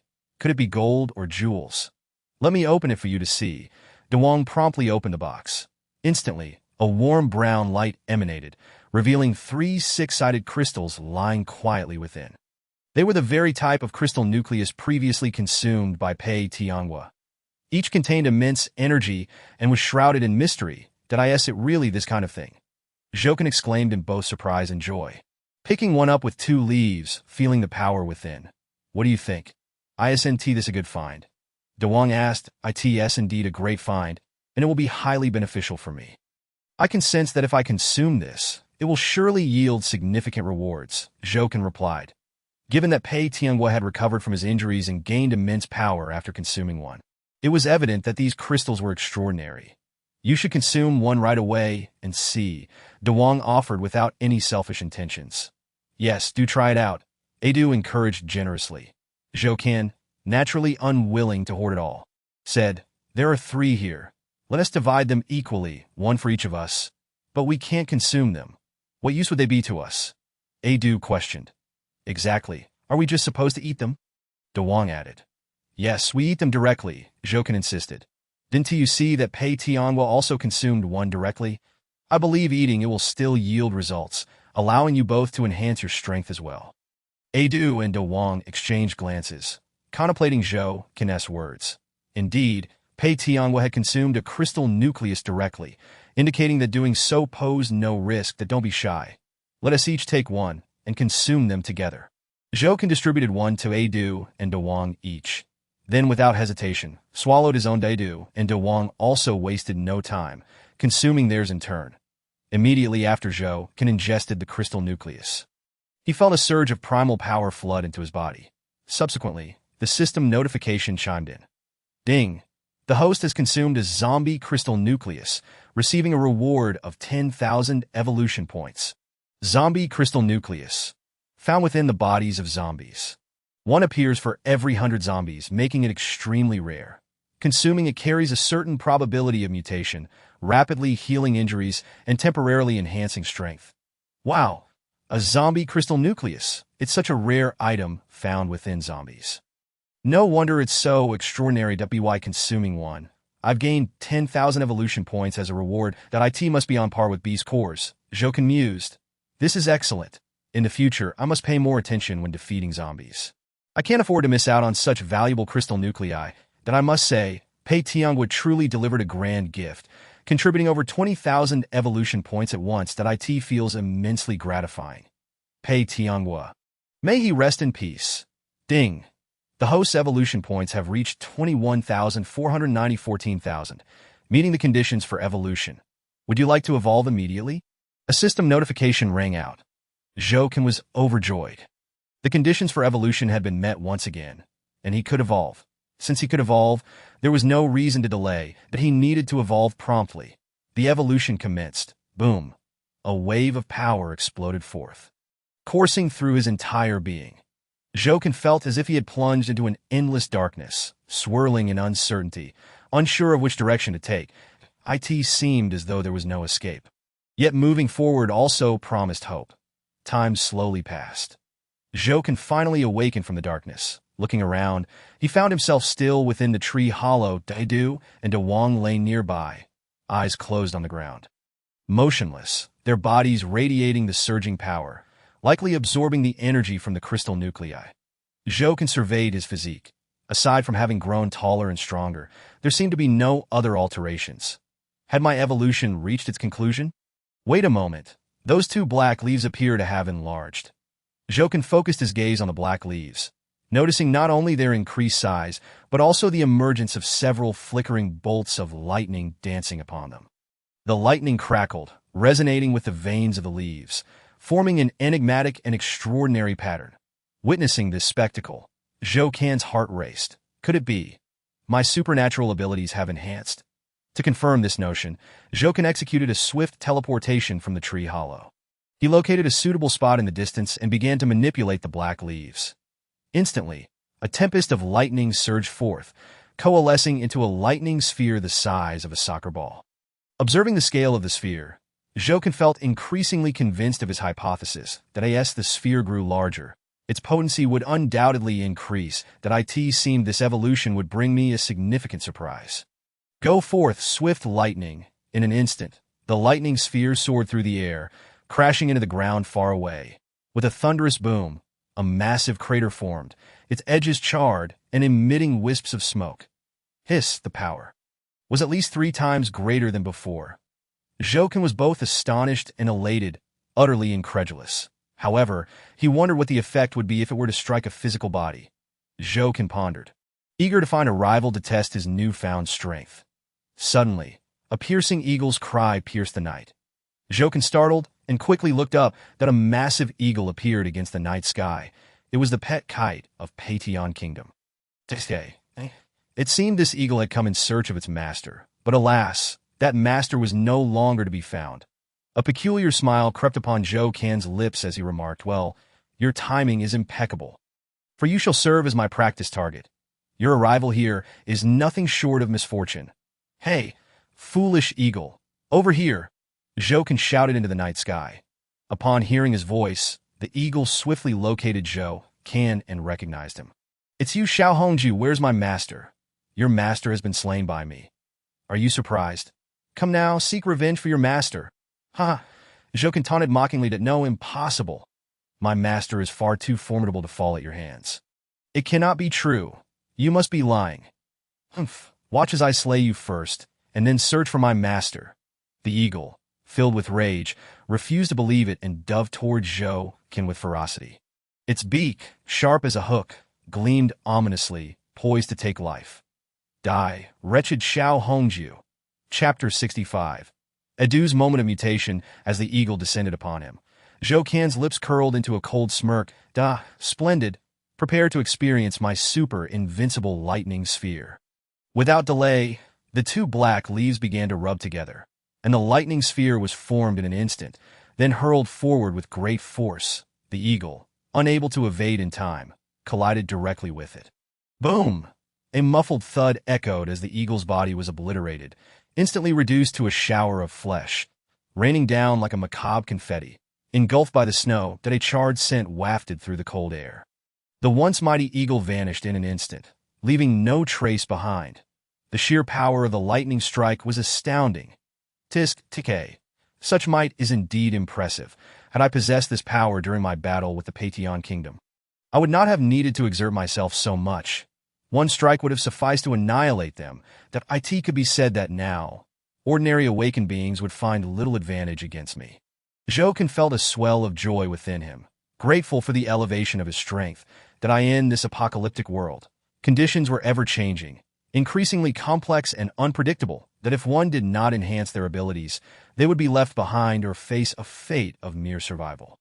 Speaking of which, let me examine my current attribute data. Zhou Can promptly opened his character panel for review. Host, Zhou Can form, Xiao Hongju, level, 18 height, 150 cm, combat power, 130, resistance, 165, skills, projectile, shield, communication, disguise, great strength, supernatural ability, swift lightning, active, spiritual awareness, 40-meter range, tasks, none, treasure chest, none evolution points, 74, 90, 15,000, wow, how splendid. I've reached level 18, and my spiritual awareness now extends to 40 meters. Broadening my teleportation range, how delightful. Zhou Can reveled inwardly. Zhou Can, trouble. Suddenly, a voice echoed from afar. Zhou Can, look at Edu. He seems to be in danger. The king pointed with his claw at Edu, who remained unconscious. Zhou Can turned to see Edu with his eyes tightly shut, trembling all over, a brown glow emanating from his body, as if he were experiencing a nightmare. suffering immensely. What has happened to him? Jokin felt a wave of anxiety wash over him and hurried closer to examine Adu, but he could not discern the source of the issue. After I consumed the crystal core, I quickly absorbed it, and when I awoke, he was in this state, the king explained. Could it be that swallowing the crystal core caused some adverse reaction? That shouldn't be the case. Consuming the crystal core is immensely beneficial. It shouldn't provoke any negative effects unless Adu cannot withstand the core's power. Could it be? Jokin's heart raced with alarm. Could Adu truly be struggling to digest the core's energy on the verge of bursting? What should we do? The king asked anxiously. Jokin shook his head that we can only watch helplessly. We cannot assist him. Whether he survives depends solely on his own strength, and if he pulls through, all will be well. If not, there is nothing more to be done. So, Adu's fate is left to chance. The king felt a deep sense of desolation. However, Adu is resilient. He should be able to endure. Did I have faith in him? Jokin's mindset was not one of despair, but rather optimism for Adu. Let us hope so. The king approached Adu and called out, Foolish dog, hold on. You must pull through. Otherwise, I shall regard you with disdain. If you cannot endure, I will leave your corpse for the wilderness, to feed the zombies. But if you survive, I shall call you Dog Master. It seemed that Adu had heard the king's words. His eyelids fluttered, and the glow surrounding his body receded, leaving his fur gleaming as if coated in rich ink. Once the radiance faded, Adu's trembling ceased, and he gradually calmed down. Yet, he still showed no signs of awakening. Jokin and the king could only patiently wait by his side, observing Adu's condition, hoping he would soon turn the tide and awaken. Once he wakes up, everything will be manageable. Time slipped by, and they were uncertain how long they had waited. Finally, Adu showed signs of response that he opened his eyes, and at that moment, a brilliant light erupted from them, sharp as a blade. Jokin and the king rejoiced and hurriedly inquired, Adu, how do you feel? However, Adu did not respond. He stood there in a daze, his eyes shining brightly yet devoid of any reaction, seemingly lost in thought. Hey, speak, what is the matter? The king prodded Adu gently. But there was still no response. Did Dio not disturb him? He may not be fully awake yet, Jokin advised. Will he remain like this forever? The king asked anxiously. That should not be the case. Perhaps he is at a critical juncture. Once he safely navigates this phase, he will undergo significant changes. Jokin responded that we can only wait for Adu to awaken completely for the truth to be revealed. With no other options, they continued to wait. The king paced anxiously around Adu, several times wanting to call out but restraining himself, fearing he might disrupt something vital. Stop moving. You are making my eyes dizzy. Jokin remarked that I'm just worried. The king retorted, finally ceasing his restless movements. Your worry is futile. We can only wait patiently. His condition is beyond our control, so let us remain calm. Jokin advised. Fine. The king let out a long breath, then lay down by the fire and ceased his chatter. Before long, dawn arrived. Jokin and the king had waited the entire night, yet Adu showed no signs of awakening. This began to stir anxiety within Jokin. Damn. What if something has gone wrong? Jokin contemplated calling out to see if he could awaken Adu. However, before he could speak, Adu suddenly sprang up and dashed out of the tree hollow. Woof! A clear bark resonated, echoing across the dawn. Ha ha ha! Followed by Adu's laughter, sharp and piercing, cutting through the clouds. That I did it! I succeeded! Adu exclaimed with exuberance. Adu had finally awakened, and Jokin and the king breathed a sigh of relief. Yet, seeing Adu's wild behavior after awakening, they couldn't help but feel a twinge of concern. Hey, Adu, what have you succeeded in? You wake up and go wild. Do you realize you made us worry all night? Jokin inquired, perplexed that I have successfully mutated. I have finally mutated. Adu declared with excitement that I am no longer just an ordinary dog. I have become a mutated dog, ascending to the pinnacle of the canine lineage. A proud member of the dog tribe. Chapter 66. The mutated ability of the fireball. What? You truly have mutated. Jokin exclaimed, filled with both surprise and joy, relieved for Adu. Previously, he had been uncertain. But now, hearing Adu's own words, he knew without a doubt. Indeed. Adu remarked, have you not noticed how my physique has become remarkably robust? Jokin took a closer look, and lo and behold, Adu had indeed transformed into a much stronger version of himself. Not only had he grown taller, but his limbs had also become more muscular, particularly the muscles on his chest, which bulged as thick as armor. Furthermore, Adu's ears stood even straighter and firmer, and his fangs appeared sharper than ever. The most striking feature was that Adu's eyes had turned a deep crimson, imbued with an enchanting allure. At this moment, he was no longer just a mere dog. He resembled a powerful cheetah. Wow, what a remarkable transformation. You've certainly gained a lot of strength. Jokin exclaimed in astonishment. But that's not all. I have acquired an extraordinary ability. Adu boasted. That's so? What kind of ability? Jokin's eyes lit up with curiosity. Yes, what ability? The king also expressed eagerness. Watch closely, Adu said, slowly opening his mouth. In an instant, a burst of flames erupted from within, shooting forth to strike a distant withered tree with a thunderous crash. The tree snapped in half and flames engulfed the broken trunk, burning fiercely despite the biting wind and snow. Impressive, isn't it? Adu said with pride. To be honest, I'm a bit envious, the king admitted. If I had such an ability, my strength would increase dramatically. Ha! You can only envy me. Adu joyfully bounced around, even making a silly face at the king, displaying his childishness. Cut it out. I may be envious, but I'm not too concerned. My immobilization technique has also improved, allowing for a longer duration. Let's see how it works on you, the king said with a hint of vengeance, casting an immobilization spell on Adu. Adu immediately became as motionless as a statue, frozen in place in a rather comical pose. Let's see how you feel about this, now that you have to experience some discomfort, the king declared. How long can your immobilization last now? Jokin inquired. Without any concealment, I'd say it lasts about 30 seconds now. The king replied. 30 seconds. Quite good. That duration is sufficient. If utilized wisely, it can ensure victory. Jokin remarked. As they conversed, the 30 seconds elapsed, and Adu regained his freedom. Well, look at you, daring to act against me now. I used to call you Brother Tiger, but from now on, I think I'll just call you Brother Tiger. Adu huffed. Whatever, it doesn't matter to me, the king retorted, unfazed by Adu's words. Wait. Adu's eyes flickered. I haven't forgotten what you said last night. What did I say? The king asked, momentarily taken aback. You said that as long as I endured, you would call me Lord Dog. Did you not say that? Adu insisted, glaring. Did I say that? I don't recall. The king feigned ignorance. You definitely said it. Even though I wasn't fully awake at the time, my mind was clear, and I heard every word.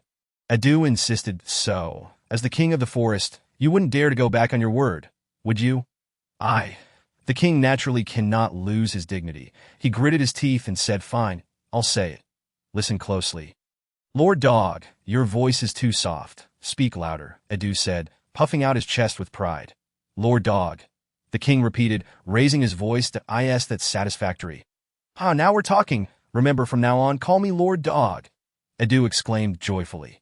You two truly are a pair of delightful adversaries.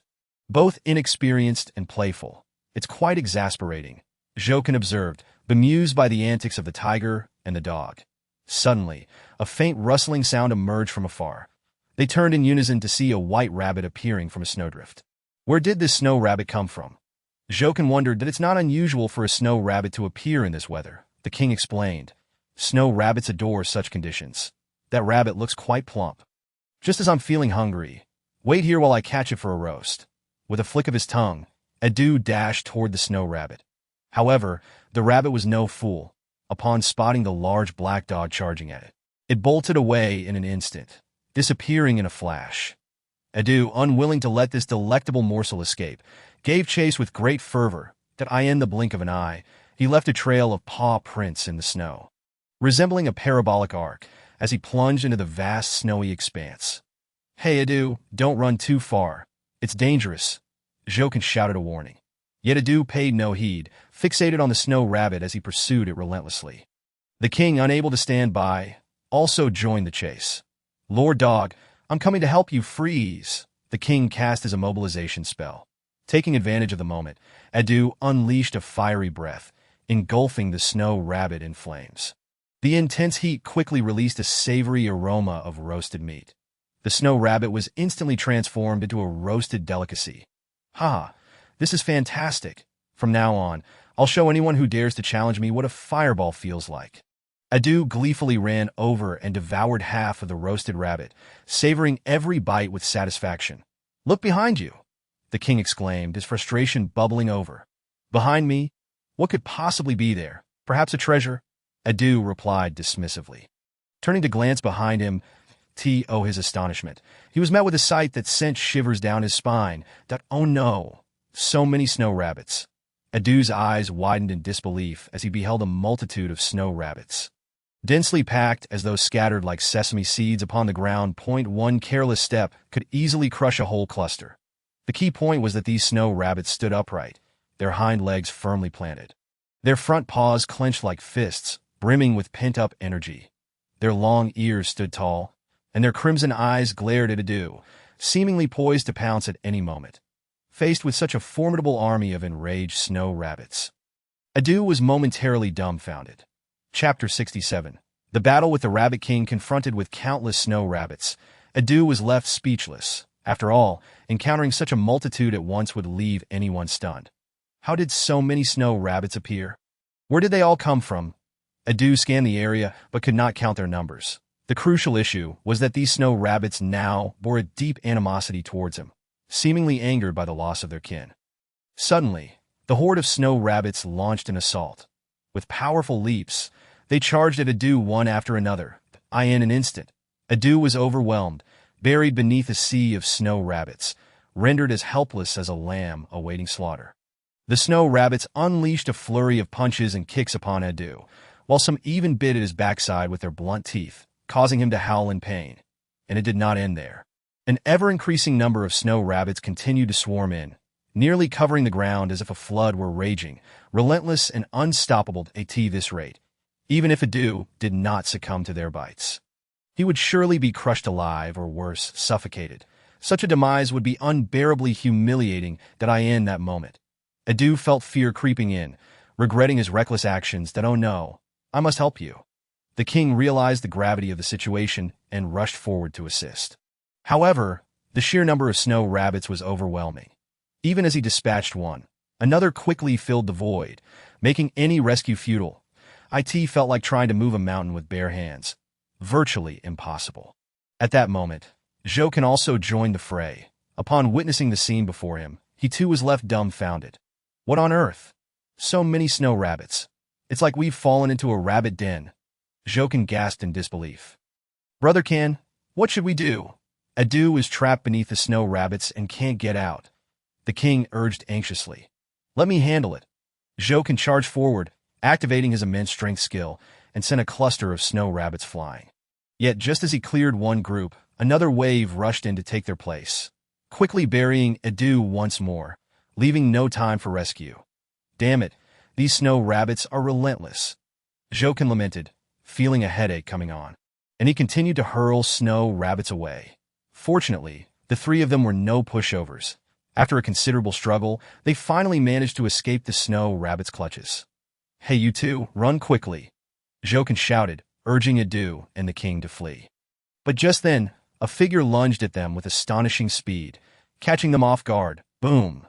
A dull thud echoed as Adu was sent flying. Emerging from the throng of rabbits was a burly snow rabbit, draped in a striking red cloak, wearing a tri-pronged golden crown atop its head, and wielding a long-handled blade that exuded an air of authority, resembling a general. Jokin could sense that this snow rabbit was no ordinary foe. Its strength rivaled that of the previous shark monster. That was evident that this snow rabbit held a significant status. Upon its arrival, the rest of the snow rabbits immediately prostrated themselves on the ground, chanting, "King, King a King." Jokin was taken aback, quickly comprehending the situation. This snow rabbit was the Rabbit King. No wonder it commanded such presence. "You dare to slay my subjects? You shall all face death." The Rabbit King brandished its long blade menacingly, exuding a palpable aura of menace. "I merely wanted to eat a few rabbits. It's not my fault if your rabbit brethren refuse to cooperate. They deserve their fate," Adu retorted, oblivious to the gravity of the situation and dismissing the Rabbit King altogether. This remark infuriated the Rabbit King.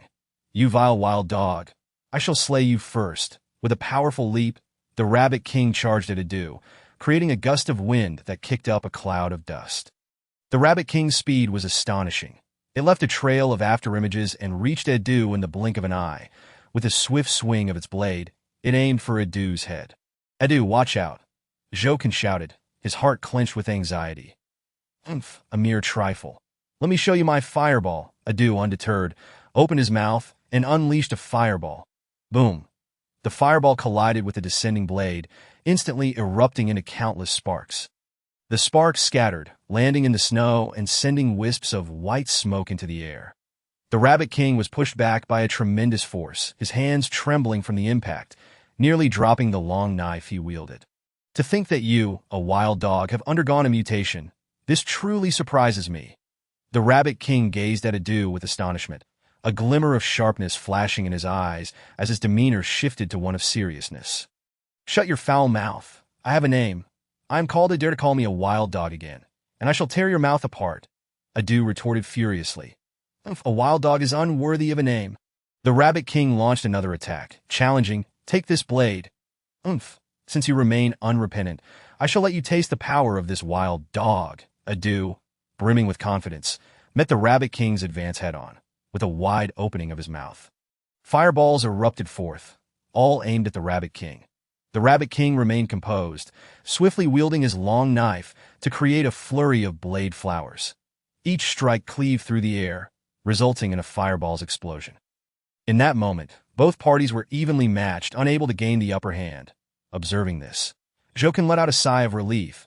It turns out that the Rabbit King, despite his bluster, is not as formidable as he appears. Even Edu struggles to defeat him. After undergoing mutation, Edu's power has surged, and now I am not necessarily his equal. The king remarked. "Not so fast. Compared to you, Edu still has a significant disparity. The difference in physical prowess is considerable." Jokin countered. Just then a loud thud. At the moment they relaxed their guard, the previously agile Edu collapsed to the ground. The Rabbit King's long knife was poised at his neck. That a wild dog is merely a wild dog. "Before this king, you ultimately fall short," the Rabbit King declared, his tone icy. "Damn it, if you have the guts, then kill me. You might—" "Don't whine here like a coward," Edu shouted defiantly. Jokin and the king were momentarily stunned. What just happened? They had been evenly matched moments ago, and now Edu is down. It turns out they had overestimated Edu's strength. But now, with Edu captured, life and death hung by a thread. They must act before the Rabbit King delivers the fatal blow. Otherwise, Edu would surely perish this time. "Fine. Then I shall grant you your wish." The Rabbit King swung his long knife, ready to execute it. In a critical moment, Jokin activated his shooting skill. Clang, the petals deflected the long knife, rescuing Edu. Meanwhile, the king had already lunged forward. Seizing the opportunity, when Jokin deflected the Rabbit King's blade, he swiftly snatched Edu away, escaping the peril. Seeing Edu saved, Jokin shed his hesitation, with a shake of his body. He unleashed the shooting skill, firing at the Rabbit King like a machine gun. "You despicable tricksters!" The Rabbit King seethed with anger, feeling as though he had been played, a deep humiliation burning in his heart. Turning his eyes red with fury, "You shall all die." With a sweeping motion, the long knife glimmered with cold light. The Qingfeng dragon slash, the Rabbit King leaped high, wielding his long knife with all his might. The blade cleaved through the void, directly aimed at Jokin's chest. Chapter 68. Impressive yet ineffectual. Facing the Rabbit King's full-force strike, Jokin narrowed his eyes, not feeling fear, but rather ignited with fierce determination. "Come at me," Jokin bellowed, eager to test his current strength against you. The Snow Rabbit King. Shield. Before the long knife descended, he activated the shield skill, adding a protective barrier. Then, he rapidly initiated the shooting skill 10 times, sending a storm of petals hurtling towards the Rabbit King. Clang, clang, clang. The descending blade clashed with the petals, creating showers of sparks. That a strange smile crept onto Jokin's face. From this elevated position, it was the perfect target for my technique. So I shall not hold back. Indeed, now is the ideal moment to unleash the divine thunderbolt. The Rabbit King was unaware of this hidden card, thus he would not be on guard. Striking now would catch him off guard. As the Rabbit King descended, Jokin decisively activated the divine thunderbolt. The air crackled with electricity as a lightning sphere rapidly formed, then was immediately hurled forward. Sure enough, the Rabbit King was caught completely unprepared, struck directly by the lightning sphere, resulting in a catastrophic explosion. Boom! The lightning sphere detonated upon contact with the Rabbit King, obliterating him completely, leaving no trace behind. Plop! A round object fell, landing right at Zhou Can's feet. He looked down and was instantly filled with joy. What luck! It's a beast core! I never expected this Rabbit King to have condensed a beast core, and now it has been blown out. What a delightful surprise! Zhou Can gleefully picked up the beast core, feeling the surging power within. Thank you, Rabbit King. Zhou Can sincerely expressed his gratitude. Upon witnessing their king's demise, the rabbit horde immediately fell into disarray, scattering in panic. Damn it, don't run away! I haven't had my fill yet. Adu, seeing this, gleefully began to feast on the snow rabbits, devouring them one by one, relishing the moment. The king joined in, fiercely chasing after the snow rabbits. Now that the danger had passed, Zhou Can felt no inclination to intervene, allowing them to rampantly slaughter the snow rabbits. What he focused on now was absorbing the Rabbit King's beast core to enhance his own strength. He was determined not to waste any resources. The sooner he grew stronger, the sooner he could reunite with Chu Qing. This was his sole motivation. Without a moment's hesitation, he swallowed the beast core. Anticipation filled him as the system chimed with a notification. Ding! The host has absorbed a Rabbit King's beast core, granting 10,000 evolution points. The 10,000 evolution points were quite standard, as expected, and Zhou Can felt no great surprise. Ding! The host's evolution points have reached 17,490,000, meeting the evolution criteria. Would you like to evolve immediately? Soon after, another notification sounded. It turned out he could evolve once more. Zhou Can naturally chose to evolve. Evolve! Ding! The host's evolution is commencing. Please be patient. Boom! A surge of power erupted within him. The sensation was similar to past evolutions, with little difference. However, this evolution was relatively swift. Within mere minutes, it was complete. Zhou Can shuddered, quickly regaining his awareness. He looked down at his body and murmured, "Is that it? It seems I have not felt any significant change." However, he did not dwell on it for long and immediately opened his attribute panel to check. Host, Zhou Can form, Little Red Chrysanthemum, level 9 height, 160 cm, combat power, 140, resistance, 175, skills, shooting, shield, communication, disguise, great strength, divine ability, divine thunderbolt active, spirit sense, 45-meter range, tasks, none, treasures, none, evolution points, 2. 496,000. Zhou Can examined his post-evolution attribute panel with a calm demeanor. Indeed, there were no significant changes. Merely an increase in level to 19. Furthermore, both combat power and resistance had improved. His height had also reached an impressive 160 centimeters, comparable to that of a young girl. Additionally, his spirit sense range had expanded by 5 meters, which was a point of satisfaction, as a broader range was advantageous for him, but in any case, it was better than nothing. In essence, a Rabbit King's beast core was a windfall, and I should learn to be content. Zhou Can muttered to himself that he anticipated that after defeating a troublesome Paytian kingdom, another Rabbit King would appear. He had expected a foe even more formidable than the Paytian kingdom, only to find it was merely an impressive yet ineffectual Fade, utterly unworthy of combat. The Rabbit King's shattered body should not be overlooked. I might still extract some evolution points from it. Zhou Can turned his gaze toward the Rabbit King's mangled remains. Ding! The host has absorbed the remnants of an elite-level mutated beast, gaining 4,000 evolution points. As expected, although the Rabbit King's body was in tatters, the reward was still considerable.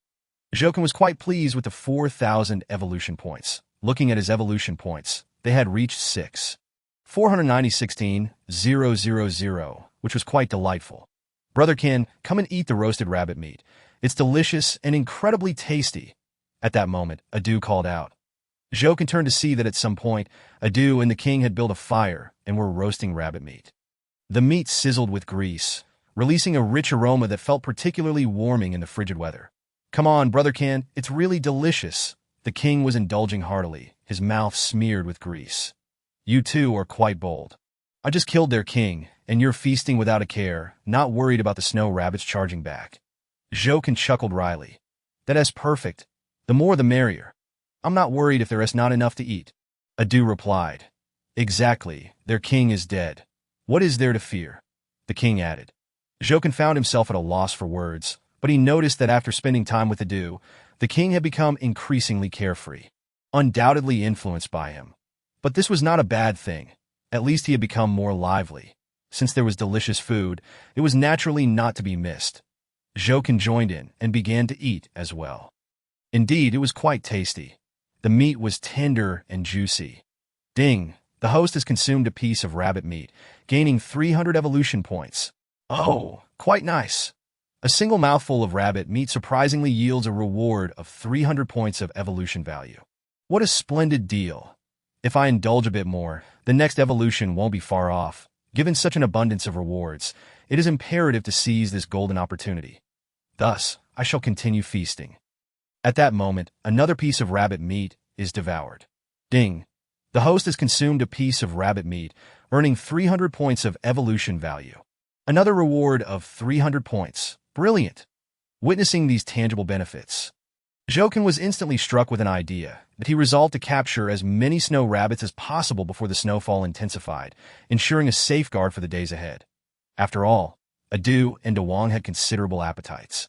Foraging for food daily would be quite troublesome, that it would be far wiser to stock up on rabbit meat while the opportunity presented itself. With this thought, he promptly addressed Adu and Devouring. You two, hold on for a moment. Let us capture the remaining snow rabbits and store them away. This is a rare chance to stockpile provisions, and we mustn't let it slip away. Upon hearing Jokin's plan to hoard snow rabbits, Adu's eyes lit up with excitement. That I was just thinking the same. Let's go and catch them all. Unfortunately, a number of snow rabbits had already escaped, leaving them with a tinge of regret.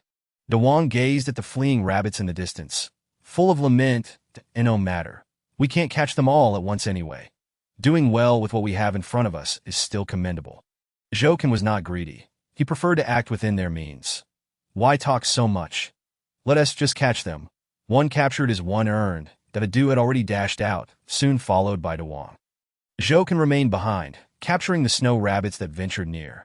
However, the abundance of snow rabbits made it easy to gather quite a few. With a mere sweep, several were caught. The captured rabbits were all tossed into a hollow in the tree, crammed in as much as possible. It wasn't until nightfall that they finally ceased their efforts, their enthusiasm waning. Moreover, the wind and snow intensified, creating a thicker layer of snow on the ground, making movement increasingly difficult. Following Jokin's suggestion, they sought refuge in the hollow, awaiting the arrival of the next dawn. The night of wind and snow was arduous, but they were fortunate to have the means to start a fire. Inside the hollow, the flames danced, casting warmth akin to spring, while outside, the heavy snow continued its relentless assault on the earth. In fact, this tranquil moment was rather pleasant. Adu extended his paw, catching a snowflake from outside, which he then placed on the flames. The snowflake melted swiftly, transforming into a droplet of water that dripped into the fire, instantly evaporating into a wisp of blue smoke. Indeed, this is quite delightful. Devouring nodded in agreement, thoroughly approving. Your mindset is commendable, but I have my reservations. That I worry that as the snowfall increases, greater calamities may ensue. Jokin expressed his concerns. No worries. At worst, we'll remain hidden in this hollow. With so many snow rabbits to eat, even the fiercest snowstorm poses no threat, Adu replied nonchalantly. Once we've eaten, I wonder what else you'll find to consume. Jokin remarked that we can't live off the land indefinitely. We must prepare in advance to avert potential disasters. He added that I concur with Jokin's perspective. We must think long-term and make early preparations, Devouring stated. After all, while this hollow provides temporary shelter, it cannot serve as our refuge for a lifetime. What can we do then? Adu inquired. That Devouring looked toward the distant metropolis cloaked in night. Perhaps we can venture there and take our chances. In this harsh apocalypse, everyone is fighting for survival. As long as we draw breath, we must strive to live better. Devouring's words ignited a fire within Jokin, who exclaimed, exactly. Since we are alive, let us live with purpose. Once the snow ceases, we shall explore the metropolis and seek a larger, safer sanctuary. Adu, swiftly caught up in the enthusiasm, bounced with enthusiasm, All right, it's settled then. Our next step will be to head to the metropolis and make a name for ourselves. With a clear objective, hope blossomed anew, and their previously tense spirits lifted as they resumed indulging in the delicious rabbit meat. Ding! The host has consumed a piece of rabbit meat, earning 300 points of evolution value. Ding! The host has consumed a piece of rabbit meat, earning 300 points of evolution value. Ding! The host has consumed a piece of rabbit meat, earning 300 points of evolution value. It was unclear how much they had consumed. When Jokin opened his attribute panel once more, he found that his evolution value had reached 124901600. It wouldn't be long before he could evolve again. Undoubtedly, these snow rabbits had provided him with immense benefits. Beneath the warmth of the flames, they successfully endured the long night, welcoming the dawn. However, when they awoke, they discovered that the entrance to the hollow had been sealed by a thick layer of snow, rendering the outside world invisible. Only a blanket of white remained. The situation beyond was utterly uncertain. Devouring. Quickly go outside and see if the snow has stopped. Jokin instructed Devouring, and Devouring immediately dashed out. Their robust forms breaking through the thick snow, a gust of wind rushed in, causing Jokin to shiver. He beheld that snowflakes were still drifting outside. The heavy snowfall persisted, showing no signs of abating. It's over. As we predicted, this is undoubtedly a snow disaster. Adu lamented as he cleared the snow in front of the hollow to create a path. Devouring reassured him. Things are not as dire as you imagine. This heavy snow affects us, but it also hinders the zombies and mutated beasts significantly. At the very least, it will greatly impair the zombies' mobility, and their scent won't be detected as quickly. You make a valid point. It does seem that way, Adu replied, his spirits lifting as he resumed his tasks with renewed vigor. Once they emerged from the hollow, they were greeted by a world blanketed in white, a scene of silver that exuded an eerie desolation. In that moment, it felt as though the very heavens and earth had been frozen. The trees were shrouded in thick ice and snow, resembling exquisite ice sculptures at first glance. The distant metropolis mirrored this icy facade. With towering skyscrapers adorned in layers of frost, the temperature had plummeted to a chilling -20 degrees. Their breaths formed clouds in the frigid air, morphing into various shapes. Wait, I have a foreboding feeling, Devouring suddenly declared. What ominous premonition? Adu shot back incredulously. Yet, Jokin's gaze was drawn to the left front, sensing a dissonance. Before them, snow rabbits appeared in droves, their expressions grave as they advanced step by step toward them. Hold on. It's not just the left front where the snow rabbits are appearing. They are emerging from all directions. More and more are closing in, seemingly seeking revenge. Jokin's heart raced, perplexed by the audacity of these snow rabbits. Had they grown bolder after a night's rest? Adu and Devouring also noticed the encroaching snow rabbits, their bodies tensing as the atmosphere grew charged with tension. These snow rabbits are back, displaying a remarkable lack of fear. Adu licked his lips. I wasn't full yesterday. Just right for a feast today. Devouring shook his head this time. It's likely not as simple as that. Look, there is a palanquin among the rabbit horde. A palanquin? Jokin and Adu peered closely, and indeed, there was a palanquin nestled among the rabbits. The number of snow rabbits surrounding it was the greatest, creating an impression of stars encircling the moon. This indicated that something significant resided within the palanquin. With the Rabbit King slain, it could not be the Rabbit King inside. Who could it be? Perhaps a being even more noble than the Rabbit King? Logically, that shouldn't be the case. As Jokin pondered silently, the rabbit horde drew nearer, and the palanquin began to descend amidst the throng. The curtain of the palanquin gradually lifted, revealing a stunningly graceful female rabbit, adorned in a golden-purple robe and crowned regally, her ears adorned with various golden and silver ornaments that swayed elegantly as she moved. This female rabbit emanated an aura more formidable than that of the Rabbit King, surpassing him in every regard. Upon witnessing her emergence from the palanquin, Jokin's heart raced as he muttered, "So, the true boss is here." Chapter 70. The Queen's astonishing power. The female rabbit stepped forth from her magnificent palanquin, radiating an aura of unparalleled nobility, as though a regal empress had arrived. Overshadowing all else, the rabbit horde prostrated themselves before her, displaying greater reverence than when they had encountered the Rabbit King. They began to chant, "Your Majesty," and bowed low once more. "Your Majesty?" Zhou suddenly connected the dots. The previous figure was the Rabbit King, and this one was clearly the Queen. It was evident that they were a pair. With the Rabbit King dead, the Queen had naturally come to exact vengeance. Yet, her stature appeared to far exceed that of the Rabbit King, and it seemed her strength was likewise considerably greater. It appeared that another fierce battle loomed ahead. Zhou quickly signaled for Adu and Dewang to step behind him. In the face of such a formidable foe, relying on Adu and Dewang would not suffice. He had to confront this challenge himself. The Queen's piercing gaze fixed on Zhou as she coldly declared, "You are the one who killed my king." "Indeed, that was I," Zhou replied, "that if you seek vengeance, then come at me with everything you have." The intensity of her presence and power far surpassed that of the Rabbit King. "Kill." The Queen raised her right hand high, instantly transforming it into a spear that lunged toward Zhou's brow. The spear sliced through the air with a shrill whistle, as if it would pierce the very fabric of reality. Zhou's heart skipped a beat, taken aback by the Queen's strength, which was evidently superior to that of the Rabbit King.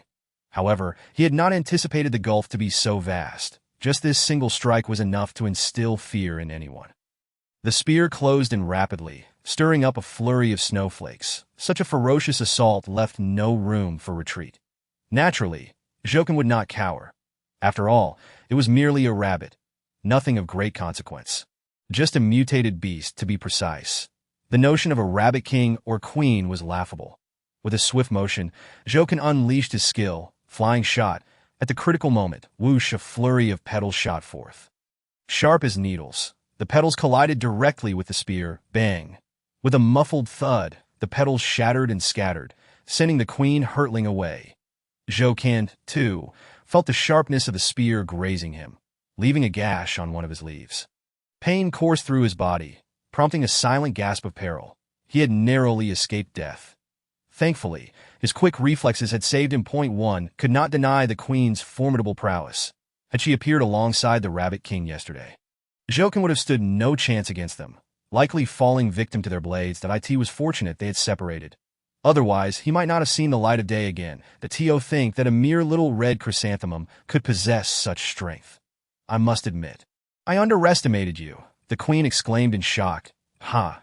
Your strength as a snow rabbit is not to be dismissed either. Let us not belittle one another," Zhou replied with a faint smile. "Indeed, let us not underestimate each other." So, the Queen leaned slightly forward, summoning a gust of dark energy beneath her feet that scattered the accumulated snow. "Prepare yourself, for I shall unleash my full power. I must avenge my king today." Zhou retracted his smile and declared, "Then come. Let me witness your true strength. As for whether you can slay me, that depends on your fortune. Should luck not favor you, it will be you who meets your demise. Not I. Humph, ignorant little red chrysanthemum, prepare to die." The Queen propelled herself towards Zhou once more. This time, her arms transformed into spears, thrusting fiercely from both sides in a chaotic assault. Countless spear shadows flickered, weaving a deadly net. The imminent danger was palpable, an unprecedented crisis. Zhou had never faced such a threat before, sensing the chilling breath of death closing in. Indeed, it was the very essence of hellish doom. "Brother Can, let us join in." Adu could no longer contain himself, shouting to engage. "Yes, Brother Can, let us strike together and subdue this mother rabbit in an instant." The king chimed in. Zhou immediately commanded, "Stay back. You are no match for her. I can handle this on my own." No sooner had he spoken than the Queen was upon Zhou, her spears aimed at his vital points with deadly precision. The assault was incredibly sharp. Shield. At the critical moment, Zhou activated his shield skill. Clang. A crisp sound echoed as the shield successfully absorbed the Queen's ferocious attack. The spear struck the shield, sparking brightly. Yet it could not penetrate even a fraction. Zhou, however, did not rejoice nor intend to remain on the defensive. Having successfully blocked the blow, he launched a counterattack. Mighty force, seizing the moment while the Queen was still reeling. Zhou grasped her with a leaf-like hand and flung her away with great force. Empowered by the mighty force skill, the Queen was hurled several meters away, losing her footing and tumbling into a snowdrift, leaving her in a disheveled state. "How dare you? You have tarnished my noble image. I will kill you." The Queen seethed, staggering to her feet, instantly summoning even greater power. It seemed she was burning her life force to amplify her strength in a desperate bid to eliminate Zhou Qian. Such a reckless act, boom! In a sudden burst, the queen erupted with fury, her fur bristling. You have slain my king and humiliated me. You shall pay for this. Your death is inevitable. The flames of wrath ignited in her eyes. Wishing nothing less than to obliterate Zhou Qian, yet, unbeknownst to her, Zhou Qian had been secretly gathering strength, a thunderball forming beneath the cover of two leaves that by the time she sensed the impending danger and sought to halt her advance. It was too late. Thunderclap. Zhou Qian decisively hurled the thunderball, a cold smirk gracing his lips. Die. Your king fell to this very technique. Thus you and your king share the same foolishness. This is... The queen's face turned to one of panic as she attempted to evade, only to find her body immobilized, rendered incapable of movement. She could only watch as the thunderball approached. Ha! You are finished. You have fallen victim to my immobilization spell. An escape is futile. The king laughed heartily. For as Zhou Qian unleashed his divine power, he had simultaneously cast the immobilization spell, ensuring the queen's demise was sealed. Boom! The thunderball struck her directly, exploding with ferocity. The once pristine white of her fur turned charred and blackened in an instant, her image plummeting from that of a noble queen to that of a beggar. After this blow, the queen found herself devoid of the strength to continue fighting. Yet, she was unwilling to concede, striving to rise once more. The surrounding rabbit throng, witnessing this, fell into disarray, rallying to encourage their queen to stand and preserve their dignity as a clan. However, their queen disappointed them. After a struggle, she could not rise. Left gasping for breath. Chapter 71. An uncommon beast Zhou Qian surveyed the chaotic throng of rabbits and bellowed silence. Your king is dead, and now your queen is fallen. What do you have left to rely upon? If you wish to survive, then depart at once. Otherwise, I shall not hesitate to unleash a massacre, turning you all into winter sustenance. Zhou Qian's gaze was like lightning, scanning the crowd, his murderous intent palpable. The rabbit throng fell silent, afraid to breathe, uncertain of their next move. Should they flee for their lives, or accompany their queen to death? You must leave quickly. Do not concern yourselves with my fate. In this apocalypse, we must ensure the survival of our kind. Otherwise, I shall die unfulfilled. Our king would not rest easy either. The queen suddenly shouted. Quickly, heed my command. All of you leave, depart as far as you can. To Zhou Qian's surprise, the queen exhibited such foresight. For the continuation of their race, she would sacrifice herself rather than allow her rabbits to perish here. The throng hesitated. They were reluctant to abandon their queen. If they forsook her now, even if their race continued, they would lack a central figure to rally around. Thus, their kind would be rendered incomplete. Yet they failed to comprehend that even an incomplete existence was preferable to dying here. At least they could live on, and as long as life endured, hope remained. When the next king emerged, their race could once again rise to greatness. This was also the queen's sentiment. Observing the throng's hesitation, the queen's anger flared. What? Do you now refuse to heed my words? Do you dare defy my decree? Or is it that, seeing me on the brink of death, you look down upon me? Upon hearing this, the throng fell into a panic. That was not their intention, but now there was no time for explanations.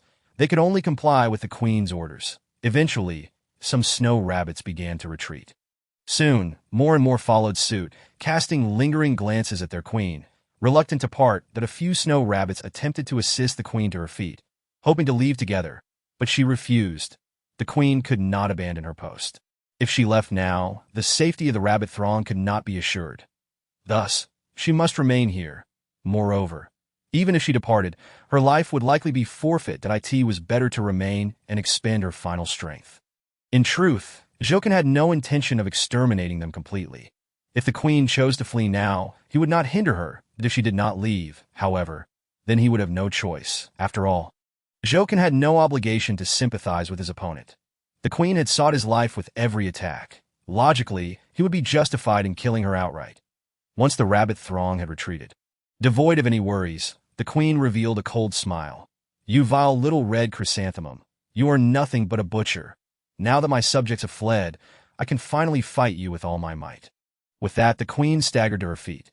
Zhou Qian frowned, realizing she had been feigning weakness, biding her time to regain strength. How cunning. Had I known, I should have killed you earlier. Humph. Victors and vanquished. Such words are meaningless. Come at me. The queen summoned her last reserves of power and charged at Zhou. Zhou shook his head slightly, disdain evident in his tone. Futile. You can no longer contend with me. Rushing at me now is merely courting death. Indeed, the queen, gravely wounded, was but a spent force, incapable of posing any threat to Zhou, even in death. I shall take you down with me, the queen vowed. Refusing to retreat, that so be it. I shall grant you that wish. Zhou unleashed another strike of thunderclap. The queen, having learned from experience, immediately maneuvered to another direction. Ha! Once is permissible, but twice. I am not so foolish as to be struck by your thunder again. Is that so? Are you certain? Zhou chuckled. Ah, you are gravely mistaken. I suggest you turn and look behind you. Enough with your theatrics. I will not fall for your tricks, the queen retorted coldly. Yet the next moment, her expression shifted as she sensed imminent danger approaching rapidly from behind. The peril sent chills down her spine, that in the blink of an eye. It was upon her. She attempted to dodge, but it was too late.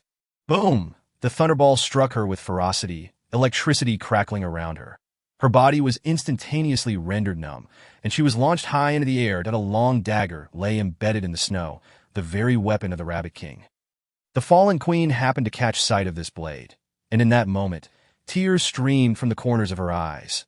Those tears cascaded down, saturating her heart. That my king, we meet again, she exclaimed, raising her hand in an attempt to caress the dagger. Yet it remained just beyond her reach. This poignant scene failed to stir any emotion in Zhou. Instead, he grew even more indifferent. Perhaps the queen harbored genuine feelings for the Rabbit King. Or perhaps she was sincerely devoted to her kin. However, her cunning nature was utterly detestable. That I told you. You're incapable. Is there anything more to say now? Zhou remarked coolly, I have nothing to say.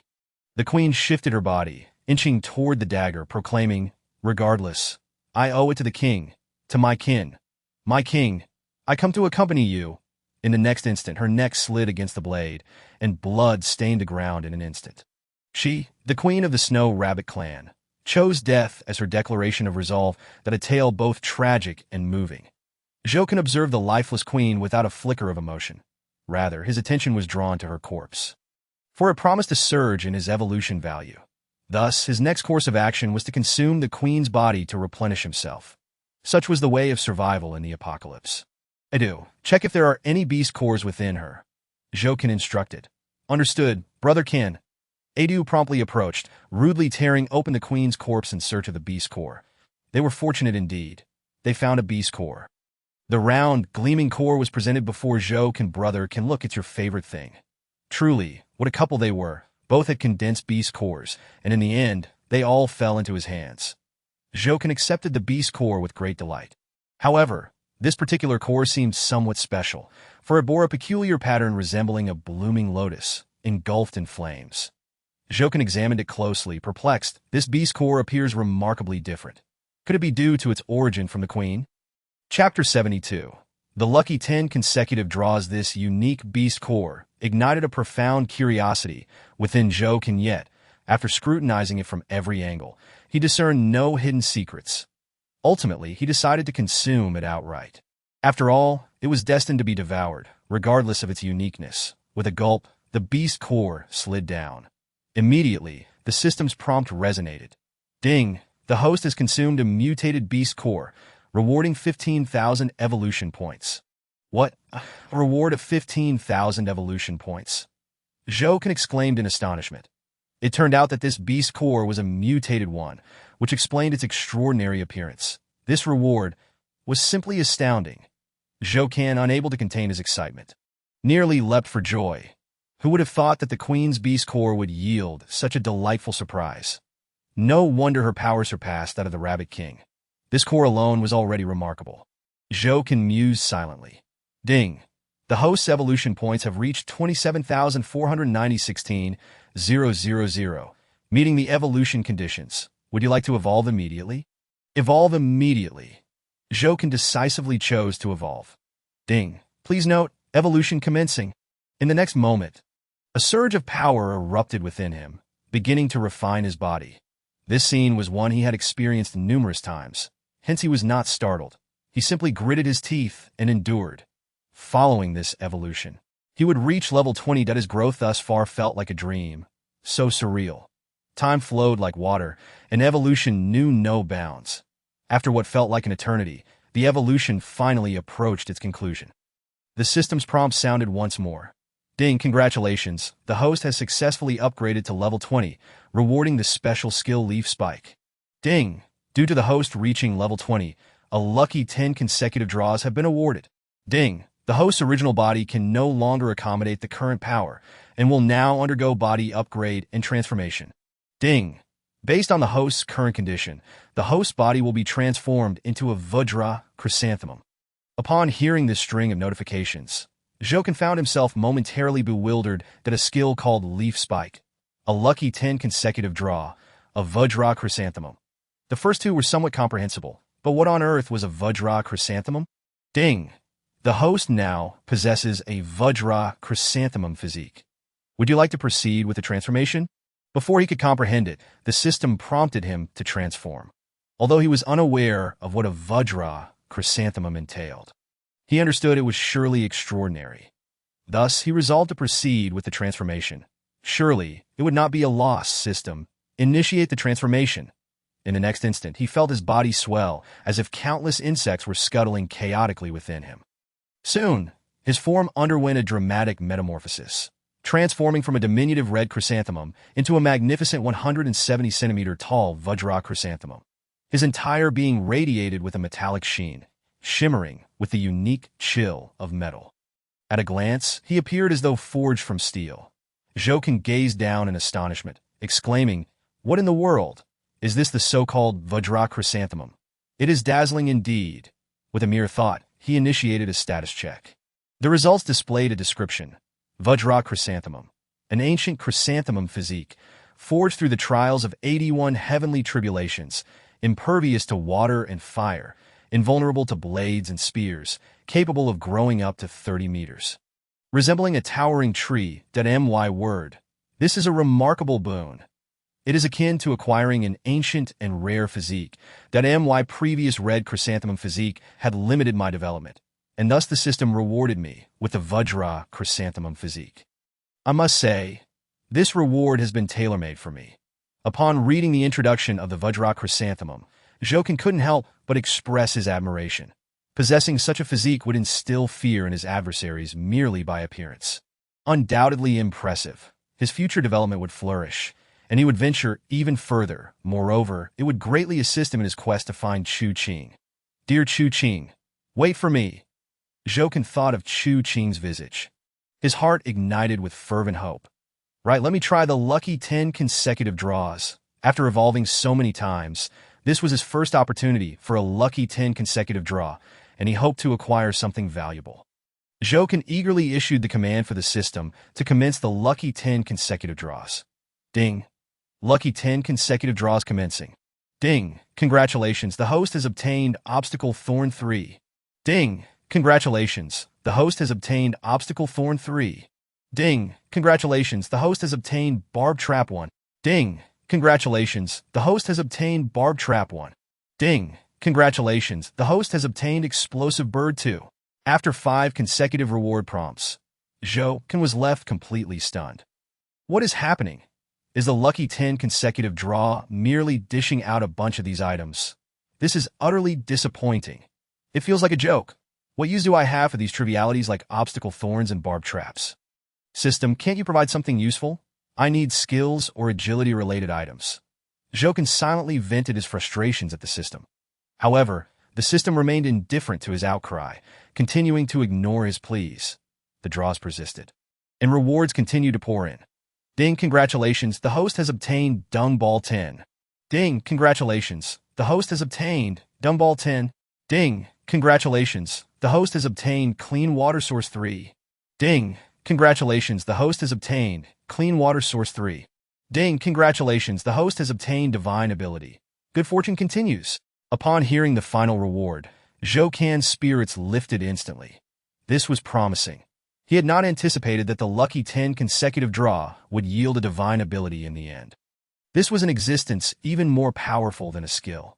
The last divine ability he received, Thunderbolt, had been quite beneficial. He wondered how this good fortune continues would fare. Yet, its name sounded rather unremarkable, seemingly lacking in prowess. Nonetheless, Jokin did not harbor any disdain. Any divine ability obtained was a tremendous boon. There was no reason to complain. Ding, due to the host acquiring an excess of items. Storage is insufficient. That AN invisible storage space is now activated, and all items will be stored within. Invisible storage space? Splendid. Another brand new function. It seemed quite practical. Jokin felt an overwhelming thrill as he eagerly opened the attribute panel to assess his current status. Host, Jokin form, Vajra Chrysanthemum, level 20, height 170 cm, combat power 150, resistance 190, skills, projectile, shield, communication, disguise, giant strength, leaf spike, divine abilities, thunderbolt, active, good fortune continues, passive, divine sense, 50-meter range, tasks, none, treasure chests, none, storage space, obstacle thorn 6, barb trap 2, explosive bird 2, dung ball 20, clean water source 6, evolution points, 11,490, 17,000. Joe can meticulously examine the information from top to bottom, nodding in satisfaction. Indeed, his form had transformed into that of a Vajra Chrysanthemum. He then turned his attention to the newly acquired skill, Leaf Spike. Just the name alone sounded impressive. Leaf Spike. Utilizing leaves as a foundation, it can condense into a sharp spike, delivering a powerful strike that can penetrate steel plates and achieve pinpoint detonation. Chapter 73. The Illusion of the Snow-Covered Landscape. Upon reviewing the description of the Leaf Spike skill, Jokin couldn't help but exclaim in awe.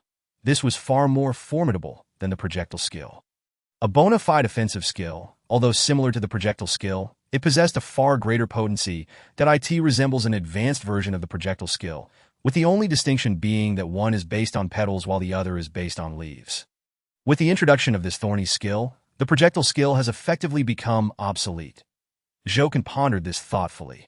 Nevertheless, it was a positive development, something to celebrate, that he then proceeded to examine the description of the divine ability.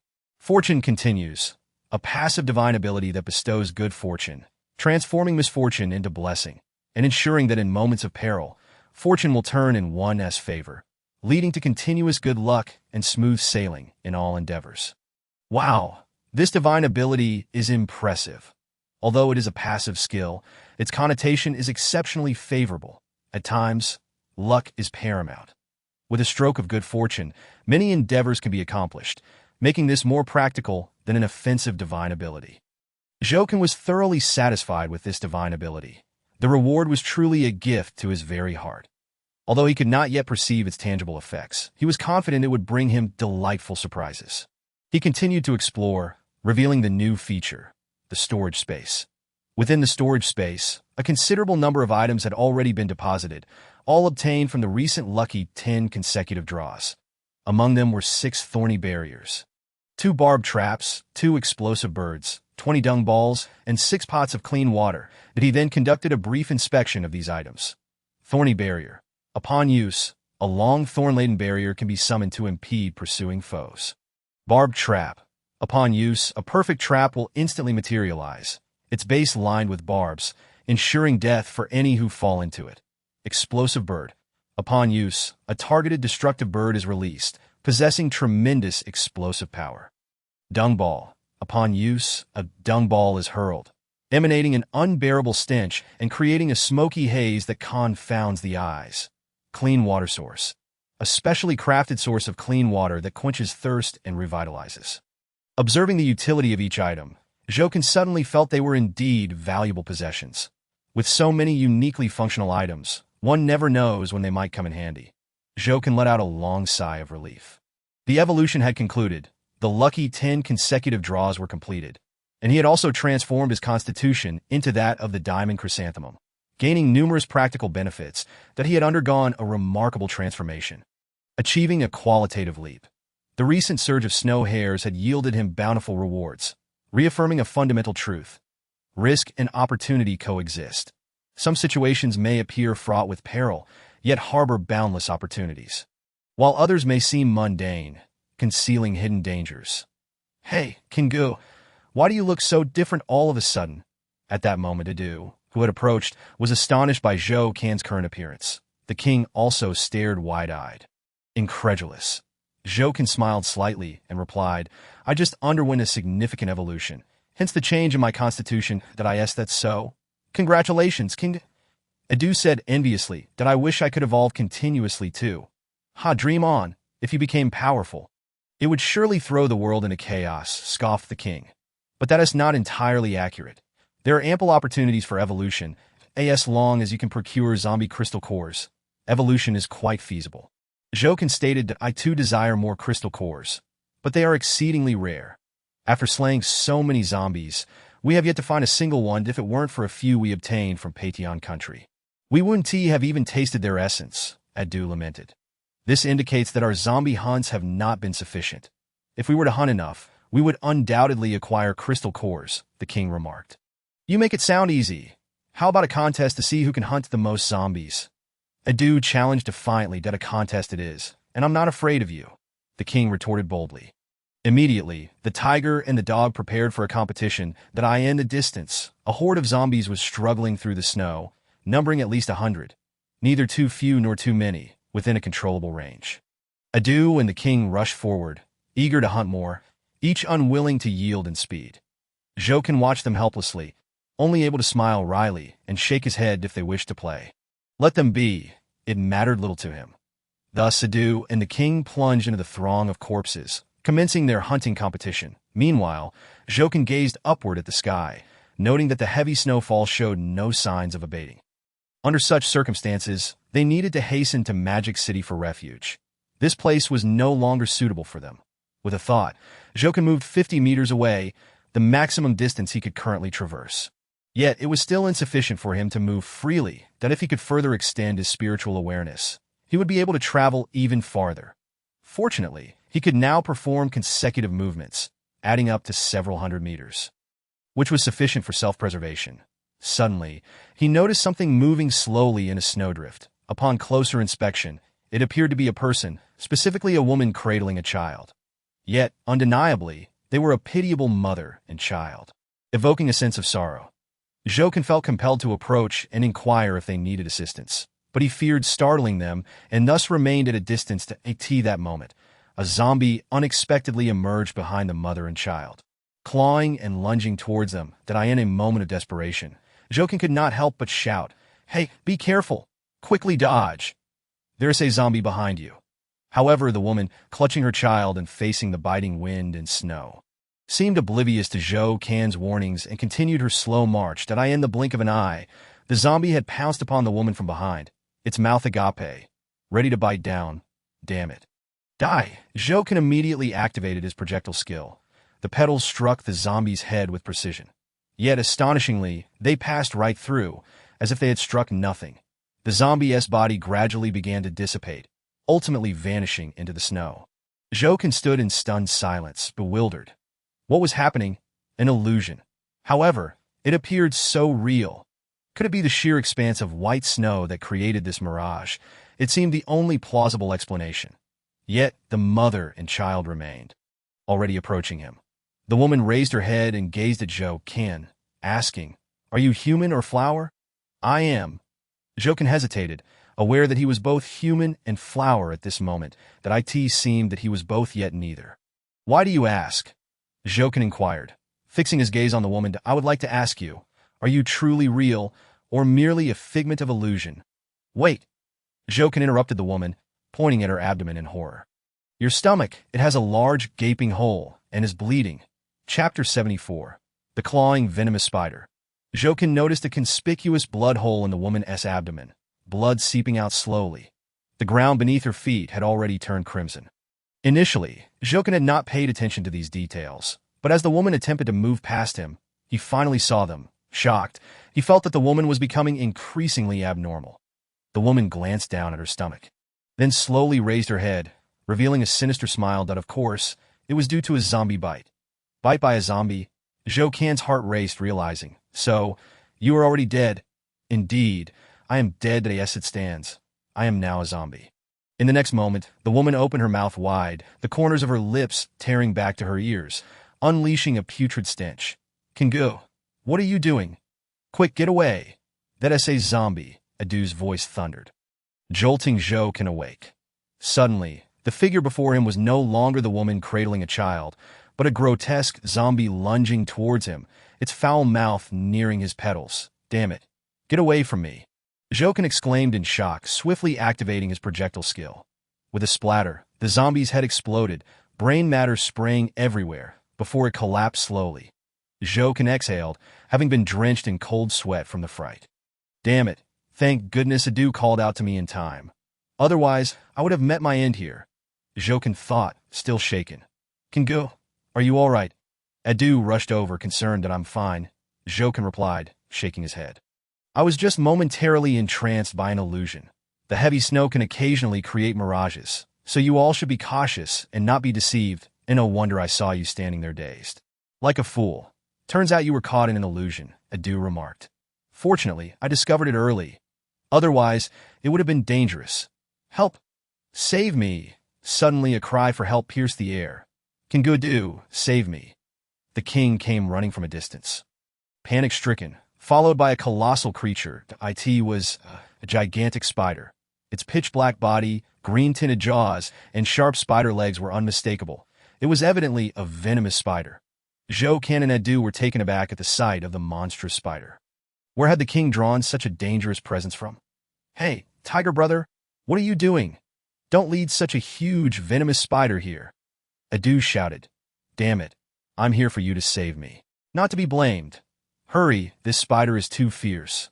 I can't handle it.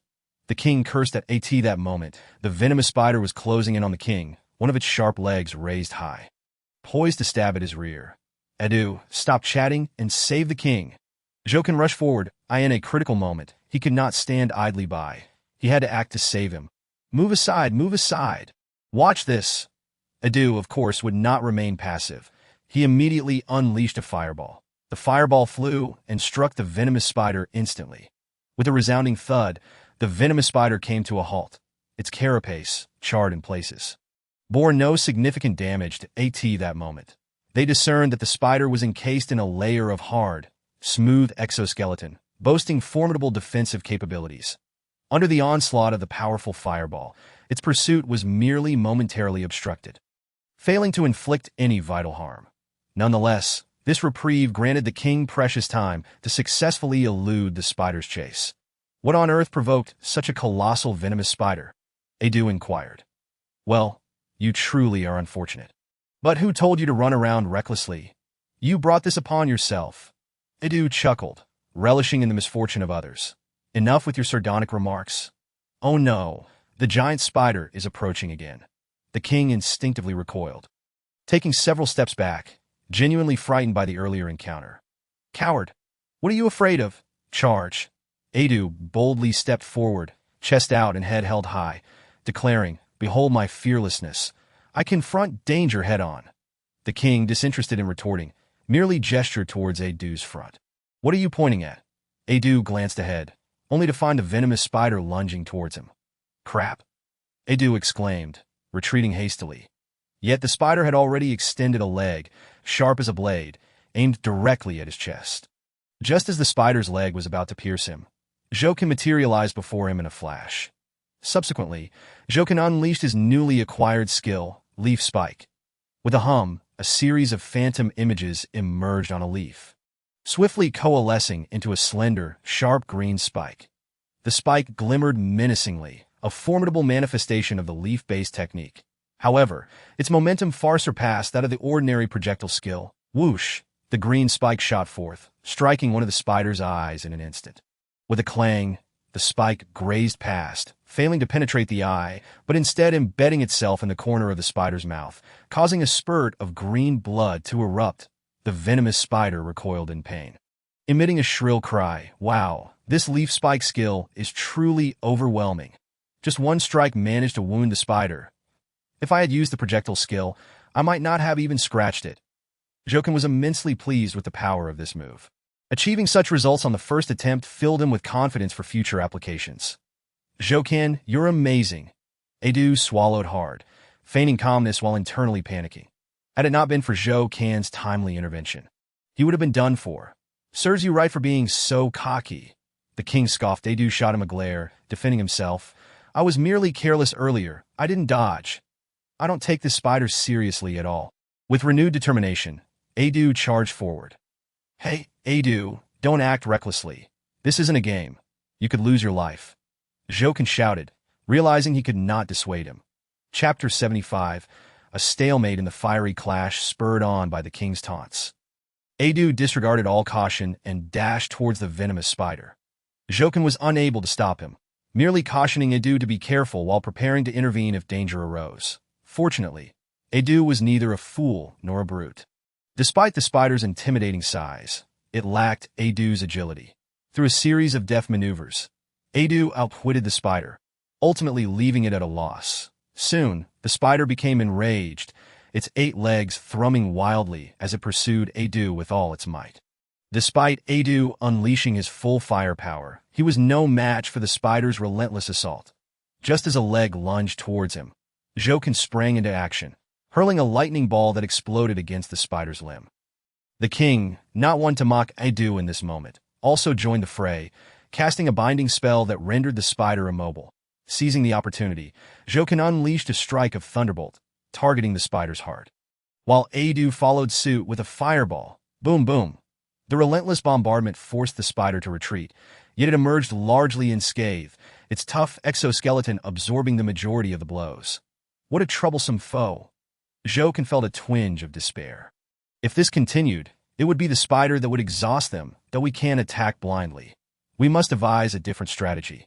Scanning their surroundings, Jokin noted the snow-covered terrain, devoid of advantageous positions for combat, particularly targeting the spider's vulnerable abdomen, that if executed skillfully, defeating the spider would not be insurmountable. That a plan swiftly formed in Jokin's mind, and he commanded, Adu, stay back and focus on ranged attacks, that I'll handle close combat. King, support from the side, and be ready to cast the binding spell at a moment's notice. Understood. Adu and the king nodded in agreement. They quickly split up, with Jokin charging towards the spider while Adu launched fireballs from a distance. The king observed the battle, preparing himself to as Jokin approach the spider. He did not pause, but instead maneuvered around to its rear, aiming for the spider's soft underbelly. Projectile, leaf spike in an instant, both skills were unleashed simultaneously. A barrage that left the spider no time to react. Indeed, as Jokin had anticipated, the spider's underbelly proved to be its Achilles heel. After a flurry of strikes, several gaping wounds appeared. The spider, in agony, turned to assault Jokin, its legs lashed out with the fury of a pianist's fingers striking the keys. Seizing the moment, Adu unleashed a torrent of fireballs from afar, each striking the spider and momentarily disrupting its attack, granting Jokin a brief respite. Yet instead of retreating, Jokin pressed closer to the spider, launching a thunderbolt that struck the creature's abdomen. Bam! A spray of blood erupted as a gaping wound opened in the spider's belly. That blow was enough to send the spider reeling. Hissing, the spider emitted a pained cry, thrashing its legs wildly. Just then, one of its legs struck Jokin, snapping a leaf and scattering petals in the process. Fortunately, Jokin's robust physique, bolstered by the golden daisy constitution, withstood the blow with relative ease. However, he still felt dizzy, as if he had plummeted from a great height and crashed to the ground. Ouch! Jokin felt as though his body had shattered, discomfort overwhelming him. Jokin, be careful! Adu shouted. The venomous spider raised a leg high, aiming for Jokin's head, ready to strike down. Yet, Jokin was in no state to respond. His head spinning and oblivious to the impending danger, as the leg descended. At a critical moment, the king unleashed his binding spell that in the next instant, the spider froze, its poised legs suspended in midair, unable to descend. Jokin, move! You'll lose your life, the king shouted. Jokin snapped back to reality, glancing up to see the spider's leg hovering just above him. Mere inches away did a chill of fear course through him. He had narrowly escaped death, grateful for the king's timely intervention. That as the spider remained immobilized, Jokin swiftly teleported out of harm's way, just managing to preserve his life. That was too close. Jokin exhaled in relief. Jokin, this spider is too ferocious. Perhaps we should retreat to a hollow tree, Adu suggested. Yes, Jokin, we cannot defeat it, the king echoed, now feeling trepidation. Jokin replied with resignation, "Do you really believe that hiding will make the spider spare us? You are sorely mistaken. Once we engage, we must determine a victor. Otherwise, the spider will relentlessly pursue us. So what do we do?" Adu asked that we employ the same strategy as before and launch another wave of attacks. Jokin declared resolutely, "The spider is wounded now," indicating that our previous approach was effective, that if we maintain our composure, we can wear it down, that we must grit our teeth and persevere. Adu and the king exchanged glances and nodded emphatically. "All right, we will follow Zhou Kan's lead." Thus, they seized the opportunity while the spider remained incapacitated and unleashed another barrage of attacks. However, to the spider, it felt merely like an itch. Once it regained its mobility, it immediately retaliated. Overall, the situation was decidedly unfavorable for Zhou Kan and his allies. The spider held the upper hand, overpowering them at every turn. Zhou Kan's anxiety mounted. This approach was unsustainable. That I have it. I still possess several useful items in my storage space that may come in handy. Zhou Kan's eyes sparkled with realization, his mind racing with possibilities, that he promptly retrieved a dung ball, weighing it in his hand. A wicked smile forming on his lips. "Adu, king, prepare yourselves for a spectacle that will surely astonish you." Adu and the king exchanged puzzled glances, unsure of Zhou Kan's intentions. Meanwhile, Jokin strode towards the spider, taunting, "Hey, big dumb beast, how about tasting excrement?" The spider paused, momentarily taken aback, and retorted, "Insignificant flower, I know not of what you speak. Witness as I pierce your flesh. I am now a golden daisy, mind your words." Jokin bristled at the insult, brandishing another dung ball, preparing for a powerful throw. "I care not what sort of flower you are. In the end, you remain a flower, and that fact cannot be altered." The spider sneered, flicking its leg menacingly as it lunged forward. With a swift motion, Jokin seized the opportunity to hurl 2 dung balls, exclaiming, "Clumsy oaf, why not sample the delightful flavor of these dung balls?" Chapter 76. A fragment of venomous spider bone erupts as the venomous spider lunged forward. Jokin promptly released the dung balls. The spider, dismissing the 2 seemingly dark objects, did not even attempt to evade them. The dung balls struck its body with a resounding impact. Bang, bang, in an instant. The 2 dung balls erupted, scattering excrement in all directions, followed by an overwhelming stench that permeated the air. Gagging, the noxious odor was suffocating. Yet the foul smell was not the only issue. As the dung balls detonated, a cloud of miasma billowed forth, rapidly enveloping the venomous spider, completely obstructing its line of sight. The noxious vapor clung to it, refusing to dissipate. These dung balls are truly remarkable. Now you understand my prowess." Jokin rejoiced, but he knew this was merely an appetizer. Far more thrilling challenges awaited. Such a splendid opportunity would not be squandered. Jokin resolved to eliminate the venomous spider in one fell swoop, ensuring it could not react, for that would complicate matters further. Thus, he unleashed every treasure at his disposal. Without hesitation, he tossed out a spiked trap. The ground beneath the spider's feet suddenly gave way, revealing a vast pit filled with sharp spikes, densely covered in minute, razor-like barbs. As the spider plunged into the trap, it was impaled upon these vicious spikes. Despite the formidable toughness of its exoskeleton, the enormous force of gravity, combined with the sharpness of the spikes, pierced through its body, causing blood to flow freely as it screamed in agony. Yet the more the spider struggled, the deeper the wounds became. Escaping the pit was no longer a possibility. However, it was not yet dead. Jokin needed to strike once more to that moment. He was taken aback, for he had not anticipated the spiked trap's ferocity and effectiveness. It was truly unexpected.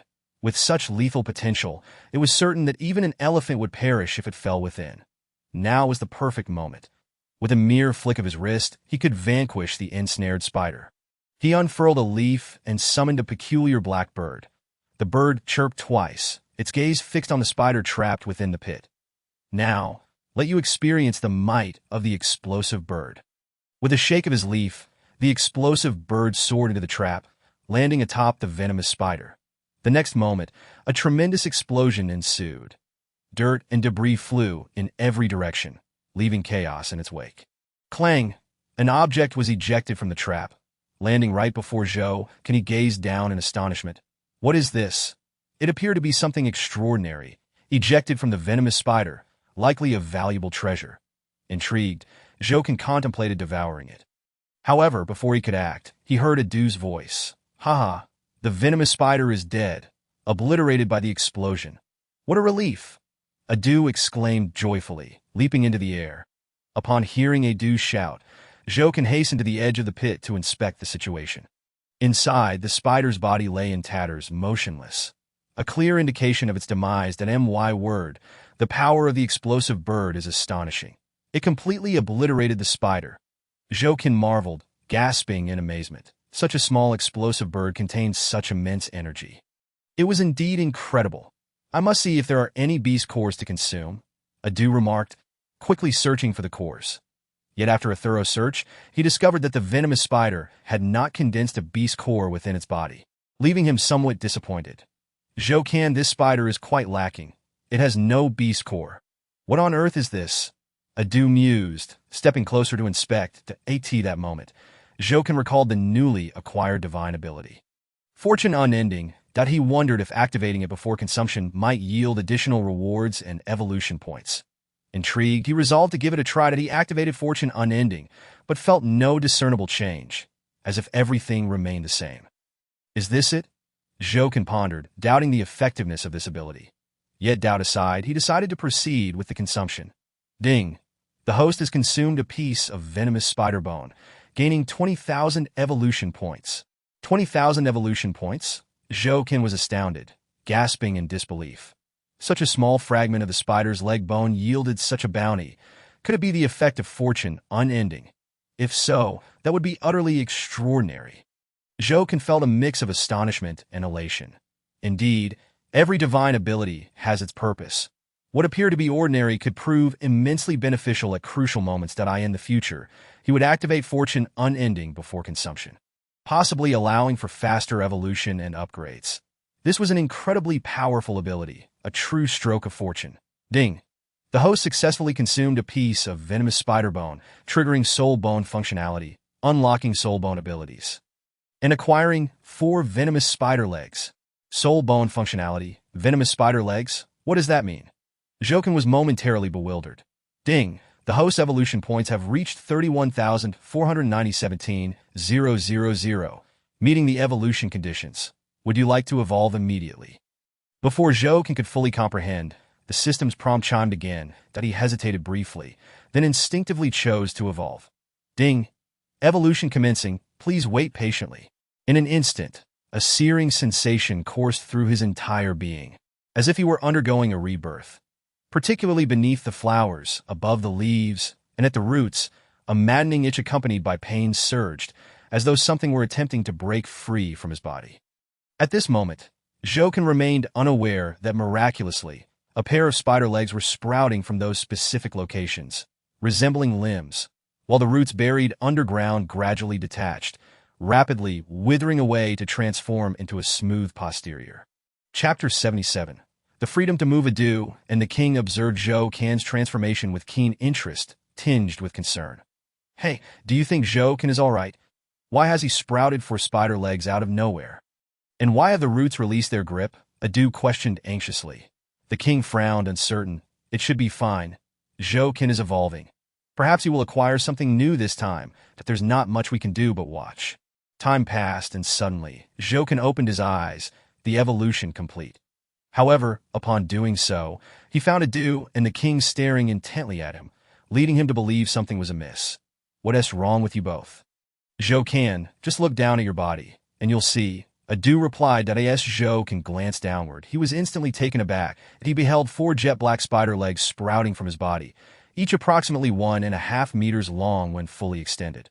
Their tips sharp as blades, glinting with a chilling gleam. He had become a bizarre amalgamation of plant and spider, a truly peculiar sight. The body of a plant, the legs of a spider. This was utterly monstrous. What in the world? Jokin exclaimed, unable to contain his astonishment. What is this? He pondered, recalling the system's notification about the venomous spider bone he had consumed, which had triggered the soul bone functionality, granting him 4 spider legs. Could it be that he no longer needed to rely on spiritual consciousness to move freely? Did this mean he was no longer bound by earthly restraints? If so, Would he finally be able to leave this place and seek out the woman he cherished? Chu-Ching, overwhelmed with excitement, Zhouken leaped into the air. The ability to jump felt exhilarating, intoxicating. Yet the sudden appearance of such numerous spider legs was undeniably awkward, creating an appearance that was neither here nor there, neither flower nor spider, leaving observers to wonder if he were some hybrid creation. Nevertheless, he could accept these changes. The ability to move freely was his greatest gain. Zhouken, don't get too excited. Those things you've grown aren't unsightly. They look quite good. Adu hurried to reassure him, thinking Zhouken was disheartened by his peculiar appearance. Yes, they look fine. At least they resemble a living creature, the king added in support. That a living creature? Zhouken was momentarily taken aback. What do you mean? I'm aware it doesn't exactly resemble one. Not quite. It just doesn't seem that obvious, the king replied, somewhat awkwardly. Zhouken found the exchange amusing yet exasperating, waving his leaf dismissively. All right, enough of that. I understand your intentions. But rest assured, I'm not disheartened. On the contrary, I am elated because I can move freely now. This is a marvelous development. He began to test his newfound mobility, and the 4 spider legs moved in perfect coordination, effortlessly allowing him to navigate in any direction he desired. It was as though these legs had always belonged to him, granting him unparalleled freedom.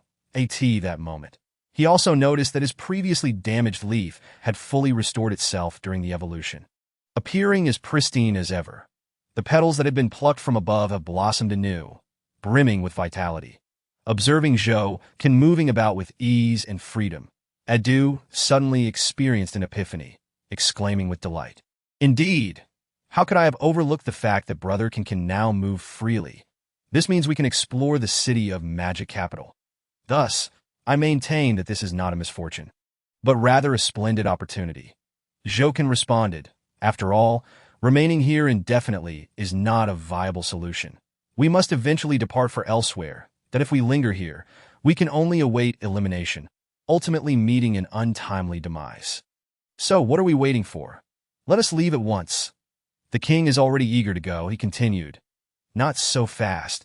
It is wiser to wait until the snow ceases before we set out. Zhouken added, moreover, I need to observe for a few days to ensure that upon our arrival in the magic capital, we do not wander aimlessly like headless flies, since we are going. We must maximize our safety. That makes sense. If we consider it that way, we certainly cannot rush. The king nodded in agreement. Let us wait a bit longer until the snow stops. Besides, the snow hares we have stockpiled will sustain us for a while. So we need not worry about food for the time being. Let us not dwell on that for now. Brother can quickly consume the carcass of this venomous spider. Leaving it here would be a waste. It would be far better to devour it and replenish ourselves, Adu suggested. Zhouken directed his gaze towards the spider caught in the trap, nodding slightly.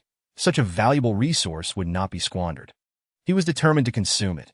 After all, it would be foolish to leave untouched the venomous spider they had worked so hard to defeat.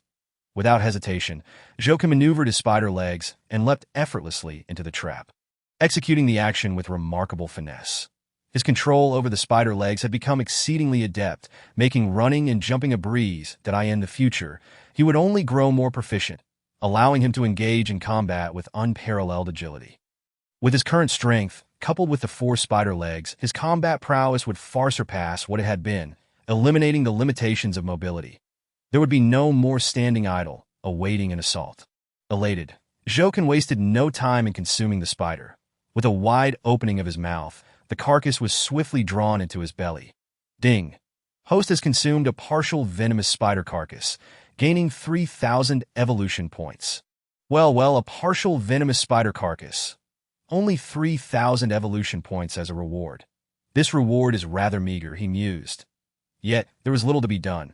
After all, he had just destroyed the spider's body. It was fortunate to receive any reward at all, especially with the boon of divine luck. Otherwise, the reward would have been even less. Having received this much is satisfactory. I am quite content. Zhouken smiled. I might as well check my current attribute panel. With a thought, he opened the panel for inspection. Host. Zhouken form. Golden Daisy. Level. 21 height. 180 cm. Combat power. 170. Resistance. 200. Skills. Projectile, shield, communication, disguise, giant strength, leaf spike, divine ability, lightning speed, active. Continuous good fortune, passive. Spiritual awareness, 55 meters range. Soul bone, venomous spider legs. Tasks, none. Treasure chests, none. Storage space. Thorny barriers 6, barbed traps 1, explosive bird 1, dropping dung balls 19. Clean water sources 6, evolution points 17490-18000. Chapter 78. The onset of the Frozen Era. Observing his attribute panel, Jokin nodded with satisfaction, exclaiming, "Excellent. I have leveled up to 21. How delightful. Moreover, my height has now reached 180 centimeters, making me a striking presence wherever I go." The more he looked, the more pleased he became, noting that both his resistance and combat power had increased. However, these were not the most significant details. The most noteworthy addition was the soul bone feature, which was the venomous spider legs. Venomous spider legs, a soul bone that grants the host freedom from the constraints of the earth, allowing for unrestricted movement. Additionally, they could be wielded as weapons, being as hard and sharp as swords. Furthermore, the tips of the spider legs contain venom, which, when activated, can swiftly bring an enemy to their demise. Upon reading the description of the venomous spider legs, Jokin was astounded. He had not anticipated that these 4 spider legs would not only allow him to move freely, but could also serve as weapons. And the fact that they contain venom was a remarkable bonus, making them immensely valuable. In that case, let me test the power of these venomous spider legs. Jokin leaped out of the trap and swiftly approached a large tree. He raised one of the spider legs high. Whoosh! The spider leg sliced through the air, leaving a trail of shadows in its wake. The speed was astonishing. Crack! The tree was cleanly severed in half. The break remarkably neat. This indicated that the spider leg was not only quick, but also incredibly sharp. That as a weapon, it was indeed highly suitable. Had it struck flesh, it would likely have resulted in a gruesome separation, leaving no chance for survival. That he decided to assess the potency of the venom next. Jokin focused on another tree, thrusting a spider leg deeply into its trunk. That he then injected a surge of venom. In the next moment, a patch of black appeared on the trunk, swiftly followed by the bark eroding and peeling away. The decay rapidly spread, and in the blink of an eye, the entire tree had turned black, collapsing into a pile of powder. Witnessing such an effect, Jokin was left in shock, his mouth agape, gasping in astonishment. Good heavens! This venom is truly formidable. If unleashed upon an unsuspecting enemy, it would guarantee their demise. It could be said that this evolution not only significantly enhanced his strength, but also granted him numerous life-saving trump cards. Truly a cause for celebration. Wow, Brother Ken, what an incredible ability you possess, Adu remarked enviously. These 4 spider legs not only allow for free movement, but can also serve as weapons, and their toxicity is astonishing. Truly a multi-functional artifact. Indeed, Brother Ken is remarkable. He never fails to astonish us. The king chimed in. Enough flattery from both of you. Hurry and take cover in the tree hole to avoid encountering troublesome creatures like the venomous spider again, Jokin instructed. Very well, we should also go absorb the crystal cores, Adu replied. Crystal cores? Jokin paused, realizing, did you truly find crystal cores while hunting zombies? Indeed. Each of us found one, the king said, opening his mouth to reveal a crystal core, confirming that the probability of crystal cores appearing had increased. We obtained 2 cores after hunting merely 100 zombies, which was unimaginable before. That's so. That is indeed excellent news, that if we can acquire a substantial number of crystal cores in the future, your strength will also improve rapidly, Jokin remarked. Precisely. Therefore, to expedite our enhancement, we should now proceed to absorb the crystal cores, Adu stated as he dove into the tree hole. The king followed suit. With the aid of the spider legs, Jokin climbed the tree with ease, swiftly reaching the treetop, that he intended to observe the situation within the magic capital to prepare for their entry. His first task was to survey the various factions and resource points within the city, particularly a base called Golden Butterfly. Based on conversations he had overheard previously, it was highly likely that Chu Qing was located within the Golden Butterfly. Thus, upon entering the city, he planned to search for the base immediately. For the next few days, he climbed to the treetops daily to observe the happenings in the magic capital. Utilizing his exceptional vision, he noted many details, preparing for their entry once the heavy snow ceased and a new day dawned. Jokin emerged from the tree hole, ready to ascend to the treetop once more to survey the situation within the magic capital. However, he was suddenly struck by the realization that the heavy snow had finally stopped. Hooray! The snow has finally ceased. Jokin exclaimed joyfully, eager to share the news with Adu and the king. Yet he soon sensed something amiss, that if that were the case, the days ahead for humanity would be arduous, potentially leading to the freezing of countless individuals, not to mention the plants and animals that would suffer a similar fate. It was undeniably a grim phenomenon. Walking upon the hardened ice, Jokin surveyed his surroundings, noticing that even the distant magic capital was enveloped in a thin layer of ice, resembling an exquisite ice sculpture from afar. Now is the time to investigate, Jokin murmured, "AT that moment." Adu and the king also emerged from the tree hole, equally astonished by the icy landscape. "How did the world transform into this overnight?" Adu exclaimed. "The frozen era has arrived, and our forthcoming days will be challenging." Jokin stated, prepare yourselves. We shall set off for the magic capital at once." "Hooray! We can finally go to the magic capital." Adu leaped in excitement. "Wait, we still have a few snow hairs left uneaten. I propose we enjoy a hearty meal before we depart," the king interjected. Having hoarded an abundance of snow hairs, they had enough food to last several days. And since they were leaving, it would be wasteful to leave them behind. Agreed. "Let us feast before we set out." Jokin concurred, "No problem. Leave it to me," Adu replied, springing into action. Adu was quite adept in this regard, swiftly preparing everything. Before long, several plump snow hairs were roasting over the fire, sizzling and releasing a rich aroma that wafted through the air. Or did I end this frigid expanse? The rare presence of warmth from the flickering flames evokes a sense of nostalgia. After they have feasted and quenched their thirst, they bid farewell to the tree hollow that sheltered them for days, and set forth towards the distant metropolis, Shanghai. "We have arrived. The uncertain future awaits us. Here I come." Chu Qing, Chapter 79. Stepping into the metropolis, the journey from the Huangpu River to the heart of the metropolis should have taken merely half an hour. However, due to the treacherous ice beneath their feet, it consumed a full hour. Yet, upon entering the city, they were met not with the anticipated exhilaration, but rather with a profound sense of desolation. The metropolis lay in a state of stark abandonment, a scene of utter devastation. The roads, blanketed in thick layers of ice, were devoid of any signs of life. Only a few crows languidly perched in the biting wind, awaiting the arrival of sustenance. Meanwhile, the zombies remained frozen beneath the ice, immobile and striking various poses. At first glance, they bore an uncanny resemblance to ice sculptures. Surely, these zombies must be deceased. Adu approached one of the frozen corpses and prodded it with his claw. The frozen zombie exhibited no response, appearing entirely harmless.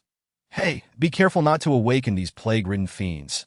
You might find yourself in quite a predicament," Jokin cautioned. "No worries, they're frozen solid. How could they possibly wake up?" Adu retorted dismissively. "Not necessarily. Once the ice melts, these zombies may very well revive," De Wong interjected. "These zombies are like cockroaches. As long as their heads remain intact, the odds of them staying dead are slim."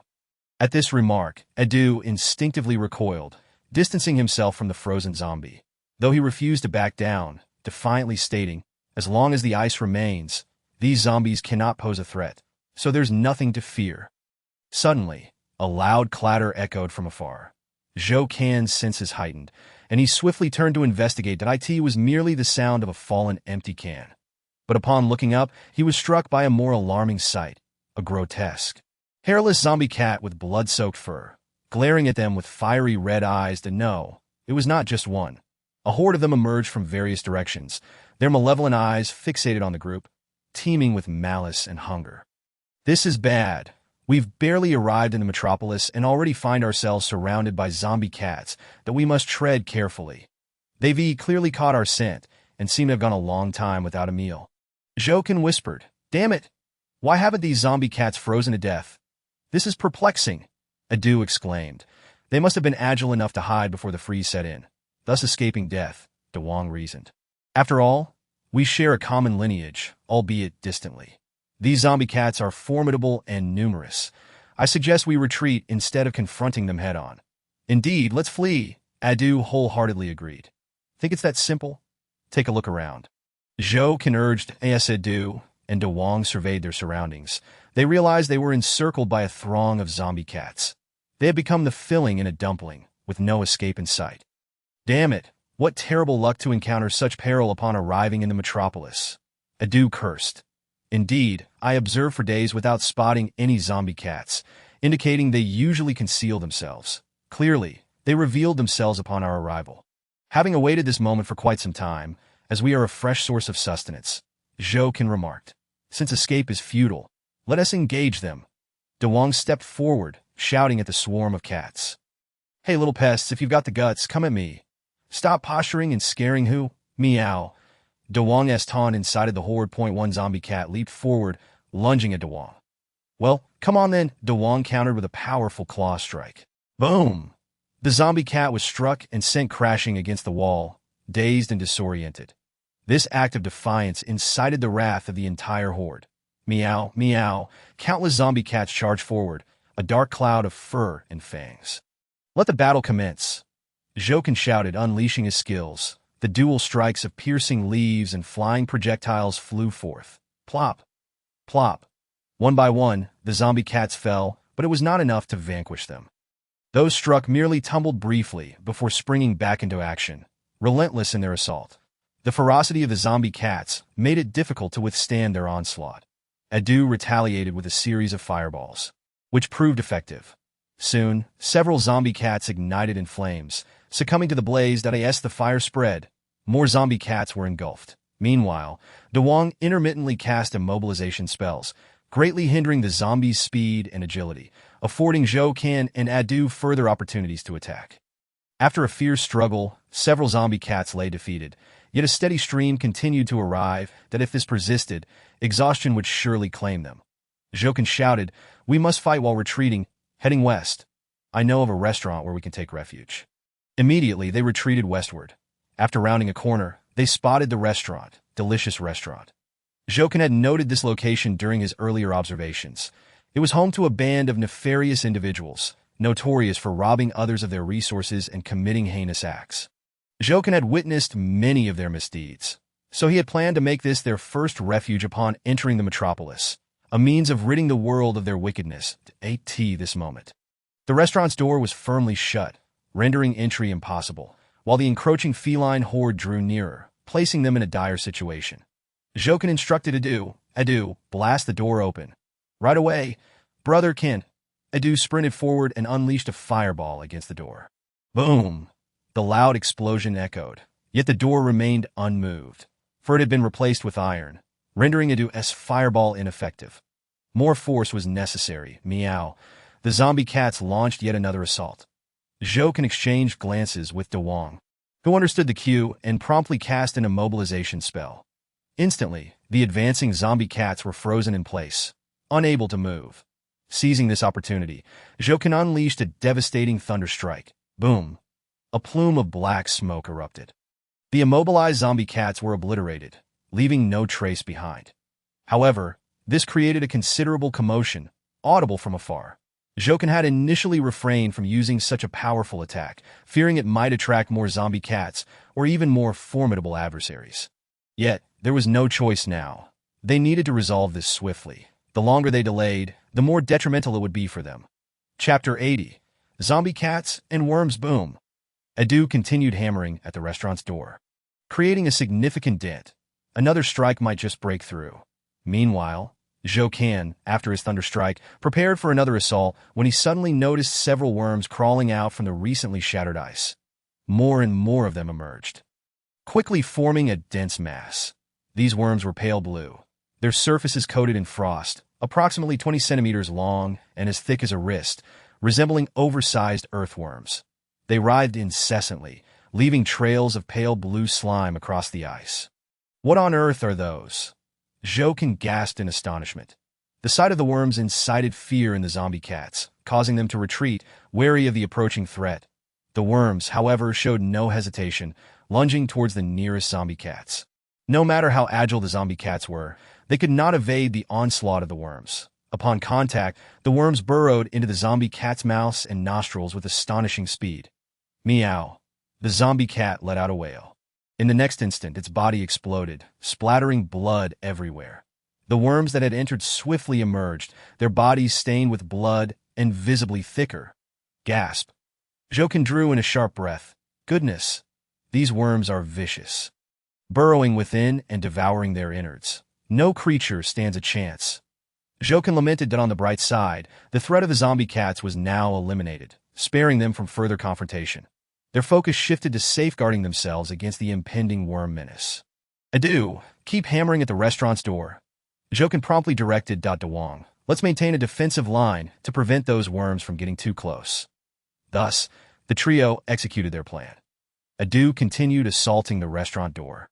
While Jokin and Devouring held the line point one by one, the zombie cats fell, and the worms surged forth, eventually turning their attention toward Jokin and his companions, closing in like a terrifying swarm.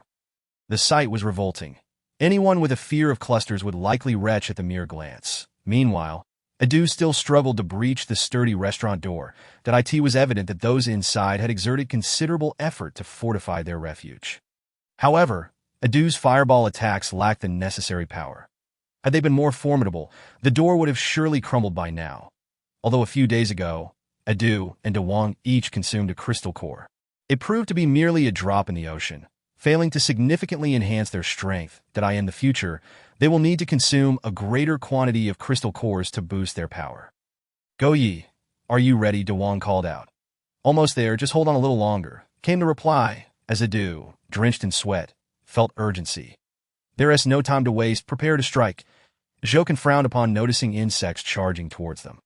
With a swift motion, Jokin unleashed a spider leg, effortlessly slicing the approaching insect in half. With another swift strike, he pierced another insect, injecting venom that swiftly turned it black, causing it to decay and rot rapidly. Each strike seemed to dispatch an insect, revealing that they were not as formidable as initially feared. Jokin's confidence surged as he began to eliminate the pests with fervor, standing shoulder to shoulder with Devouring to defend their position. Following another powerful strike from Adieu, a voice suddenly bellowed from behind the gate, cursing them. Damn it, stop banging on the door, get away quickly, or you'll attract those disgusting insects if you don't. Open fire. A cold gun barrel emerged from a crack in the door, aimed directly at Adieu. Stunned into silence, Adieu ceased his attack and turned to Jokin, seeking his counsel on what to do next. Jokin shouted back toward the door, I advise you to open the door and let us in. Otherwise, we all face ruin. That if we perish at the hands of these insects, you won't escape either. Delusional. You might as well give up. There is no way we'll let you in, replied one of the individuals inside.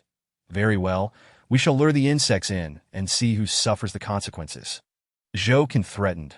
With that, he deliberately stepped back toward the door, enticing the insects forward by several meters. Panic erupted among those inside.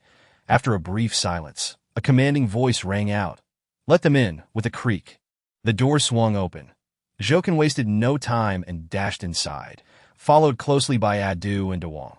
Once they were through, the door slammed shut, sealing the insects outside and averting an impending crisis. However, they now faced a far graver danger, as numerous guns were trained on them, ready to turn them into Swiss cheese. Yet Jokin remained unperturbed, calmly stating, I suggest you lower your weapons, for if you fire, it will not end well for anyone. How amusing, a talking creature. What are you? A chrysanthemum, a spider. Neither seems quite right. The leader, Chung Jinquan, stepped forward, scrutinizing Jokin with curiosity and mockery. Did I have a name? Please call me Jokin. Jokin replied, you have a name. Jokin? Ha ha. This is truly absurd. A creature like you dares to adopt a human name? Aren't you afraid of being ridiculed? Chung Jinquan laughed heartily, unaware that Jokin was originally human, reborn into another species. Had he known the truth, he would have been left speechless. Chung Jinquan's laughter spread to the others, who joined in the mockery, filling the restaurant with raucous laughter. Jokin, however, remained unfazed, stating, Since you have allowed us entry, I suggest you vacate this place. It now belongs to us. Chung Jinquan froze, as if he had heard the greatest joke of all time. What did you say? You intend to take over our territory and force us to leave. Am I hearing this correctly? Yes, indeed. You heard correctly. Jokin affirmed that by allowing you to leave, I am granting you a chance at survival. Otherwise, do not expect to walk out of here alive. Chung Jinquan regarded Jokin as if he were a fool, disdainfully retorting, You think you can take our territory with just the three of you? A creature that's neither here nor there, a dog and a tiger. Have you lost your mind? Or are you merely dreaming? Regardless, the opportunity has been presented to you. Whether you seize it is entirely up to you. Jokin replied, Bah, such arrogance, brothers, surround them. Leave no one alive. I want to capture them as battle pets. Chung Jinquin spat, signaling his men to attack. Just then, the door began to shake violently, accompanied by loud banging. The insects outside had commenced their assault on the door, determined to break through. Chung Jinquin reacted swiftly, shouting, Forget about them. Focus on the door. If the insects break in, unleash a barrage of gunfire. Chapter 81. A service to the people. The insects outside continued their relentless assault, growing more aggressive with no sign of retreat. Chung Jinquin, consumed by the imminent threat, had little attention to spare for Zhou, Can, and his companions. Zhou Can secretly exhaled in relief. Had Chung Jinquin's group opened fire earlier, he would have been genuinely concerned about withstanding the onslaught of bullets. Although they were all part of the mutated category, they were not invulnerable to the assault of firearms. Now, however, the crisis had passed. Zhou Can assessed the strength of the door. The insects would require several more minutes to breach it, providing them with precious time. That he exchanged glances with Edu and Dewang, who understood his intent. They immediately launched a surprise attack against Chung Jinquin's group. Bang, bang, bang. Several men fell dead on the spot. Chung Jinquin, realizing what was happening, shouted angrily, Quickly fire! Kill them! Although they responded, it was too late. Zhou Can's speed was remarkable. With a flurry of skills, he dispatched the majority of their opponents in an instant. Edu was no slouch either. Under the onslaught of fireballs, several of Chung Jinquin's men were reduced to charred remains. In less than a minute, only 8 or 9 of their foes remained. Before they could retaliate, Dewang cast a binding spell, rendering them immobile, including the furious Chung Jinquin. What sorcery is this? Release me! Chung Jinquin shouted in astonishment and rage, his face flushed. Zhou Can smirked coldly, showing no intention of sparing him. That a spider leg struck out, piercing Chung Jinquin's chest. Venom coursed through him, turning his complexion dark, eventually enveloping his entire body in blackness. Why? Chung Jinquin's eyes widened in terror, filled with deep resentment. Because your hands are stained with the blood of too many innocents. You are fully aware of the atrocities you have committed. Hence your demise is richly deserved. Zhou Can stated coldly that why killing you serves to rid the world of a menace. Indeed, the wicked deeds of Chung Jinquin and his group warranted 100 deaths. And their fate was far too lenient. They deserved nothing less than to be cast outside, where the insects would devour them, leaving behind nothing but bones. Regardless of the circumstances, eliminating them was a small consolation for the innocent lives lost. Zhou Can felt no shred of guilt. In this apocalyptic world, notions of right and wrong were irrelevant, as long as one adhered to their principles. Sometimes, certain individuals must be eliminated. Otherwise, their hearts would prove more terrifying than zombies or mutated beasts. Chung Jinquin and his ilk were akin to a ticking time bomb. Better to eradicate them swiftly. Moreover, they had acted first, leaving Zhou Can with no choice but to strike back. Such was the law of cause and effect. Their deaths today were merely the fruition of the seeds they had sown long ago. Zhou Can had harbored murderous intent upon observing their vile behavior days prior. Otherwise, he would not have been the first to confront them. The remaining members of Chung Jinquin's group were quickly dispatched by Edu, resulting in the complete annihilation of the gang. Just then, the restaurant's door burst open, and a swarm of insects flooded in. Oh no, the insects have breached the entrance. What do we do? Dewang exclaimed anxiously. Stay calm. There is another door inside the restaurant that we can retreat and shut it, keeping the insects at bay in the main area. Zhou Can reassured, quickly assessing the situation within the restaurant. Spotting the inner door, he made a decisive choice. What are we waiting for? Let us move, Edu exclaimed, ready to flee. Wait, Edu, don't rush in just yet. You need to hold the line first, Zhou Can interjected, blocking Edu's path. Edu grew frantic, shaking his head vigorously. Why should I take the lead? There are so many insects. They'll tear me apart. I refuse. You foolishly misunderstand. I would never send you to your death. Zhou Can explained that I suspect these insects fear fire. So I want you to use fireballs against them that it may yield effective results. Edu paused, realization dawning. Right. How did I not think of that? These insects are exuding cold. They must indeed be afraid of fire. All right, you guys retreat first. I'll cover the rear and let them taste my super fireballs. Without hesitation, Adu unleashed a fireball. Boom! The fireball erupted, flames scattering and igniting the insects upon contact. The moment they encountered the flames, the insects displayed profound fear, retreating and scurrying back towards the restaurant's exit. Indeed, Zhou Qian's hypothesis was correct. The insects were terrified of fire. Overjoyed, Adu fired off several more fireballs, launching a relentless assault on the insects. Yet, as the flames waned, the insects surged forward once more. Adu had no choice but to keep unleashing fireballs, but soon fatigue began to set in. If this continued, his strength would inevitably wane, and they would succumb to the insatiable hunger of the swarm. However, there was no time to dwell on such matters. Adu would have to hold the fort for now, while Zhou Qian and Devouring swiftly retreated inside. Drawing down the roll-up door, the gap between the door and the ground narrowed to a mere sliver. Zhou Qian shouted to Adu, "All right, come over quickly." Adu immediately ceased his assault and dashed towards the roll-up door. The insects reacted with alarming speed, swiftly crossing the flames in pursuit. Fortunately, Adu was not lacking in speed either. Just as the roll-up door was completely lowered, he finally made it inside. The door sealed perfectly against the ground, effectively blocking the outside insects. Clang, clang, clang. The insects collided with the roll-up door, producing a cacophony of crackling sounds that sent shivers down their spines. The chaotic noise echoed like drums, pounding against the hearts of Zhou Qian and his companions. They braced themselves against the roll-up door, determined to prevent the insects from breaching their sanctuary. Time slipped by, and gradually, the commotion outside diminished, eventually fading into silence that seemed the insects, after their prolonged agitation without a meal, had lost patience and retreated from the restaurant in search of their next prey. Zhou Qian let out a long sigh of relief. Having narrowly escaped danger, it was quite a shock to encounter such peril upon entering the city. They truly were unfortunate. Fortunately, they had emerged unscathed and successfully occupied the restaurant, but he knew there were ample supplies to be found here, likely stashed away somewhere. Adu, Devouring, you stay here and keep watch. I'm going to check upstairs, Zhou Qian declared, his gaze fixed on the staircase leading to the upper floors. The restaurant boasted 3 levels, and if supplies were to be found, it was most probable they would be on the upper floor. Adu and Devouring nodded in agreement, cautioning Zhou Qian to be wary of any potential dangers above. Zhou Qian naturally took their warning to heart as he made his way to the staircase.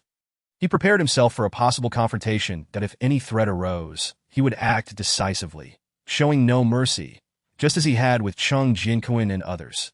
Chapter 82. Acquiring a bounty of supplies, Zhou Qian ascended to the second floor cautiously, but encountered no danger.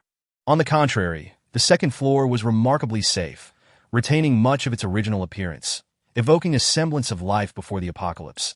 The spacious area featured a series of private dining rooms, a common layout for restaurants, each furnished with neatly arranged tables and chairs, albeit coated in a thin layer of dust. Zhou Qian meticulously inspected each room, but found no stored supplies. Could it be that I was mistaken? And there are no supplies here at all? Doubt crept into Zhou Qian's mind that, of course, they must be on the 3rd floor. Zhou Qian shifted his gaze upward, determined to investigate further. The 3rd floor similarly revealed no immediate threats. Its layout mirrored that of the 2nd floor, with one notable difference. Here lay mounds of items concealed beneath tarpaulins. Filled with excitement, Zhou Qian yanked off the tarpaulin, unveiling the long-awaited supplies. "Ah, supplies at last!" he exclaimed with unrestrained joy. He proceeded to uncover several more tarpaulin-covered heaps, each revealing a bounty of resources that a quick assessment indicated that there was enough to sustain them for at least 2 or 3 months. Furthermore, he could now focus on searching for Chuqing that in this frozen era. Such resources represented a tremendous fortune. Priceless, even for $1 billion in the biting cold. Aside from food, the most valuable commodities were those providing warmth, such as cotton clothing and particularly down jackets and comforters, each one precious. Especially during the night, lacking adequate warmth could lead to dire consequences. Freezing to death would not be uncommon. This explained the eerie calm enveloping the city of Modu. Survivors likely sought shelter, too fearful to venture outside lest they succumb to the cold. Fortunately, they did not require such warmth. Adu and Devouring, naturally insulated by their fur, were well equipped to face the current temperatures without fear of freezing.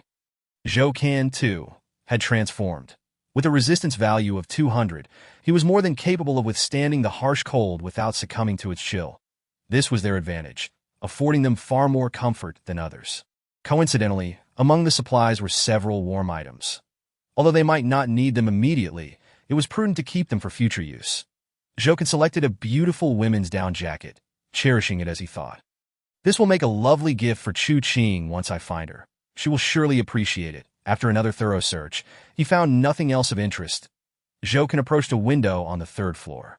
Peering outside to his relief, the insects had vanished, leaving the streets eerily still and devoid of life. That appeared the insects had retreated, granting them a temporary reprieve. Zhou Can remarked, the insects have retreated. Yet he continued to observe cautiously, ensuring there was no lingering danger before descending the stairs that moment. Adu and Dewang remained braced against the roll-up door, wary of any returning insects. All right, the insects are gone. You can stop holding the door now. Zhou Can informed them. The insects are gone. Adu inquired. Yes, I just observed the situation from the third floor. They have indeed retreated, so we are safe now. Zhou Can confirmed with a nod. Yay, those wretched insects have finally left. Damn, they nearly exhausted me. Adu exclaimed joyfully that let's not celebrate too soon. I find those insects to be quite peculiar, not of ordinary nature. They may return swiftly, so we should remain vigilant and continue our precautions. For now, we cannot afford to let our guard down. Dewang cautioned, is there anything to eat? Adu's eyes brightened at the mention of food. After exerting significant energy, he felt hungry and resolved to replenish his strength. Without a moment's hesitation, he dashed upstairs, unstoppable. Zhou Can and Dewang exchanged wry smiles, shaking their heads in resignation as they allowed Adu to pursue his whims. Before long, midday arrived, but suddenly a fierce wind swept through outside. The biting cold howled ominously, as if intent on tearing the world asunder. Zhou Can reinforced the roll-up door and inspected any other vulnerable points on the first floor before finally retreating upstairs. From there, they could monitor the outside conditions through the windows. Ready to respond to any sign of disturbance as night fell, the city of Modu remained eerily silent. Occasional dog barks and cat yowls punctuated the stillness. Yet not a single visible zombie roamed the streets. Strangely, the insects seemed to have vanished without a trace, absent for the entirety of the day, as if they had departed Modu for other realms. Zhou Can stifled a yawn, feeling fatigued after a long day. Brother Kin, you should rest for a while. I'll keep watch. Adu offered understandingly. I have a naturally light sleep, and the slightest sound will wake me, making me the most suitable sentinel. Very well, I appreciate your effort. Zhou Can replied without pretense, promptly leaping onto the sofa for a much-needed rest. That Dewang, too, yawned and told Adu, if you find yourself weary, just call for me, and I will take over. Understood, Adu nodded, and soon after, Dewang succumbed to sleep as well. The night passed peacefully, devoid of any disturbances. When Zhou Can next opened his eyes, daylight had already broken. Goodness, it's already morning. Zhou Can exclaimed, quickly rising to find Adu and Dewang awake, standing by the window with solemn expressions. Brother Can, there's a little girl outside, surrounded by several zombie cats. Her situation is perilous, and she could lose her life at any moment, Dewang reported gravely. That little girl is quite adorable. It would be a shame if she were to die. Adu lamented that there's nothing we can do. In this apocalypse, only the fittest survive. That we have saved many already, and our safety must come first. That it's best not to interfere. Sometimes, death can be a release. Zhou Can remarked as he approached the window to peer outside. Upon seeing the little girl, Zhou Can was struck with shock, exclaiming, it's her. Chapter 83. Automatic Reconnaissance Skill. Who is she? Adu and Dewang stared at Zhou Can in astonishment, not expecting him to recognize the girl outside. If I recall correctly, her name is Han Yunduo, Zhou Can stated. Indeed. That girl is Han Yunduo, the daughter of Han Gaofeng, the actual head of research vessel number 17. Before the Frozen Era, we had a brief encounter by the banks of the Huangpu River. Back then, Zhou Can was but a fragile little red chrysanthemum, and Han Yunduo had even touched the flower atop his head. Although he recognized her, she did not remember him. Who would have thought they would meet again under such circumstances? Is she your friend? Adu inquired. Zhou Can shook his head. No, we have only met once. Since she is not a friend, we need not concern ourselves. Dewang suggested that no, we must intervene this time. Zhouken insisted. Why? Did you not just say we shouldn't meddle? Dewang questioned, puzzled. When I first saw the little girl, her vessel was being pursued by a massive and mysterious creature. Rescuing her might yield valuable information about the unknown. So we must save her, Zhouken explained logically. Moreover, I wish to inquire about the situation in Moda City. For both emotional and rational reasons, we must help her. We'll follow your lead. If you say we should save her, then we shall. Adu agreed that I concur, Dewang added, both of them always willing to support Zhouken's decisions. Without delay, they raced downstairs and cautiously lifted the roll-up door. Outside, the insects had indeed vanished, leaving behind only a few carcasses and scattered bones, clear remnants of Chung Jinkuan and his group. Devoured by the insects, stepping atop the rubble, they inhaled the unpleasant stench. They approached the entrance of the restaurant step by step. Due to the onslaught of insects the previous day, the door now lay in a state of disrepair, marred by a gaping hole that was nearly impossible to mend. Zhouken quickly surveyed the surroundings, noting the absence of any potential threats. For the moment, it appeared safe. Without hesitation, Zhouken dashed out of the restaurant. Sprinting towards the direction of Hanyan Duo, that Adu and Dewang followed closely behind, one to the left and the other to the right, ever vigilant for any lurking dangers that might spring forth to attack them. At that moment, a zombie cat was about to pounce on Hanyan Duo, who lay helplessly on the ground, devoid of any means to defend herself. Accepting her fate, she closed her eyes, awaiting the inevitable arrival of death. Just in the nick of time, Zhouken arrived. With a swift flick of a spider leg, he severed the zombie cat with precision. The creature let out a pitiful yowl as its body split in two, rolling lifelessly onto the ground. Hanyan Duo, taken aback, slowly opened her eyes only to be confronted by the gruesome sight of the slain zombie cat. Instinctively, she turned her head toward Zhou, and upon seeing a creature she feared even more than the zombie cat, she let out a shriek. "Ah, spider spirit! Don't scream. I'm here to save you." Zhouken hurriedly responded. You can talk." Hanyan Duo's eyes widened in fear. "Don't worry about that now. Just get back and hide behind me. I'll handle these zombie cats." Zhouken had no time to explain, charging towards the horde of zombie cats. Under Zhouken's relentless assault, the zombie cats fell one by one, proving no match for him. Fortunately, there were fewer zombie cats this time. Had there been as many as the previous day, he would not have dared to attack so recklessly.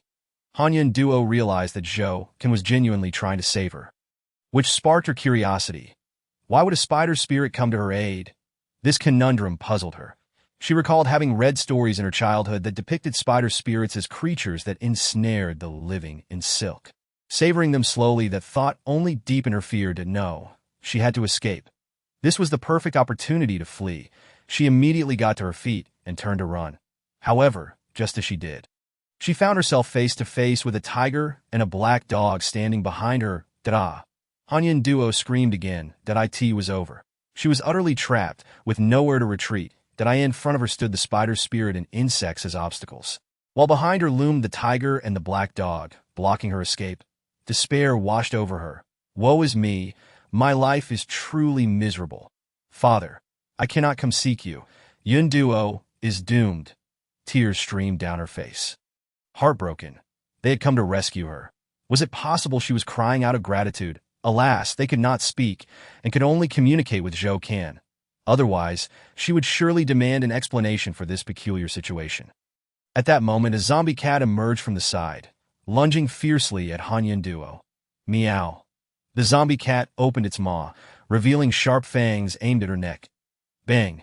Adu reacted swiftly, conjuring a fireball that obliterated the zombie cat in an instant.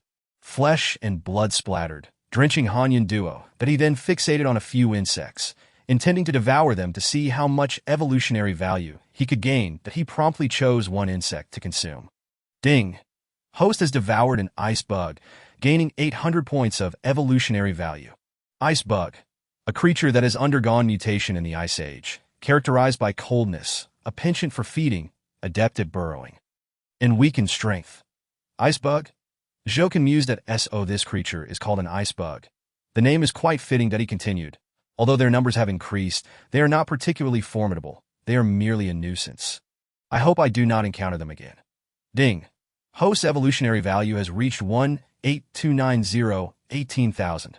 Meeting the conditions for evolution. Would you like to evolve immediately? Upon hearing the system's prompt again, Zhou Kan's heart soared with joy. Haha, I can evolve again. I didn't expect that devouring just one ice bug would meet the requirements that I in that case. I must evolve that he promptly selected the evolution option. In just a few minutes, the evolution was successfully completed. Ding! Host has successfully leveled up and received one random skill treasure chest. Wait, a lottery! What luck! Zhou exclaimed. It had been a long time since his last draw, and he was eager to try his fortune again, hoping for a beneficial skill that he momentarily paused, then joyfully commanded, "Let us draw." Ding! Congratulations to the host for receiving a white skill treasure chest. Would you like to open it? Wow! This luck is truly remarkable. Zhou Kan's expression turned peculiar, realizing that he had harbored high hopes, only to draw the most basic skill treasure chest. What a disappointment. Nevertheless, better than nothing. Let us see what it contains. Open! Ding! Congratulations to the host for acquiring the skill Reconnaissance. Reconnaissance automatically detects various information regarding any existing individual to ascertain the truth, effective against targets with potential danger. Looking at the newly acquired skill of Reconnaissance, Zhou Kan was overjoyed that he had anticipated that the white skill treasure chest would yield only useless skills, but to his surprise, it had granted him such a valuable ability. This skill would allow him to automatically gather information on any individual or creature he encountered in the future, enabling him to respond swiftly and appropriately. Truly, this was an extraordinary skill. With this newfound capability, he would no longer be blindsided by any strange entities he might encounter. Zhou Kan was elated that in his excitement, he instinctively opened his attribute panel for inspection that a flash of azure light appeared. And the panel materialized. Host, Zhou Kan, form, Diamond Chrysanthemum. Level, 22. Height, 180 cm. Combat power, 200. Resistance, 230. Skills, projectile. Shield, communication, disguise, giant strength, leaf spike, reconnaissance. Divine powers. Rapid thunder, active. Continuous good fortune, passive. Spirit sense, 60-meter range, soul bone. Venomous spider leg, tasks, none. Treasure chests, none. Storage space. Obstructive thorn, 6. Barbed trap, 1. Explosive bird, 1. Fecal balls, 19. Clean water source, 6. Evolution value, 299,000. Zhou Kan glanced over the details, noting that there had not been any significant changes. Curiously, his height had not increased this time. That's rather strange. Could it be that having reached 180 centimeters, I no longer grow taller? Zhou Kan pondered. But this height is sufficient that if I were any taller, I would attract unwanted attention, which is detrimental to concealment. However, he paid little heed to such concerns that he recalled that the constitution of the diamond chrysanthemum was quite unique, capable of allowing him to grow to the height of a towering tree. The lack of height increase at this juncture might be due to the presence of the venomous spider leg. Regardless, he shrugged it off. Whether he grew or not was of little consequence. Zhou Kan shook his head and resumed devouring the carcasses of the ice bugs. Ding! Host has devoured an ice bug, gaining 800 points of evolutionary value. Ding! Host has devoured an ice bug, gaining 800 points of evolutionary value. Ding! Host has devoured an ice bug, gaining 800 points of evolutionary value. In the blink of an eye, he had raised his evolutionary value to 8,299,000. He was quite satisfied with this. Not daring to be greedy, he quickly pulled down the roller door, sealing it once more, and then made his way upstairs that he needed to check on Hanyan Duo's condition. Upon reaching the upper floor, he found Hanyan Duo already consuming food with fervor, as if she were about to swallow her own tongue. That it was evident that she had not eaten in quite some time, or else she would not be so ravenous. Noticing Zhou Kan's arrival, Hanyan Duo immediately froze, instinctively recoiling in fright, as Zhou Kan's appearance was decidedly peculiar. After all, a creature resembling both a chrysanthemum and a spider would elicit a sense of strangeness in anyone. This was entirely understandable that Dio not be afraid. Miss Yan Duo, we have met before. Zhou Kan endeavored to soften his tone, attempting to ease her fears that we have met. Hanyan Duo inquired. Confusion etched on her face. Do you not recall the little red chrysanthemum by the Huangpu River? Zhou Kan prompted. The mention of the little red chrysanthemum. Hanyan Duo's memory sparked to life, and she exclaimed excitedly, You are that little red chrysanthemum? Indeed. It is I recall that you once wished to take me aboard a boat, but your father disapproved, and thus you abandoned that thought, Zhouken replied. Han Yunduo stood up abruptly, scrutinizing Zhouken from head to toe, confirming once more, you are truly that little red chrysanthemum. Why would I lie? If I were not, how would I know those details? Zhouken countered. But you look nothing like the little chrysanthemum. The little red chrysanthemum was a beautiful flower. Yet you now Han Yunduo was filled with doubt. Because I have undergone mutation. Zhouken could only offer this explanation that I understand now. Han Yunduo clarified. You have mutated, which is why you appear this way and can even speak. This signifies our fateful connection, and it is also the reason I saved you. Encountering an old acquaintance, I could not stand idly by, Zhouken stated. Thank you for saving me, Han Yunduo expressed, that I must say. This is quite miraculous. I never anticipated that the little red chrysanthemum I once encountered would save my life. But by the way, where is your father? Zhouken inquired. Once, we all resided aboard the Grand Research Vessel No. 17. However, Professor Lu Sheng, in collusion with others, staged a rebellion, casting my father, myself, Deputy Wang Hai, and Captain Zhang Kuei into the tumultuous sea. Amidst the surging waves, I drifted to the shore, yet my father's figure was nowhere to be found. Thus began my quest to locate him, which led me to this city of magic. After enduring a night of hunger, I could no longer bear it and resolved to seek out some sustenance. Unexpectedly, I encountered a deadly zombie cat. Thankfully, your timely rescue prevented what could have been a dire fate for me. As she spoke, tears streamed down Han Yunduo's cheeks, her sorrow palpable and heart-wrenching. Zhouken was taken aback. Unable to fathom such a horrifying occurrence aboard the esteemed research vessel, which was dedicated to the advancement of our nation. The thought of its fall was truly lamentable. Zhouken, perplexed, inquired, why did Professor Lu Sheng betray us? That is utterly unfathomable. The reason lies in his successful development of the awakening serum, a concoction capable of inducing mutations in humans, granting them extraordinary powers. Elated by his discovery, he sought to sell the serum at exorbitant prices for profit. While my father intended to hand over the formula to the authorities to strengthen our nation's defenses. Consequently, Professor Lu Sheng harbored a grudge and seized the opportunity to betray us, casting us from the vessel. My hatred for him knows no bounds. Han Yunduo recounted the ordeal, her teeth clenched in anger. If it weren't for him, I would not have been separated from my father, nor would I have found myself in this predicament. Zhouken, fearing her emotional turmoil might overwhelm her, hastily shifted the conversation, saying, all right, let us not dwell on such sorrowful matters. You should eat something to ease your hunger. As for the events Han Yunduo had described, Zhouken believed them entirely, for he had previously learned from Pei Tianguo that Professor Lu Sheng had indeed developed the awakening serum, which had enabled Pei Tianguo to awaken his powers. Therefore, the truth of this matter was indisputable. Now, with this newfound understanding, he grasped the gravity of the situation. The emergence of the awakening serum was an unstoppable tide, heralding a dramatic shift in this apocalyptic world. Chapter 85. Consumption of the awakening serum. Han Yunduo hastily consumed her food, yet her spirits remained low. Nevertheless, the sensation of fullness offered her a modicum of comfort. Zhouken reassured her, Miss Yunduo, do not fret. I have faith that you will find your father and reunite with him, that I hope so. Han Yunduo replied, I long to see him again. Suddenly, her expression shifted, revealing a deep pain.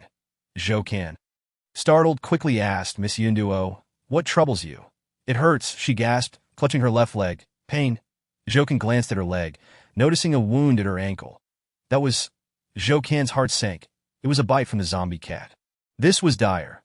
The zombie cat harbored a virus akin to that of the undead, and once bitten, the only outcome was death. Should one succumb to the zombie toxin, they would slowly transform into a mindless husk, devoid of reason. The sole means of survival was to excise the bitten area immediately, or to sever the afflicted limb, to contain the toxin's spread. Such a course of action might afford a chance at life. However, Han Yunduo had already missed the critical window.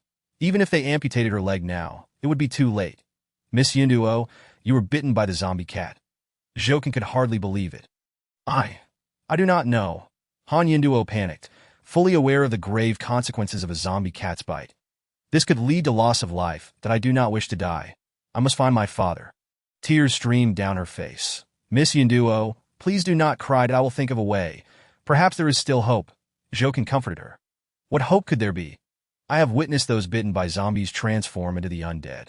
It is a terrifying sight. Woe is me. Han Yunduo clutched her head, unable to accept this grim reality, her sobs growing louder.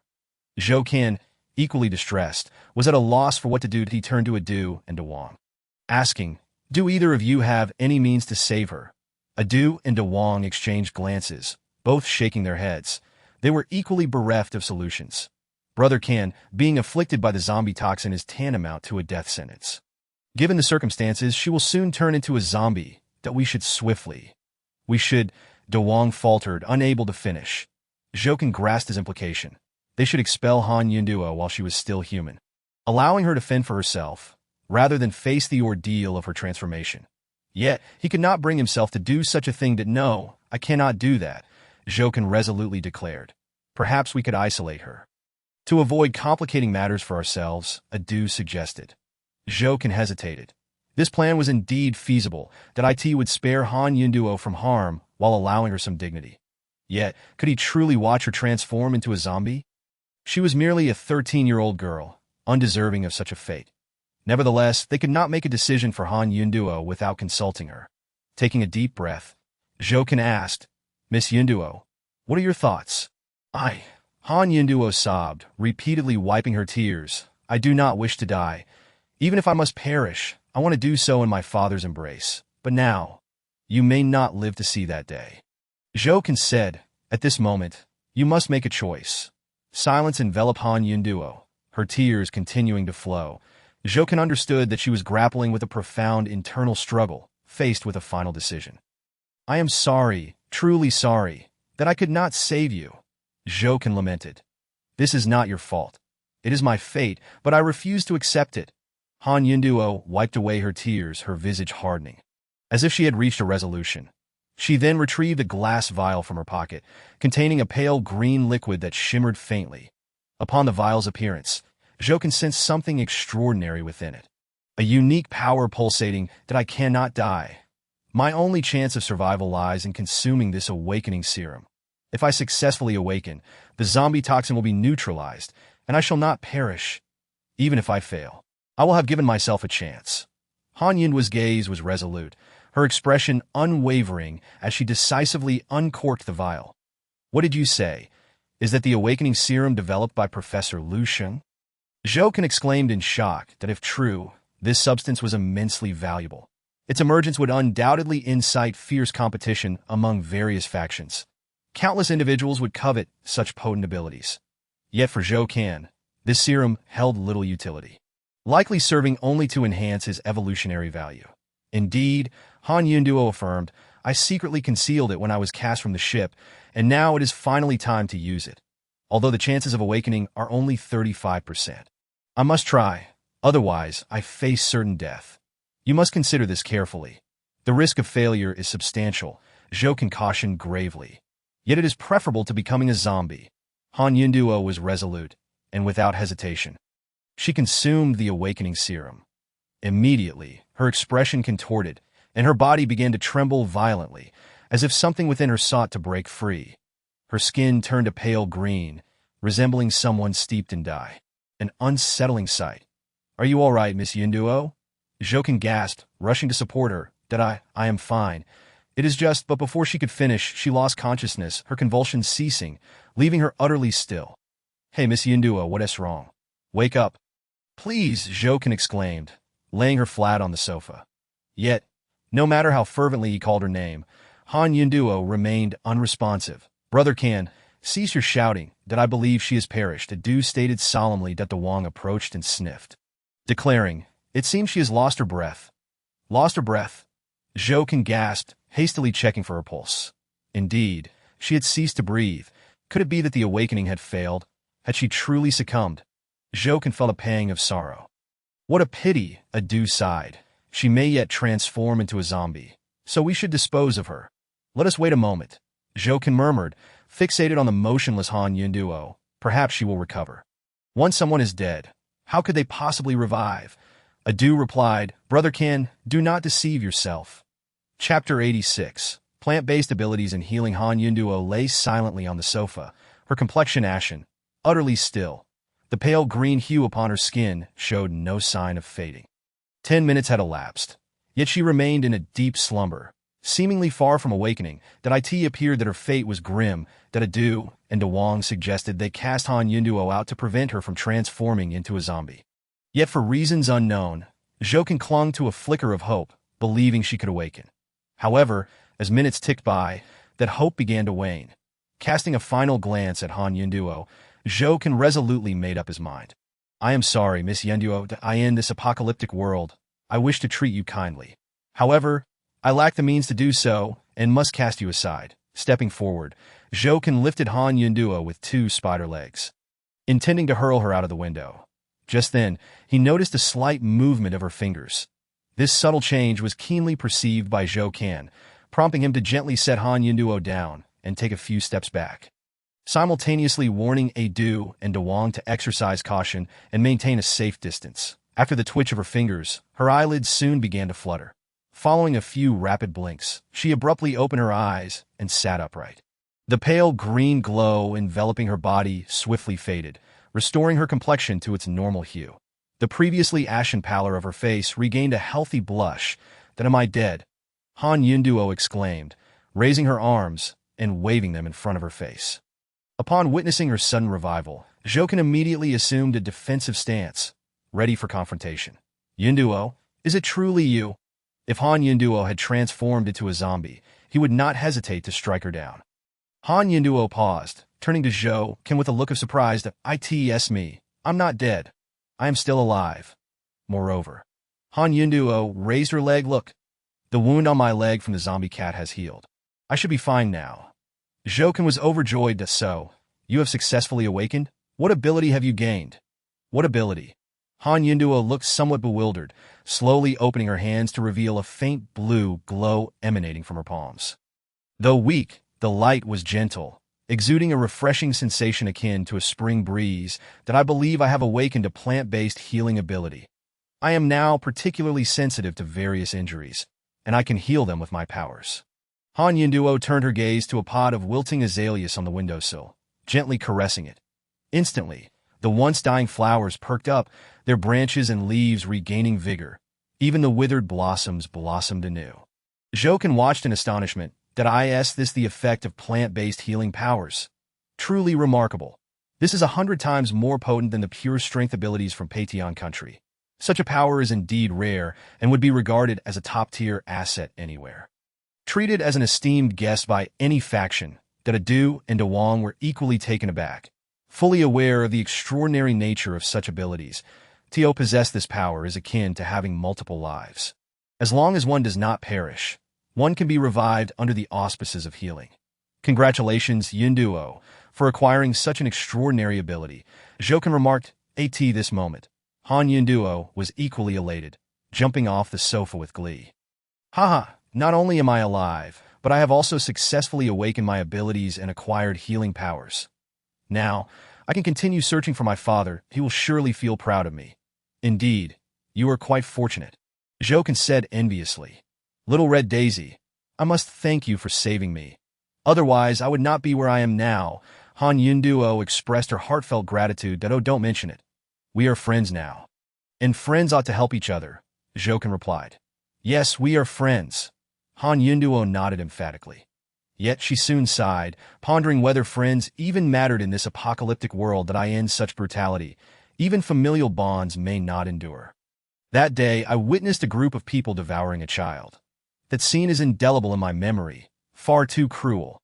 Her concerns were not unfounded, but rather grounded in reality. In this world, in the struggle for survival. Even for a morsel of food, people can abandon everything. Morals, integrity, and conscience become worthless. Zhouken fell silent, gazing out the window, knowing that he could not articulate anything to address the situation. Suddenly, a series of gunshots erupted outside, seemingly near the restaurant. This is bad. Something is happening outside. Quickly, duck down. Zhouken swiftly pulled the curtains shut and peered through the gaps toward the source of the gunfire. He observed a multitude of ice insects surging through an alley.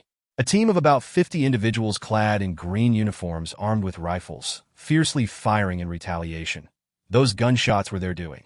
They appear to be official personnel. Jokin thought, surprised. Since the apocalypse began, this was the first time he had encountered official personnel. Aside from the last encounter with the 17th research vessel, it seems the authorities are also struggling to survive and have not abandoned the people. Otherwise, they would not be out here battling the ice insects. However, this group stands little chance against the overwhelming number of ice insects, as their sheer physicality is overwhelming. Soon, several individuals fell beneath the onslaught of the ice insects, only to be devoured, leaving naught but bones. The leader, sensing the dire situation, immediately sounded a whistle and shouted, "Everyone, retreat! Do not engage! Your lives are paramount." The remaining members began an orderly retreat, maintaining their composure even in the face of immense threat. Indicative of a well-trained unit. Just as they were withdrawing, several more ice insects charged forth, swiftly encircling them and forcing them to the restaurant's entrance. Now, with no way to retreat, they could only seek refuge inside. However, upon entering, they discovered that they could only remain in the lobby on the first floor, as the staircase leading upstairs was blocked by a roll-up door. They couldn't access it as the ice insects pursued closely behind. They had no choice but to find something to barricade the damaged door, hoping to buy some time, or if all else failed, to fight to the death against the ice insects. Meanwhile, Jokin and the others had witnessed everything from above, seeing the group rush into the restaurant lobby. However, they had no intention of descending to offer assistance, for the sheer number of ice insects posed a lethal threat. It would be unwise to rush in without a plan. Yet, Han Yunduo insisted, "I must go down and save them. Why, they are them. And we that I advise against engaging in such futile endeavors that I end this world of despair. There should be no place for saviors." Jokin disagreed. After all, they were strangers. Even if they were officials, it was reckless to attempt a rescue. Such actions could cost lives, and one should not act impulsively. Chapter 87. Searching for the insect nest, and the insect queen Han Yunduo was determined to descend and rescue those in peril. While Jokin surprisingly opposed her, Han Yunduo exclaimed urgently, "The leader down there, I know him. His name is Chung Gongyi. He was once a subordinate of my father. I even call him Uncle. Now that Uncle Chung is in trouble, how can I just stand by? Besides, didn't you just save me? Doesn't that make you a savior too?" Her words left Jokin at a loss for words. Indeed, was his earlier action not akin to that of a savior?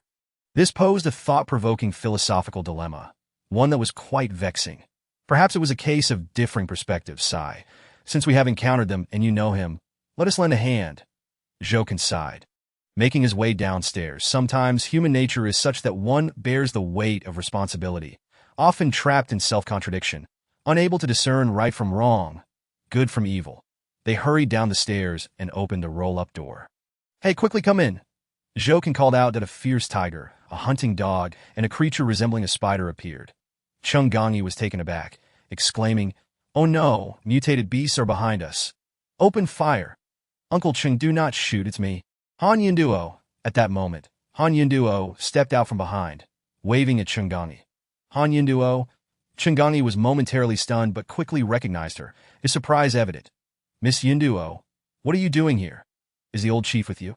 The old chief was his respectful term for Han Gaofeng, Han Yunduo's father, and only loyal subordinates like Chung Gongyi would address him as such. That my father is not here. There is no time for that. Quickly come inside, Han Yunduo urged, lacking the time to explain. With Han Yunduo present, Chung Gongyi lowered his guard and beckoned the others to rush behind the roll-up door. Boom! The roll-up door slammed shut, sealing off the ice insects outside. Chung Gongyi and his team let out a collective sigh of relief, wiping the sweat from their brows. That was truly perilous. They had nearly met their end. "Uncle Chung, why did you all venture out when it's so dangerous outside?" Han Yunduo handed him several bottles of water. Chung Gongyi expressed his gratitude, gulping down a few swigs before responding. "Today, we plan to search for the insect nest and the insect queen. Currently, the ice insects have not reached a catastrophic level. So we wanted to seize the opportunity to eliminate the nest and the queen, preventing future disasters. However, we encountered an attack from the swarm shortly after setting out. Had it not been for the fortuitous encounter with you, Miss Yunduo, we would have faced total annihilation. So we are truly grateful to you that it was not just me who saved you. They helped as well. Han Yunduo gestured toward Zhou Qian, Adu, and Dewang. I was also rescued by them. If gratitude is to be expressed, it should be directed toward them. Changani suddenly remembered that there was a tiger, a dog, and a monster in the vicinity. And he immediately became alert.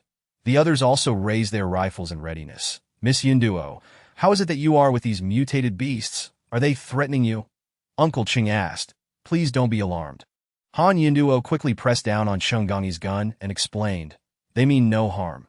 In fact, they are benevolent mutated creatures and will not attack unless provoked, as I mentioned earlier. I am not the only one who came to your aid. They did as well.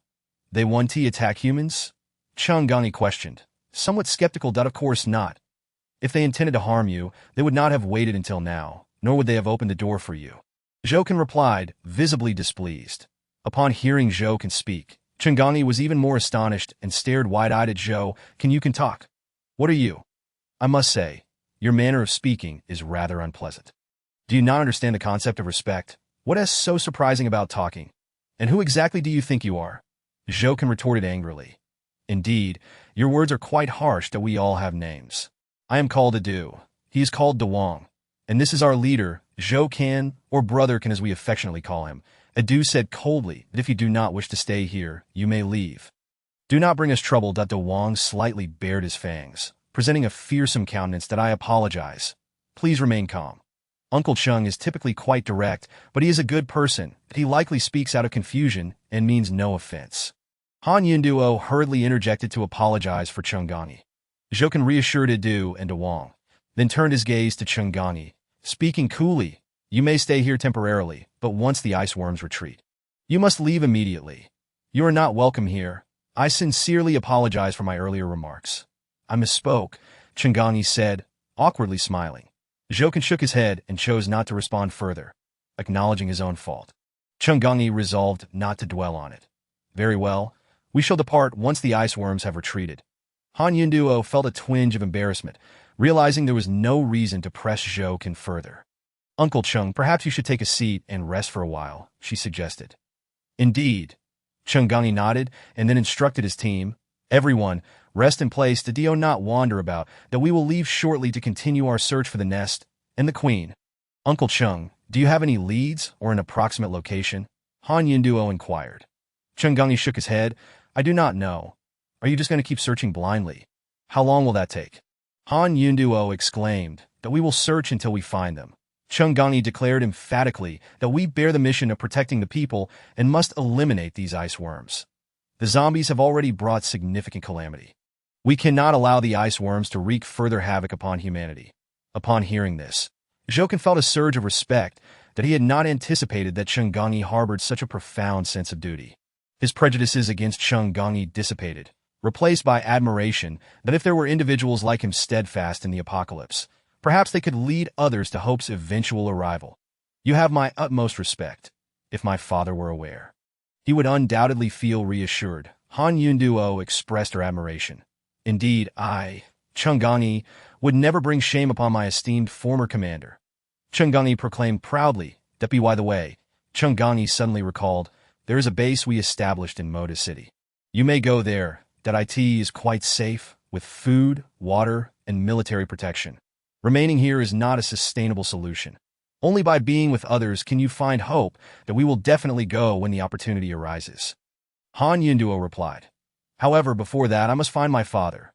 Changani keenly sensed something amiss and quickly asked, Miss Yunduo, has something happened? Is there an issue with your father? Chapter 88. An invitation to the base. Han Yunduo recounted the events involving herself and her father to Changani, who, upon hearing the tale, was filled with rage. He slammed his fist against the wall and fumed. Professor Lu Sheng is utterly despicable. To commit such foolish acts is unconscionable. Let me catch him. When I do, I will ensure he faces the consequences of his actions. And Wang Hai and Zhang Kuei, who have been loyal subordinates to my esteemed former commander for years, chose to betray their principles for personal gain. How inhumane! Changani declared resolutely, from this day forth, I, Changani, will be their adversary. Uncle Chung, please do not be agitated. Evil deeds will eventually be repaid. They will pay the price for their actions, Han Yunduo insisted, steadfast in her belief. Indeed, they shall reap what they sow. They will not meet a good end, Chung Gani said with bitterness. Suddenly, Chung Gani let out a pained gasp. Uncle Chung, what is wrong? Han Yunduo exclaimed in alarm. I've been injured, Chung Gani said, rolling up his sleeve, that I accidentally received a bite from an ice worm. But fortunately, it did not carry any zombie toxin. Otherwise, I would be doomed. Han Yunduo gasped in shock. Quick, let me treat your wound. She reached out her palm and pressed it against Chung Gani's injury, that a gleam of azure light flickered, and a miraculous energy flowed into the wound. The injury began to heal at a visibly rapid pace, soon nearly closing up entirely. Chung Gani felt the pain dissipate. This is... Chung Gani's eyes widened in astonishment.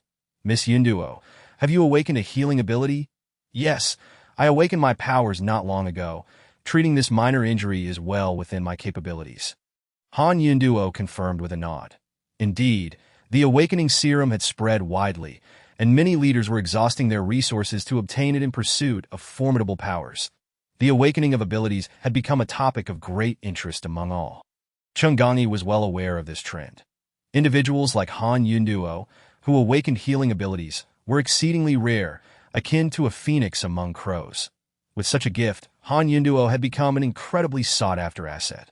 As an official base member, Chung Gani was eager to enlist Han Yunduo's talents at Han Yunduo nearly consented but then shook her head. Not at this time. I need to find my father, so I must decline. Chung Gani felt a pang of disappointment but did not press the matter. That is perfectly fine. Should the opportunity arise in the future, you are always welcome to join us. Can they come too? Han Yunduo suddenly asked, pointing at Zhou Kan and the others. Chung Gani replied, Yes, we have some mutated beasts at our base as well, but no one dares approach them. They must be confined to prevent harm. We wouldn't dream of going there. You think we'd let you lock us up? Not a chance, Adu scoffed. However, Chung Gani maintained a positive demeanor, saying if you wish to come, I can vouch for you as a token of gratitude for saving Miss Yunduo. No, we don't need to go there for now.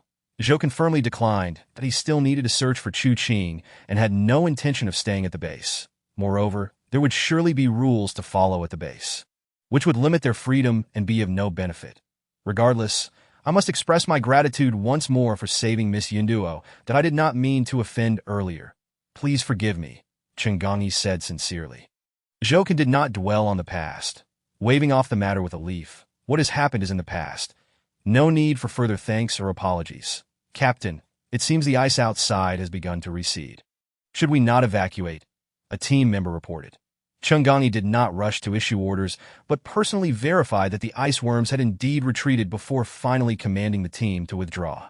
As they prepared to leave, Chung Gani handed Han Yunduo a handgun, saying, Miss Yunduo, take this for your protection, that I have an important mission to attend to, so I cannot stay to guard you.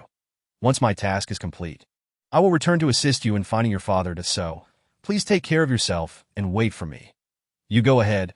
I will look after myself, Han Yunduo replied, touched by his concern.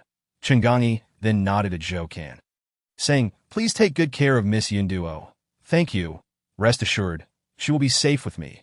Zhou Kan assured him with a slight nod. Chung Gani finally felt at ease, opened a roller door, and hurriedly led his team away, swiftly disappearing from sight. Take care, Uncle Chung, Han Yunduo murmured, securing the handgun carefully as night fell. Zhou Kan remained at the window, observing the situation outside. He noticed that increasingly more ice worms were emerging, searching for living beings. The intervals between their appearances had shortened from every half hour to mere minutes, causing Zhou Kan's anxiety to grow. This won't do. I must find Chu Qing as soon as possible. If I delay, she may be in danger. Zhou Kan exclaimed urgently. Brother Kan, perhaps we should wait until tomorrow morning to search. After all, it is dark now, and we might encounter unforeseen dangers, Adu suggested. Yes, Brother Kan, we mustn't rush. If something were to happen to you, how would you be able to find her? Dewang added. Both of them were aware of Zhou Kan's quest to find someone and understood the significance of Chu Qing's existence. As Zhou Kan had shared some details with them previously, Zhou Kan glanced outside, forcefully suppressing his anxious emotions. Very well, we shall wait until tomorrow. Who is Chu Qing?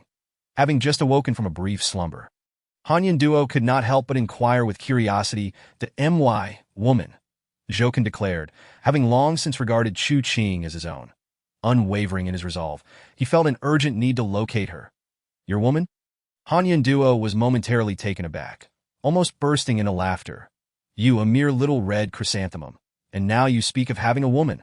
How can that be? Is it that my current appearance renders me unworthy of possessing a woman? Zhou Qian's eyes chilled, emanating an aura of icy menace. Realizing Zhou Qian was angered, Hanyan Duo hastily clarified, No, that is not what I meant. I simply meant, your appearance might frighten her. It won't.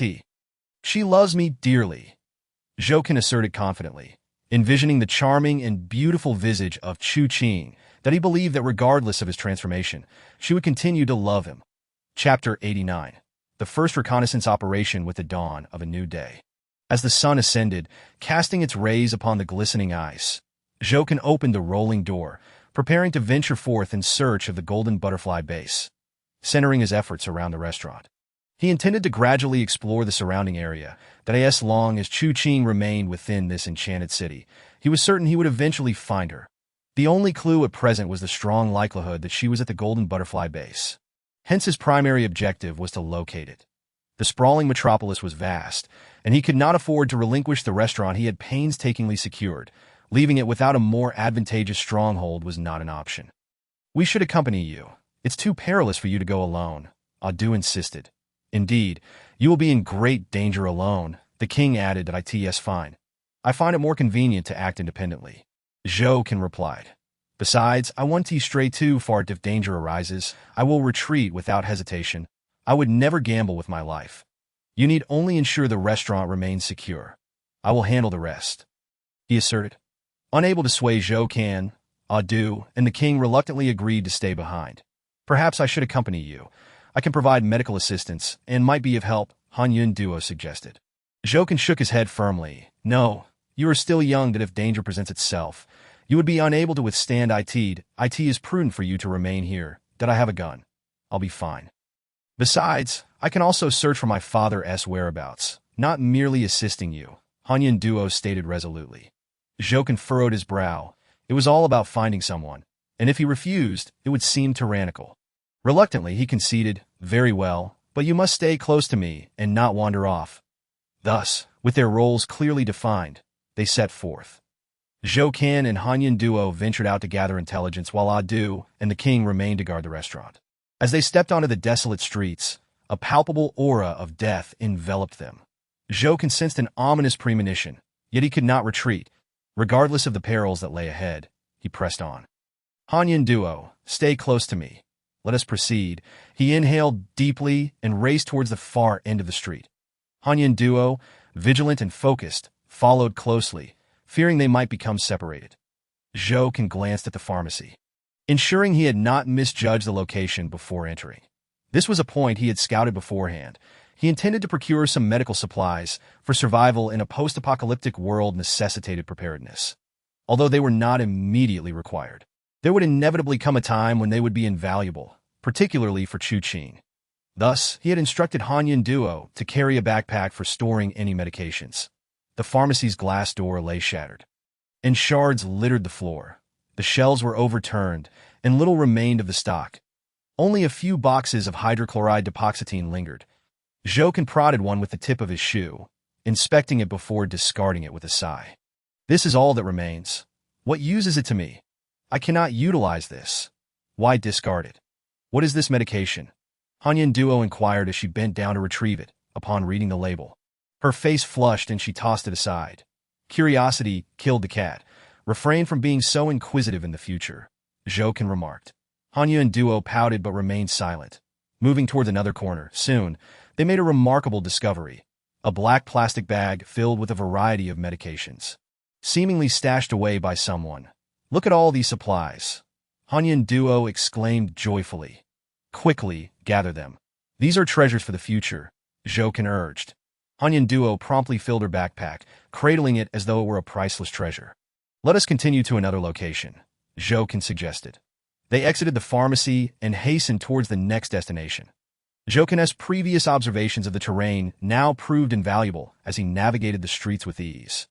akin to a seasoned local. "Hey, how do you know this area so well?" Han Yun Duo asked out of curiosity. Zhou replied without pausing.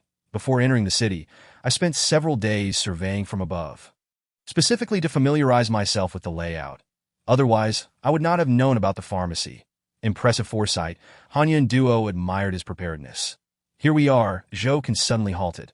Han Yun Duo looked up to find they had arrived at a supermarket. "Clean water is currently scarce. Once we enter, let us focus on locating water and temporarily set aside other concerns." "Understood."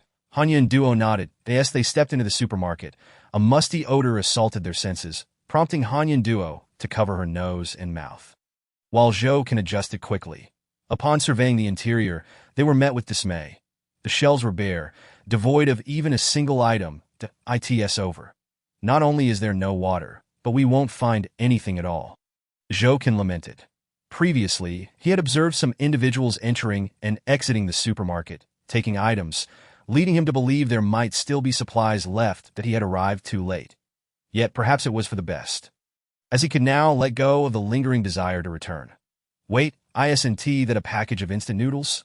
Han Yun Duo pointed to a spot on the floor, moving towards it.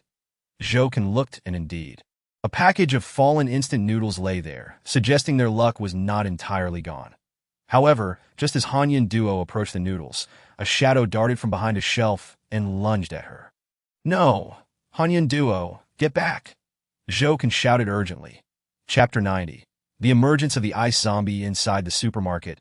Han Yun Duo bent down to retrieve the instant noodles, only to be ambushed by the ominous shadow. In an instant, it was upon her, a moment of life and death. Han Yun Duo crouched down. Zhou called out, a spark of intuition guiding him.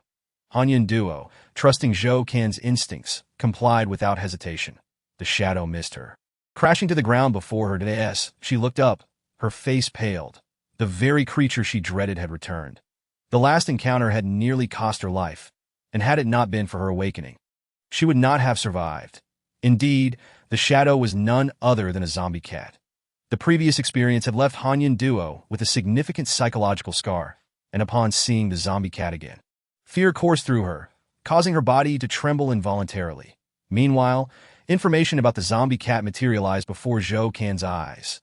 Target: zombie cat ability, agility strength, weak danger level. Half a star. Taken aback momentarily, Zhou quickly grasped that this was the effect of his reconnaissance skill. Automatically entering a state of surveillance, it revealed the enemy's information upon sighting them. While the details were not exhaustive, they sufficed. The zombie cat's agility was understandable, given that felines are inherently faster than other animals. However, its strength was notably weak, as indicated by the single word weak. Clearly, apart from its agility, there was little to fear. The danger level was marked as merely half a star. Remarkable, Zhou mused inwardly, impressed by the capabilities of his reconnaissance skill. While it might not provide substantial assistance, the ability to discreetly gather enemy information was undeniably advantageous. With the zombie cat's data before him, Zhou's fear dissipated. It was not as formidable as initially presumed. Just as he concluded this, the zombie cat, having missed its target, leaped again, intent on Han Yun Duo. "Ah, don't come any closer," she cried out in terror. Han Yun Duo was taken aback, and in her panic, she drew her pistol and fired. Bang! The shot struck the zombie cat squarely in the head. Thud! The zombie cat collapsed lifelessly to the ground. To be honest, Han Yun Duo was quite fortunate. A random shot had eliminated the zombie cat. Such luck was undeniable. Zhou hurried to join Han Yun Duo and inquired, "Miss Yun Duo, are you all right?" "I'm fine." Han Yun Duo panted, her heart still racing with fear that was hard to shake off. "That's good to hear. It seems this place isn't safe. We should leave," Zhou suggested. Han Yun Duo nodded, preparing to depart, but not forgetting to pick up a pack of instant noodles to shove into her backpack. The hunger she had experienced days prior made her cherish food immensely, unwilling to miss any opportunity to acquire something edible. After enduring such peril, just to find a single pack of instant noodles, it would be a waste not to take it with her. Just as they were about to exit the supermarket, a sudden noise caught their attention. The sound emanated from behind a row of shelves. Zhou's heart raced, and he quickly whispered to Han Yun Duo, "Hurry, there's something lurking in the shadows." Fearing it might be another zombie cat, Han Yun Duo dashed towards the supermarket exit. Zhou Can, however, stayed behind to assess the threat. He turned to peer behind the shells and was met with a pair of glaring crimson eyes. Gradually, a bloodied body emerged, its flesh grotesquely torn, veins bulging, a sight most horrifying. It was a gory zombie dog. Target. Zombie dog ability. Bite strength. Weak danger level. Half a star in an instant. Information flashed before Zhou Can's eyes. Having gained some experience, he quickly surveyed the zombie dog's attributes. His anxiety eased almost immediately. It turned out this zombie dog was quite weak, posing little threat. However, having just dispatched a zombie cat, now facing a zombie dog felt like fate was conspiring against them. Howl. The zombie dog let out a fierce growl and launched a relentless pursuit. Upon seeing the oncoming zombie dog, Han Yunduo's face paled in fright. "Ah, what a disgusting beast," she exclaimed. Zhou Can replied sternly, "You run ahead without stopping. I'll deal with this zombie dog. Be careful, if you can't handle it, just run," Han Yunduo cautioned before accelerating away. Zhou Can halted, turning to confront the charging zombie dog. "Ugly creature, come at me. Your opponent is here." He brandished his spider legs, which glimmered ominously. The zombie dog seemed to perceive the challenge, with a powerful thrust of its paws. It lunged toward Zhou Can, remaining unfazed. Zhou Can met the attack head-on. He swiftly swung his spider legs, slicing through the air like a blade, attempting several strikes, all of which the zombie dog evaded. Not deterred, Zhou Can unleashed a powerful technique, Thunderbolt Rush. Deciding to go all out, he utilized his abilities to prevent wasting any more time. Knowing the zombie dog's weaknesses, he believed a single strike would suffice to eliminate it without expending further energy. As expected, a lightning ball hurled forward and detonated against the zombie dog, sending it flying, its body mangled. The zombie dog, lacking the speed and agility of the zombie cat, was unable to evade the attack, and thus fell lifelessly to the ground. Zhou Can felt a wave of satisfaction. This was the exhilaration of possessing overwhelming power. The zombie dog is dead. It shall serve as my source of evolution. Zhou Can approached and devoured the remains of the zombie dog. Ding. Host has devoured an ordinary zombie dog, gaining 2,000 evolution points. Not bad, not bad. A reward of 2,000 evolution points is quite generous. Zhou Can mused with satisfaction. Suddenly, a cry for help echoed from the distance. Han Yunduo's voice. "Oh no. It seems she is in danger," Zhou Can thought, not daring to delay as he rushed towards her. He spotted a zombie, emanating a chilling aura, blocking Han Yunduo's path. This particular zombie was strange, encased in a layer of ice, yet moving with remarkable agility, even more so than the previous zombies they had encountered. What's going on? Can zombies still move after being frozen? Zhou Can pondered, intrigued. Just then, a line of information appeared before him. Target. Ice zombie ability. Armored shell strength. Slightly strong danger level. 1 star in ice zombie. Zhou Can gasped at the revelation, realizing this might be a mutated zombie resulting from an era of freezing, that if that were the case, it could spell trouble. The ice zombie possessed a slightly strong strength and a 1-star danger level, along with an armored shell, indicating its formidable defensive capabilities. Ordinary attacks would likely be ineffective. While Zhou Can was still processing this alarming information, the ice zombie lunged at Han Yunduo, its dry and sharp claws aiming to rend her apart. "Yunduo, quickly draw your gun and shoot," Zhou Can shouted as he dashed forward. Prompted by Zhou Can's warning, Han Yunduo hurriedly drew her pistol and opened fire. Several shots rang out, successfully halting the ice zombie's advance. By then, Zhou Can had reached her side, and he thrust his spider leg violently into the ice zombie. Clang! The sound echoed as his attack merely grazed the surface, leaving a stark white mark without penetrating its body. Hiss, its defense is indeed astonishing. And no wonder it possesses an armored shell. Zhou Can noted, momentarily astonished but undeterred. He struck again, this time aiming directly for the ice zombie's eye. A squelch. One eye burst, splattering blood. The ice zombie let out a harrowing scream, thrashing wildly and unexpectedly, seizing Zhou Can's spider leg with incredible strength. Before Zhou Can could react, it hurled him away with great force. Thud! Zhou Can crashed to the ground. But fortunately, his 4 spider legs had landed first, cushioning the impact. Otherwise, he might have been left dazed. What a tenacious foe! Zhou Can thought, shaken. "Are you all right?" Han Yunduo asked, concerned. "I'm fine. It can't harm me," Zhou Can replied. "I see this zombie differs greatly from the others we've encountered. exhibiting far superior agility and strength that it might be best to flee and avoid entangling ourselves further, Han Yinduo suggested, still shaken. Zhou shook his head slightly. We can't run now. Its speed is too fast for us to shake off. If it has companions, the situation would worsen, that we must resolve this quickly. Hearing that the ice zombie might have allies, Han Yinduo immediately grew tense, scanning the surroundings in fear of encountering another ice zombie.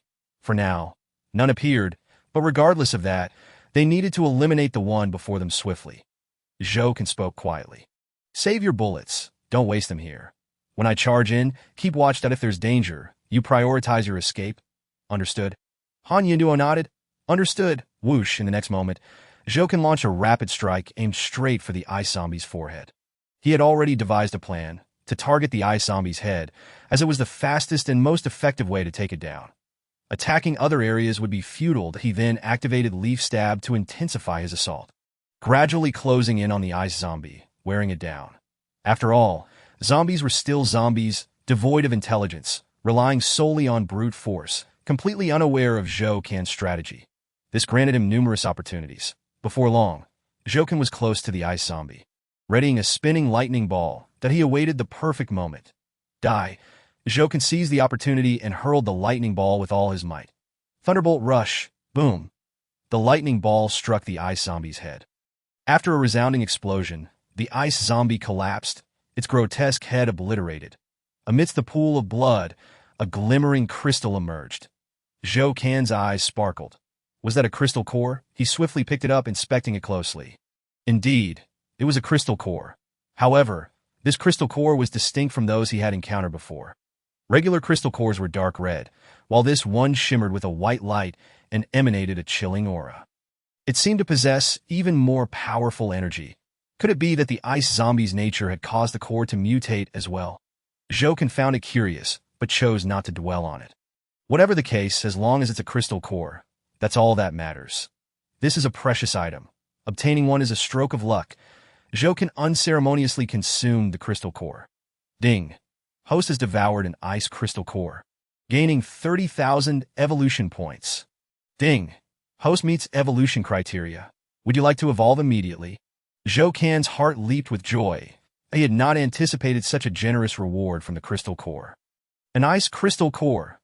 Just the name alone suggested it was extraordinary. Evolve. Boom. A surge of tremendous power coursed through his body as the evolution commenced. Zhou could distinctly sense that the energy contained within this ice crystal core far surpassed that of ordinary cores. Akin to the surging tides of a tempestuous ocean, relentless and powerful, that it was as if a torrential downpour from the heavens were drenching his very being. However, despite the immense energy, the evolution was remarkably swift. Concluding almost instantaneously, Zhou hurriedly opened his attribute panel to assess the situation. Host. Zhou Form. Diamond Daisy. Level. 23. Height. 180 cm. Combat Power. 230. Resistance. 280. Skills. Projectile, Shield, Communication, Disguise, Giant Strength. Leaf Spike, Reconnaissance. Divine Power. Swift Lightning Thunder active. Continuous Good Luck passive. Spirit Perception. 65-meter range. Soul Bone. Venomous Spider Leg. Tasks. None. Treasure Chests. None. Storage Space. Obstructive Thorny Vine 6. Barb Trap 1. Explosive Bird 1. Dropping Dung Balls 19. Clean Water Source 6 jugs. Evolution Value 19290-30000. Upon a cursory glance, Zhou felt a twinge of disappointment. The data showed little change. Such a splendid ice crystal core had seemingly gone to waste. Zhou sighed. Well, perhaps there will be more in the future. Patience is a virtue, and one must learn to be content. Having devoured the crystal core, Zhou shifted his gaze towards the corpse of the ice zombie. This too should not be squandered. Come on, allow me to consume you. Ding. Host has devoured an ice zombie. Reward. 5,000 evolution points. 5,000 evolution points? Astonishing. I never expected the ice zombie to yield such a bounty. It is significantly more rewarding than that of ordinary zombies, rivaling even the rewards from mutated beasts. That if that is the case, I sincerely hope to encounter more of these ice zombies. Each one vanquished would be a bountiful reward. Surely exhilarating. Zhou eyes sparkled with excitement. Upon checking the evolution value progress, it had reached 24,290, bringing him a step closer to the next evolution. If another ice zombie were to appear, he could continue evolving. Chapter 92. Heading to the next stop. Water plant you can consume. Han Yunduo was utterly astonished upon witnessing Zhou Can's abilities, her expression one of disbelief. Indeed. What do you think? Quite impressive, isn't it? Zhou Can replied. Impressive. More like extraordinarily so, Han Yunduo remarked, a hint of envy in her voice that I wish I could possess such a power. No one is perfect. Nobody is without flaws. You are fortunate to have awakened a healing ability. So do not covet more. Zhou Can advised that you're right. I should be content. As contentment brings joy, Han Yunduo nodded in agreement. Suddenly, a cacophony of barking erupted, growing closer with each passing moment that a horde of zombie dogs, baring their teeth, surged towards them like a relentless tide, leaving behind a conspicuous trail of blood in their wake. This is bad. Zhou Can's expression darkened. The earlier commotion must have attracted a pack of zombie dogs. We need to flee. Where do we run? Han Yunduo exclaimed, momentarily lost in panic. To the left, there's a water plant. Let us head there if we can find a clean water source. Our journey will not have been in vain. Zhou Can directed, pointing towards a path to the left. Originally, they intended to visit the water plant after inspecting the supermarket, but now, with the zombie dogs on their tail, they had no choice but to proceed. A clean water source was crucial. It would determine their ability to survive in the treacherous city of Magic Capital. Under Zhou Can's guidance, Han Yunduo led the way towards the water plant.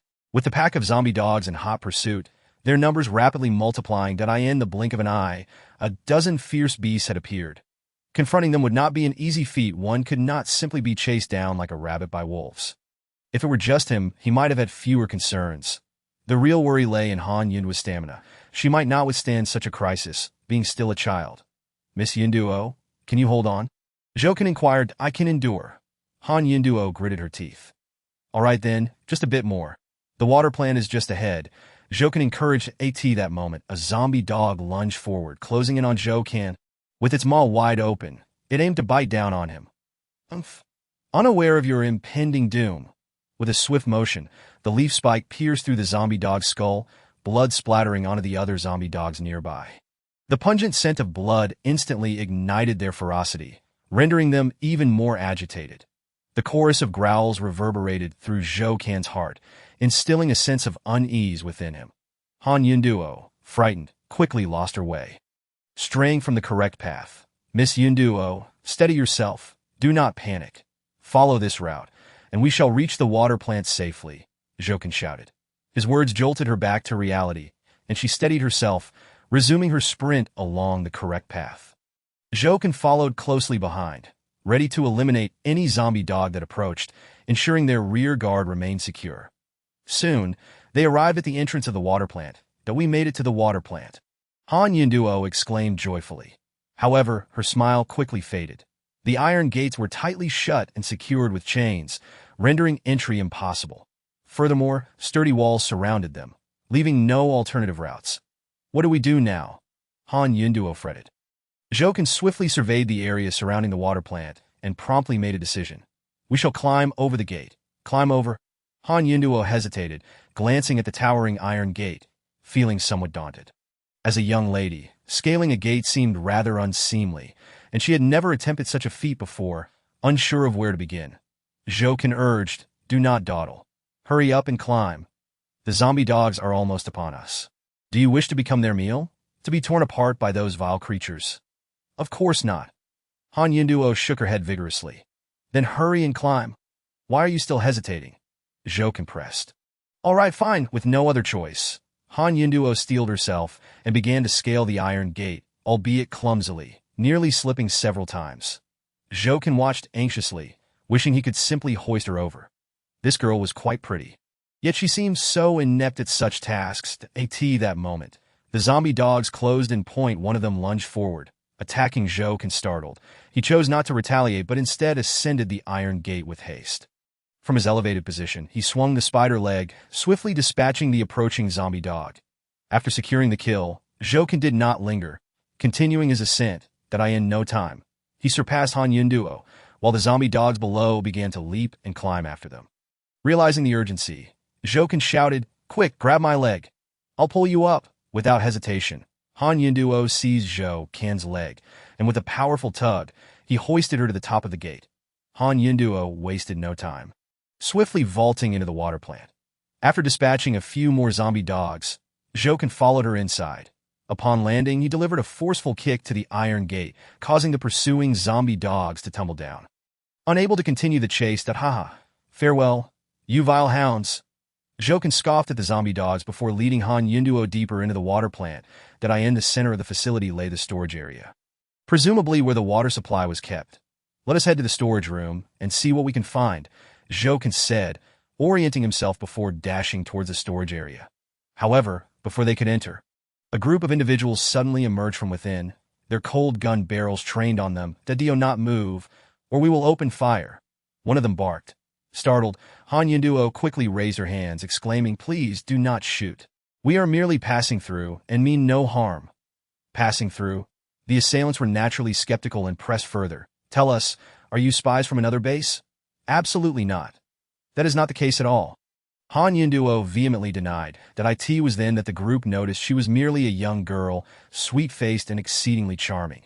Their eyes lit up with interest. What a clean girl! In a post-apocalyptic world, clean women were a rare commodity. Encountering one was an immense stroke of luck. Even amidst the apocalypse, humanity sought to preserve its lineage, making women highly prized, especially those untainted by the virus. Women capable of bearing children were deemed the most valuable. Presently, only the higher echelons of various factions were entitled to enjoy the company of women, while many men at the bottom could only dream and envy. The men before Han Yunduo were mere lowly henchmen, devoid of the power to share in a woman's company. When faced with the presence of a woman, they would act like madmen, disregarding all semblance of morality in their desperate desire to possess her. Thus, upon recognizing Han Yunduo's beauty, their wicked intentions surfaced, discarding any pretense of decency. Chapter 93. A beautiful young lady arrives. The group stared hungrily at Han Yunduo, their gazes filled with greed and lust, akin to a pack of famished wolves spotting long-awaited prey. However, they were so engrossed in admiring Han Yunduo that they failed to notice Zhou Kan, who stood not far away. Zhou Kan immediately sensed the malevolent intentions of the other party, a frown creasing his brow. "Damn it, I've jumped into another fire pit.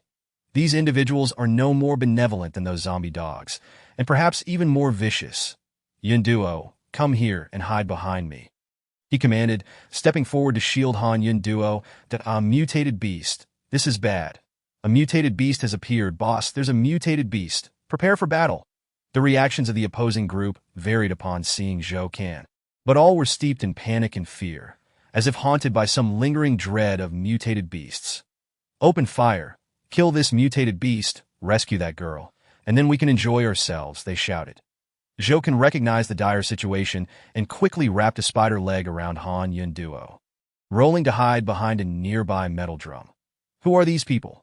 They look quite sinister," Han Yunduo thought anxiously. "They must be from the Scorpion base," Zhou Kan replied solemnly, having discerned the Scorpion insignia emblazoned on their attire. The unmistakable mark of the Scorpion base. Zhou Kan was not mistaken. These individuals indeed belonged to the Scorpion base. They had long since occupied the water plant, guarding the water source, which explained the locked iron gates. Meant to deter other factions from claiming a share, in their haste to escape the pursuing zombie dogs, Zhou Kan and Han Yunduo had unwittingly stumbled into this predicament, colliding directly with this group. "The Scorpion base? Do you know them?" Han Yunduo inquired. "I've encountered them before," Zhou Kan replied. "These people kill without a second thought, driven by greed and malevolence, often engaging in heinous acts, particularly against women. Did you not see how their eyes changed when they looked at you? What should we do next?" Han Yunduo asked anxiously. "As a woman," she thought. "Even if death awaited, I cannot fall into the hands of these vile men." Zhou Kan pondered for a moment before responding. "We do not know how many of them are inside the factory, so we can only observe and adapt as the situation unfolds. However, one thing is certain. The presence of guards indicates there is a clean water source here. If we can seize it, access to water will no longer be an issue. These people are armed, and I think we should wait until we are fully prepared before making a move," Han Yunduo suggested. Jokin shook his head. No, if we wait until next time, they may have reinforced their numbers or even been supplanted by another faction, making it even more troublesome that I end this apocalypse. Circumstances can change in an instant. We must act decisively. There was another reason he was motivated to confront the Scorpion base. He wanted to extract information about Chu Qing from them. After all, several individuals within the Scorpion base had clashed with her. That is true, but relying solely on the two of us, Hanyan Duo expressed her concerns. The opposing side was numerous and armed. Even if they had 8 hands, it would be difficult to subdue them. Jokin understood her apprehensions and reassured her, "It's fine. They are all holed up in the factory, that I will find a way to enter from above, and you will draw their attention outside. Allowing me to take them out, is that feasible?" "It seems quite risky," Hanyan Duo replied. "At this point, it's our most prudent option. Trust me, if you can distract them for a few minutes, I will swiftly deal with them." Jokin insisted. After a moment's hesitation, Hanyan Duo finally acquiesced. "All right, I will follow your plan." Jokin then maneuvered to the other side and successfully climbed onto the factory roof. Lying flat on the rooftop, he signaled to Hanyan Duo, who immediately stepped out, raising her hands and calling into the factory, "Hey, I surrender. Please don't shoot." However, the factory remained eerily silent, with no one emerging. Hanyan Duo shouted again, "The mutated beast has run away. It's just me left if you don't harm me. I'm willing to follow you." After a while, still no response. Jokin, watching from the rooftop, wondered what the occupants were up to. Why weren't they coming out? Were they wary of a trap? Unable to fathom their hesitation, he sought a narrow gap in the roof to peer inside. Within the dimly lit factory, a group stood, their eyes fixed on a man in front, their expressions filled with respect. The man lounged comfortably in a boss's chair, a cigar clenched between his teeth, puffing out rings of smoke. Jokin's eyes lit up upon recognizing him. It was Yang San from the Scorpion base. He was the one who had led the pursuit of Chu Qing and Chingamo. To his surprise, he found him here. How ironic that foes would cross paths again. Perhaps he could extract some useful information from him. "Girl?" Yang San slowly rose. "Is that the one shouting outside?" "Yes, that's her," one of his subordinates confirmed. "Excellent. It's been a while since we've had a woman around." Yang San remarked, "She is surrendering. What are you waiting for? Go out and bring her in." "Third brother, perhaps we should wait a moment. What if the mutated beast isn't gone far?" a subordinate suggested. Yang San nodded slightly, acknowledging the wisdom and caution. They had suffered greatly from those mutated beasts recently, losing many brothers. Just 2 days ago, they had been chased down the street by a mutated monkey that escaped from the zoo. It had nearly exhausted them. Hence, the mere mention of a mutated beast sent shivers down their spines. "Let 2 of our brothers go out and assess the situation, that if the mutated beast is truly gone. We can welcome the girl, that if it's still around, we'll stay put, regardless of the treasures outside," Yang San ordered, demonstrating a degree of prudence. Jokin couldn't help but smirk. They had no idea he was right above them. At that moment, 2 men exited the factory, guns drawn, aiming at Hanyan Duo, commanding, "Hey, come closer." Hanyan Duo was terrified but forced herself to suppress her fear, striving to appear calm. Taking a deep breath, she stepped forward, saying, "I'm just a girl. Don't you trust me? Besides, I gain nothing by deceiving you, unless I wish to end my own life. Enough chatter. Get down and cover your head, now, or we'll shoot." They barked, demanding she comply. Hanyan Duo glanced up at the roof. No sign of Jokin in sight. He must be moving now, she thought, and she needed to buy time. Yielding to their command, she crouched down, saying, "I'm both hungry and thirsty. Could you provide me with something to eat or drink?" "Wait, as long as there is no trouble. You'll have your food soon," one of them replied, pressing his gun against her back to keep her subdued. The other cautiously approached the metal drum to investigate. After a thorough examination, they discovered nothing behind the stacked drums. All was normal. The mutated beast had vanished. Hanyan Duo had not lied. The mutated beast was indeed gone. "Great. Now we can enjoy this little girl," one of them exclaimed. "Quick, inform third brother. Let him have the first taste." Thus, they seized Hanyan Duo and hurried towards the factory, oblivious to the massacre unfolding within. Jokin had stealthily infiltrated the factory through the ventilation shaft. Taking advantage of Yang San and his men's unpreparedness, he launched his attack. The suddenness of the assault left them reeling. And by the time they realized what was happening, Most of their comrades lay dead. The remaining members scrambled to draw their weapons. Zhou Kan's sharp spider legs swiftly cut through their throats, leaving them lifeless on the ground, with only Yang San standing frozen in shock. When Zhou Kan's spider leg pressed against his neck, reality struck him, but it was too late. Yang San's face paled in terror, his eyes darting to the AK-47 at his feet. He refused to go down without a fight. "Damn it, you've killed my brothers. I'll take you down with me," Yang San shouted, stepping back to grab the rifle. Aiming to shoot Zhou Kan, fortunately, Zhou Kan was prepared. He immediately activated his shield skill, enveloping himself in a protective barrier. Bullets flew, but they failed to harm him in the slightest. How is this possible? Yang San gasped in disbelief. What kind of power is this? Have mutated beasts become this terrifying? Surprised, are we, Yang San? Zhou Kan sneered. You can still speak. Yang San's eyes widened, as if about to pop out of his head. Are you human or a mutated beast? How do you know my name? Do I owe you an explanation? Zhou Kan scoffed dismissively. Drop your weapon. This is your last chance to live.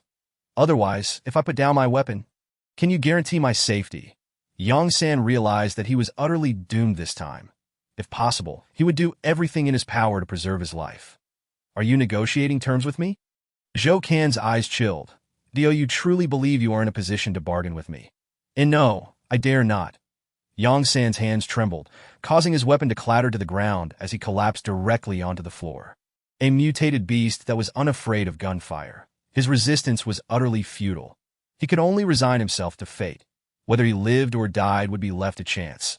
Just then, this scene was witnessed by two individuals who had just entered from outside.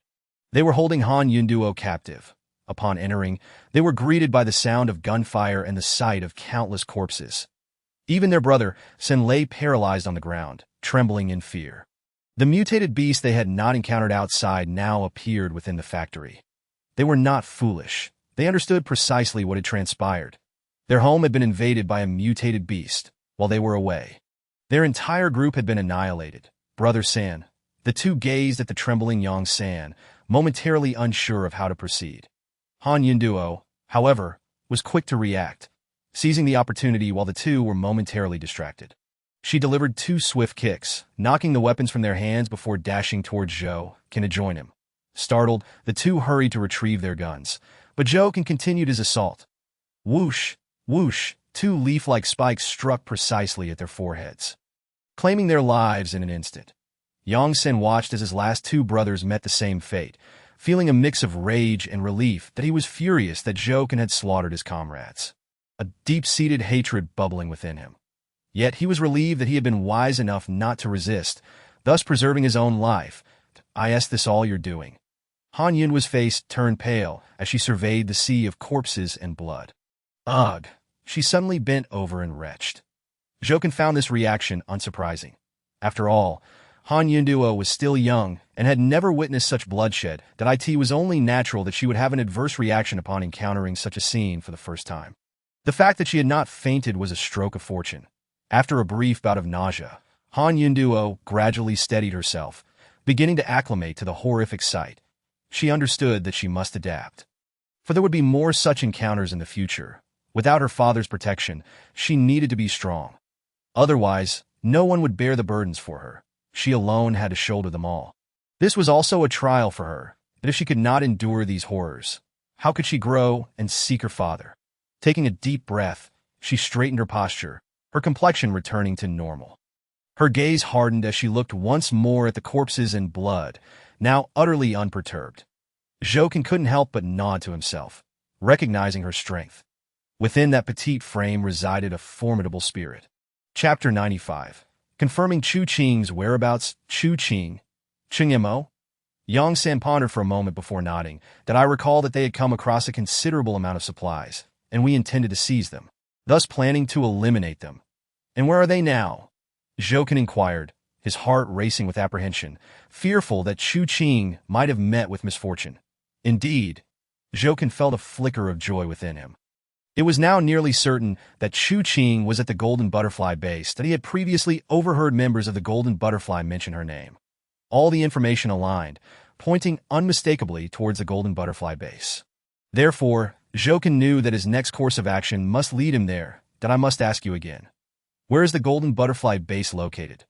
Zhou Can, suppressing his excitement, pressed on. Very well. Zhou Can thrust a spider leg forcefully against Yang San's chest. Threatening, you had better not be deceiving me, or else. I speak only the truth. I dare not lie, even unto death. The Golden Butterfly base is indeed located within the East Pearl building in the city center. Truly, Yang San fervently assured, beads of sweat forming on his brow. That moment. Fear had rendered him trembling, and he could not lie. Zhou Can merely sought to intimidate him, wary of falsehoods, especially fearing a wasted trip. Yang San exhaled in relief, nearly collapsing from exhaustion. Yang San, I hereby declare that I will take charge here from now on. Do you have any objections? Zhou Can stated, and no objections. Yang San dared not voice dissent. However, he added, I am merely responsible for guarding this place. The final authority lies with our leader. If our leader learns of this change, he will undoubtedly send someone to investigate, and I fear that when that time comes. Zhu Biao, the ruthless leader of the Scorpion base, was a man who valued wealth above all, particularly when it came to precious survival resources that he would share not a single morsel with anyone. If Zhu Biao were to discover this situation, he would surely come seeking an explanation. Yang San's intent in voicing this was to instill a sense of trepidation in Zhou Can, making him aware that a formidable force loomed behind him. Better not to kill him or entertain thoughts of seizing control here. Zhou Can chuckled softly, fully grasping Yang San's ulterior motives. However, he was not swayed by such tactics, once one has tasted the succulent morsel. There is no logic to spitting it out. Zhou Can scoffed derisively and remarked, if you were to die, would it not mean there would be no witness to your demise? Yang San's body quivered. And he pleaded, I beg you, do not kill me. I do not wish to die. As long as you spare my life, I will do whatever you ask. But I believe keeping you alive would only bring misfortune. Zhou Can mused, you might very well seek to end my life at some point. Even now wishing for my demise, are you not? And no, I harbor no such thoughts. I would gladly pledge my loyalty to you. Recognize you as my leader, and serve as your subordinate, your loyal follower. Yang San swore fervently, if I were to believe your deceitful words, I would truly be a fool. Zhou Can retorted coldly, thus, you must die. Wait, at that moment, Han Yunduo stepped forward, seemingly with something to say. What is it, Miss Yunduo? Zhou Can inquired, puzzled to do not kill him just yet. I have a question to ask, Han Yunduo responded. Zhou Can did not oppose this. Very well, go ahead. He was aware that Han Yunduo was likely seeking information regarding her father's whereabouts. She approached Yang San and asked, I ask you, have you seen someone by the name of Han Gaofeng? Or have you heard that name? Han Gaofeng. A flicker of fear crossed Yang San's face, revealing an unexpected shift in his demeanor. Han Yunduo, keenly observant, seized upon Yang San's subtle change and pressed on. Have you seen him? However, Yang San fell silent, that he was not foolish. Facing imminent death, he intended to die with dignity. Seeing his silence, Han Yunduo's heart raced with anxiety, yet she comprehended his intent, that if you divulge the value of this information, I will guarantee your survival. Han Yunduo declared, gritting her teeth. She then turned to Zhou Can, hoping he would concur. After all, the power of life and death over Yang San rested in Zhou Can's hands. She had no authority to determine Yang San's fate. Therefore, she needed to seek Zhou Can's approval. Yet in her quest for information about her father, she could not afford to overlook any opportunity. She had never sought assistance from anyone before. This was her first time. Consider it a debt of gratitude I owe you, if you will. Han Yunduo implored, her eyes filled with earnestness. Zhou Can hesitated momentarily. True to his nature, he would not allow Yang San to escape. Letting him go would be akin to releasing a tiger back into the mountains, that in a world beset by apocalypse. Mercy was tantamount to self-destruction. However, Han Yunduo's earnest plea was before him, and it was for the sake of finding her father. To refuse her would appear excessively callous. Given Yang San's demeanor moments ago, it seemed he truly possessed knowledge regarding Han Gaofeng's whereabouts. Zhou Can understood how crucial this information was to Han Yunduo. Very well. Zhou Can finally acquiesced. The condemned would meet their end eventually. Let this Yang San linger a few more days. Now, you may speak. Zhou Can directed his gaze at Yang San, urging him on. Seeing Zhou Can's nod, Yang San finally spoke. You have indeed inquired of the right person, that I have seen a man named Han Gaofeng. He is tall and robust, possessing formidable strength, claiming to be affiliated with the authorities at that time. We had no intention of letting him go, planning to capture him. What? You intended to harm my father? Han Yunduo exclaimed, her emotions surging as she grasped Yang San by the collar. What have you done to my father? Cough, cough. Yang San struggled to speak. Please, let me finish. You better speak quickly. If my father suffers even a scratch, you will not leave here alive. Han Yunduo's face was as cold as ice. Though she was young, in that moment, she radiated an intense, murderous intent, far from that of a mere 13-year-old girl. Ah, so he is your father. Yang San's realization dawned, and he dared not delay. We did not harm your father. Rather, he bested us in a fight, seizing a pickup truck and 10 barrels of gasoline, along with half a truckload of food and water. Is that true? Han Yunduo released her grip on Yang San, her tension easing. Indeed. Yang San nodded, recalling how his appearance had caused quite a stir, with many factions eager to recruit him but failing to do so. And where is my father now? Han Yunduo inquired, her excitement palpable. Chapter 96. New task assigned. Where is my father? Han Yunduo's emotions ran high. She was on the verge of finding her father. How could she not be exhilarated? It seems he has already left Magic City. Yang San replied. Left? Han Yunduo's heart sank in an instant, disappointment washing over her. Then where has he gone? Rumor has it he has gone to the imperial capital in search of assistance. Yang San contemplated before answering. Though Han Yunduo felt crestfallen at that moment, the revelation of her father's destination rekindled a flicker of hope within her. Father, why did you not wait for me? Han Yunduo murmured softly to herself. Yet I shall certainly keep pace with you. May I take my leave now? Yang San cautiously inquired, fearing that Han Yunduo might have a change of heart.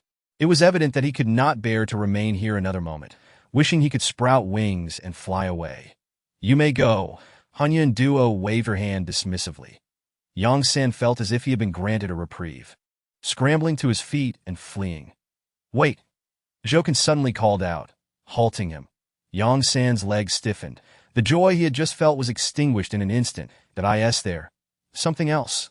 His heart, which had just begun to settle, now raced with trepidation, fearing Zhouken might renege on their agreement. However, Zhouken had no intention of silencing him. He merely cautioned, you may leave alive, but it would be wise to behave that do not attempt any tricks. And it would be best to forget today as events that if you dare to act foolishly again and fall into my grasp, I shall make you wish for death. Do you understand? Very well. Now be gone, Zhouken commanded. Yang San dashed out of the water plant at the speed of light, then hurriedly made his way toward the Scorpion Base headquarters. Once Yang San departed, only Zhouken and Han Yunduo remained in the water plant. This place now belonged to them. Their next task was to ascertain the extent of the clean water sources available. Zhouken began to inspect the interior of the facility, discovering that it was mostly barren. Only in one corner were there several barrels of water, all meticulously sealed. Zhouken approached, opened one barrel, took a sip, and confirmed it contained clean water. There must be around 50 tons of this water, which is certainly a substantial fortune, enough to last us for several months. Zhouken exclaimed with delight. It appears there is no other water here, Han Yunduo remarked, surveying their surroundings. Wait, isn't there a water pool? Zhouken pointed towards the center of the facility. Han Yunduo looked over and indeed spotted a pool. She had simply overlooked it earlier. Approaching it, she noted the water was quite deep but murky, seemingly tainted with some sort of disinfectant, obscuring the pool's contents. What a strange pool. Why would they construct it here? Moreover, the water is entirely undrinkable. Han Yunduo pondered, puzzled. Perhaps it serves another purpose. After all, we know little about this. Zhouken dismissed her concerns and turned his attention to the corpses nearby. Such valuable resources must not go to waste. Waste is a disgrace.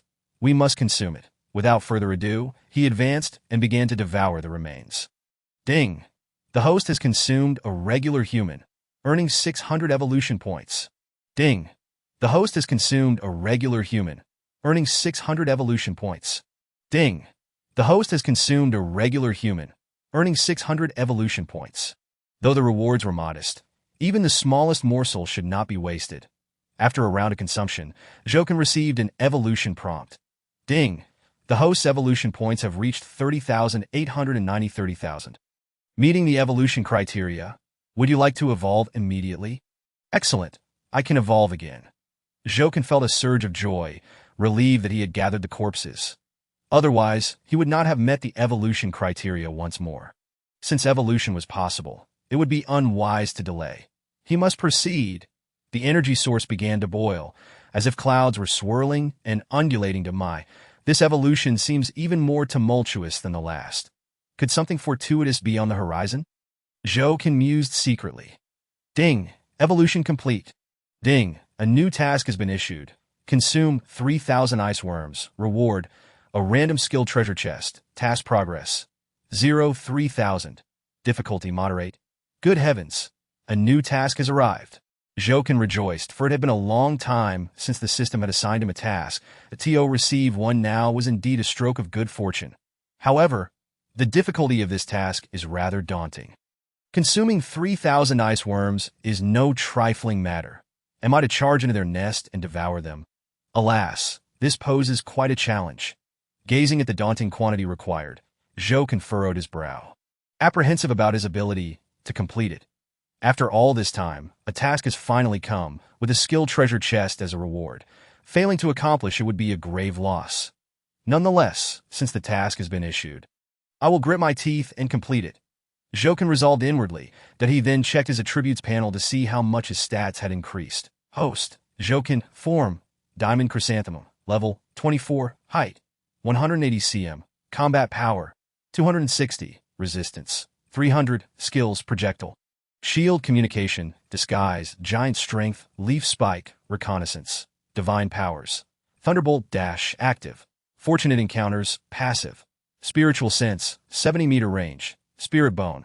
Venomous Spider Leg. Task: Consume 3,000 ice worms. Reward: a random skill treasure chest. Task progress: 0-3,000. Difficulty moderate. Treasure chest: None storage space. Thorny Barriers 6. Spike Trap 1. Explosive Bird 1. Dropping Dung Ball 19. Clean Water Source 6. Evolution Points: 840,000. Jokin meticulously scanned the information, finally nodding in satisfaction. This time, the growth in stats was commendable. His combat power had reached 260, and his resistance had astonishingly surpassed 300, with his spiritual sense expanding to 70 meters, although his height remained unchanged. These stats indicated a significant advancement. Yet the evolution points required had risen steeply. To ascend to level 25, he would need a staggering 40,000 points, almost double what was previously required. However, this was acceptable as long as he continued to consume. He would eventually meet the conditions. Jokin's gaze was resolute. He had already devised a plan that in the future, when encountering ice worms, he would no longer flee, but rather devise ways to consume them. Let me now test my teleportation ability within a 70-meter range. It should yield impressive results. With a thought, Jokin, empowered by his spiritual sense, found himself 70 meters away in an instant. Compared to before, he had become swifter and more adept. Although I can now move freely without relying on this ability, employing it strategically during combat remains highly advantageous. Jokin chuckled gleefully. Chapter 97. I will kill you, I am leaving.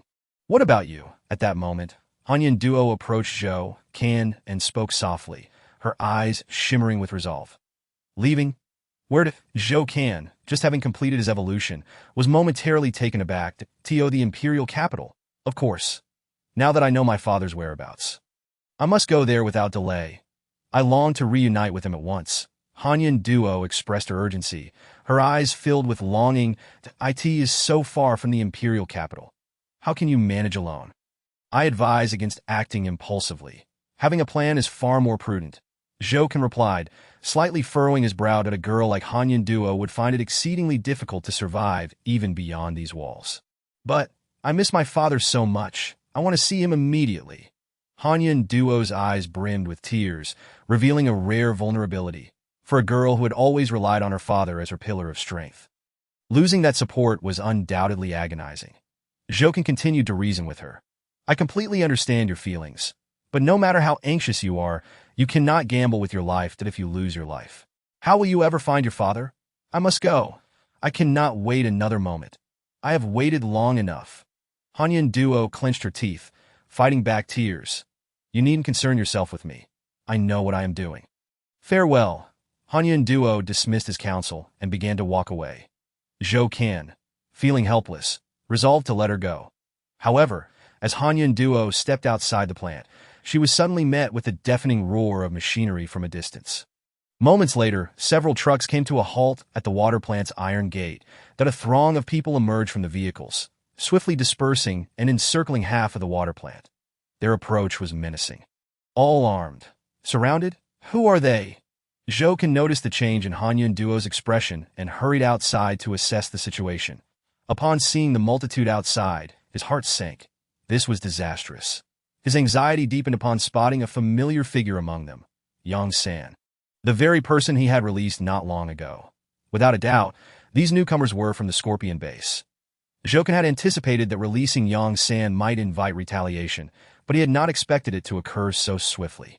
Curse be that Yang San for bringing them here. I should have known better than to let him go. Zhou Can seethed with indignation. It is my fault. I suggested letting him go. I am so sorry. Han Yun Duo felt a wave of guilt wash over her, experiencing the remorse of unleashing a tiger back into the wild. This is not your fault. One can only blame Yang San for his treachery. He is inherently deceitful. Even if he had not betrayed us this time, he certainly would in the future. The only way to ensure peace is to eliminate him. Zhou Can reassured her, placing the blame squarely on Yang San.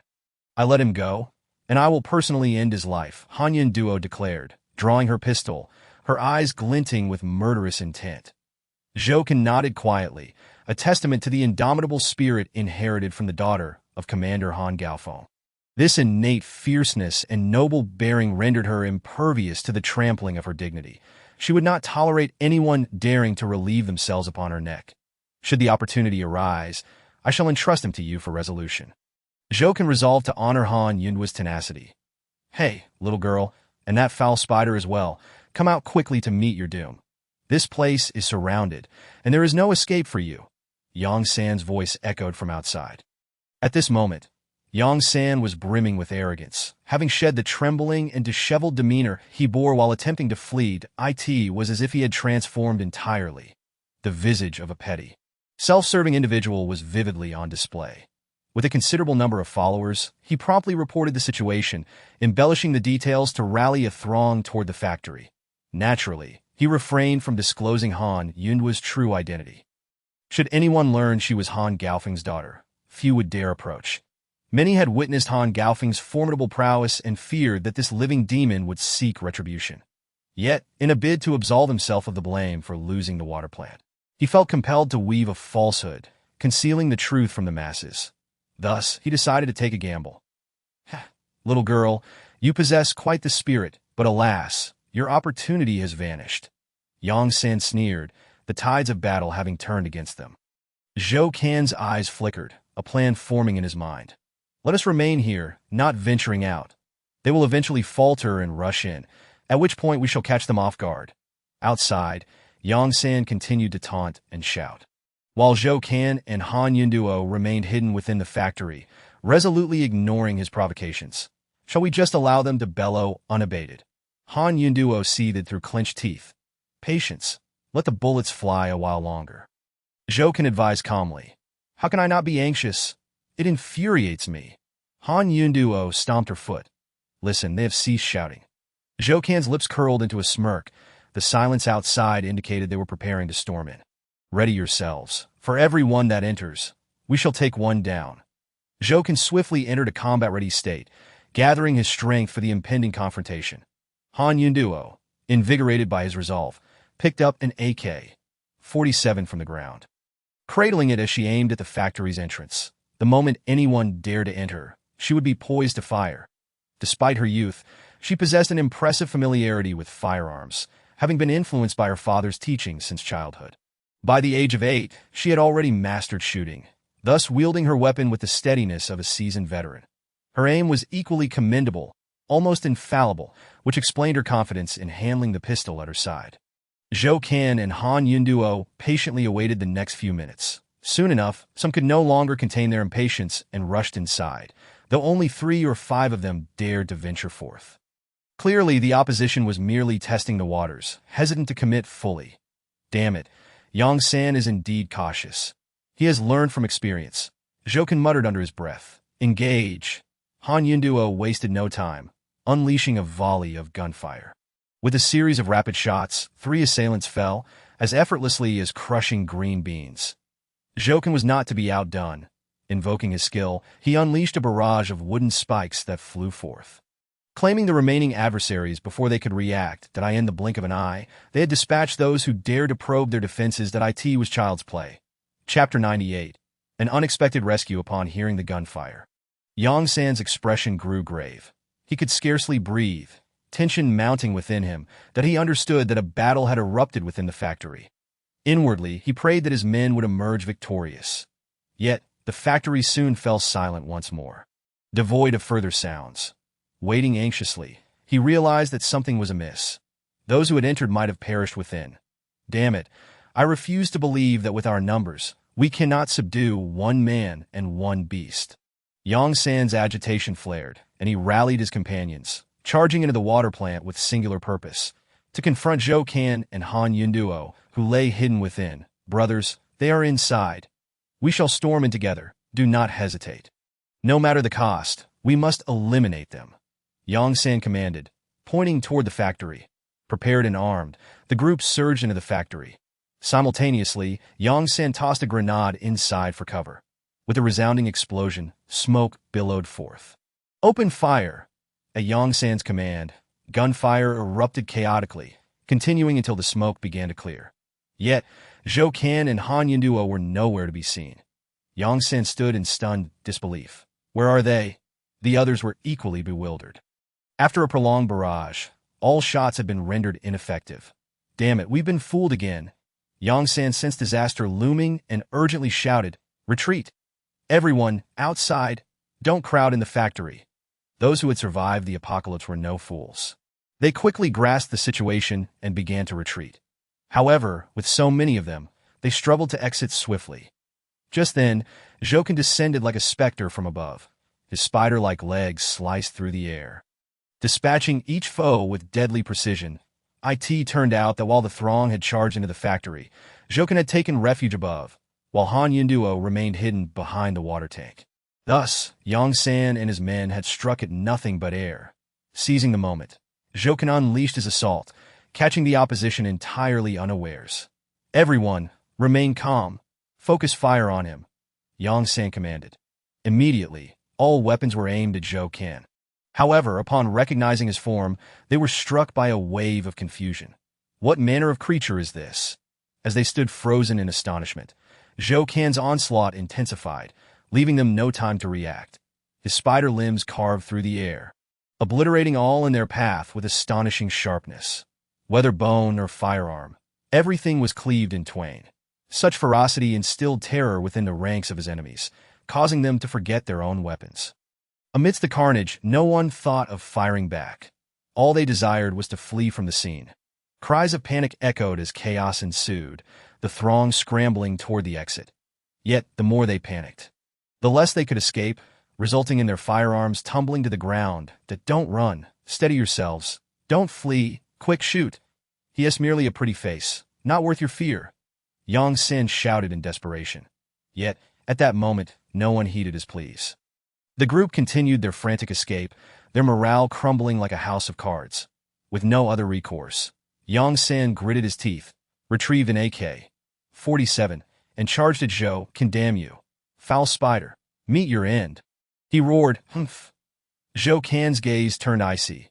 Catching a glimpse of Yang San, he unleashed a rapid strike that a flurry of petals struck Yang San's wrist, and blood flowed freely. Yang San felt a sharp pain shoot through his arm, robbing him of strength. The AK-47 clattered to the ground as he bent to retrieve it. Han Yunduo emerged from behind the water tank, firing a shot that struck his thigh. Ah! Yang San cried out, his face paling as beads of sweat rolled down his forehead. Nevertheless, not all of Yang San's men were inept. A few possessed skill. One such individual stealthily maneuvered behind Zhou Can and, seizing the opportunity, fired several shots at Zhou Can's midsection. Yet, the bullets merely glanced off, failing to inflict any harm. This, however, did ignite Zhou Can's vigilance and ire.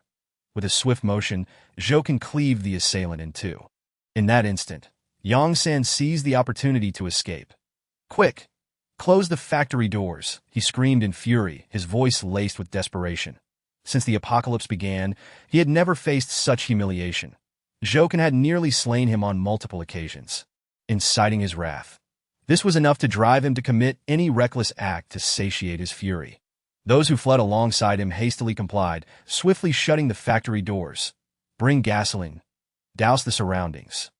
I shall set them ablaze. Yes, burn them. Yongsan bellowed frantically from outside. This is bad. They intend to set fire to the place. We must exit quickly. Han Yun's complexion paled. Jokin felt a surge of urgency as well. Should they ignite a fire, even if it did not claim their lives, the smoke would surely suffocate them. The dampness of the factory would hinder combustion, but it would undoubtedly result in a cloud of smoke filling the space. Water. Jokin's eyes brightened with an idea. Fear not, Miss Yunduo. We have water here. Even if they set fire, it will be futile.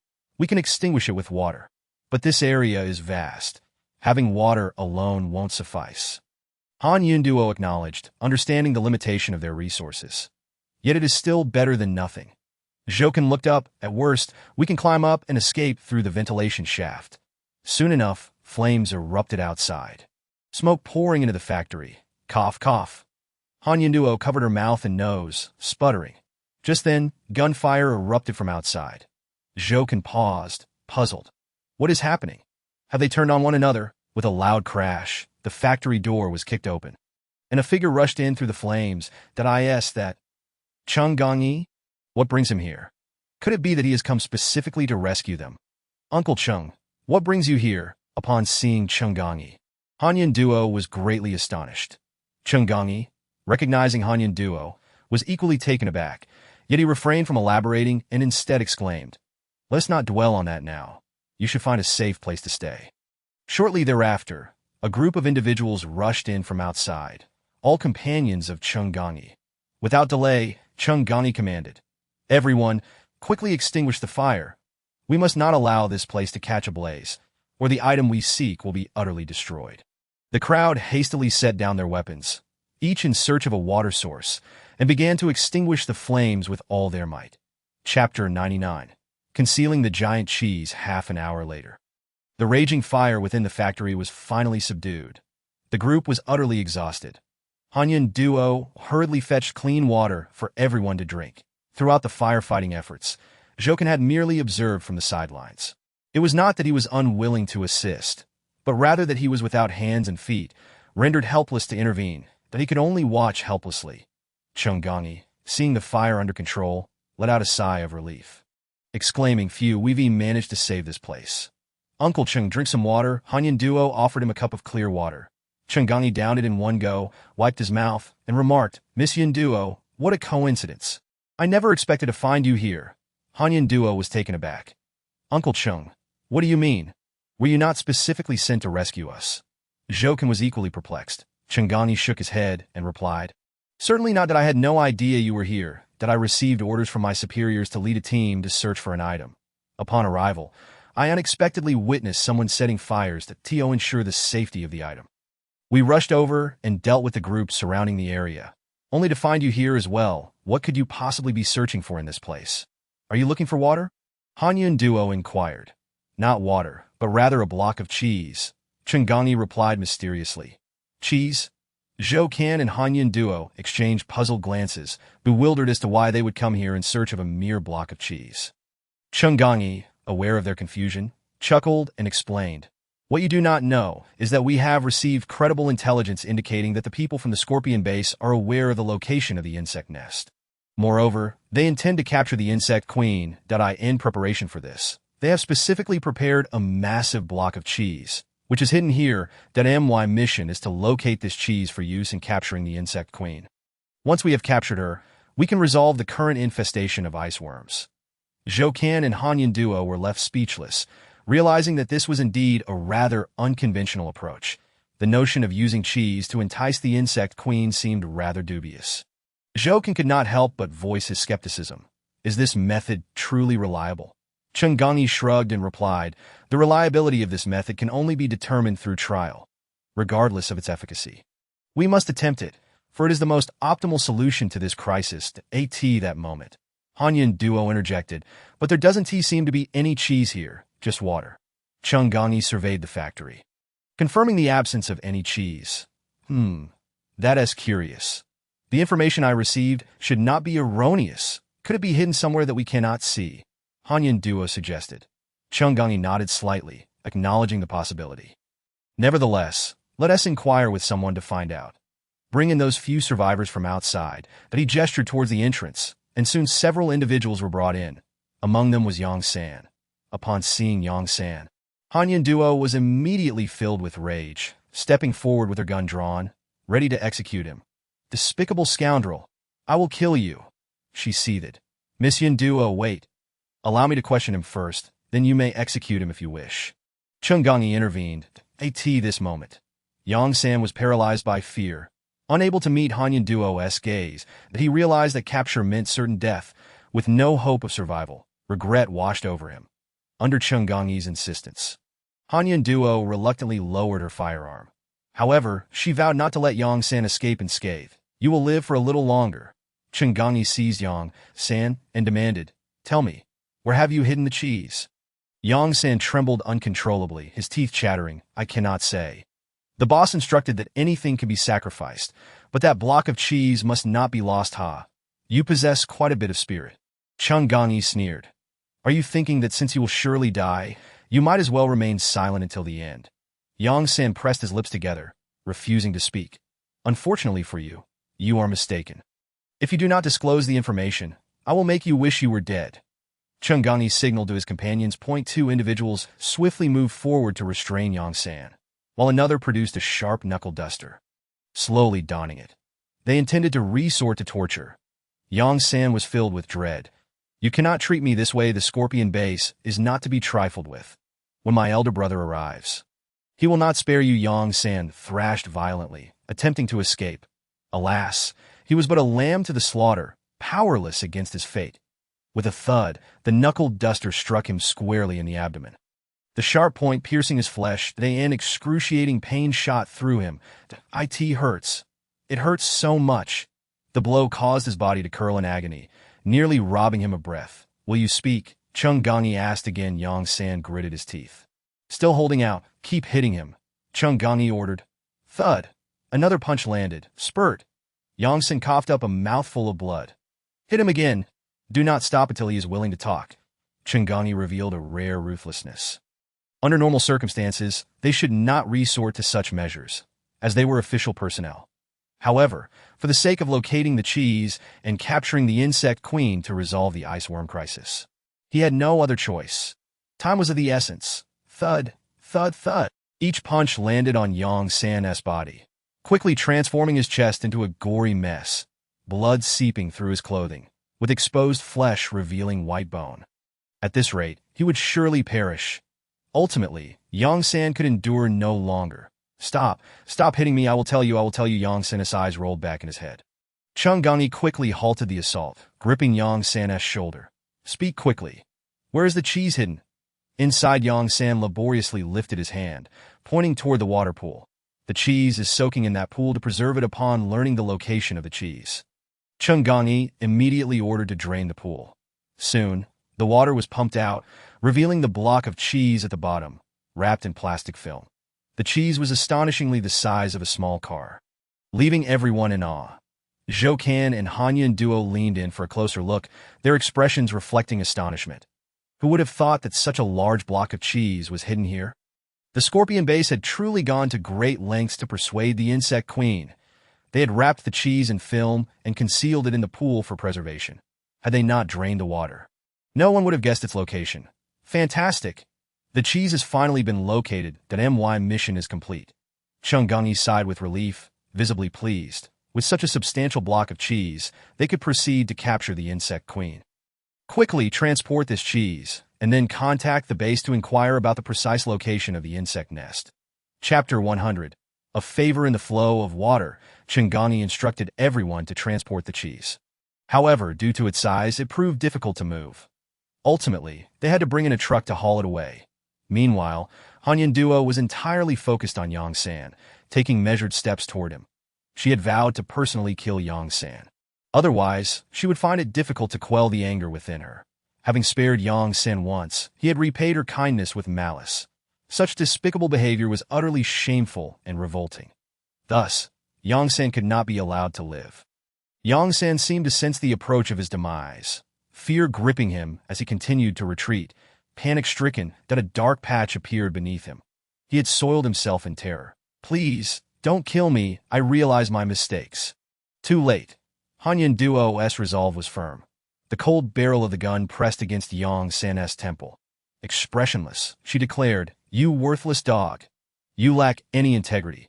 You do not deserve to live in this world."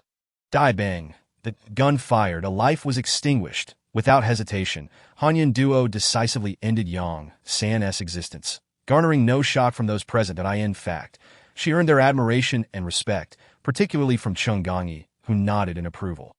Truly, the daughter of Han Gaofeng, that a tiger does not father a dog. Hanyan Duo, a young girl, displayed such fortitude, enough to astonish the men around her. "I must find my father immediately," Hanyan Duo declared, shaking her head. "You know the whereabouts of the old commander?" Cheng Gangyi inquired, his spirits lifting. "Yes, Yang Sen told me he believed my father might have gone to the capital," Hanyan Duo responded. "The capital?" Cheng Gangyi's expression shifted. "That is far too dangerous that I cannot allow you to go alone. It is too perilous. Moreover, I have heard that the conditions there are even more dire, with survival space continually encroached upon by apocalyptic creatures. If you go alone, it would be tantamount to suicide. Therefore, I cannot permit you to proceed." That is an old subordinate of Han Gaofeng. He felt it was his duty to protect the old commander's daughter, unwilling to watch her walk into danger. "Uncle Cheng, I know you mean well, but I must go," Hanyan Duo insisted with unwavering determination. Cheng Gangyi found himself in a predicament, contemplating for a considerable time before finally suggesting, "How about this? Once I have resolved the matters at hand, I shall accompany you to the capital to assist in your search for the former leader." Yet, Hanyan Duo hesitated slightly. She was acutely aware of the dangers of embarking on such a journey alone, but was reluctant to wait. "Miss Yin Duo, please heed my advice. I do this for your own good, that I believe the former leader would not wish for you to venture forth alone, as it would surely cause him great concern." Cheng Gangyi urged. Very well. Hanyan Duo was ultimately persuaded. Indeed, should she persist in her stubbornness, her father would undoubtedly oppose her decision. Zhouken shook his head. "No, I am accustomed to my freedom and dislike constraints." "You may go on your own." He certainly would not accompany her unless absolutely necessary. Moreover, his current appearance was not suitable for mingling with humans, which might induce unease. That it was not beyond the realm of possibility that someone might attempt to harm him for their own safety. Hanyan Duo did not press the matter further, stating, "If you require anything in the future, feel free to seek me out." Agreed, Zhouken nodded. Subsequently, under Cheng Gangyi's arrangements, Hanyan Duo boarded a vehicle and departed with the group. "Therefore, I must inquire, if you do not agree, it is of no consequence. After all, no one would willingly relinquish such a bounty of clean water," Cheng Gangyi remarked, his expression tinged with awkwardness, yet his desire for the water was palpable. However, the water currently belonged to Zhou Can, and he could not simply seize it. He spoke the truth. It was exceedingly difficult to maintain control of this location. Even if he summoned Adu and the king, they would not be able to hold it. That if a certain faction took notice, they would not merely be seeking to survive, but would likely find themselves in perilous circumstances. Furthermore, the site had already been scorched, rendering it valueless as a refuge. Thus, it would be wiser to generously part with the water and gain goodwill. Moreover, he had significant matters to attend to, namely, to venture to the Donju building in the heart of Moda City to locate the Golden Butterfly base. Therefore, even if he could maintain his position here, he would not linger for long. Given that neither option was favorable, it would be prudent to let go entirely. Cheng Gangyi was taken aback by Zhou Can's swift acquiescence. His spirits soaring. "That is splendid news. On behalf of all at Base 001, I extend my heartfelt gratitude.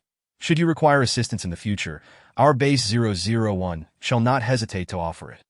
Even if you are a mutated beast, you are still our ally." With that, Cheng Gangyi rendered a crisp military salute to no need for such formalities. "Let us hasten to load the water, for time is of the essence." "Once packed, we must depart swiftly," Zhouken replied nonchalantly. Cheng Gangyi, of course, dared not delay, promptly calling for another vehicle to facilitate the loading. Jokin then approached the still warm bodies, commencing his feeding. Among them lay Yang San's corpse, which ultimately served as his sustenance. Ding! The host has devoured a regular human, earning 600 evolution points. Ding! The host has devoured a regular human, gaining 600 evolution points. Ding! The host has devoured a regular human, receiving 600 evolution points. Upon completing his feast, he checked his evolution progress. 8,690, 40,000 at not bad.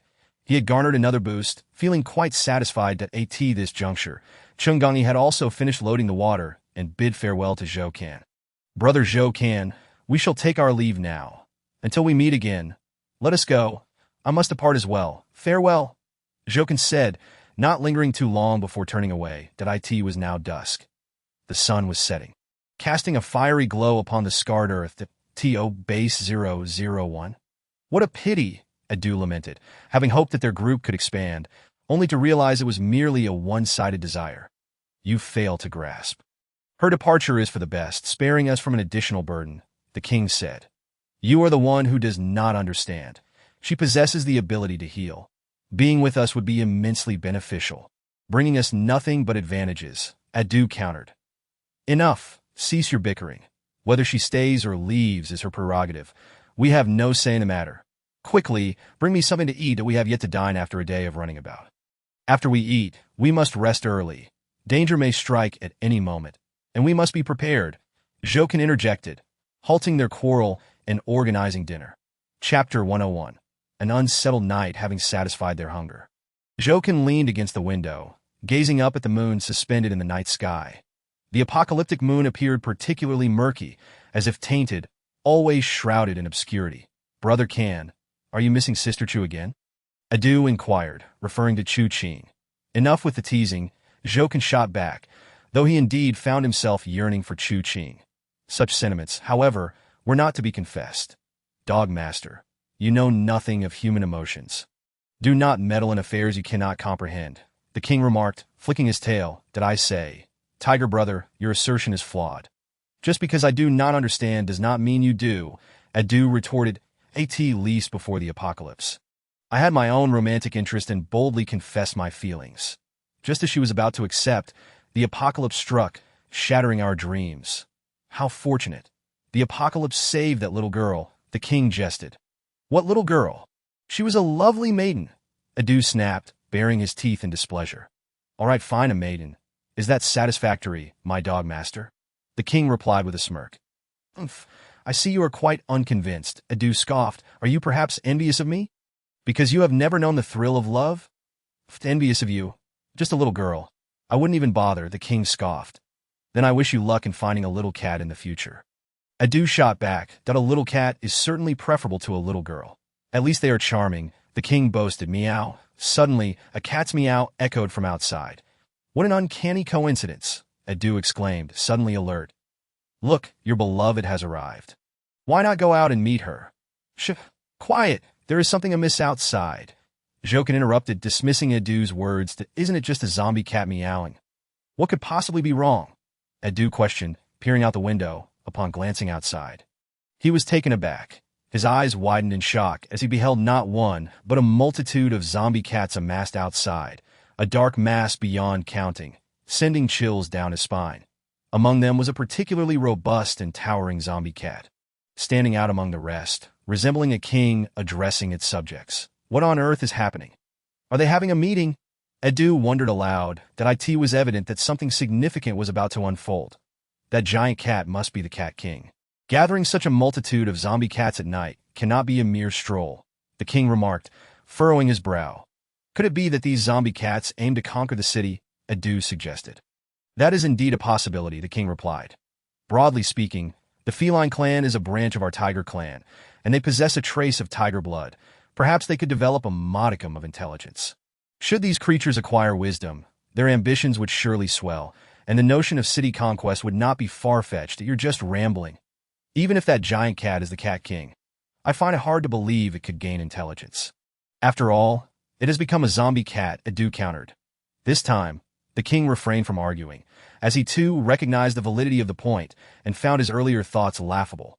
Once transformed into a zombie, How could one possibly retain intelligence? It was common knowledge that zombies were mere husks, driven only by the scent of blood in pursuit of prey, devoid of thought. Jokin turned his gaze toward the giant cat, and a message flashed before his eyes. Target: Cat King ability, sacrifice strength, slightly above average danger level. 1 star. Upon reading the message, Jokin was slightly taken aback. It truly was the Cat King, and its strength was formidable, rivaling the icy zombie he had encountered earlier that day. However, what did the ability sacrifice entail? It seemed rather enigmatic. Meow. At that moment, the Cat King issued a call before swiftly dashing away, followed closely by the throng of zombie cats, racing into the distance. What caused them to flee all of a sudden? Adu queried. Jokin observed the encroaching darkness, speculating that perhaps they had caught a whiff of fresh meat, hastening toward a feast. Nevertheless, I believe the sudden appearance of these zombie cats in such numbers is not a coincidence. It is prudent for us to exercise caution and maintain our distance from the Cat King in the future. After all, it is best to avoid provoking formidable foes when we can. Surviving and evolving is the priority, Jokin advised. Adu and the king naturally had no objections. They were not foolish enough to provoke such troublesome entities. Crack, crack, just as the zombie cats departed, an odd shattering sound echoed from outside, reminiscent of ice cracking. Did you hear that noise? Jokin inquired. Indeed, it sounds like ice melting. Adu pointed toward the thick layer of ice covering the ground. I heard it too, the king remarked, puzzled, but the ice is so thick, and it is night now with low temperatures. It should not be melting or cracking. Yet they soon comprehended the cause. Figures began to emerge on either side of the street, ghostly silhouettes. Zombies, Adu exclaimed in astonishment. The zombies frozen beneath the ice have returned to life. Indeed, they are zombies. The king is equally astonished. Undoubtedly, those figures are zombies, yet they remain unaware that these are not ordinary zombies. Rather, they are the ice zombies that Jokin has encountered before. Hush, quickly draw the curtains. Jokin lowered his voice and took a step back. These are ice zombies, a type of mutated zombie far more formidable than the common ones. I encountered one today, and it was exceedingly powerful. I exerted considerable effort to vanquish it, so the sounds we heard earlier were indeed emanating from these ice zombies. Adu inquired, did it appear so, as these ice zombies are enveloped in a layer of ice, which shatters and produces noise when they move. Precisely the sounds we just heard, Jokin affirmed. Zombies have mutated. It seems our days ahead will be even more arduous, the king expressed with a hint of concern. We shall meet challenges as they arise, taking each step as it comes as for future difficulties. They are not matters for our current contemplation, Jokin stated solemnly.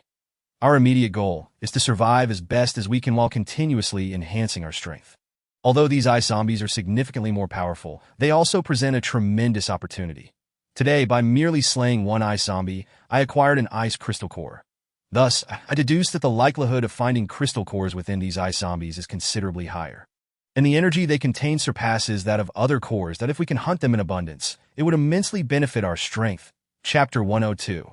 The Hunt for Ice Zombies. Zhangge, are you suggesting we seize this opportunity to hunt ice zombies? To acquire crystal cores and elevate ourselves? Adu responded swiftly, beginning to grasp Jokin's intent. Jokin nodded affirmatively, saying yes, that is precisely my thought, though I wonder if you all have the courage to do so. Certainly, what is there to fear in hunting zombies? I will be the first to charge in, Adu declared immediately. Fortune favors the bold. I am willing to give it a try, the king added without reluctance. Very well, since you all agree, let us take action. Jokin instructed. I counted earlier, and there are currently 5 ice zombies outside, that if we charge in recklessly, it will surely backfires. I propose we eliminate them one by one. I concur with this plan, Adu replied, that I can lure away 4 of them, while you focus your firepower on one. We can repeat this process until all 5 are swiftly dispatched. No, that is far too risky. Jokin countered directly, that if those ice zombies all attack you at once, you will be unable to withstand their assault. It would be wiser to employ a more prudent strategy. What do you mean by a prudent strategy? Adu asked curiously. Jokin picked up a soda can from the ground. That we will create a diversion, drawing them apart, then lead the separated ice zombies to a specific location to confront them individually. This not only increases our chances of success, but also ensures a safer approach, minimizing unforeseen incidents. Exactly. That aligns perfectly with my thoughts. I just failed to articulate them earlier. Adu nodded repeatedly, earnestly claiming credit for the idea. Zhou Can's plan is far more thorough. It is light years ahead of yours. Stop inflating your own ego, you shameless braggart, the king unceremoniously exposed Adu. Adu stared wide-eyed. Are you intentionally trying to provoke me? You are mistaken. I simply cannot stand your insufferable demeanor, the king replied. Zhou Can observed them bickering again, feeling exasperated. Truly, there is no way to reason with them. They erupt into conflict at the slightest provocation. As if they have consumed explosives, that I implore you both to behave normally. We are about to undertake a life and death plan, where a single misstep could be fatal, that we ought to be fully focused. Not engaged in petty squabbles, Zhou Can admonished. Just then, a roar resonated from outside. They hurriedly ceased their conversation and peered through the curtains. To their dismay, the previous number of ice zombies had now increased to 7, with 2 of them fiercely battling over a crow. Damn it, 2 more have appeared. We cannot afford to wait any longer. The longer we delay, the more formidable our situation becomes, Zhou Can decisively ordered. Quickly, let us descend and commence our operation. They promptly made their way downstairs, slowly opening the roll-up door, and stealthily exited the restaurant. They also gathered some bottles, cans, and bricks along the way, following Zhou Can's instructions. They first threw a few bottles to capture the ice zombies' attention, then gradually dispersed the 7 ice zombies. Once the ice zombies were thoroughly separated, they swiftly circled to the farthest one, that using the same method. They lured the ice zombie into an old, dilapidated residential building, where the narrow corridors would limit the ice zombies' movements. Adu, the king, you both hide first and await my command, Zhou Can instructed after surveying the stairwell. Adu and the king quickly found places to conceal themselves while Zhou Can continued to entice the ice zombie deeper inside. When he felt the timing was right, he halted at this moment. He, Adu, and the king had effectively encircled the ice zombie, leaving it with no escape route, rendering it a lamb ready for slaughter. Unbeknownst to the ice zombie, it was fixated on Zhou Can, eager to devour this delectable feast. Attack! Zhou Can hissed quietly, launching his assault. With a swift and decisive throw, he engaged. Following suit, Adu and the king leaped out, targeting the ice zombie. In such a pincer maneuver, the outcome was predictable. This ice zombie was utterly no match for them. There was no suspense whatsoever. The ice zombie collapsed. Zhou Can swiftly delivered a strike to its head, causing an ice crystal core to roll out. The core was a pale blue-white, emanating a chilling aura. Wow! Indeed, it contains a crystal core. Adu exclaimed with delight that if each one yields a crystal core, we will strike it rich today. The king also expressed his joy. Indeed, these ice crystal cores are quite potent. Once you consume one, you will understand, Zhou Can remarked. However, the time for that is not now. We must first eliminate the remaining 6 ice zombies. Yes, let us finish off the rest, Adu replied with renewed vigor, eager to act without delay. Zhou Can and the king had no choice but to follow suit. Thus, employing the same strategy, they dispatched the remaining ice zombies, leaving none behind. Ultimately, they acquired 6 ice crystal cores, with only one of the 7 zombies failing to yield a core. This drop rate could only be described as extraordinary. In truth, there should be more ice zombies lurking elsewhere. Yet they did not pursue further hunting. Successfully taking down 7 tonight was already their limit. It was wise to know when to stop, avoiding unnecessary risks. Zhou Can promptly retrieved the 6 ice crystal cores, noting that they had exactly 6, 2 for each of us. Is that agreeable? No objections. Adu and the king replied in unison. Good. Zhou Can nodded, then urged, let us swiftly consume them and experience the surge brought on by these ice crystal cores. Adu and the king wasted no time, each taking 2 cores and promptly seeking a quiet spot to consume them. Zhou Can also seized the opportunity, swallowing one of the ice crystal cores. Ding! The host has consumed an ice crystal core, earning 30,000 evolution points. Indeed, another 30,000 evolution points. Truly a lucrative endeavor. However, after consuming 1 ice crystal core and receiving the corresponding evolution points, the system surprisingly showed no further response. Could it be that this does not meet the evolution requirements? Zhou Can pondered, hastily checking the progress of his evolution points. 0.38690 40,000. So it turns out he was still a bit short. It appears that to meet the evolution criteria, he must consume yet another ice crystal core. Zhou Can's gaze shifted to the remaining ice crystal core. Since it was available, he decided not to let it go to waste and would consume it as well. Thus, he swallowed the second ice crystal core. Chapter 103. Fusion Skill, Triple Boomerang Ding. The host has consumed an ice crystal core, earning 30,000 evolution points. Upon consuming the second ice crystal core, the system emitted another notification. But that was not all. Another sound followed. Ding! The host's evolution points have reached 68,690 40,000, meeting the evolution requirements.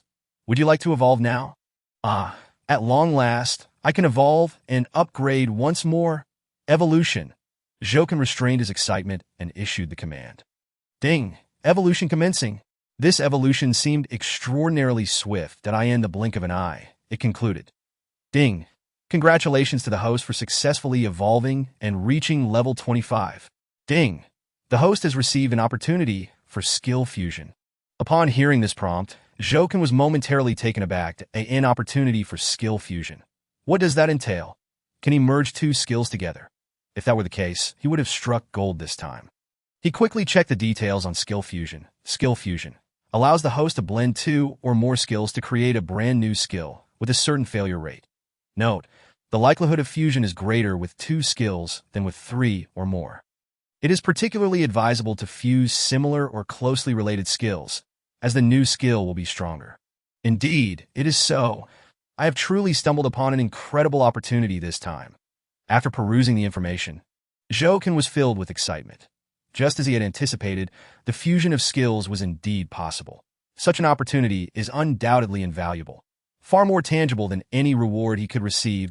It is common knowledge that the principle of 112 applies here. Therefore, merging skills is bound to yield more formidable abilities, a fact that is beyond dispute. Since the information indicated that the likelihood of merging two similar skills is greater, I shall employ this method. Moreover, it is best to fuse skills that are akin or analogous, and fortuitously, I possess two similar skills suitable for fusion. Zhou's thoughts shifted, and he immediately considered the skills of Projectile and Leaf Spike. These two skills are remarkably alike, falling under the same category of offensive abilities that if these two skills were to be combined, the results would undoubtedly be exceptional, potentially granting him a brand new and more powerful skill. Ding!